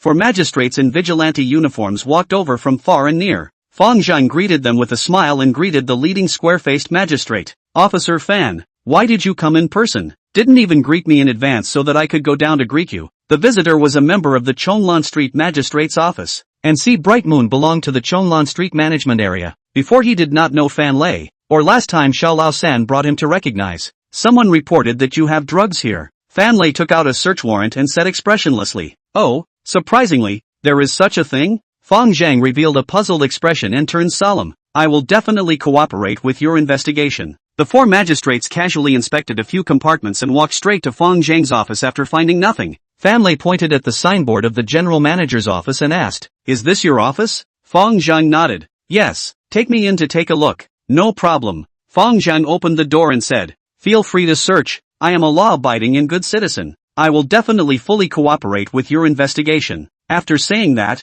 he took out a Chinese and handed it to Fan Lei. Fan Lei didn't refuse, took the cigarette, saw someone watching outside the door, immediately arranged for a magistrate torso to rush. Fang Zheng also cooperated inside the house. What's going on? Su Hao quickly let them disperse. After the people left, the three magistrates took out 3 pairs of rubber gloves and carefully searched along the mattresses and sofa crevices one by one. Fang Zheng watched them searching with a good sense of humor and asked with a smile, Fan Lei, I see you guys came prepared. Your target is very clear. Fan Lei's face was expressionless, not saying a word. Fang Zheng dusted off his cigarette ash, disdainfully said, Which idiot planted me also do not know to find a good reason. I'm such a big industry with the use of hiding drugs and drug trafficking? Who would believe it? Do you believe it, Fan Lei? Fan Lei glared at him and said in a bad mood, We have to investigate if someone reports us. Fang Zheng snorted and chatted with him one way or the other. The 3 magistrates split into 3 searches, one searching the office area, 1 bedroom, and 1 bathroom. Not a moment later, one of the magistrates shouted from the bedroom, Mr. Fan, there's a discovery. Fan Lei dropped his cigarette and quickly rushed into the bathroom. Fang Zheng froze for a moment and followed. The magistrate saw Fan Lei come in and pointed to the flush toilet. At this time, the toilet lid had already been moved away, only to see that a greaseproof paper packet slightly larger than a fist was being hidden in the water tank. Fan Lei quickly placed his hand on the holster on his back waist and looked sternly at Fang Zheng before instructing his subordinate magistrate, Open it and take a look. Chapter 52, Capture. The 2 magistrates carefully unwrapped the tape of the greaseproof paper packet, and inside was a packet of crystals that emitted a demonic blue glow. Fan Lei looked serious and waved his hand. Cuff it. Fang Zheng smiled indifferently and stretched out his hands. A young magistrate took out handcuffs and put them on him. Fang Zheng saw that the carabiner was only stuck with 2 teeth. It seemed that the other party did not mean to mistreat him. Save face. Find something to cover it. Fang Zheng formed his mouth towards the outside. Fan Lei nodded, and the young magistrate took the towel on the table to cover up the handcuffs. Fang Zheng nodded his head and thanked him. Thanks. I'll treat you guys to dinner when this is over. Fan Lei sneered. You think you still have a chance to treat me? If you really have the chance, you don't need to treat me. I'll treat you. Fang Zheng nodded and said in a serious manner. Then it's a deal. Don't be wasteful. Heir barbecue will do. Fan Lei stopped talking nonsense and waved his hand. Take away. Fang Zheng walked out of the door under the escort of 2 magistrates and saw the crowd of juniors and Han Bing who had worried faces. Then without a word, he was escorted downstairs like a defeated dog. 10 minutes later, at the TMT bar, Han Jun hung up the phone, revealing a grimly smug smile. The little brother beside him asked curiously, Brother Jun, what's so happy? Han Jun exhaled a mouthful of smoke rings. Killed a mangy dog. Of course I'm happy. At the Chonglan Street Magistrate's office, Fang Zheng was thoroughly searched and thrown into the interrogation room. The two magistrates then handed him over to two other plainclothesmen. After completing the handover formalities, the two plainclothes officers escorted Fang Zheng all the way to the city department's drug enforcement brigade. The weight of the methamphetamine seized from Fang Zheng's office was 100 grams. This weight is already a felony. According to the program, does not belong to the purview of the security office. Must be investigated by the anti-narcotics brigade. After entering the city department's drug enforcement brigade, Fang Zheng was again taken to the interrogation room. After the others left, a black-faced magistrate helped him unlock his handcuffs and returned all his belongings to him. Mr. Fang, take a seat first. Department Yang will be here soon. Fang Zheng took out his Chinese and handed him one, asking, "Brother, what's your name?" The black-faced magistrate smiled. "My name is Zheng Yi." Not a moment later, Yang Storm pushed open the door and asked, "What's the situation? So fast to pick up the head?" Fang Zheng handed him a cigarette and cursed, "Bull asterisk asterisk asterisk asterisk. Someone framed me." Yang Riot was slightly stunned. "Who is it?" "Don't know yet, but we'll know in a while." Fang Zheng took out his cell phone and called Zhu Laolu. After hanging up, he said, "The evidence will be sent immediately." After the three sat down, Yang Riot introduced the two to each other. "This is Zheng Yi, the detachment chief of the city department's anti-narcotics detachment.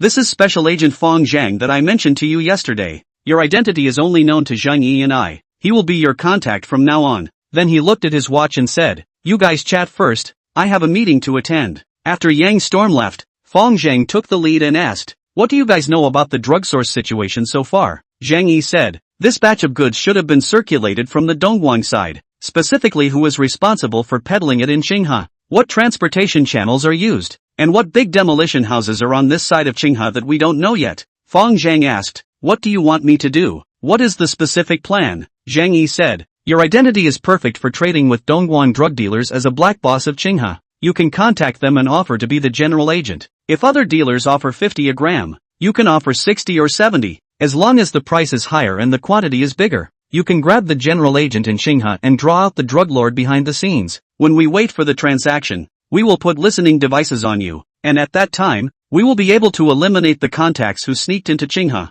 and then cooperate with the Dongguan Public Security Department to uncover Dongguan's production base." Fang Zheng was a bit confused by what he heard and asked, "People already have someone to cooperate with. They won't change their mind just because I raise the price a bit. Besides, they will look for the four gang leaders even if they want to cooperate." Zheng Yi explained, "Qinghe, this batch of new methamphetamine flowed over not long ago. The relationship between the drug dealers and the demolition of the family is only a halfway couple. It is very unstable. There is a bigger benefit, of course, they can snatch it. In addition, the four gang leaders are all traditional gangsters with umbrellas. How could they dip into this kind of deal? Only some middle and low-level gangsters would look at it. And at this kind of level, you are the most bullish in Qinghe City. You are both the owner of the gravel factory and the owner of the Sea Bright Moon. Which middle and low-level gangster in Qinghe can have as many assets as you?" As Fang Zheng listened, an image suddenly flashed in his mind. The buyer and seller of a drug deal were each carrying a combination box. A box of banknotes for a box of drugs. The buyer opened the box, dipped his fingernail in a little and sniffed, then pulled out his pistol and said with justice, "Sorry, I am an undercover agent." Then 5 or 6 guns poked out across the street at the same time. "I already knew you were undercover." After a burst, the undercover agent died with a grudge. Fang Zheng bristled and gave his conclusion. "This thing is risky." Zheng Yi's face was a bit embarrassed. This mission was very important to him, but he didn't want to fool Fang Zheng, saying things like, "We will definitely guarantee your safety." The other party treated him with sincerity, and he would treat him the same way. Fang Zheng turned his words around and suddenly said solemnly, "But in order to fight crime and uphold justice, I am not afraid of danger." Zheng Yi gazed at the young man in front of him who was in a gang but was all righteousness, and suddenly his feet came together and he saluted. "On behalf of the Anti-Narcotics Detachment of the Qinghe City Public Security Department, I would like to thank Mr. Fang for his selfless contribution to the anti-narcotics cause. Team Zheng, you don't have to be polite." Fang Zheng waved his hand, secretly thinking in his heart, drug dealers usually have more sin values. This is a good opportunity to increase their physical fitness. As for the danger, the other side shouldn't have missiles, right?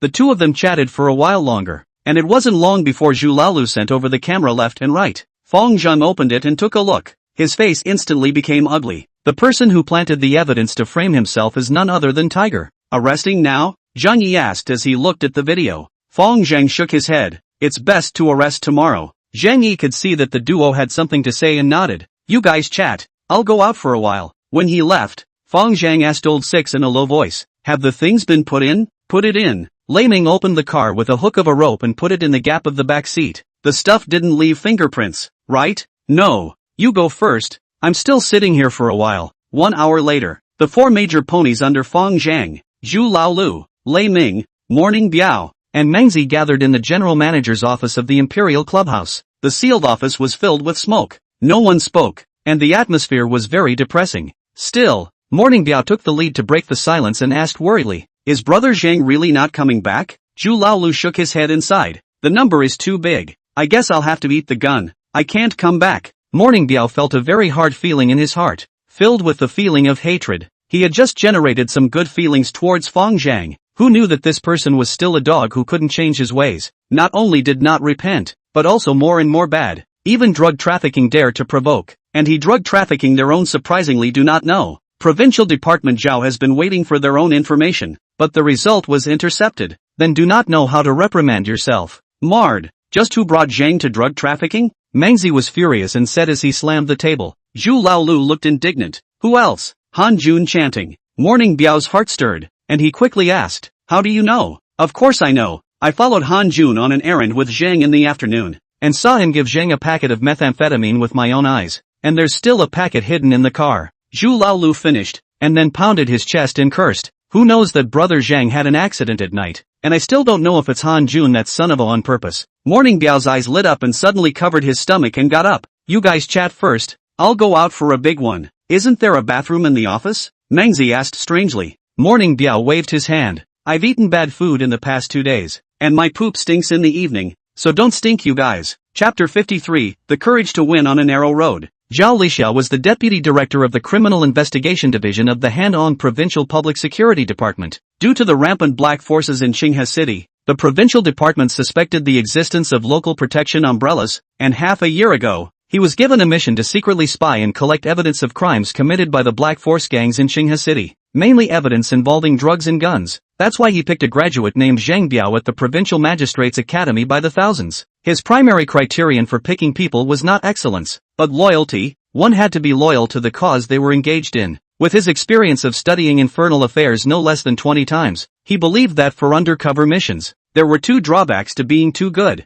One was that the sharpness was too exposed but more easily exposed, and the second was that gold shines everywhere, and the triads also valued talent. The world of flowers is fascinating to the eye. Undercover agent if in the triad like a fish in water, high position of power. Maybe once you go, you cannot come back. Can't come back even if then an infernal path, inverted the Big Dipper. That would really be a big joke. But after half a year of fumbling around, he realized that he was wrong. This graduate nicknamed Morning Puma was indeed very pugnacious. Apart from loyalty it was simply nothing. After such a long time, apart from some information about fighting and picking up girls and chicken, he hadn't even provided a single hair. Zhao Lixia was in the middle of sighing when suddenly his cell phone rang. Opening it, it turned out to be a call from Morning Biao. Department Zhao, I have an important piece of intelligence I want to report to you. The young school cop's tone was full of excitement. Oh, what intelligence? Zhao Lixia asked carelessly, no longer holding much hope for this so-called important intelligence. Morning Biao sounded excited.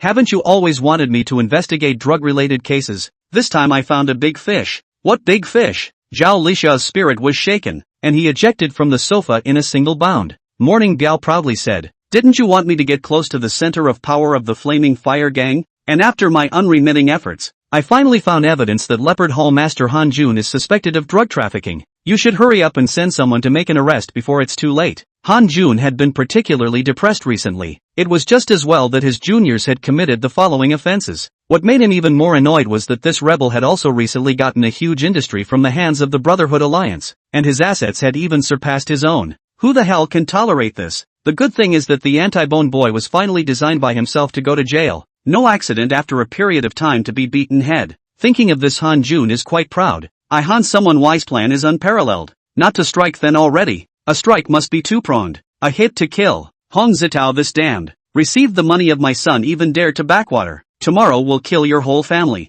There is also that called Tiger Backbone Boy. 150 pounds of meat. 149 pounds of backbone. Even his own boss dared to betray. Such a person still wanna hang out with me. Han Jun in his own TMT bar from 9 o'clock pleasure to 4 a.m. During the period also drugged and stunned 2 students. In the box to a double shot. until the sleepiness is too much. Which wobbled to the parking lot, pressed the key, by a sound, a Mercedes-Benz headlights lit up. Han Jun is very dissatisfied with the seat. People drive a Bentley, Ferrari, he drove a Mercedes-Benz, but also a ING C-Series. However, recently hitched a small demolition home. As long as the bulk of 2 months' goods, change AS system should not be a problem. Han Jun staggered to the side of the car, just wanted to enter the car. Suddenly a group of big men from the back of the car swarmed up, surrounded him. Han Jun took a look at a few people, not afraid, pointing with his handbag and spitting. Damn, what are you doing? I am Han Jun of the Flaming Fire Gang. The jacketed middle-aged man in the lead pulled out a piece of identification and shook it. We're looking for none other than Han Jun. I'm from the Public Security Department. We now suspect you of being involved in drug trafficking and possession. Please cooperate with the investigation. When Han Jun looked at the ID, he broke out into a cold sweat, and a large portion of his drunkenness dissipated. Since Chin Lai wasn't allowed to touch drugs, he hadn't touched the stuff before. This time to see other people trafficking new methamphetamine earn a lot of money. He also moved the mind, contacted a small demolition family ready to try the water in their own field. However, the two only contacted a week. Coupled with the small demolition of the limited goods in hand, he bought a total of 2 packages to frame Fang Zheng. The drug trafficking business has not yet officially started. There is no inventory on hand. Said his drug trafficking and drug possession. Where to start? Thinking of this, Han Jun suddenly hardened up, spread his hands and said, check. Despite checking, Zhao Lixia pointed to the Mercedes and asked, this is your car, right? Han Jun held his head high. Yeah, why? Zhao Lixia waved his hand, and a sheriff's deputy suddenly took a drug-sniffing dog from somewhere and dove headfirst into the car. Han Jun was startled in his heart. The situation didn't seem quite right. The other side had even gotten a drug-sniffing dog. Completely prepared, the drug detector dog drilled into the car, not a moment later directly down. After a while, the sheriff in the car suddenly shouted that there is a discovery, and then touched out a plastic bag of blue crystals from the back row. Zhao Lixia's heart rejoiced and secretly thought, finally, it's not a vain trip. Morning Biao, the indisputable one, had finally provided correct intelligence for once. As long as we followed Han Jun's thread and drew it downward, we would definitely be able to find the supplier. A few magistrates quietly put their hands into their backsides. Han Jun froze for a second, and the wine instantly woke up all scared, yelling frantically at the top of his lungs, martyr, you guys framed me. The sheriff who found the methamphetamine angrily rebuked. What nonsense.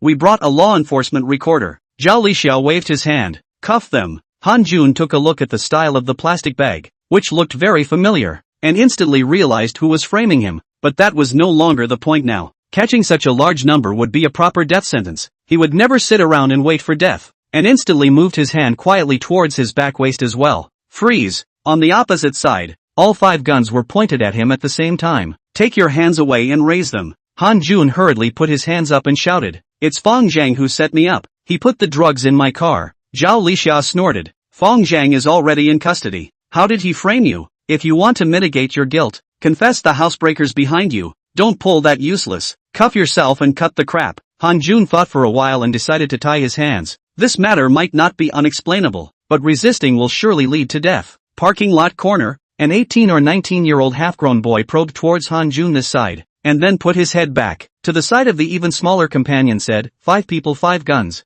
Dry or not? Dry. They're in the light. We're in the dark. The even smaller companion put on his sloppy hat, pulled out a clay gun from his belt pouch, and said ferociously, as long as we save the boss today, from now on we will be the boss's head horse. Absolute beloved. I'll give up my life as well. The slightly larger one also pulled off a sloppy hat to cover his face. The one who meets on a narrow road wins. Charge. Chapter 54, 2 Fools. Han Jun stretched out his hands and waited for the magistrate to handcuff himself. It was at this moment that 2 brigands wearing sloppy hats and armed with earthen cannons were suddenly killed from a diagonal. Han Jun was shocked. The 2 men wore sloppy hats, and he didn't know who they were for a moment. Could it be that they were saving themselves? Sure enough, the leader of the bandits shouted, don't be afraid, boss, we're here to save you. Han Jun knew who it was by the sound of his voice, and it turned out to be the 2 ruffians he had taken in 3 months ago. Han Jun's thoughts electrified. Marred. I don't need you guys to save me. If it's 2 M16s, maybe it can really save itself. But,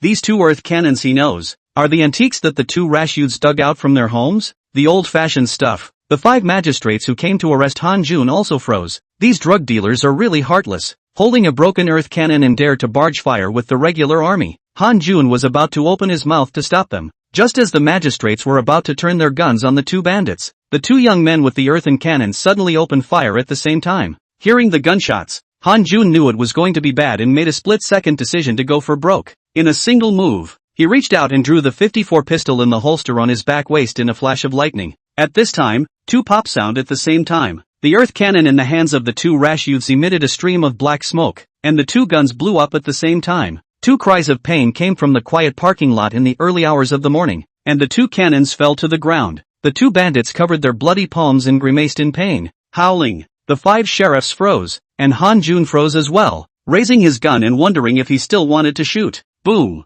boom. Two gunshots rang out at the same time, and the two magistrates shot on the spot. One shot was fired at Han Jun's forehead, the other at his heart. Compared to evidence, human life was more important. The ordinance of the sheriff's department states clearly that if a drug dealer resists arrest with a gun, he must be shot decisively. The clay cannon was not a big threat, but 54 was no joke. Less than 5 meters away, two bullets accurately hit Han Jun's eyebrows and heart. Han Jun collapsed to the ground, and before he died, he even forgot about his hatred for Fang Zheng. There is only one thought in his head. Marred. Never recruit this kind again. Several magistrates swarmed up and lifted the face-covering caps of the two bruisers, only to realize that they were two young people less than 20 years old. Take away. Zhao Lixiao waved his hand, his mood a little depressed. This new type of methamphetamine was a big case supervised by the Public Security General Administration, and although it was led by the Drug Enforcement Division, the criminal investigation could also be involved. No matter who it is, as long as you uncover the drug lord behind the scenes is bound to be a great success.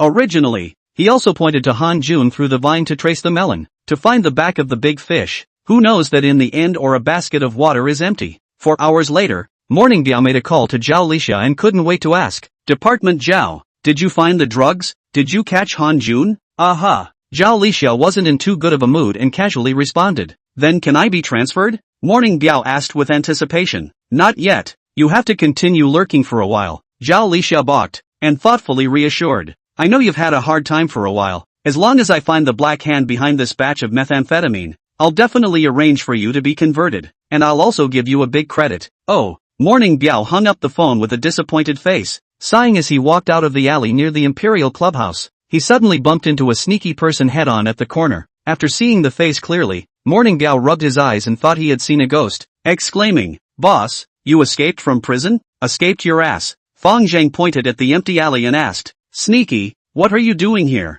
Morning Biao was shocked in his heart. He wouldn't have heard the content of my conversation with Zhao Division. The thought turned sharply, and he quickly explained, "I just had a pee rush, so I solved it inside." The thought was that he wouldn't go to check if I had peed. Right, with his character it might be possible. If I escape this time, the next time I come out to make a phone call, I must pee first as a cover. However, Fang Zheng obviously had no intention to look deeper, just shook his head and said contemptuously, "Why do you people urinate and defecate anywhere? A little bit of public morality is not there. When the time comes, you have to trouble the sanitation workers to help you clean up." Morning Biao breathed a sigh of relief and let out an awkward laugh. "It won't happen next time. Let's go eat breakfast. The penalty is on you." Last night, Fang Zheng found a hotel to rest. He knew in his heart that if Han Jun found out that he had actually been released, he would definitely raise his guard. It was likely that the plan to bring the trouble to the east would fail, so he endured until the morning to come to the Imperial Palace Club. Who knew that just came to bump into the funeral Biao this kid tipped off. After breakfast, Fang Zheng went straight to the office and called Lei Ming,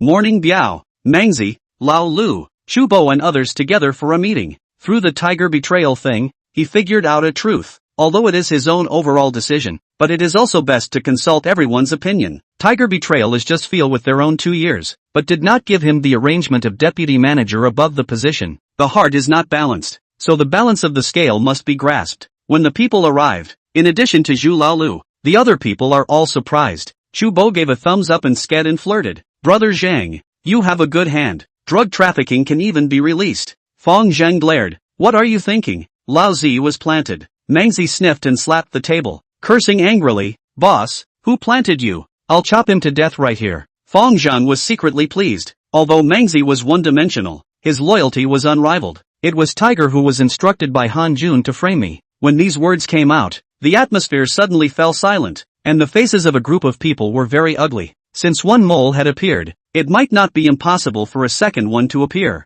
Mengzi was silent for a long time and said, "Boss, I'll go execute the family law. I'll accompany Mangzi. Lei Ming pondered for a moment and also expressed his intention to participate. Fang Zheng shook his head. No need. Tiger has already been taken away by the sheriff's department. Since they want me to go to jail, I'll hand him over to the sheriff's department. Very fair. Alright, let's not discuss this. The reason I've gathered you all together is to ask you what you think about what you're doing behind the scenes. Early in the morning, Li Chen called in the remaining 30 million meters of gold as well. Now that he was sitting on several $100 million in cash, he was bound to expand his industry. Whether it was investment or home ownership, the current point in time was a very good opportunity. When a few more years passed, the raw materials went up, the house prices went up, and the same amount of money wouldn't even be able to do half of the things. Since they were expanding their industry, they had to make staffing arrangements according to their preferences, except for Zhu Laolu who manages the Sea Bright Moon and Xiao Qi who manages the gravel factory. No one else has been counted as formally arranged yet. The group of people considered for a while and shook their heads,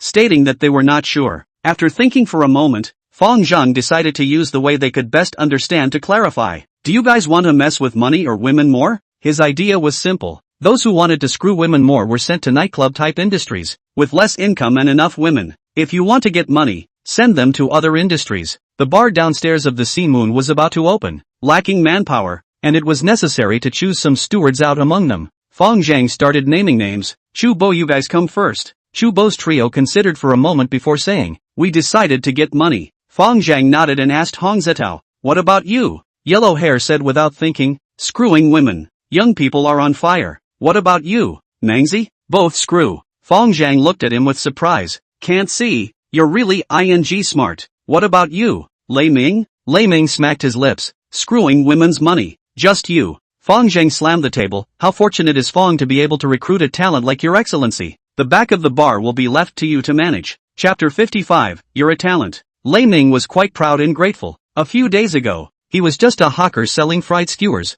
and he was whisked away by the city police all day long. He never imagined that the gears of fate would turn just because of the phrase treat me. The bar manager needs money to screw a woman? The bar manager wants money for screwing a woman, but it's more like money for screwing a woman. Fang Zheng tapped the table to signal everyone to be quiet, then said, the bar is just a small plate. You guys shouldn't be discouraged. Everyone has a chance. Those who mix with the blacks become gray in the end. They definitely need to have legitimate industries. That's why we can't focus all our business on earth and stone and entertainment clubs and all that. I'm going to dabble in other legitimate industries and diversify. What are your thoughts on this? Chao Zhang, the champion of sparring, cleared his throat and said, open a movie and television company.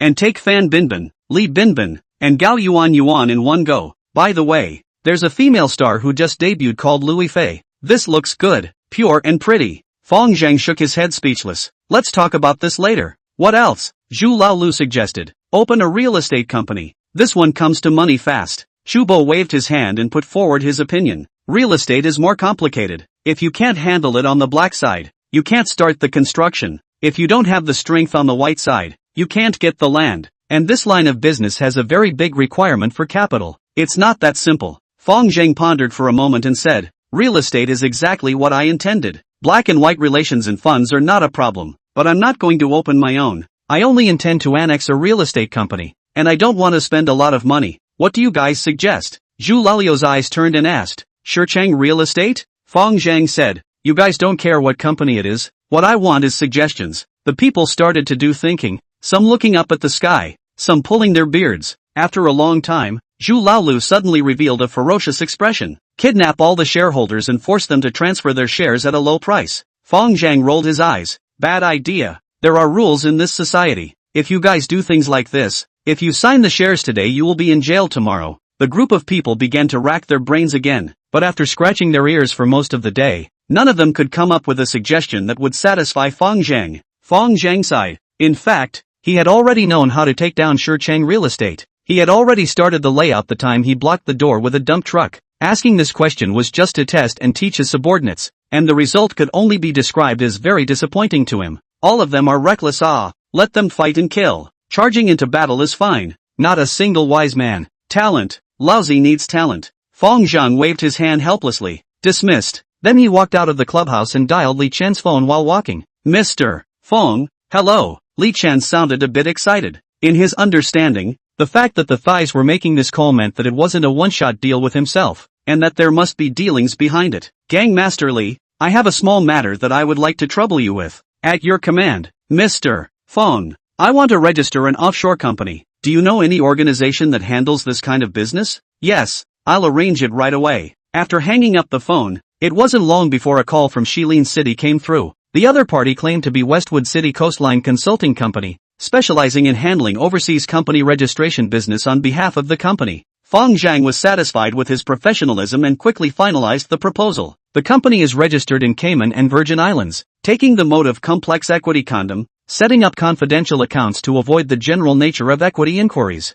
Then through the offshore company investment manipulation of domestic companies, in this case can undoubtedly minimize the risk. By then Fang Zheng will be able to replace his triad identity with that of an investor. In the late fall of Zhengyang Street, both sides of the road were yellow and green, and the morning sunlight through the sycamore trees sprinkled dapples on the ground. The morning passers-by are in a hurry, and the sanitation workers are struggling to clean up the road surface. Last night's rain was sparse and windy, and the gusts of wind swept the fallen leaves all over the street, adding a great deal to their workload. As Fang Zheng walked casually, an elderly sanitation worker saw him and suddenly greeted him with a smile. Boss, how are you? Fang Zheng smiled. You recognize me? Why don't I know you? You are a great benefactor. You even gave me rice and salad oil. Go get it again at the same time next month. Fang Zheng waved his hand and said goodbye to the big mom, and continued to wander along Zhengyang Street. Walking around the corner, he saw a cleaner girl with a pill hair tied up dumping garbage into a sanitation truck. Li Jiyan looked up just in time to see Fang Zheng,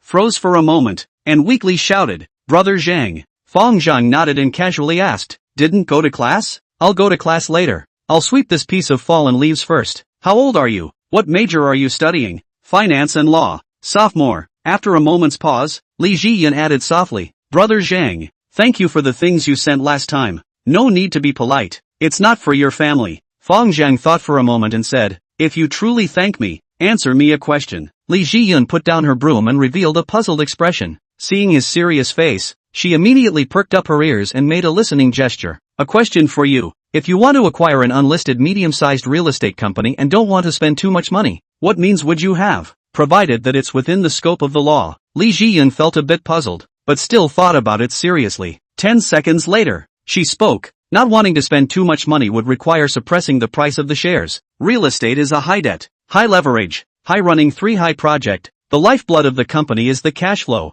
As long as you cut off their cash flow, cause the company to run money strain, and then spread some rumors, some small shareholders will panic and sell their shares at a low price. Fang Zheng pursued with interest. Then how to cut off the cash flow? Li Jiyan returned without thinking. First, delay the relocation project and artificially create nail households. For example, if a certain household developer negotiates a demolition compensation price of 1 million, the acquirer can offer 1.5 million or make them a nail household through other means. This will slow down the progress of demolition and relocation and drag the development company into the quagmire of the project, and as time goes by, their bank interest will certainly not be able to carry them. Second, siphoning off the loan funds. As long as several banks jointly disagree to renew the loan, not many developers can carry it, but this is something that can't be done at all without a certain strength of the acquirer. In addition, pre-sales being stuck, problems with construction materials, unqualified acceptance, accidents at construction sites, etc. all have an effect, though some of them are illegal I won't mention.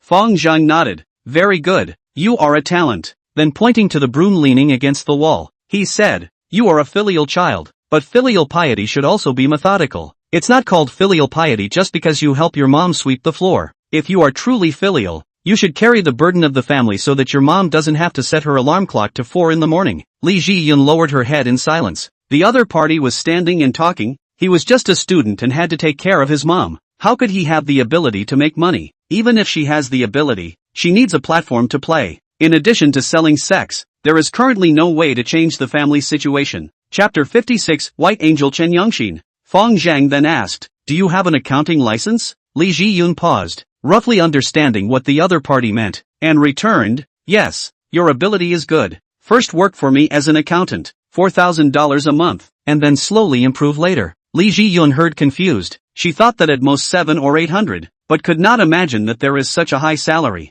However, she did not feel at ease. Qinghe's per capita salary is only more than 1,000 yuan. She is a college student who has not graduated. How can she get so much money? Fang Zheng seemed to read her mind and explained, The security guards under me are also 4,000 a month. You know my phone number. Call me when you think about it. Fang Zheng said and left, leaving behind Li Jiyun who was messing up in the wind. He did need an accountant and also a cashier. The previous accountant of the Imperial Clubhouse, Lu Accountant, was Han Jun's person, and Fang Zheng had kicked him out a few days ago. The accountant of Si Moon was Han Lao San's person temporarily, and Fang Zheng could not possibly give such an important position to someone else. The finance of the gravel factory was also the person of the previous owner, Hong San Jun, and he was also ready to replace him. The 3 industrial accounts were not much. Temporarily arranging a finance department would be enough. There was no need for too good a talent, but it had to be a beloved one. Thinking of this, Fang Zheng took out his cell phone and called his little sister. Fang Wen and Li Jiyun were classmates, also in the finance department of Qinghai University. Making a cashier was very suitable. Looking for me for what? After a moment, Fang Wen's arrogant voice came from the other end of the phone. Make me a cashier.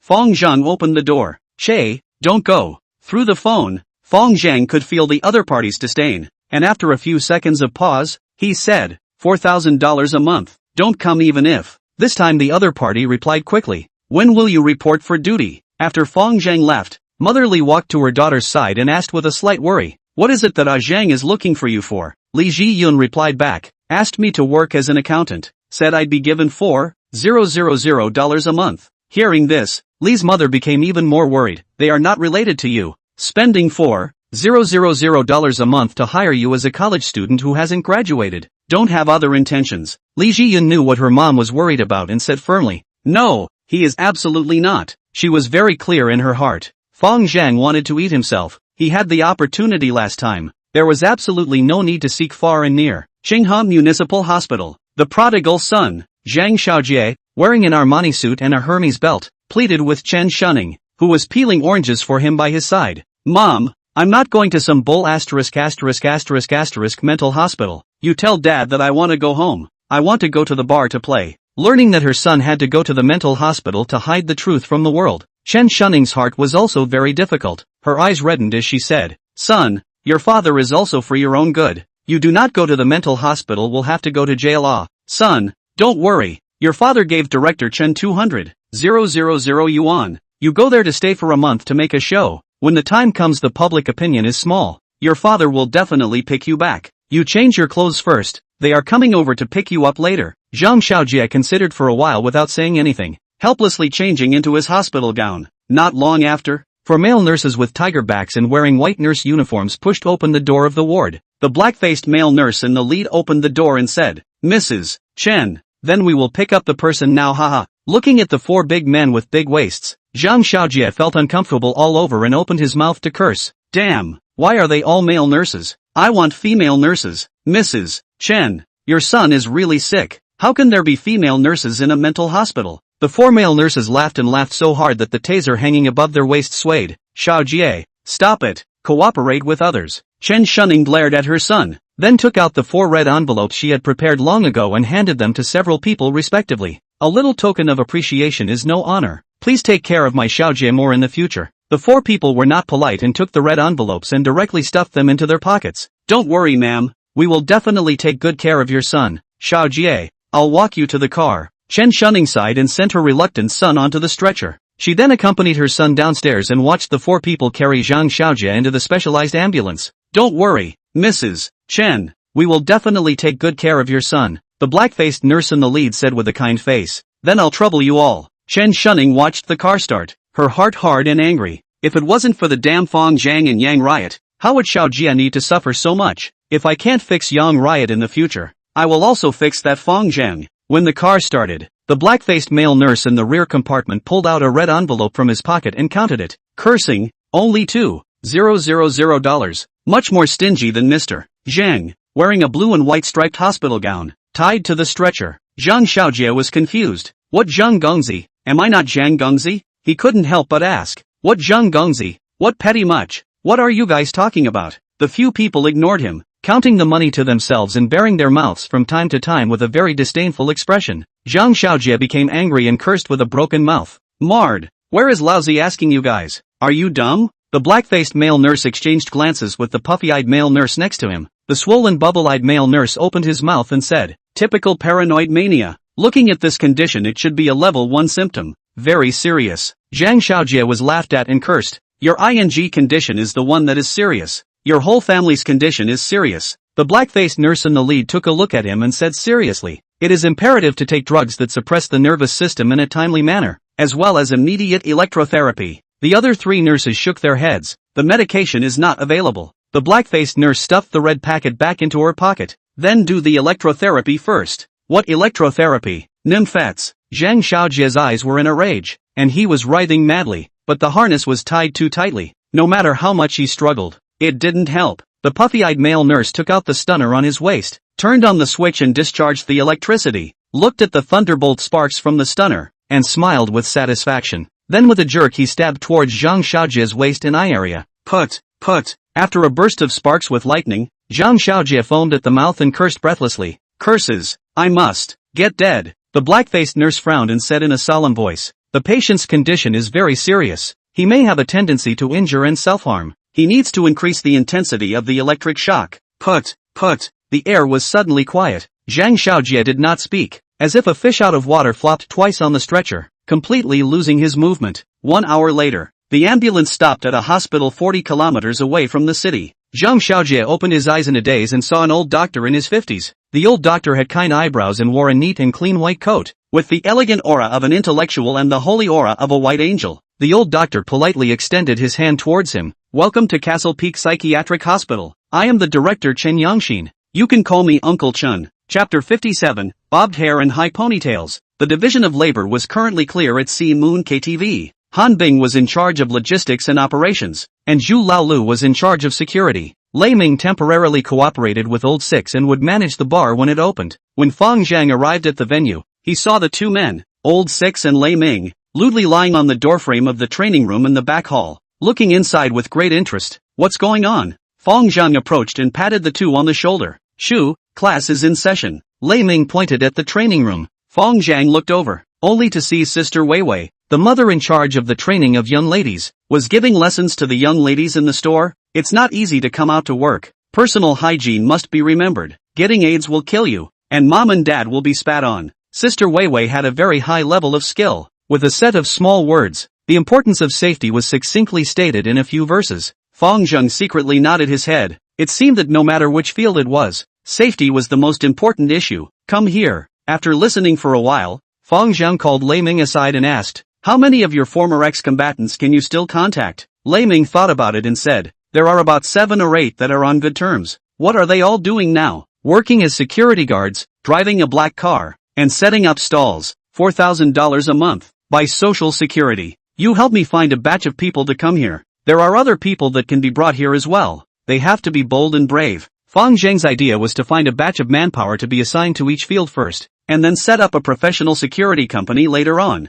and attach all these veteran relationships to the security company. Lei Ming thought about it and said, if this condition is available, I estimate that I can pull in 70 to 80 people. Fang Zheng nodded. Then do it as soon as possible. While this was happening, there were 2 girls around 20 years old walking towards box 073 in pairs. One had a high ponytail and one had a bobbed head. Both of them were wearing tight suspenders and close-fitting hot pants. Their bodies were powerful but their appearance was very pure. Fang Zheng suddenly pointed at the 2 girls, and asked with a koan-like meaning, can you tell what these 2 girls have in common? Lei Ming squinted his eyes and looked carefully for a while, smacked his lips and said, both are 36D. Fang Zheng rolled his eyes. These 2 are both. Lei Ming yelped in shock. It looks quite pure. Not quite like it. Fang Zheng waved his hand. You go to the box and get close to them. Lei Ming looked at the Rolex Green Aqua Ghost on Fang Zheng's hand. Brother Zheng, let me borrow the watch to fill up my face. Fang Zheng considered for a moment. Forget it, I'll go with you later. If he wanted to hook up with the drug lord behind the scenes, with Fang Zheng's current status there were at least 100 ways. However, he didn't want to involve his previous relationships. Even so, it wasn't too difficult for him.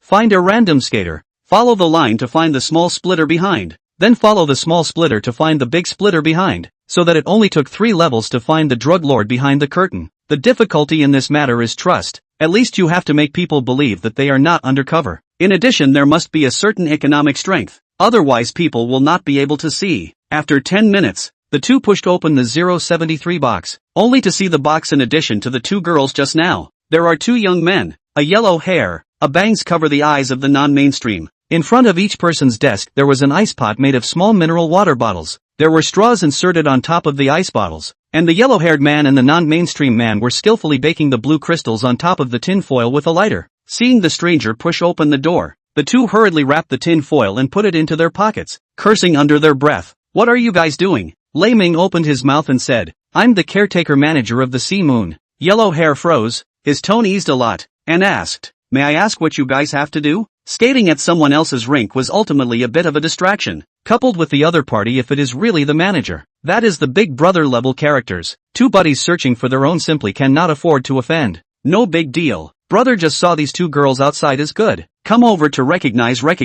Lei Ming pointed to the high ponytail and bobblehead. The two girls froze, quickly reacted, looked at Lei Ming and then at Fang Zheng, timidly said, "Two big brothers, how are you?" Fang Zheng grumpily inserted himself between the two girls and sat down. Lei Ming also sat down next to Bobblehead. Fang Zheng opened his mouth and asked, "What are the names of you two?" Bobblehead said, "Brother, my name is Yen Yen." The high ponytail said, "Brother, my name is Xiao Xin." The two girls were ghostly. Lei Ming was the manager of the venue, yet he was still so respectful to Fang Zheng. Fang Zheng's status was surely only higher. The two girls were quite pure on the outside, but on the inside they were little girls, and they naturally had a kind of admiration for big brothers in society. Not a moment later and Fang Zheng hot, completely will yellow hair and non-mainstream thrown aside. Angry yellow hair is on fire, but do not dare to be angry. Fang Zheng chatted with the two for a few moments and pressed the call bell. Not long after, a waiter walked in, froze when he saw Fang Zheng and Lei Ming, and asked,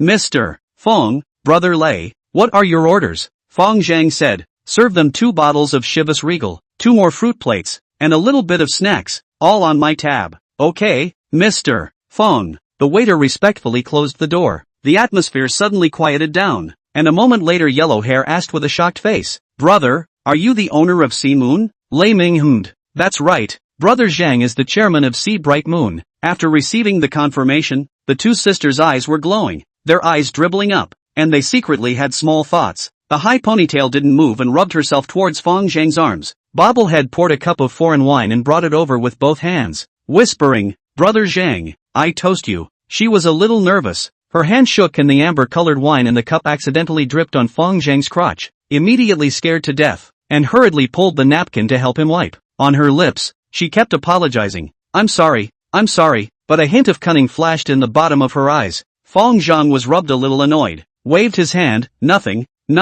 It was at this time, Yellow Hair did not move and exited the box, pulling the waiter who was just there and asked, "Brother Zhang is your boss?" The waiter's tone was a bit strange. "Yes, don't you know him?" Yellow Hair snorted, "Of course I know Mr. Fang, but he's a low-key person." "You know." The waiter nodded in agreement. "Well, Brother Zhang is indeed low-key." Yellow Hair re-entered the box, and after whispering something to the non-mainstream, the attitude of the two immediately became respectful, passing cigarettes and pouring wine. They were busy. Through exchanges, Fang Zheng learned that the 4 were all junior graduates of Tsinghua Vocational and Technical College, and all of them had not yet found a job and were fooling around in society. After drinking a few glasses of wine, a few people gradually familiarized with each other. Fang Zheng asked with a smile, "I see you guys were skating just now?" "Aha." Yellow Hair re-pulled the tin foil from his pocket and handed the ice pot to Fang Zheng. "Brother Zheng, would you like a sip?" Fang Zheng shook his head. "I don't play this, you guys play by yourselves." The conversation turned, "But I'm quite interested in this business." Yellow Hair immediately replied back, "Brother Zheng, you leave a phone number for me, I will contact you later." After saying that, he began to calculate what benefits he could gain from threading the needle in his heart. After thinking for a while, he secretly sighed. The strength of both sides was too disparate. There was no possibility of cooperation at all. It would be better to sell a good deal and let the other party accept himself as a little brother. Learning that Fang Zheng was a big gangster, a few people lost their guard and started getting high before long. The bobblehead got high and became more and more bold, pouncing over and biting his ear. "Brother Zheng, try it, it's very effective. When you get high later, I'll help you dissipate the heat." Chapter 58 Competition for Hall Master. Fang Zheng withdrew his hand. "You guys play by yourselves, I still have something to do." The two sisters were filled with loss, waving goodbye with a reluctant face. Yellow Hair was gesturing in his ear to make a phone call. "Brother Zheng, I'll contact you tomorrow." "Good." Fang Zheng was about to leave. Firstly, he was disgusted by this kind of scene. Secondly, Xinlai called him and asked him to go to the proceedings in the afternoon. Fang Zheng roughly guessed what he was looking for him about. Han Jun had died. and the position of the leopard hall master was vacant. A person had to be found to fill it, and according to the practice of the Flaming Fire Gang, it was usually the steward under the hall master who would fill it. Therefore, the next leopard hall master must be between Fang Zheng, Jiang Chuan, and Chen Fei, the three stewards under Han Jun. Each of the three managed one of the Flaming Fire Gang's properties. Fang Zheng's property was the Imperial Club, Chen Fei managed a disco, and Jiang Chuan managed an ice skating rink. It was either that skating or proper roller skating. That said, Fang Zheng also feels very strange. All 21st century, this kind of roller skating rink still business? The relationship between the three is not particularly close, but it's not bad. Similar to the likes of Lei Ming and Mengzi, Fang Zheng will never be the head of the hall. Help others to work, for others to bear the risk, less benefits and more disadvantages. The real estate company president is not as happy as the real estate company president. If you have the opportunity to mix a XX representative or commissioner, to give yourself an official identity, the gangsters are basically like this in the end. Stupid people eat prison meals, smart people whitewashed into real estate companies, film and television companies, and even investment company bosses. Triad people honestly will not make money. Come and go on so few industries, will make money in the end are whitewashed into a crooked businessman, even a little more powerful, and tens of thousands of people employment related, general people who dare to move. But Fang Zheng does not care does not mean that the other two do not care. Even if you don't want a false name, you still want to maximize the benefits. After thinking about this and weighing Chen Fei and Jiang Chuan, Fang Zheng was ready to make a call to Chen Fei. Just about to press the dialing button, Fang Zheng thought about it but stopped. Chen Fei was a smart person. He should know what to do. 2 hours later, the expected call did come. Inside the box of a private restaurant, Fang Zheng and a man in his 27 or 28 years of age were sitting opposite each other. The man was wearing a slim-fitting suit with a big back hair, and was full of temperament. Chen Fei spoke. Zheng, did you know that Jun died? I know. Fang Zheng pulled out a chair and sat down. I heard that he was shot by Lei Zi. That's right. After exchanging pleasantries for a while, Chen Fei opened the door and said, I want you to let me have the position of the hall master. Fang Zheng was happy in his heart, but on the surface, he did not move, secretly calculating the price. Each hall master of the Flaming Fire Gang had 2 venues under him, and the steward had 1. Under Han Jun was the TMT bar and a small casino. The bar business is not bad, but the casino has little business, and Xiao Laosan's field cannot be compared. Han Jun is not as smart as Xiao Laosan, too eager to make quick profits. The casino is too ugly. Gamblers lose too hard. Lose twice and then do not come. There is no repeat business. In addition, Han Jun is also equivalent to the team manager. You can take the 3 under the management of the field of dividends, but the percentage of dividends is not high, only 3%. If Fang Zheng becomes the head of the hall, it is only an increase of 1 field and 3% of the dividends, every month to send manpower to manage, but also to the gang to pay the number, to the white face on the number. The net fall into the hands of only 100, 000 to 200. 000. So Han Jun mixed a few years also bought a C-Series Mercedes. However, once something happens to the field, as the first person responsible, the public security department will be the first to hit him. Fang Zheng retrieved his thoughts and said, what's the point of me letting you have it? Isn't there still Jiang Chuan? Chen Fei shook his head. Jiang Chuan can't do it. His limbs are developed and his mind is simple. You are different. You are the owner of the Sea Bright Moon. You have a great relationship with the Brotherhood League, and you have money and power. It's not like before. We have both a competitive and cooperative relationship with the Brotherhood Alliance. Master Qin will consider you first whenever he promotes a hall master. Fang Zheng teased, then why should I give it up to you? Chen Fei smiled, because you can't see it. In addition, as long as I become the hall master, I will concede enough benefits to you. If I become the hall master, I will be able to increase my profits by roughly 230,000 per month. I can share 150,000 to you for 3 consecutive years, totaling 4 million. Fang Zheng secretly pondered. This price was quite fair. Whether Blazing Fire Gang could survive for 3 years was still a toss-up. Chen Fei wanting to take over was nothing more than having access to gamblers and fancying the business of underground casinos. Either that or he has a channel to spread the powder and wants to spread the powder through the TMT bar. Fang Zheng thought about it and said, give me 5 million at a time and I'll promise you. With $5 million to pay 50 veterans of the security company for 2 years, it was still quite cost-effective to give up a false name. Deal. Chen Fei smiled and extended his hand. In the Fiery Fire Gang's council hall, a few of the top brass were gathered. Xin Lai said with a heavy face, you all heard about Han Jun being killed by Lei Zi, right? Several people under the stage nodded their heads, and Dragon Hall Master Li Hongbing cursed brokenly. Han Jun had his head in the clouds. He dared to sell drugs. He deserved to die. Qinlai said in a cold voice. I've long said that drugs should not be dabbled in, don't dabble in. But some people just don't listen. Alright, now back to the topic. Han Jun died. I decided to choose one of Fang Zheng, Jiang Chuan, and Chen Fei to be the head of the hall. What do you guys suggest? Li Hongbing, I'll pick Chen Fei. Jiang Hailu, Fang Zheng. He Mubai, founder. Broken Army, founder. The brawny Jiang Chuan froze, his heart filled with aggression. Not a single person nominated himself? Chen Fei and Fang Zheng were both white paper fans in the gang. He was the red stick. Did the red stick deserve to die so much? Seeing Qinlai open his mouth and prepare to make a decision, Fang Zheng quickly waved his hand. If he let him get the words out, to refuse himself would be to lower his face. It would be better to open his mouth ahead of time. This bit of human decency Fang Zheng still understood. Master Qin, all the hall masters, thank you for your recognition, but I think it's still Chen Fei who was a bit more suitable than me, so I decided to withdraw from the competition for hall master. When these words came out, the several higher-ups didn't seem to be surprised. It was no secret that Fang Zheng's industry was no longer a secret, and his total assets were still far more than the several hall masters, so it was normal that he could not see this position.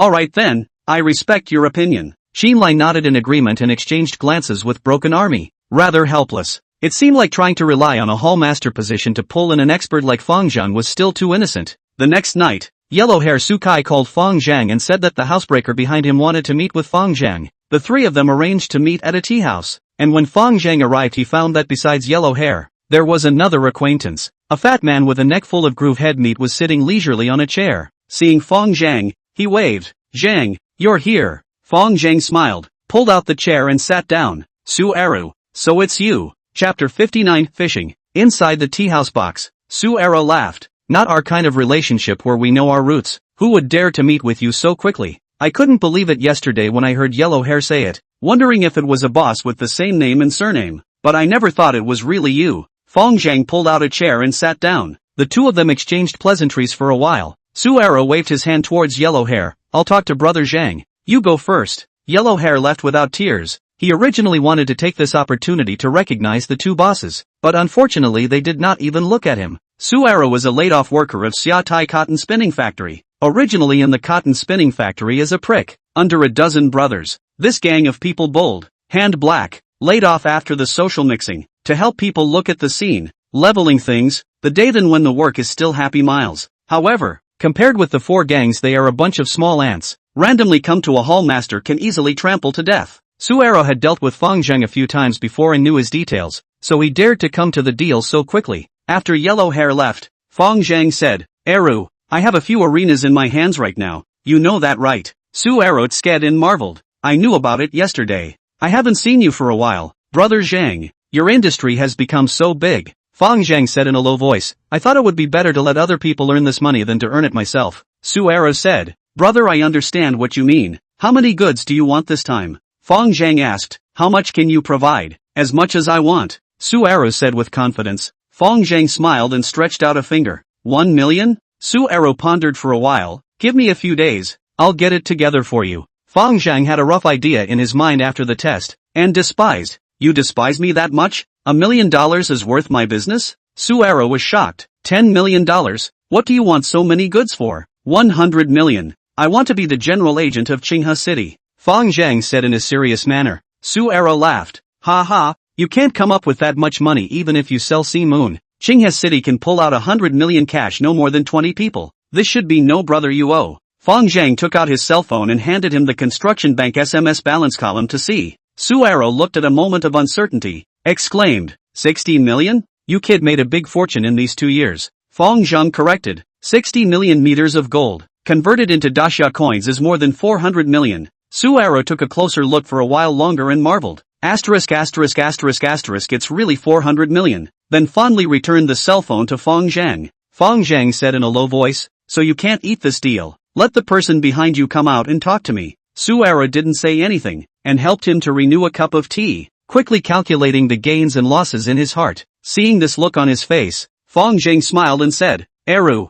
you have to be clear about one thing. With my identity, wanting to hook up with the source party is not a difficult task, so you are not irreplaceable in this link. If you help introduce me, I will naturally share in your favor. If you are unwilling to do so, you won't be able to get anything out of it when I make the connection myself. Do you understand this? Su Eru said. I understand. Brother Zhang, your status is different now, but I can't just give up the channel to you based on empty words alone. You have to show some sincerity first. Fang Zheng pondered for a moment and said, if I'm not wrong, there's about $500,000 of goods on your side. You sell them all to me, and I'll give you another $500,000 in cash as an introductory fee after it's accomplished. What do you think? Suero's face surfaced a trace of surprise. Okay, positive brother atmosphere. When do you want the goods? Tomorrow. Okay. Things finalized. Suero was in a comfortable mood, and again exchanged pleasantries with Fang Zheng. After a moment he looked like he remembered something, squeezed his eyebrows and said, Brother Zhang, I remember that you have always liked tender girls. Fang Zheng laughed. Who doesn't like tender ones? Didn't someone say that men are all equally specialized? No matter if they are 18 or 80 years old, they all like 18-year-old tender girls. Suero pulled out his cell phone and after operating it said, since you take care of me, Brother Zhang, I'm not cheap. Wait a bit. I'll arrange a bit of a program for you to cheer up. Fang Zheng was puzzled. What program? Suero said smugly. You'll know later. He believed that the other party would be satisfied with his arrangement. He knew very well what kind of person Fang Zheng was, the jade-faced little white dragon of the flaming fire gang, the absolute great lecherous devil. The fetish was also very special. He didn't like wooden fish. He only liked young girls. He had scourged many good families, and was very famous in the circle. After half an hour, one of Suero's men pushed open the door of the box with a young girl. Fang Zheng took a glance. The girl was very young, wearing a whitewashed school uniform. Very thin. There was no figure to speak of. The appearance, however, was very circumspect. Fair skin. Lowered her head without saying a word. Her long eyelashes trembled slightly. Fang Zheng withdrew his gaze and asked in a low voice, where did you find this girl? Suero bristled. But,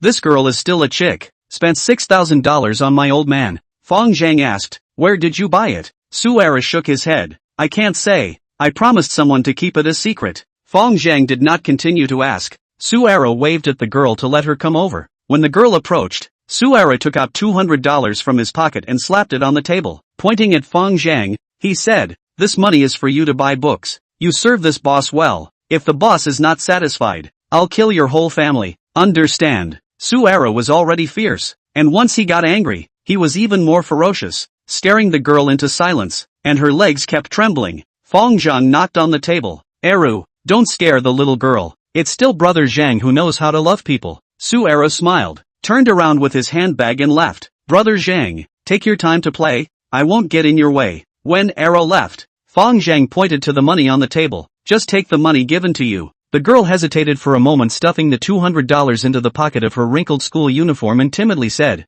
thank you, uncle. Fang Zheng asked, do you recognize the fat man just now? The girl shook her head. Fang Zheng then asked, who sold you to him? The girl desperately shook her head with a horrified look on her face. People had their own will, and since the other party was not cooperating, Fang Zheng did not want to care anymore. There were too many salacious things in this world, and all he could do was to abide by the law. Fang Zheng picked up his handbag and pushed open the door of the box. Behind him, followed by the sound of footsteps, Fang Zheng turned around to see. The girl also followed over. Fang Zheng waved his hand. Go back. I'm not good at this. The girl timidly said, uncle, don't mind me. I am clean. Today is still the first time. Fang Zheng mused. Were you threatened? No. No. The girl waved her hands repeatedly in horror. At this very moment, Fang Zheng pretended to look down and ask the girl, but out of the corner of his eye, he glanced at a woman in a white suit 30 meters away at the end of the corridor. In his hearing that was dozens of times better than normal, he was able to clearly sense that the woman appeared to be facing this way on the phone, yet there was no sound in the microphone.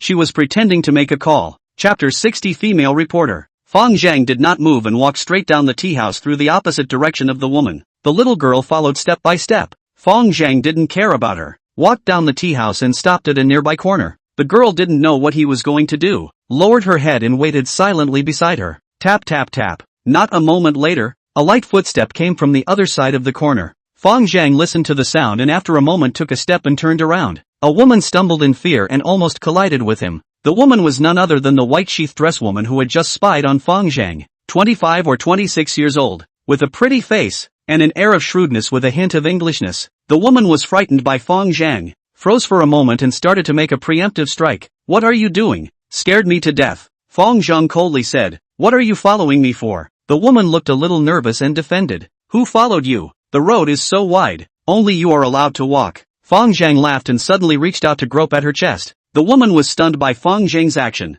After reacting, she hurriedly pulled his arm, her eyes glaring round, and cried out, "Come on people, molestation ah!" Unfortunately, it is destined to be futile. This is the parking lot behind the tea house. This point of time guests are basically playing cards above. Half a day no one passes by. The woman hastily wrapped her shirt and said sheepishly, "None of your business." Fang Zheng smacked his lips. "You're wearing a pinhole camera. You pretended to make a phone call when you were upstairs just now, but you were actually secretly filming me, and then now you're stalking me. Do you think it's any of my business? Who filmed you? Are you handsome?" The woman forced herself to be calm, but her tone was pale. Fang Zheng pointed at the girl. "Then you are secretly filming her. Let me guess. You must be a human trafficker sent to keep an eye on her." The woman's willow eyebrows went up. "What are you talking nonsense about? Who is a human trafficker sent here? Forget it if you don't want to say." Fang Zheng pulled the girl and turned to leave. "You can't take her away." The woman suddenly stopped Fang Zheng and took out her cell phone. "If you take her away,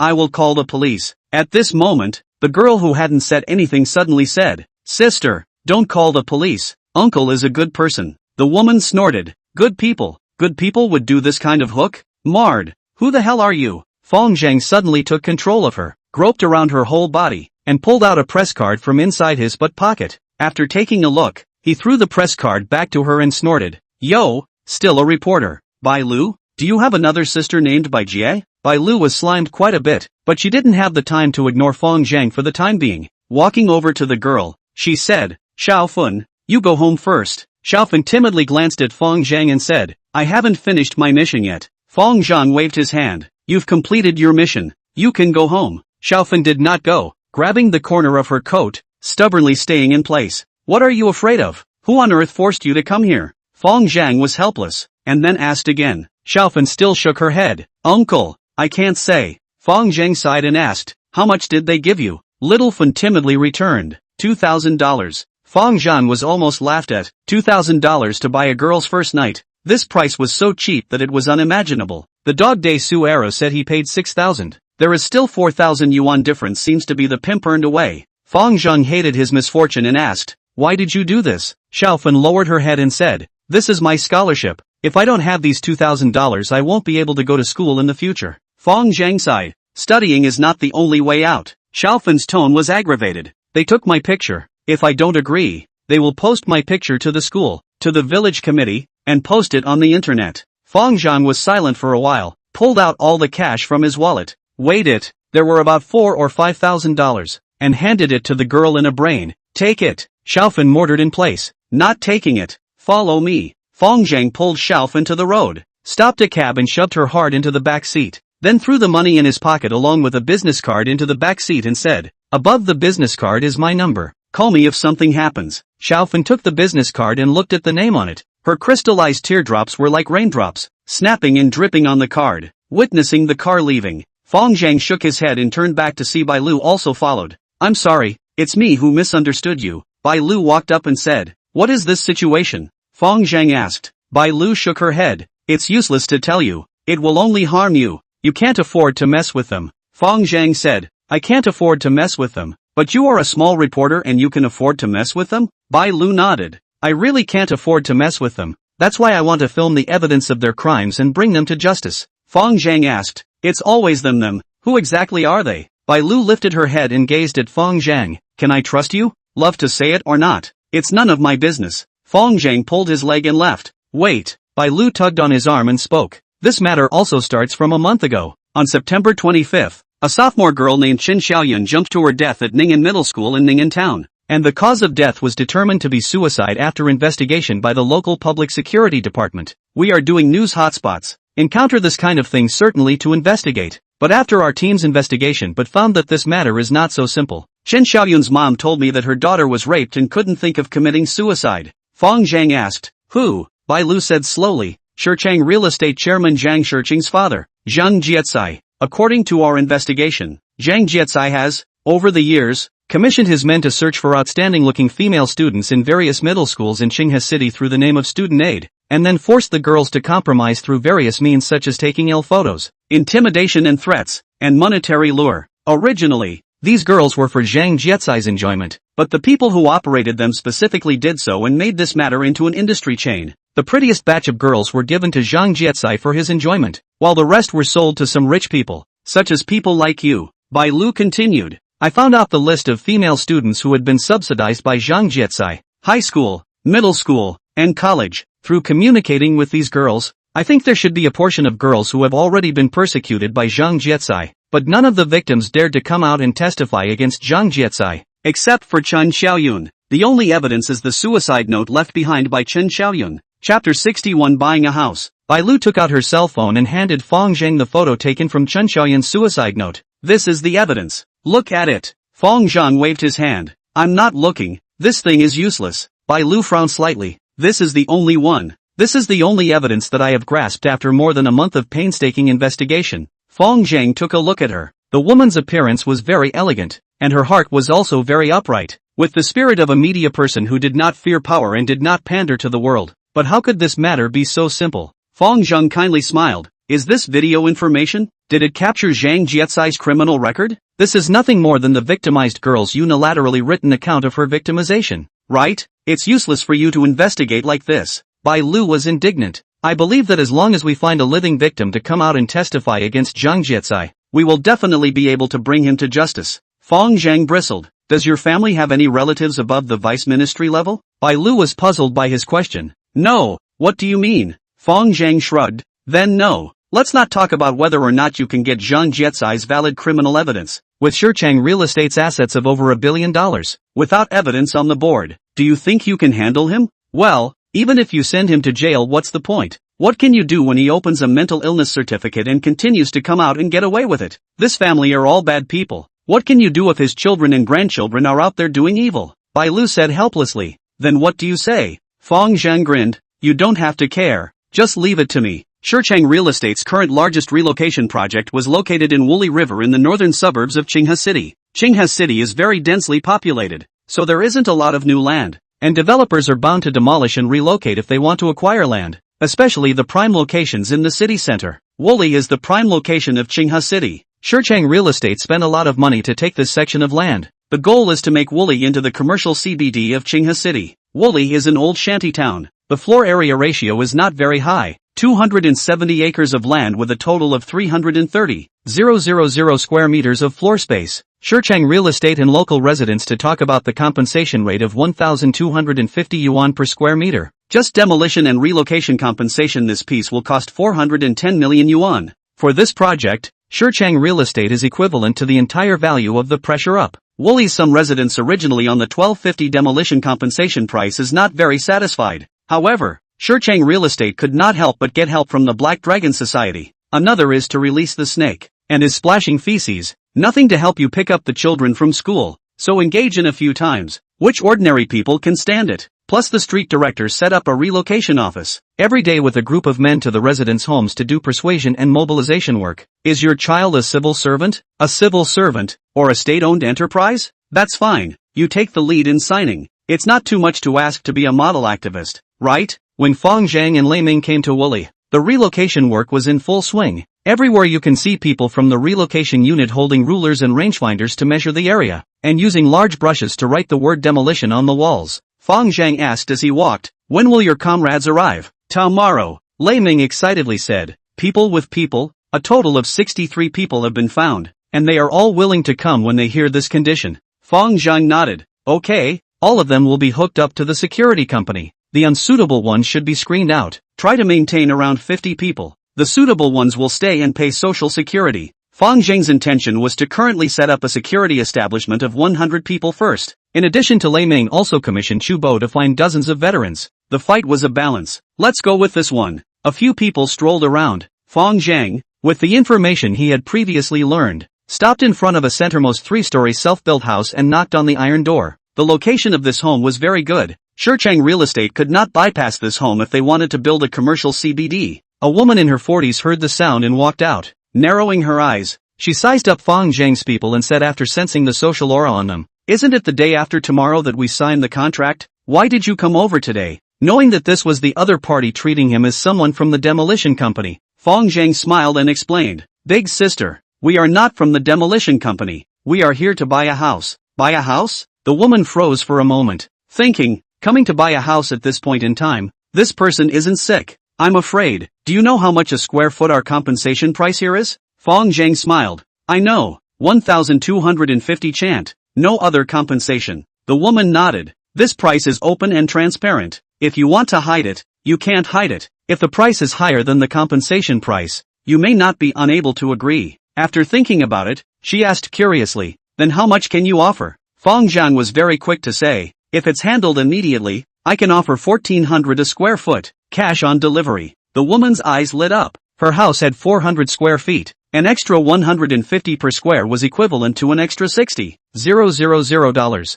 $60,000 plus a little more could even buy another small house. I'm afraid these guys aren't ingrates. The woman had the cunning and mercenary nature of a small businessman, not forgetting to ask, who will pay for our taxes? Fang Zheng patted his chest and said, of course I'll pay. You guys wait. After the woman received an affirmative answer, she ran indoors in a hurry and staggered. The man in charge.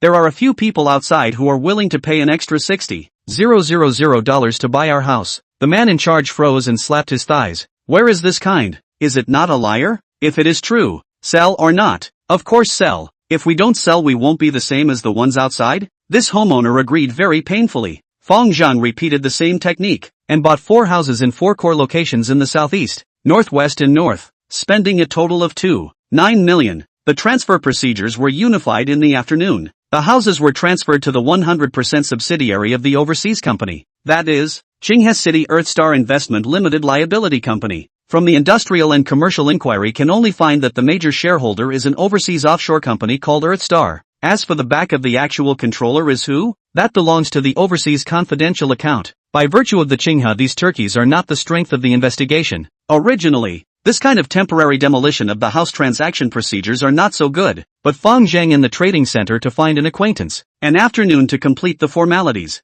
East and west, south and north. As long as there are these 5 houses, Shurcheng Real Estate wants to demolish and build a CBD? That would require the Black Dragon Society and the security team under Fang Zheng to touch base and see who is stronger. After the matter was done, Lei Ming laughed. Brother Zheng, I think this move seems a bit lacking in virtue. Lack of virtue? Fang Zheng smiled and told him about the sins that Zhang Jijia had created. Lei Ming was infuriated after hearing this and cursed. This kind of person should be killed and euthanized. Fang Zheng laughed. Killing is not the best solution. It's just fine for some triads to kill them directly. For some hypocrites who deceive the world. If you kill him, he will still be a good man who does good deeds and virtues in the minds of the people. There are corrupt officials. If you kill him you might even be able to rate him as a martyr. Is this an interesting result? Killing is the result but not the truth. We want both the result and the truth. Chapter 62, Barge Fire. Leaving Woolly River, Fang Zheng received a call from Su Arrow, asking him to make a deal at night. The transaction with Su Arrow was very simple. The two people naturally have a certain foundation of trust. Neither party can be an undercover agent.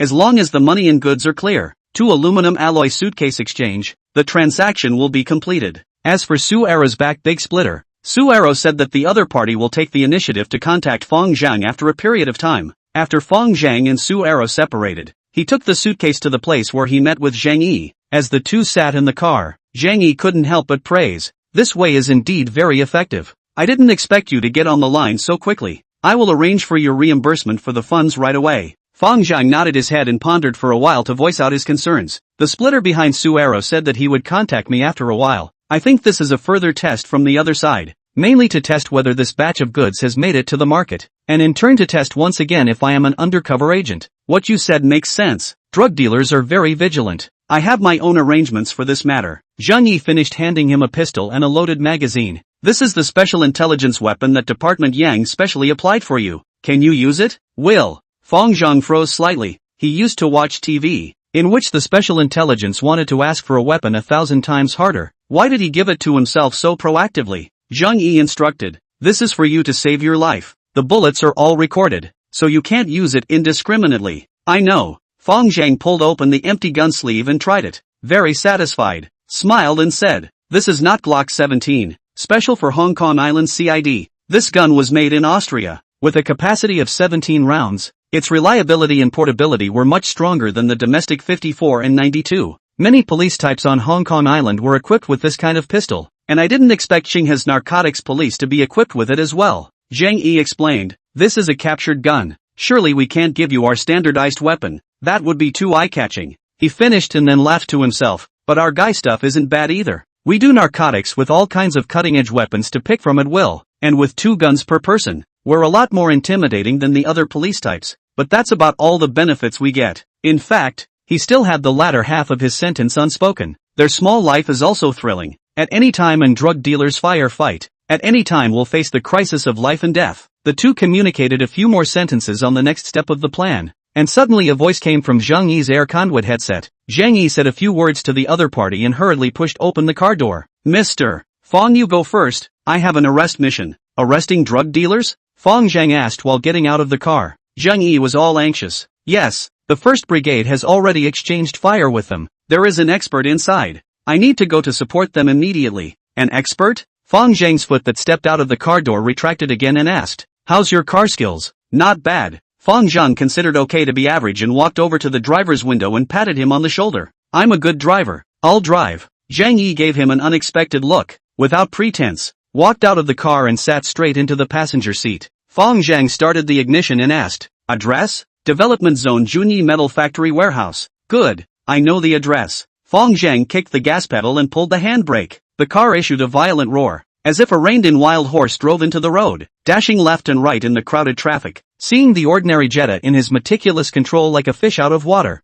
Zhang Yi realized that what he said is not false. This driving skill is not much different from Schumacher. As soon as Zhang Yi got into the car, he started calling for backup and said while putting on his bulletproof vest, wait, you'll drop me off at the perimeter and leave first. Fang Zheng said while driving, I might be able to help. Since he had come across it, he decided to help. In his past life and present life, he respected 3 professions the most, 3 professions that put their lives on the line. One was firefighters, one was border guards, and the other was narcotics police. In addition, all such drug dealers must have a sin value of over 50, not to mention that there was an expert inside. Fang Zheng did not want to miss such a bright opportunity to absorb his physique. Zhang Yi quickly waved his hand. No, it's too dangerous. Fang Zheng explained. It's fine. Isn't it dangerous for me to be an undercover agent? I'll adapt in advance. Besides, I'm an expert. Zhang Yi stopped talking. Through Yang Riot's mouth he knew that Fang Zheng was indeed a very powerful expert. After hesitating for a moment, Zhang Yi took a Kevlar body armor from the back seat and handed it to the driver's seat, saying,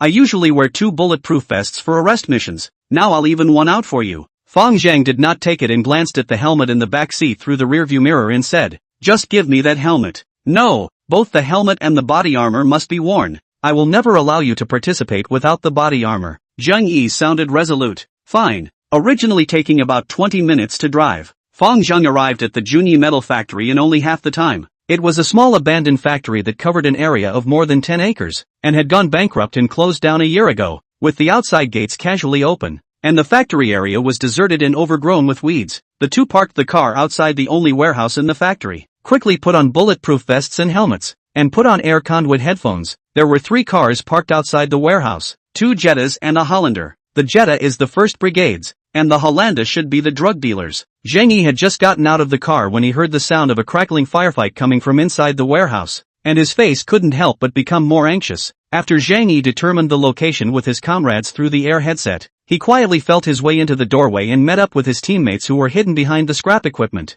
Fang Zheng scanned the warehouse and estimated the size of the space, 50 meters long and 30 meters wide for a warehouse. The area was not large, but there were very many bunkers, and it was very difficult to make a strong attack. Zhang Yi approached a young anti-narcotics team member and opened his mouth to ask, Xiao Huang, what's the situation inside? Is it the same batch of drug dealers selling powder in the West? Xiao Huang looked up at Zhang Yi and also saw Fang Zheng, who was wearing a helmet to hide his face, but he did not ask more questions and returned. That's right, there are 5 drug dealers in there. 4 pistols, 1 submachine gun, several grenades, and an unknown amount of ammunition. One of them is also suspected to be an expert in parkour. His marksmanship and physical fitness is very good. Damn it, he can also snakeskin walk. We fired many shots and missed. Yang Bin died in his hands. Fang Zheng and his duo followed Xiao Huang's line of sight and saw a bloody corpse blown up by a grenade behind the bunker in front of them. Zhang Yi's eyes were wide with anger, and Fang Zheng also sighed slightly. Tonight is the Mid-Autumn Festival. The autumn wind has blown away the haze, the stars and moon in the sky. The ground is murmuring with autumn insects. Such a good time and beautiful scenery. It should be a good time for family reunion.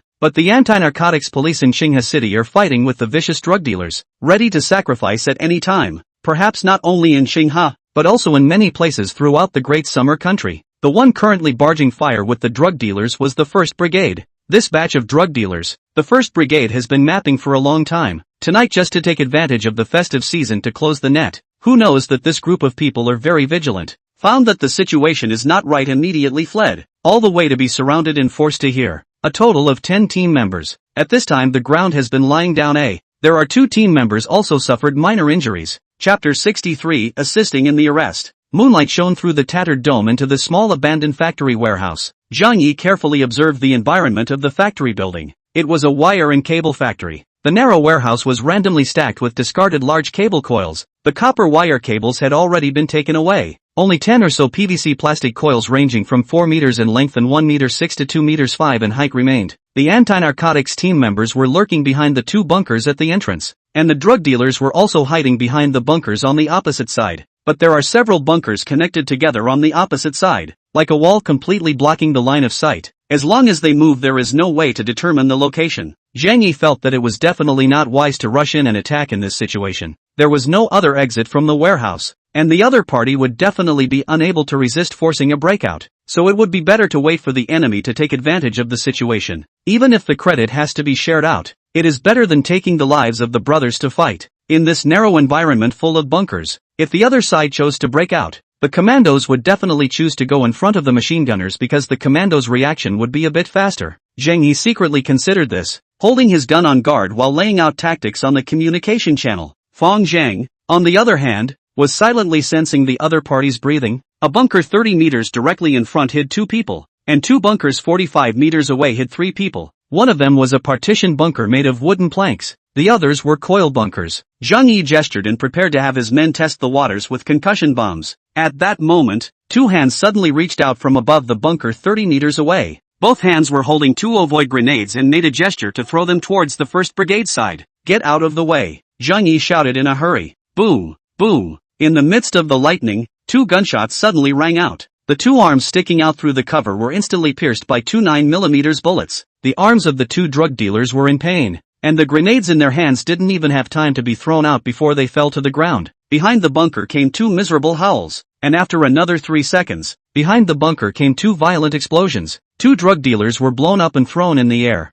Zhang Yi looked around, only to see Fang Zheng standing in front of the uncovered conspicuous place holding a gun. The Clock 17 gun on his hand was still smoking. Zhang Yi was stunned. Xiao Huang and the other team members were also shocked with a question mark on their faces. This reaction, this speed, this accuracy. Xiao Huang muttered and asked, "Team Zhang, where did you find this expert?" "This is an expert from the provincial department." Zhang Yi reacted and casually babbled, "It's dangerous outside. Come back quickly." The anti-narcotics team members were all of very high quality and quickly reacted as well, loudly reminding Fang Zheng, "It's fine. What's going to die is still going to live." Fang Zheng waved his hand and opened his mouth to ask. Zhang Yi glanced at his teammates lying on the ground and said in a cold voice, "Safety is the main focus. Just have a live one." "Understood." As the words fell, Fang Zheng fired 3 consecutive shots at a partition bunker 45 meters away, hitting a short point-blank shot. The bullets penetrated the wooden partition, and a muffled grunt came from behind the partition all of a sudden.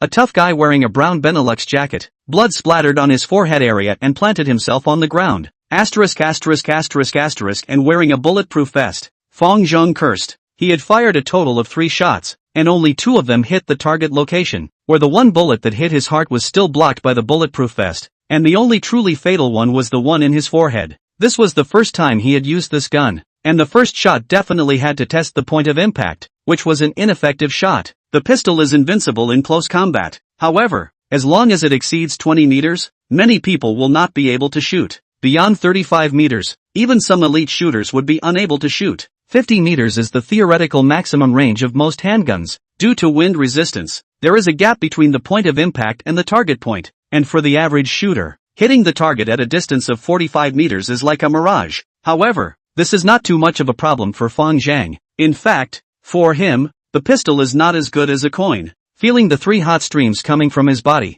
Fang Zheng was quite satisfied. These drug dealers really did have a sin value of over 50. Keiko, Keiko, you speak. A heartbreaking howl came from behind another coil bunker. In an instant, a man in a black tracksuit suddenly flashed past from behind the bunker, and with a snap, he raised his hand and fired 2 shots at Fang Zheng, who had no cover whatsoever. The man's movements were extremely athletic, and after shooting the bullets, he did a beautiful front flip over the small obstacles on the ground and flipped behind another large cover. Watch out! Zhang Yi reacted instantly, raising his hand to counterattack while reminding Fang Zheng. Unfortunately, the man was wearing turbo sneakers and did not take the regular path, crossing the obstacle with a hairier flip. Coupled with the fact that the distance was simply too far, Zhang Yi released 2 shots which all ended up going blank. Similarly, the 2 shots that the man shot also hit only. Fang Zheng visualized that he was about 100,000 miles away from himself. Without any threat, Fang Zheng moved and quickly raised his gun to return fire, firing 2 shots in a row, all of them hitting the sportswear head.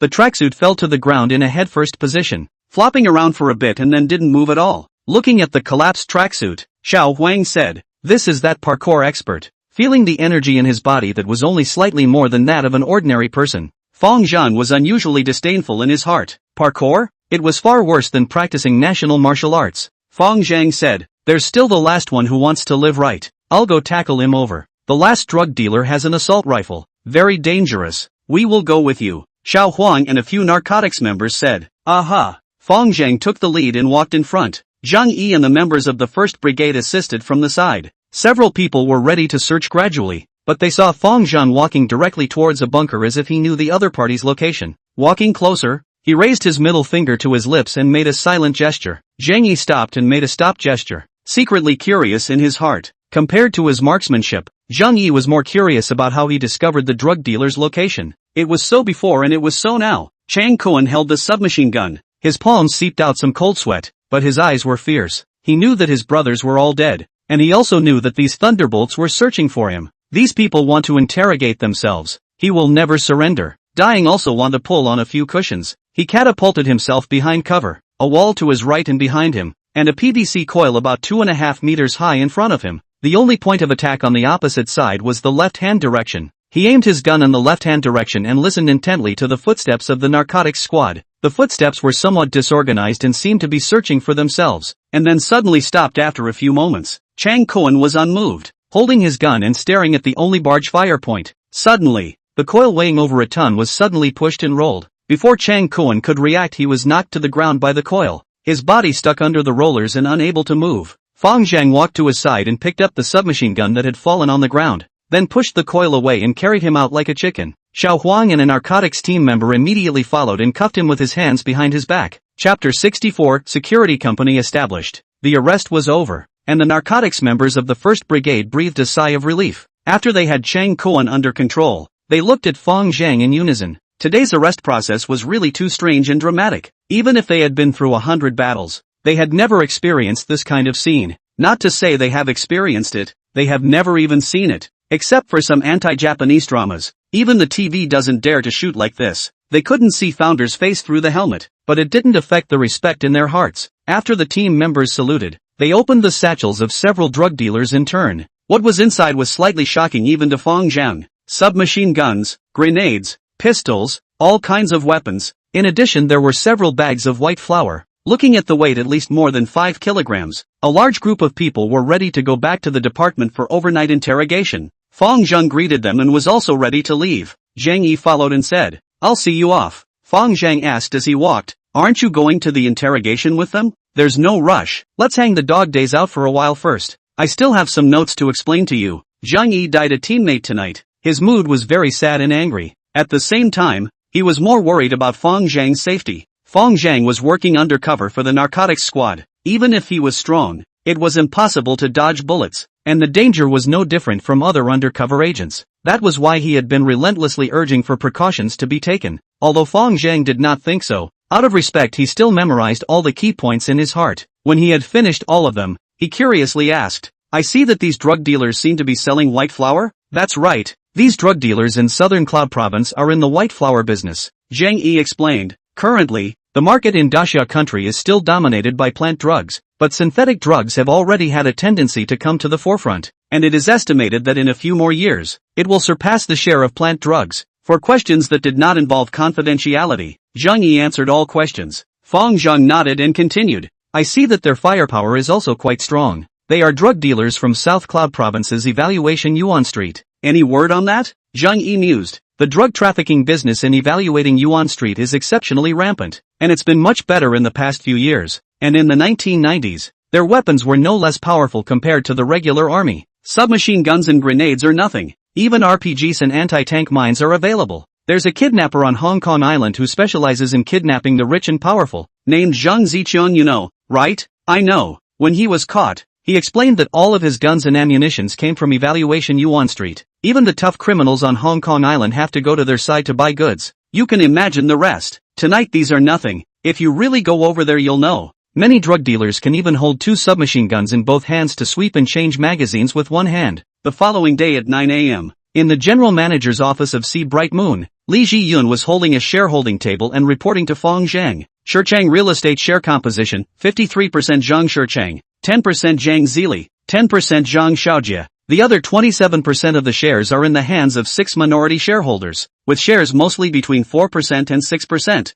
all of which are up here. Fang Zheng praised. Good job. You go down. Call old Six to come over. Yes. Li Jiyun walked out of the office, secretly sighing at the unpredictability of the world. A few days ago, this man was going to rape himself, but she didn't expect to become her boss just a few days later. What shocked her even more was that Fang Zheng, who was not obvious, would have such a large asset, hidden so deep. Not a moment later, Zhu Laolu pushed open the door and reported the information he had poked around. Zhang Zili has a hobby of gambling and playing with women. A few years ago there was a record of going out of the country to gamble in Australia Island. He has tightened up a lot in the past few years, and occasionally goes to Shaoxinchi's casino to play, but he doesn't play very much. Zhang Xiaojia has a hobby of ketamine, drinking, and playing with women. Fang Zheng's knuckles unconsciously tapped on the desktop. With these 2 pieces of information, Earthstar's plan to forcefully take over Shichang real estate could basically be finalized. I see. Follow me to the security company and call all the others. The security company was registered with the Provincial Industry and Commerce under the name of Hanong Province Earthstar Security Company. The address was located in the southern suburb of Qinghe City. It was originally a food company. Then the food company relocated and the plant was left vacant. Because of the poor location,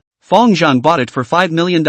This side of the location is very hidden, although the area is only 13 acres, but everything is complete. Not only is there a staff cafeteria and a 6-story staff dormitory, there is also a basketball court for daily training. At 10 a.m., all 129 veterans recruited by Lei Ming and Chu Bo were in place. Fang Zheng brought all his men to greet them. On the basketball court, Fang Zheng swept his eyes over the veterans on the court one by one. These people had various types of soldiers in the beginning, and nowadays they had various types of jobs. There were those who drove black cars, worked as security guards, sold insurance, and also those who set up stalls just like Lei Ming. They are all young men in their 20s, mostly veterans from Qinghe City and the surrounding area. There were those with straight character, those with smooth character, and there were also untamed pricks. After waiting for the queue to line up, Chu Bo pointed at Fang Zheng and spoke. This is your boss. You guys have to call out to Mr. Fang from now on. Good day, Mr. Fang. Deafening voices rang out from the opposite side. Chu Bo continued. Currently, the average salary in downtown Qinghe is around 1,200 yuan, and many enterprises still don't buy social security. And Mr. Fang is offering you a salary of 4,000 yuan a month, while also paying social security. So do you know the gold content of this job? No. Chu Bo's words turned, but I'll put the ugly words in front of you. Mr. Fang here doesn't keep idlers, doesn't keep wastes, doesn't keep pricks, and doesn't keep people who are greedy and afraid of death. Anyone who retreats from the battlefield and disobeys orders will be eliminated. If there are any that can't accept it now, you can leave, and Fang will reimburse you for your traveling expenses. At these words, the entire room was silent, and after a while 6 people offered to leave. Zhu Laolu sent the traveling expenses to a few people. After waiting for people to leave, Chu Bo then continued. I also want to tell you guys, it's very risky to work here. In the next 2 days we're going to be copping out and fighting with people, and every one of you is going to be on the field. If any of you are scared or don't want to participate, you can come forward now. As soon as those words were said, 17 more people chose to leave. The 129 people turned around and 23 left, leaving only 106 people. Chu Bo continued to persuade. Let me tell you, doing battle means you will be injured and even risk death. Is there anyone else who wants to leave? This time finally no one stepped forward. A 20-something-inch man shouted. Report, I'm not afraid of fighting. I'm afraid of being poor. The rest of the people also spoke in unison. Yes, we're not afraid of fighting. We're only afraid of being poor. After Chu Bo finished singing the red face, Fang Zheng began to sing the white face. Just now, Instructor Lei was talking about the punishment. I'll start talking about the reward now. 4. $000 is just the basic salary. We also have performance pay. A good job can be more than $100,000 or even $200,000 a year. Next, I will develop real estate. As long as working in the company have the right of residence, each person is not less than 60 square feet. Work for 10 years, the house will be given to you. The property rights directly transfer. This clause will be written in the company's articles of association. When this sentence came out, the whole room was ecstatic. The few people who had just left hadn't gone far, and their footsteps stopped at the same time. MMP. This old six. Why didn't he say so just now? If I had known about this situation, I wouldn't have left even if I had beaten myself to death. More than 24 people stood in place with ugly faces, wanting to plead with Fang Zheng but unable to save face. Finally, a few people made up their mind, smiled and walked to Fang Zheng's side, asking, Mr. Fang, I would like to ask if it's too late for us to change our minds? Fang Zheng said expressionlessly, I'm sorry, finding a job is a two-way choice. I don't think you guys are suitable for my company. Several people left resentfully. Fang Zheng said towards Chubo, this security team will be under your management from now on. Chubo smiled and asked, Brother Zheng, do you want to make them killers or agents or professional bodyguards? Fang Zheng considered for a while and said, my goal is to make them the Blackwater of the great summer country. Chapter 65 Elder Zhang. Chubo continued, the Earthstar security promotion mechanism is very fair. The mediocre goes down and the capable goes up. As long as you have the ability you can be a captain, a team leader, or even sit in my position. I know that some of you are not convinced by me, or even by Mr. Fang's management. I can give you all a chance now. Whoever can defeat me in unarmed combat can sit in my position. The crowd didn't say anything. Chubo was a platoon leader of the most cutting-edge soldiers before he retired. And after he retired, he went straight into the topmost Golden Shield Defense Company. Everyone was basically convinced of him, and no one was confident that they could defeat him. Seeing that the crowd didn't react, Chubo then proceeded to compel. What? Don't dare? I'll give you guys another chance. Whoever can defeat Mr. Fang in unarmed combat, their salary will be increased to $100,000 a month, and it will be executed right away. Upon hearing this, all the big-headed soldiers under the field's eyes lit up. $100,000 a month. You can buy a house in 2 months, or a 3-bedroom apartment. We can't beat the scout platoon leader, but we still can't beat you. A company boss? Immediately, someone raised his hand and asked, report, Mr. Fang, may I ask if what Instructor Chu said is true? Fang Zheng nodded. Of course it's true, no matter how many people. As long as they can defeat me, their salary can be mentioned to $100,000 a month. After receiving an affirmative answer, everyone wailed with excitement and raised their hands to leap into action. Enthusiasm is high. Then you go first. Fang Zheng casually ordered a bald soldier. Okay. The bald soldier cheerfully walked to the center of the basketball court, rolled up his sleeves, and assumed a fighting stance. Fang Zheng smiled, slowly and methodically took off his leather shoes, then walked step by step towards the center of the court. What's he taking off his shoes for? The big-headed soldier had a puzzled look on his face, his sight moving along with Fang Zheng's footsteps. Then, the excited expression could no longer be strained. The smile abruptly froze on his face, rubbing his eyes gradually froze. In his line of sight, he only saw a series of half-inch deep footprint pits left behind on the concrete floor where Mr. Fang had walked. The bald soldier looked back behind him. The comrades behind him all had dumbfounded expressions, their mouths open as if they could stuff an egg. No more, no more, I admit defeat. After the bald soldier reacted, he waved his hands repeatedly. Fang Zheng smiled and asked, anyone else want to compete with me? No more competitions. The entire room spoke in unison, and their gazes were unified towards the footprint pit. Dismissed. With Chubo's order, the big-headed soldiers swarmed up and surrounded the footprint pit with their hands in front of it in 3 layers, their mouths occasionally emitting tisk-tisk sounds of amazement. This play was set after Fang Zheng and Chubo discussed it. Being a soldier was relatively single-minded, relying on strength to speak and respecting the strong. So demonstrating strength was very necessary, letting them know what kind of person they were following. It would be better managed in the future and deter some ulterior motives. Early the next morning, the 106 veterans were woken up by the high-pitched wake-up call. They were all veterans for many years, and their discipline was still unimpeachable. It took 5 minutes for the big-headed soldiers to finish dressing and washing up, and they arranged themselves neatly according to their height in the basketball court.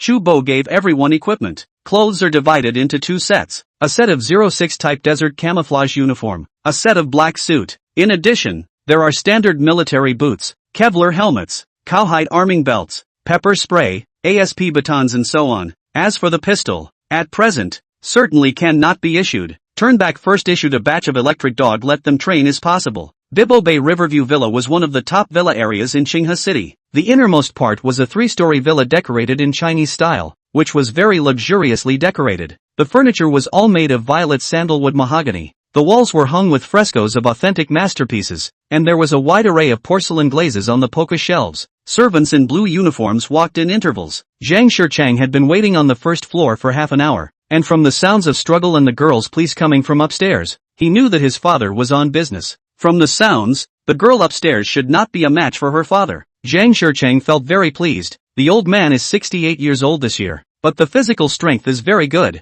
The general young people are not necessarily compared to. He lost his mother when he was a child, and relied on his father to pull him up, and the father and son have very deep feelings. The old man likes to play with little girls, Zhang Shichang has long known, but his father has suffered all his life. What's wrong with having a little hobby? As a son or daughter just do filial piety is. Not only can not stop, but also have to cooperate fully. In order to help the old man search for the little girl, Zhang Shichang also specially sponsored a scholarship fund. The money did not spend much, but the effect is very good. These years the old man over the hand of the little girl did not 500 also have 300. Live very comfortable. When people are happy, the body will be good. The old man's face is getting better and better in the past 2 years. It is estimated that he can still live another 30 years. Zhang Shichang also followed the happy, do not do children's pursuit of this point. After half an hour, a little girl came downstairs, running and crying. Zhang Shichang toward the side of the heart of a wink. The heart of the heart of the heart of the heart of the heart of the heart of the heart of the heart of the heart of the heart, immediately followed.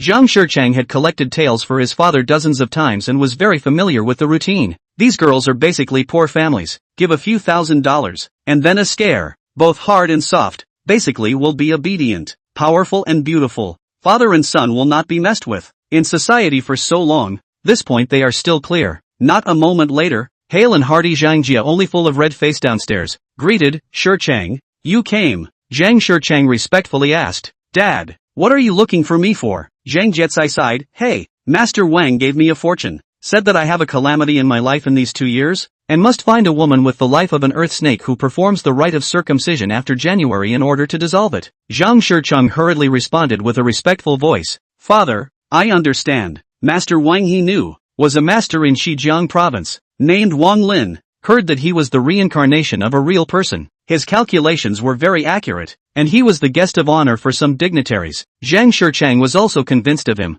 In the year of GSI, in the month of Nongshan, after Zhang Shichang said goodbye to his father, he used the computer to check, and the most recent years of Heisi were 1989 and 1929. 1929 was already 78 years old, 10 years older than his father, who obviously wouldn't want this old stuff. Then there is only 1989, this year 18 years old, though father prefers younger, it barely fits. This age high school is not a lot, it seems that you have to start from the university. Thinking of this, Zhang Shichang made a call to his beloved Fang Snap. This is specialized in helping their own family to do the dirty work. The school aid fund has always been his business. He has a list of students in some schools. Do this thing easily, there is still a month to go. It is not too urgent, but it is important to prepare in advance. After instructing things, Zhang Shichang suddenly remembered another thing. Busy with the Woolly River project these days, he almost forgot about this matter. A gangster named Fang Zheng and a magistrate named Yang Riot had broken his son's ribs and forced him to go to a mental hospital. This revenge must be avenged.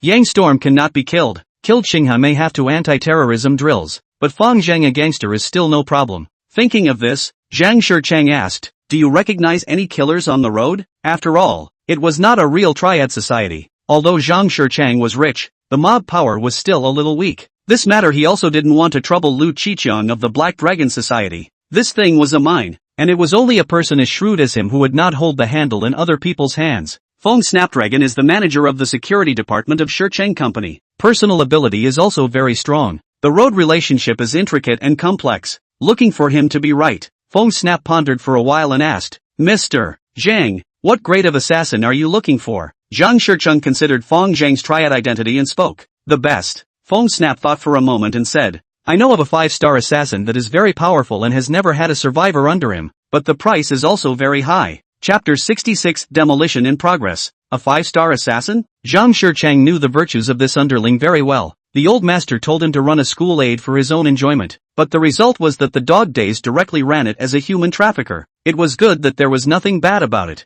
They couldn't make any waves even if ordinary people were victimized. Moreover, with this industrial chain may also be able to accumulate a certain number of contacts. Anyway, dirty things are Fang Snapdragon, and he Zhang Shicheng why. So Zhang Shicheng just let it happen. Zhang Shicheng considered for a while and instructed, I'll give you $2 million.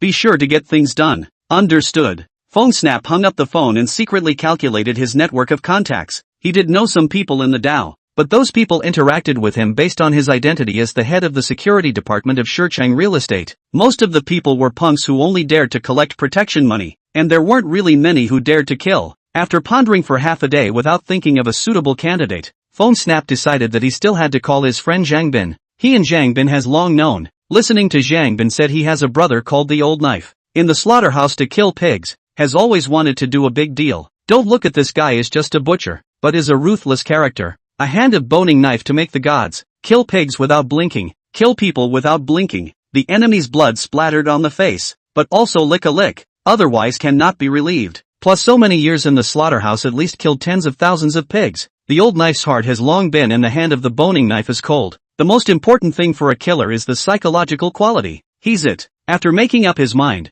Fang Snapdragon made a call to Zhang Bin and asked, I heard that you have a brother called Old Knife. Who kills without blinking? Zhang Bin was puzzled. Yes, what's wrong? Fang Snap got right to the point. I want to ask him to help me assassinate someone. The opposite party knocked on the door. Old Knife is a 5-star assassin. His shot won't be cheap. Fang Snap thought about it and said, I'll offer 80 million. Deal. The two sides clicked. Zhang Bin immediately made a phone call to the Old Knife. It was night. Fang Zhang left the Sea Moon Clubhouse already at 2 in the morning. Just as he walked down the stairs, he found that there was a grim eye staring at him 50 meters away. Fang Zhang did not move, turned around along the direction where there was no surveillance, and then dived into a dark alley. A few moments later, a 40-year-old man with messy hair and sighing stubble walked into the alley holding a photo. The man was wearing a blue overalls, and through the moonlight, Fang Zhang saw the marked Dongha Pig Slaughterhouse on the chest of his clothes. The man took the photo and carefully checked it, then took out a lighter and lit the photo, and asked while walking,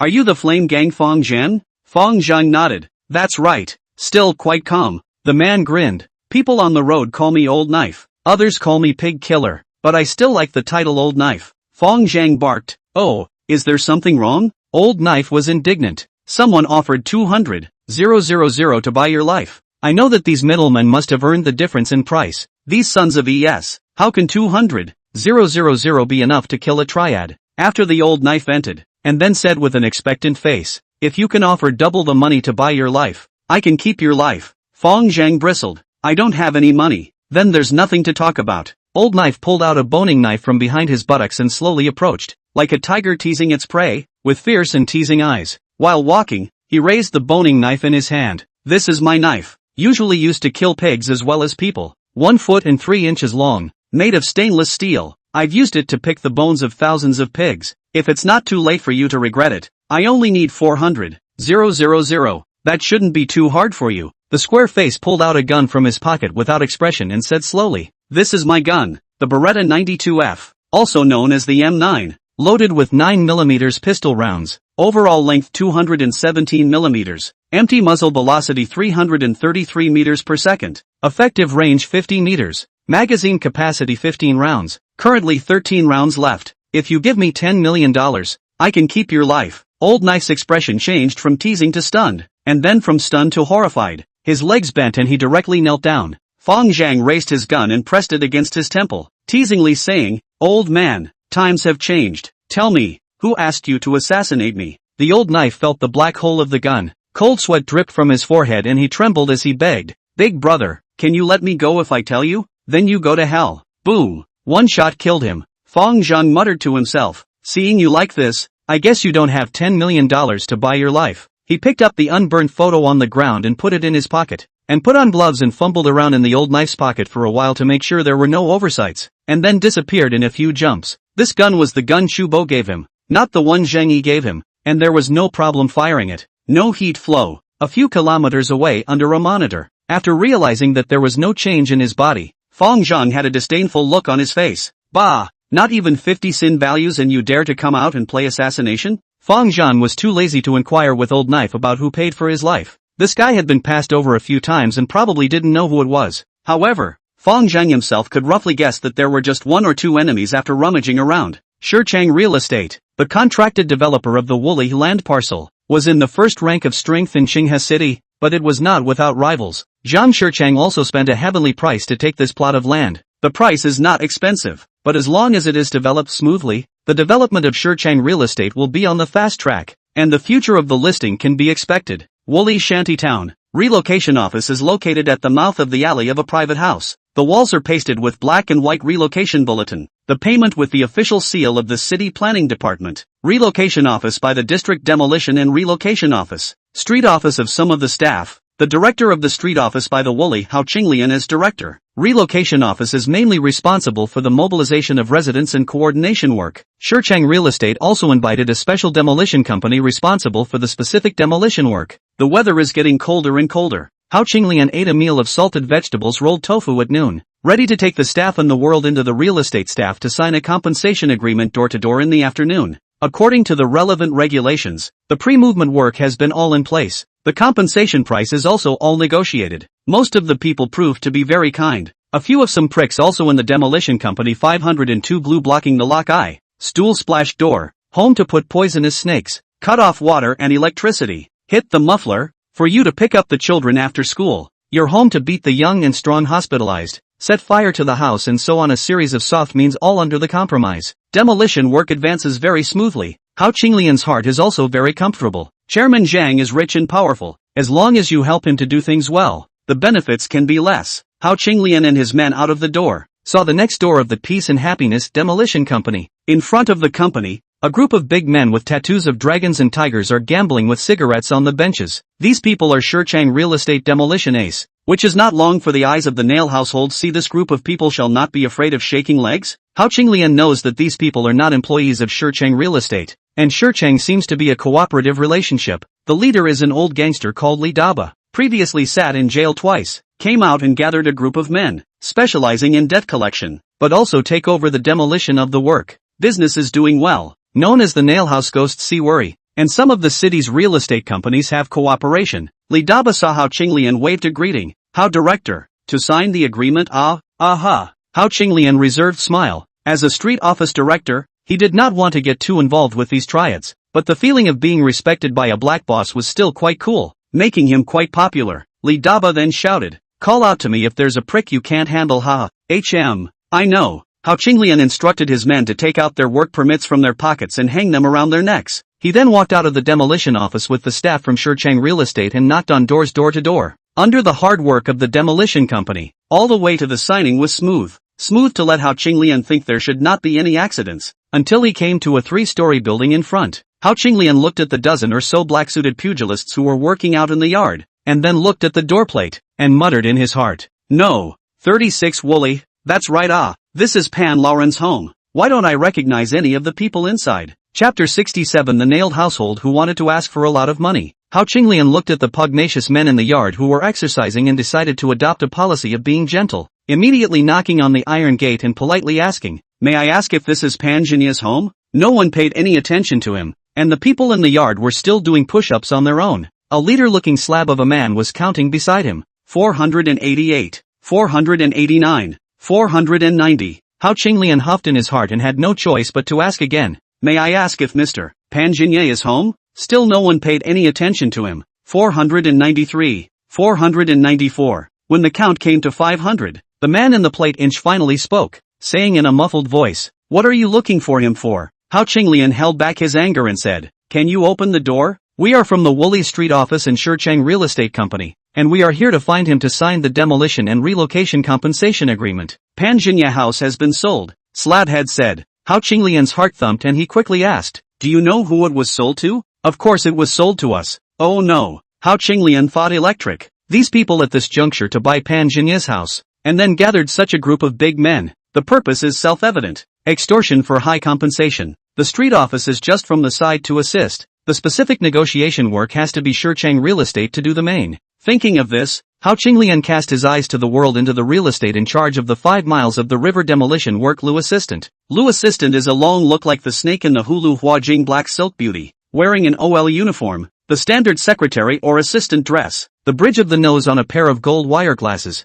faced with the indifferent alienation of the stranger. As a real estate company executives, how Qinglian understand things Lu assistant of course also understand. These big men in front of them are obviously prepared, but not those mud legs good to pinch. After thinking for a moment, Lu assistant squeezed out a smile, asked, "Can you guys open the door? Which one is the homeowner? I want to talk to him about the demolition compensation." Slabhead opened the iron door. "Talk to me on the line, but I have to say in advance, the price is not suitable, we cannot move." Lu assistant walked into the courtyard and asked in a petulant voice, "Then how much compensation do you want?" For this kind of hardcore, her heart's expectation is that the price uptick is no more than 50% can be negotiated. The original compensation price for this house was $500,000. As long as it did not exceed $750,000 she could make the call. Compared with the big picture of the CBD in Qinghe City, this little bit of hairy rain is nothing at all. Slabhead smiled and laughed, sharp. $100 million of compensation and we'll sign.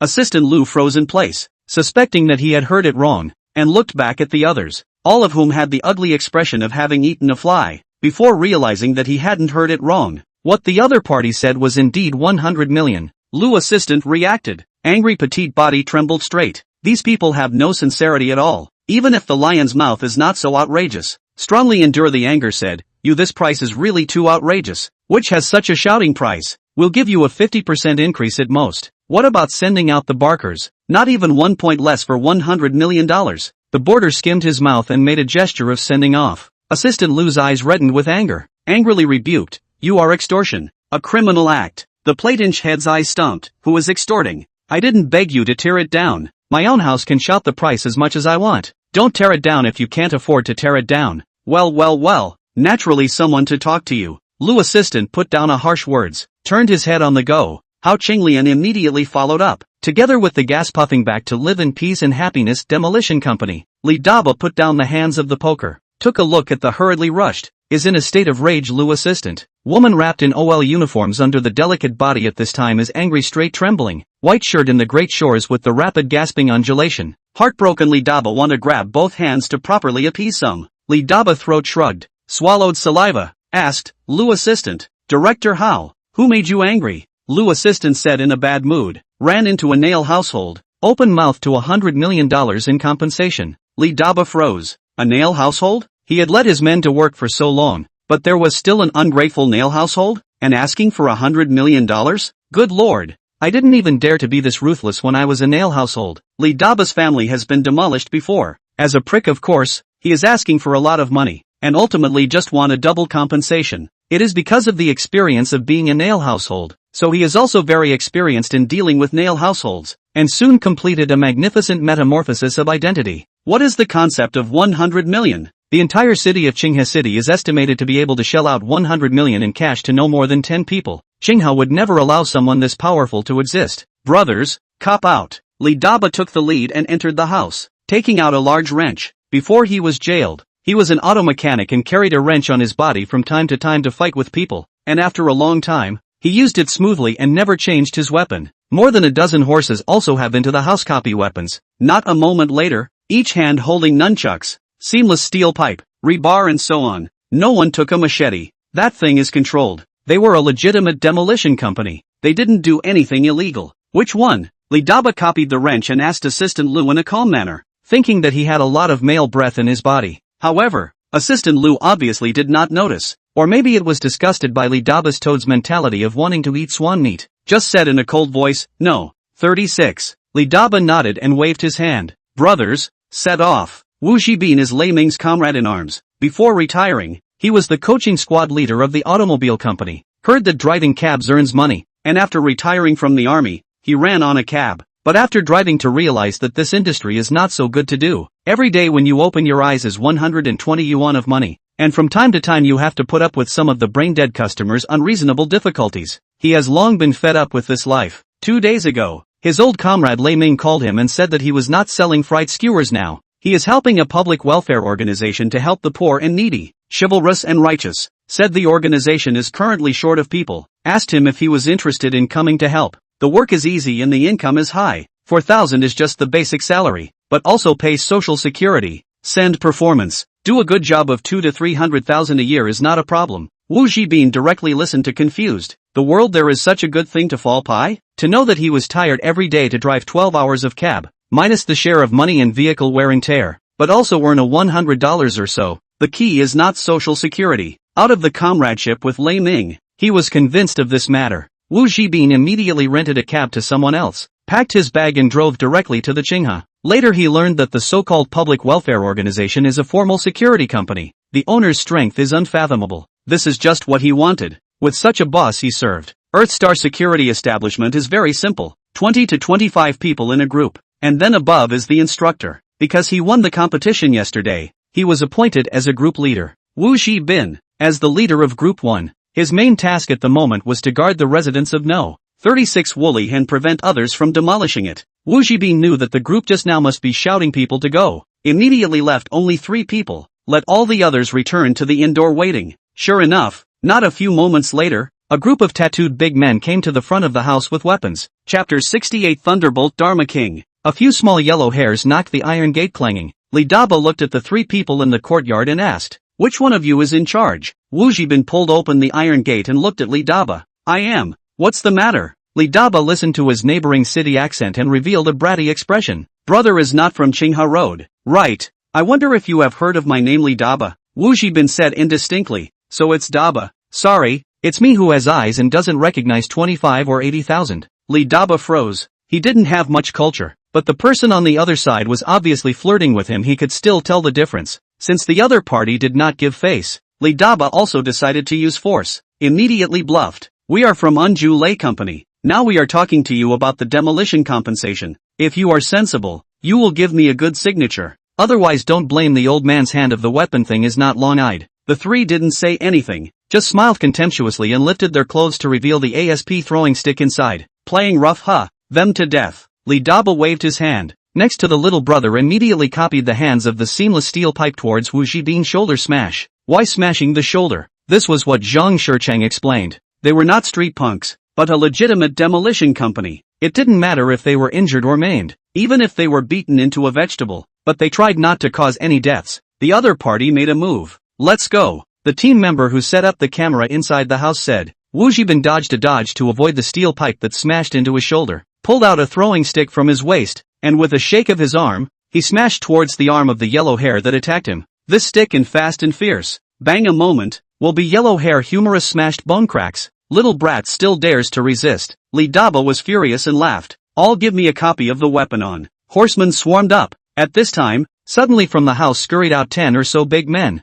From the periphery of the horsemen surrounded, each of them held a throwing stick in their hands, with a stern and ferocious aura. "Marred, there's an ambush." Li Daba was shocked, and just as he let out a cry of alarm, the other party took the lead. The 2 parties quickly mixed together. The number of people on both sides was equal, but the security company's single combatant strength was obviously more than a step higher. In less than 3 minutes, Daba Li's subordinates were beaten half to death, and all of them were lying on the ground, unable to get up. Li Daba was also beaten face and nose, teeth lost a few, eyebrow bone and nose bone was also broken. On the contrary, the other party only had 2 people with a little light injury to their arms, and this was still due to the narrowness of the terrain, which was not good for exertion. "Get lost." Wu Zhibin waved his hand. Li Daba's group suffered a big loss and helped each other to walk away. Walking down the road, the little brother asked, "Master Ba, what should we do?" "Blow the whistle and shake people." Li Daba teeth leak, angry face twisted. Under the hands of these horsemen are all hanging color.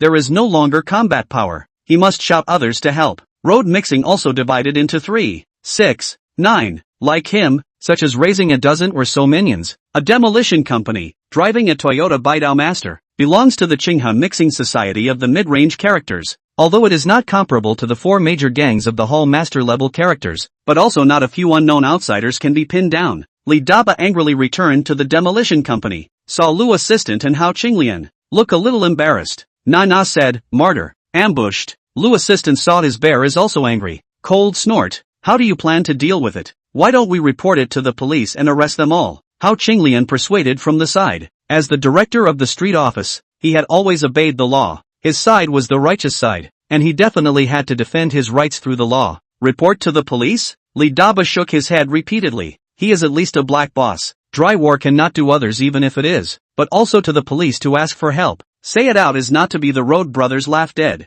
No need to report the case, I will solve this matter, Li Daba said with a gloomy face. Demolition of so many years, difficult to deal with the prick he has encountered a few, but never took the initiative to report the case. He remembered that when he was demolishing the last project for Shurchang Real Estate, there was a Nail household with 4 sons, all of them in their 20s. One night, just as they were splashing paint, the 4 brothers rushed out of the house with 4 kitchen knives to fight with them. As a result, what can be done? By the brothers a burst of sticks put down. On the way to the hospital one died. As a result, Shurchang Real Estate compensated 50,000 yuan. This matter is not settled. After all, the other side first moved the knife well out of this file instead of good. Kill the chicken to make an example of other households. But the demolition worked more smoothly. This time there are more than a dozen people on the other side. Although a little tricky, but Li Daba also has a few good brothers. There are loan sharks. There are for people to watch the scene and open a small casino, under the hands of a group of small brothers.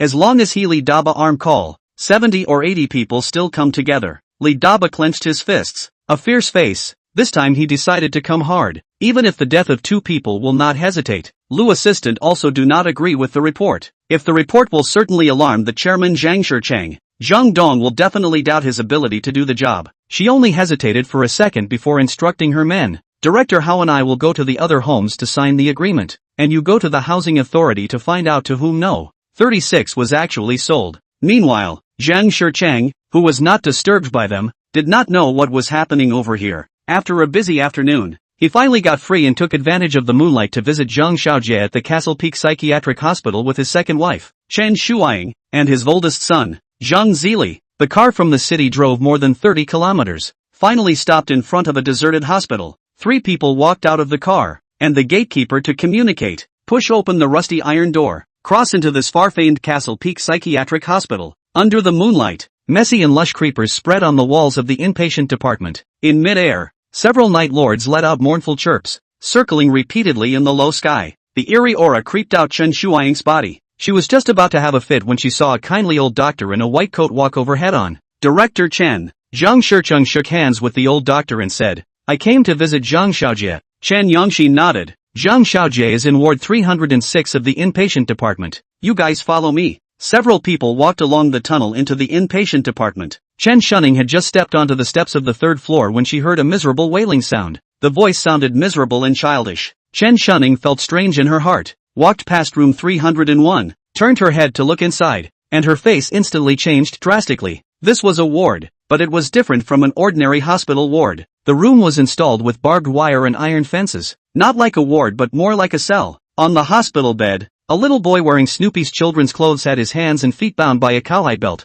Next to him, a male nurse with a tiger's back was holding an electric shock device and stabbing it towards the boy's waist and eyes. The little boy was electrocuted, twitching, bitterly begging, not after a while on the mouth foaming, not a sound. Chen Shunning was horrified in her heart and asked, President Chen, what's the situation? Chen Yongxing glanced inside and said in a disinterested manner, Oh, this is a kind of electroshock therapy that I invented. In addition to being a psychiatric hospital, we have also set up an internet addiction treatment center over here, with the aim of rescuing some heavily internet-addicted teenagers between the ages of 6 to 20. These kids were all sent here by their parents specifically, and the electric shock therapy was also requested by the parents. Chen Yongxing didn't notice that Chen Shunning's face had become more and more ugly, and still said to himself, I've recently been writing a paper called On the Positive Role of Electroshock Therapy in Internet Addiction Character Remodeling, and I've found that in treating this mental illness of psychological addiction, electrotherapy is more effective than traditional medicine. After finishing his speech, Chen Yongxin sighed again, but some people don't understand my good intentions,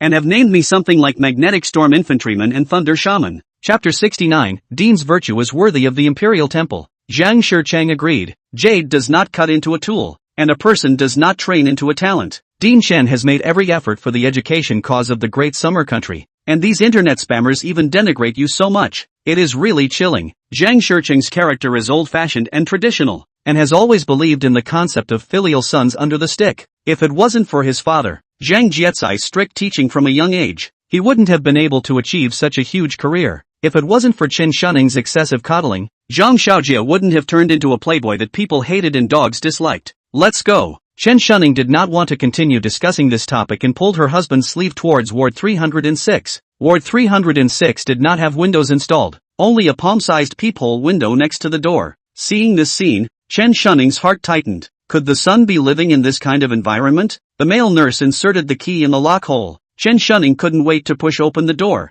only to see Zhang Xiaojie curled up helplessly on the hospital bed. What kind of eyes were those? Fearful, uncertain, dull, and haggard. It was like a young girl who had just been abused by a dozen or so big men. Hearing the sound of pushing the door, Zhang Xiaojie jumped up from the bed and stood upright at the edge of the bed, and his movements were so skillful that Chen Shunning was worried. Chen Shunning took 3 steps to her son's side, scrutinized him carefully, and her eyes instantly reddened. In the past, the famous young master of Qinghe, the Hermes on his body has long disappeared, now only wearing a blue and white striped hospital gown. Pale face, dull eyes, hair messy into a chicken nest, the tips of the hair even white part. There was also a burnt odor faintly coming from his body. Xiaojie, you, Chen Shunning stroked his face, a gripping pain in her heart. It had only been a few days. And his son had been tortured by them like this. Xiaojie, what's wrong with you? Who bullied you? Tell mom. Mom will take revenge for you. Zhang Xiaojie looked at Chen Yongxin with lax eyes, mumbling,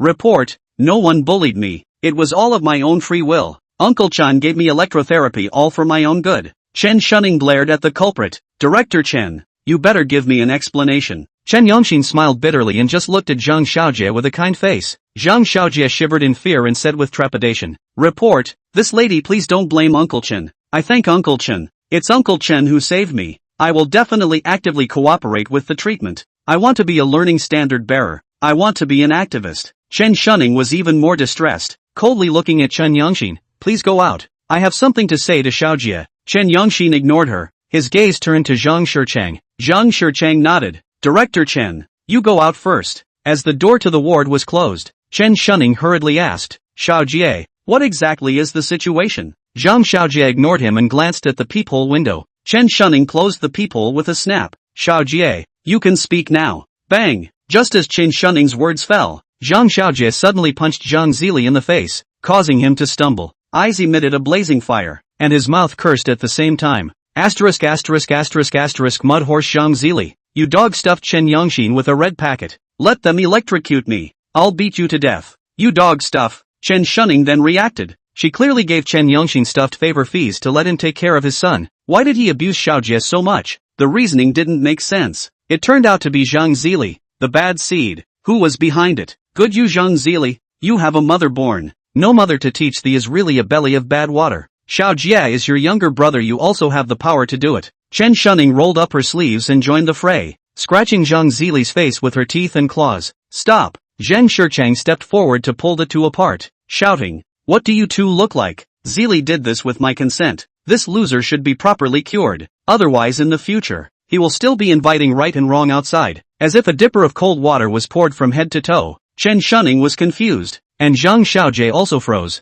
They had the guts to beat up Zhang Zili, but not the guts to bare their teeth with the gold master's father, and they all stopped their hands at once, quickly apologized to Zili. Zhang Shichang scolded, Dad, I'm fine. Zhang Zili's face was scratched with a shocking blood mark, but he didn't think so and waved his hand. Dad, don't blame little mother. Little mother was also too concerned about Xiaojie and cared too much. That's why she misunderstood me. Don't blame Xiaojie either. I believe he will understand our good intentions in the future. Hearing this, Zhang Shichang pointed at Zhang Xiaojie's nose and snorted coldly. Look at Zili. Look at yourself. If you had half the understanding of your big brother, I wouldn't even have to labor so hard. Zhang Shichang looked at Zhang Zili, old and happy. His mind drifted back to his first wife Li Fang. That was his first love and an indelible pain in his life. Li Fang know the book, virtuous and gentle. Is his career in the wise help? Which is like Chen Shunning the shrew. Even if the length of the younger and more beautiful, temperament is not as good as Li Fang's 100%. Zhang Xiaojie saw his father angry, also did not have the heart and big brother entanglement, pleaded, Dad you take me away? I'd rather go to jail than stay in this Hades. These people are animals. Worse than the jailer. The prison is not yet excited about electrocuting the prisoners. They even take the electric shocker to electrocute people every day. No way. Zhang Shichang refused with a stern face. Judging from your behavior just now, you've partially changed. At least you'll make a report before speaking. But the fact that you even made a move on Big Brother just now proves that you haven't completely repented and must be reformed for a while longer. After saying this, he added to Chen Shunning, don't worry, I've already instructed with Director Chen, and didn't arrange medication for Xiaojie, just let him receive electrotherapy. No, I absolutely disagree. Chen Shunning looked at her husband with a determined face. Her son was the flesh of her heart. How could she stand by and watch him continue to suffer in this morrow hell? It's not okay to disagree. Don't you see that other people's children are receiving electrotherapy? If other people's parents can do it, we can do it too. Seeing that his wife still had an angry face, Zhang Shicheng directly took out the killer. If you don't agree, in the future, Xiaojie don't want a penny. I'll give all the property to self-reliance. Chen Shunning wilted and stopped talking. She and Zhang Shicheng had a husband and wife, but no name. How shrewd Zhang Shicheng was. How could he fight her for a marriage license and let her divide the property? That's why she was so attached to Zhang Shicheng and didn't dare to have any dissent. Chen Shunning only hesitated for a second before making a decision, helplessly saying, Xiaojie, you have to listen to Dad and actively cooperate with the treatment. Mom! Zhang Xiaojie's horse wail came from within the ward. I don't want property. I don't want anything. Just let me out. I'll be good. What is the silly child saying? Chen Shunning stroked his hair. Be obedient. Mommy will come back to see you later. Chen Shunning took the lead and pushed the door open after she finished speaking, paying no attention to her son who was rolling around on the floor pleading. Walking out the door and glancing at the smiling Chen Yangxin, Chen Shunning hurriedly apologized. President Chen, I'm sorry, it's me who misunderstood you. It's fine. Chen Yangxin said magnanimously. The world slandered me evening me. I shall let him by him.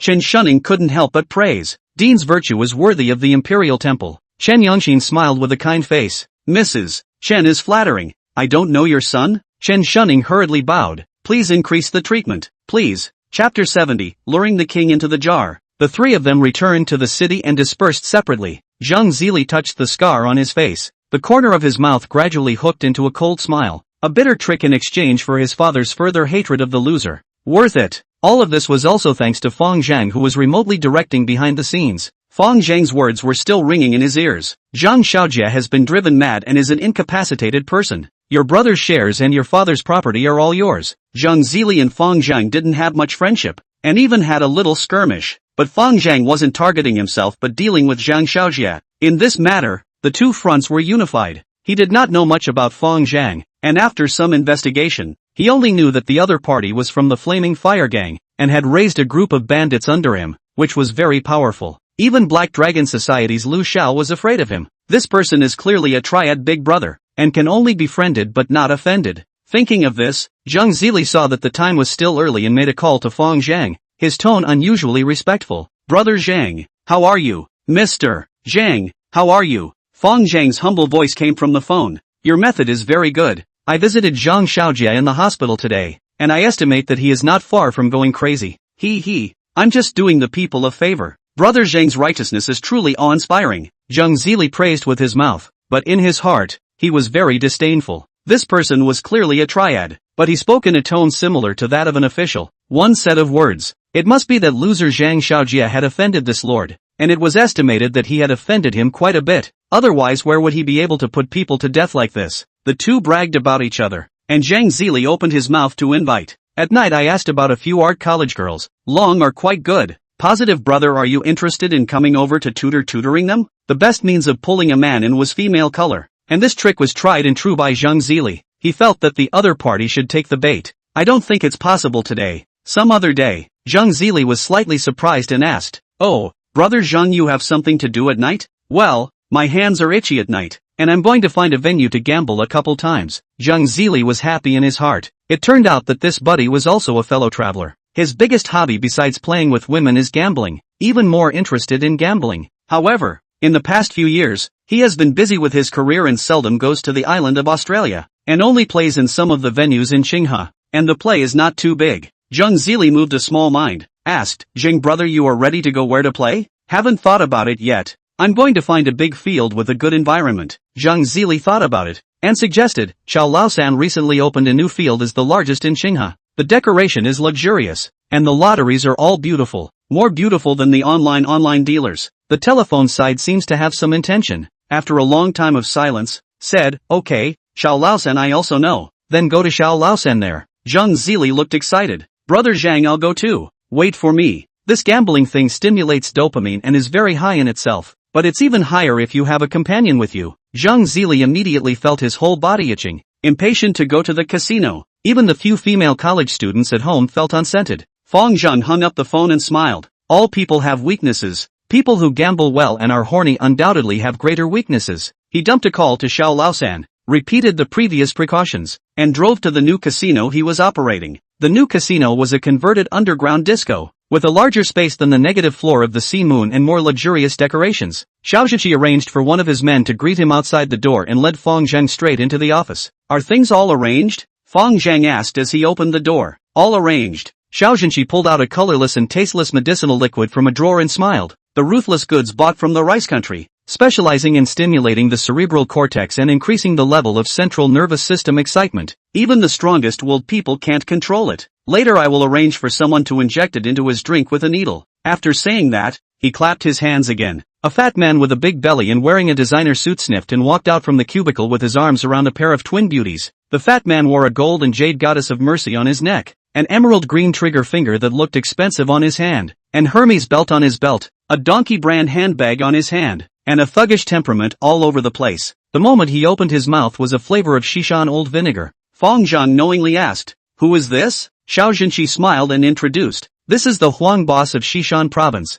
under the command of several coal mines and metal mines, assets of billions of dollars, doing international trade, products exported to dozens of countries in Asia, Africa and Latin America. This time it is to come to Qinghe to investigate the investment." Fang Zheng smiled along with him. "Speak human." Boss Huang scratched his head, with a naive face. I'm a drama actor at Shishan Cultural Troupe. Not bad, the acting is quite evocative. The Oscar gold medal is yours. Fang Zheng praised, then received 5 million chips from Xiao Zhenqi and wandered around the hall. Finding a loser's table, he sat down and bet casually. Not long after, Zhang Zili rushed over in a dusty manner, and after looking around the hall, he finally saw Fang Zheng who was betting at the loser's delight table. Zhang Zili came over and greeted, "Brother Zhang, so you also like to play loser's delight?" "Playing occasionally. This thing is simple." Fang Zheng lost 50,000 in this game, but he didn't think so and bet another 50,000 on idle. The Dutchman dealt 2 cards to Fang Zheng. He first lifted a card, the 4 of clubs, then he put the 2 cards together and slowly pushed the points. Blow, blow, blow, both sides, both sides. Zhang Zili seemed to be even more excited than Fang Zheng at the gambling table, staring at the playing cards with a deadly stare, shouting behind him at the top of his lungs. In this moment, his gambling nature was exposed. Both sides were 4 or 5 points. Fang Zheng had already caught a 4-point. This hand was either 8 or 9 points, and the loser's game 9 points is the biggest. 8 points is also a not so small number of points. Fang Zheng pushed the card away. It was a 5 of hearts. 4 plus 5 is equal to 9 points. The Dutchman said, "Player 9 points. Banker 6 points. Player wins." It was at this time that an enchanting little girl walked over with 2 unopened bottles of drinks. Fang Zheng took the drinks and distributed a bottle to Zhang Zili, then casually grabbed a handful of chips and stuffed them into the collar of the little sister's clothes, and also grabbed them a few times along the way. The little sister was shy, wanting to refuse to welcome and let it be done. Zhang Zili took the drink and opened it to take a sip, waiting for Fang Zheng to finish lightly, waved his hand towards the little sister. "Go, let Mr. Xiao prepare 5 million chips for me." The little sister froze. This person's mouth is so big. Opening is 5 million chips? Even if it's 5 million, it looks like he also wants credit? Zhang Zili waved his hand. "Go quickly. I am Zhang Zili from Shichang Real Estate. Just talk to Mr. Xiao and he will know." After saying that, he smiled at Fang Zheng. "I am an old acquaintance of Mr. Xiao. I usually come over to play and receive the chips directly, and settle the bill together after gambling." Fang Zheng was disdainful in his heart. "So familiar. I won $40 million from them. You don't even know who won." However, on his mouth, he still praised, "Mr. Zhang is really great. Opening his mouth is a $5 million limit. This is nothing. Young Zhang is a VIP in our venue. Any amount up to 50 million can be played on a blank check." Lu Jiang, the venue manager, personally sent the chips over and greeted Zhang Zili familiarly. Zhang Zili had a smug look on his face as he took the chips and greeted, "Brother Zhang, it's not too appropriate for your status to play in the lobby. Do you want to go with me to the VIP hall to have some fun?" "Okay." The two of them stepped into the VIP hall upstairs, and the atmosphere here was completely different from the outside.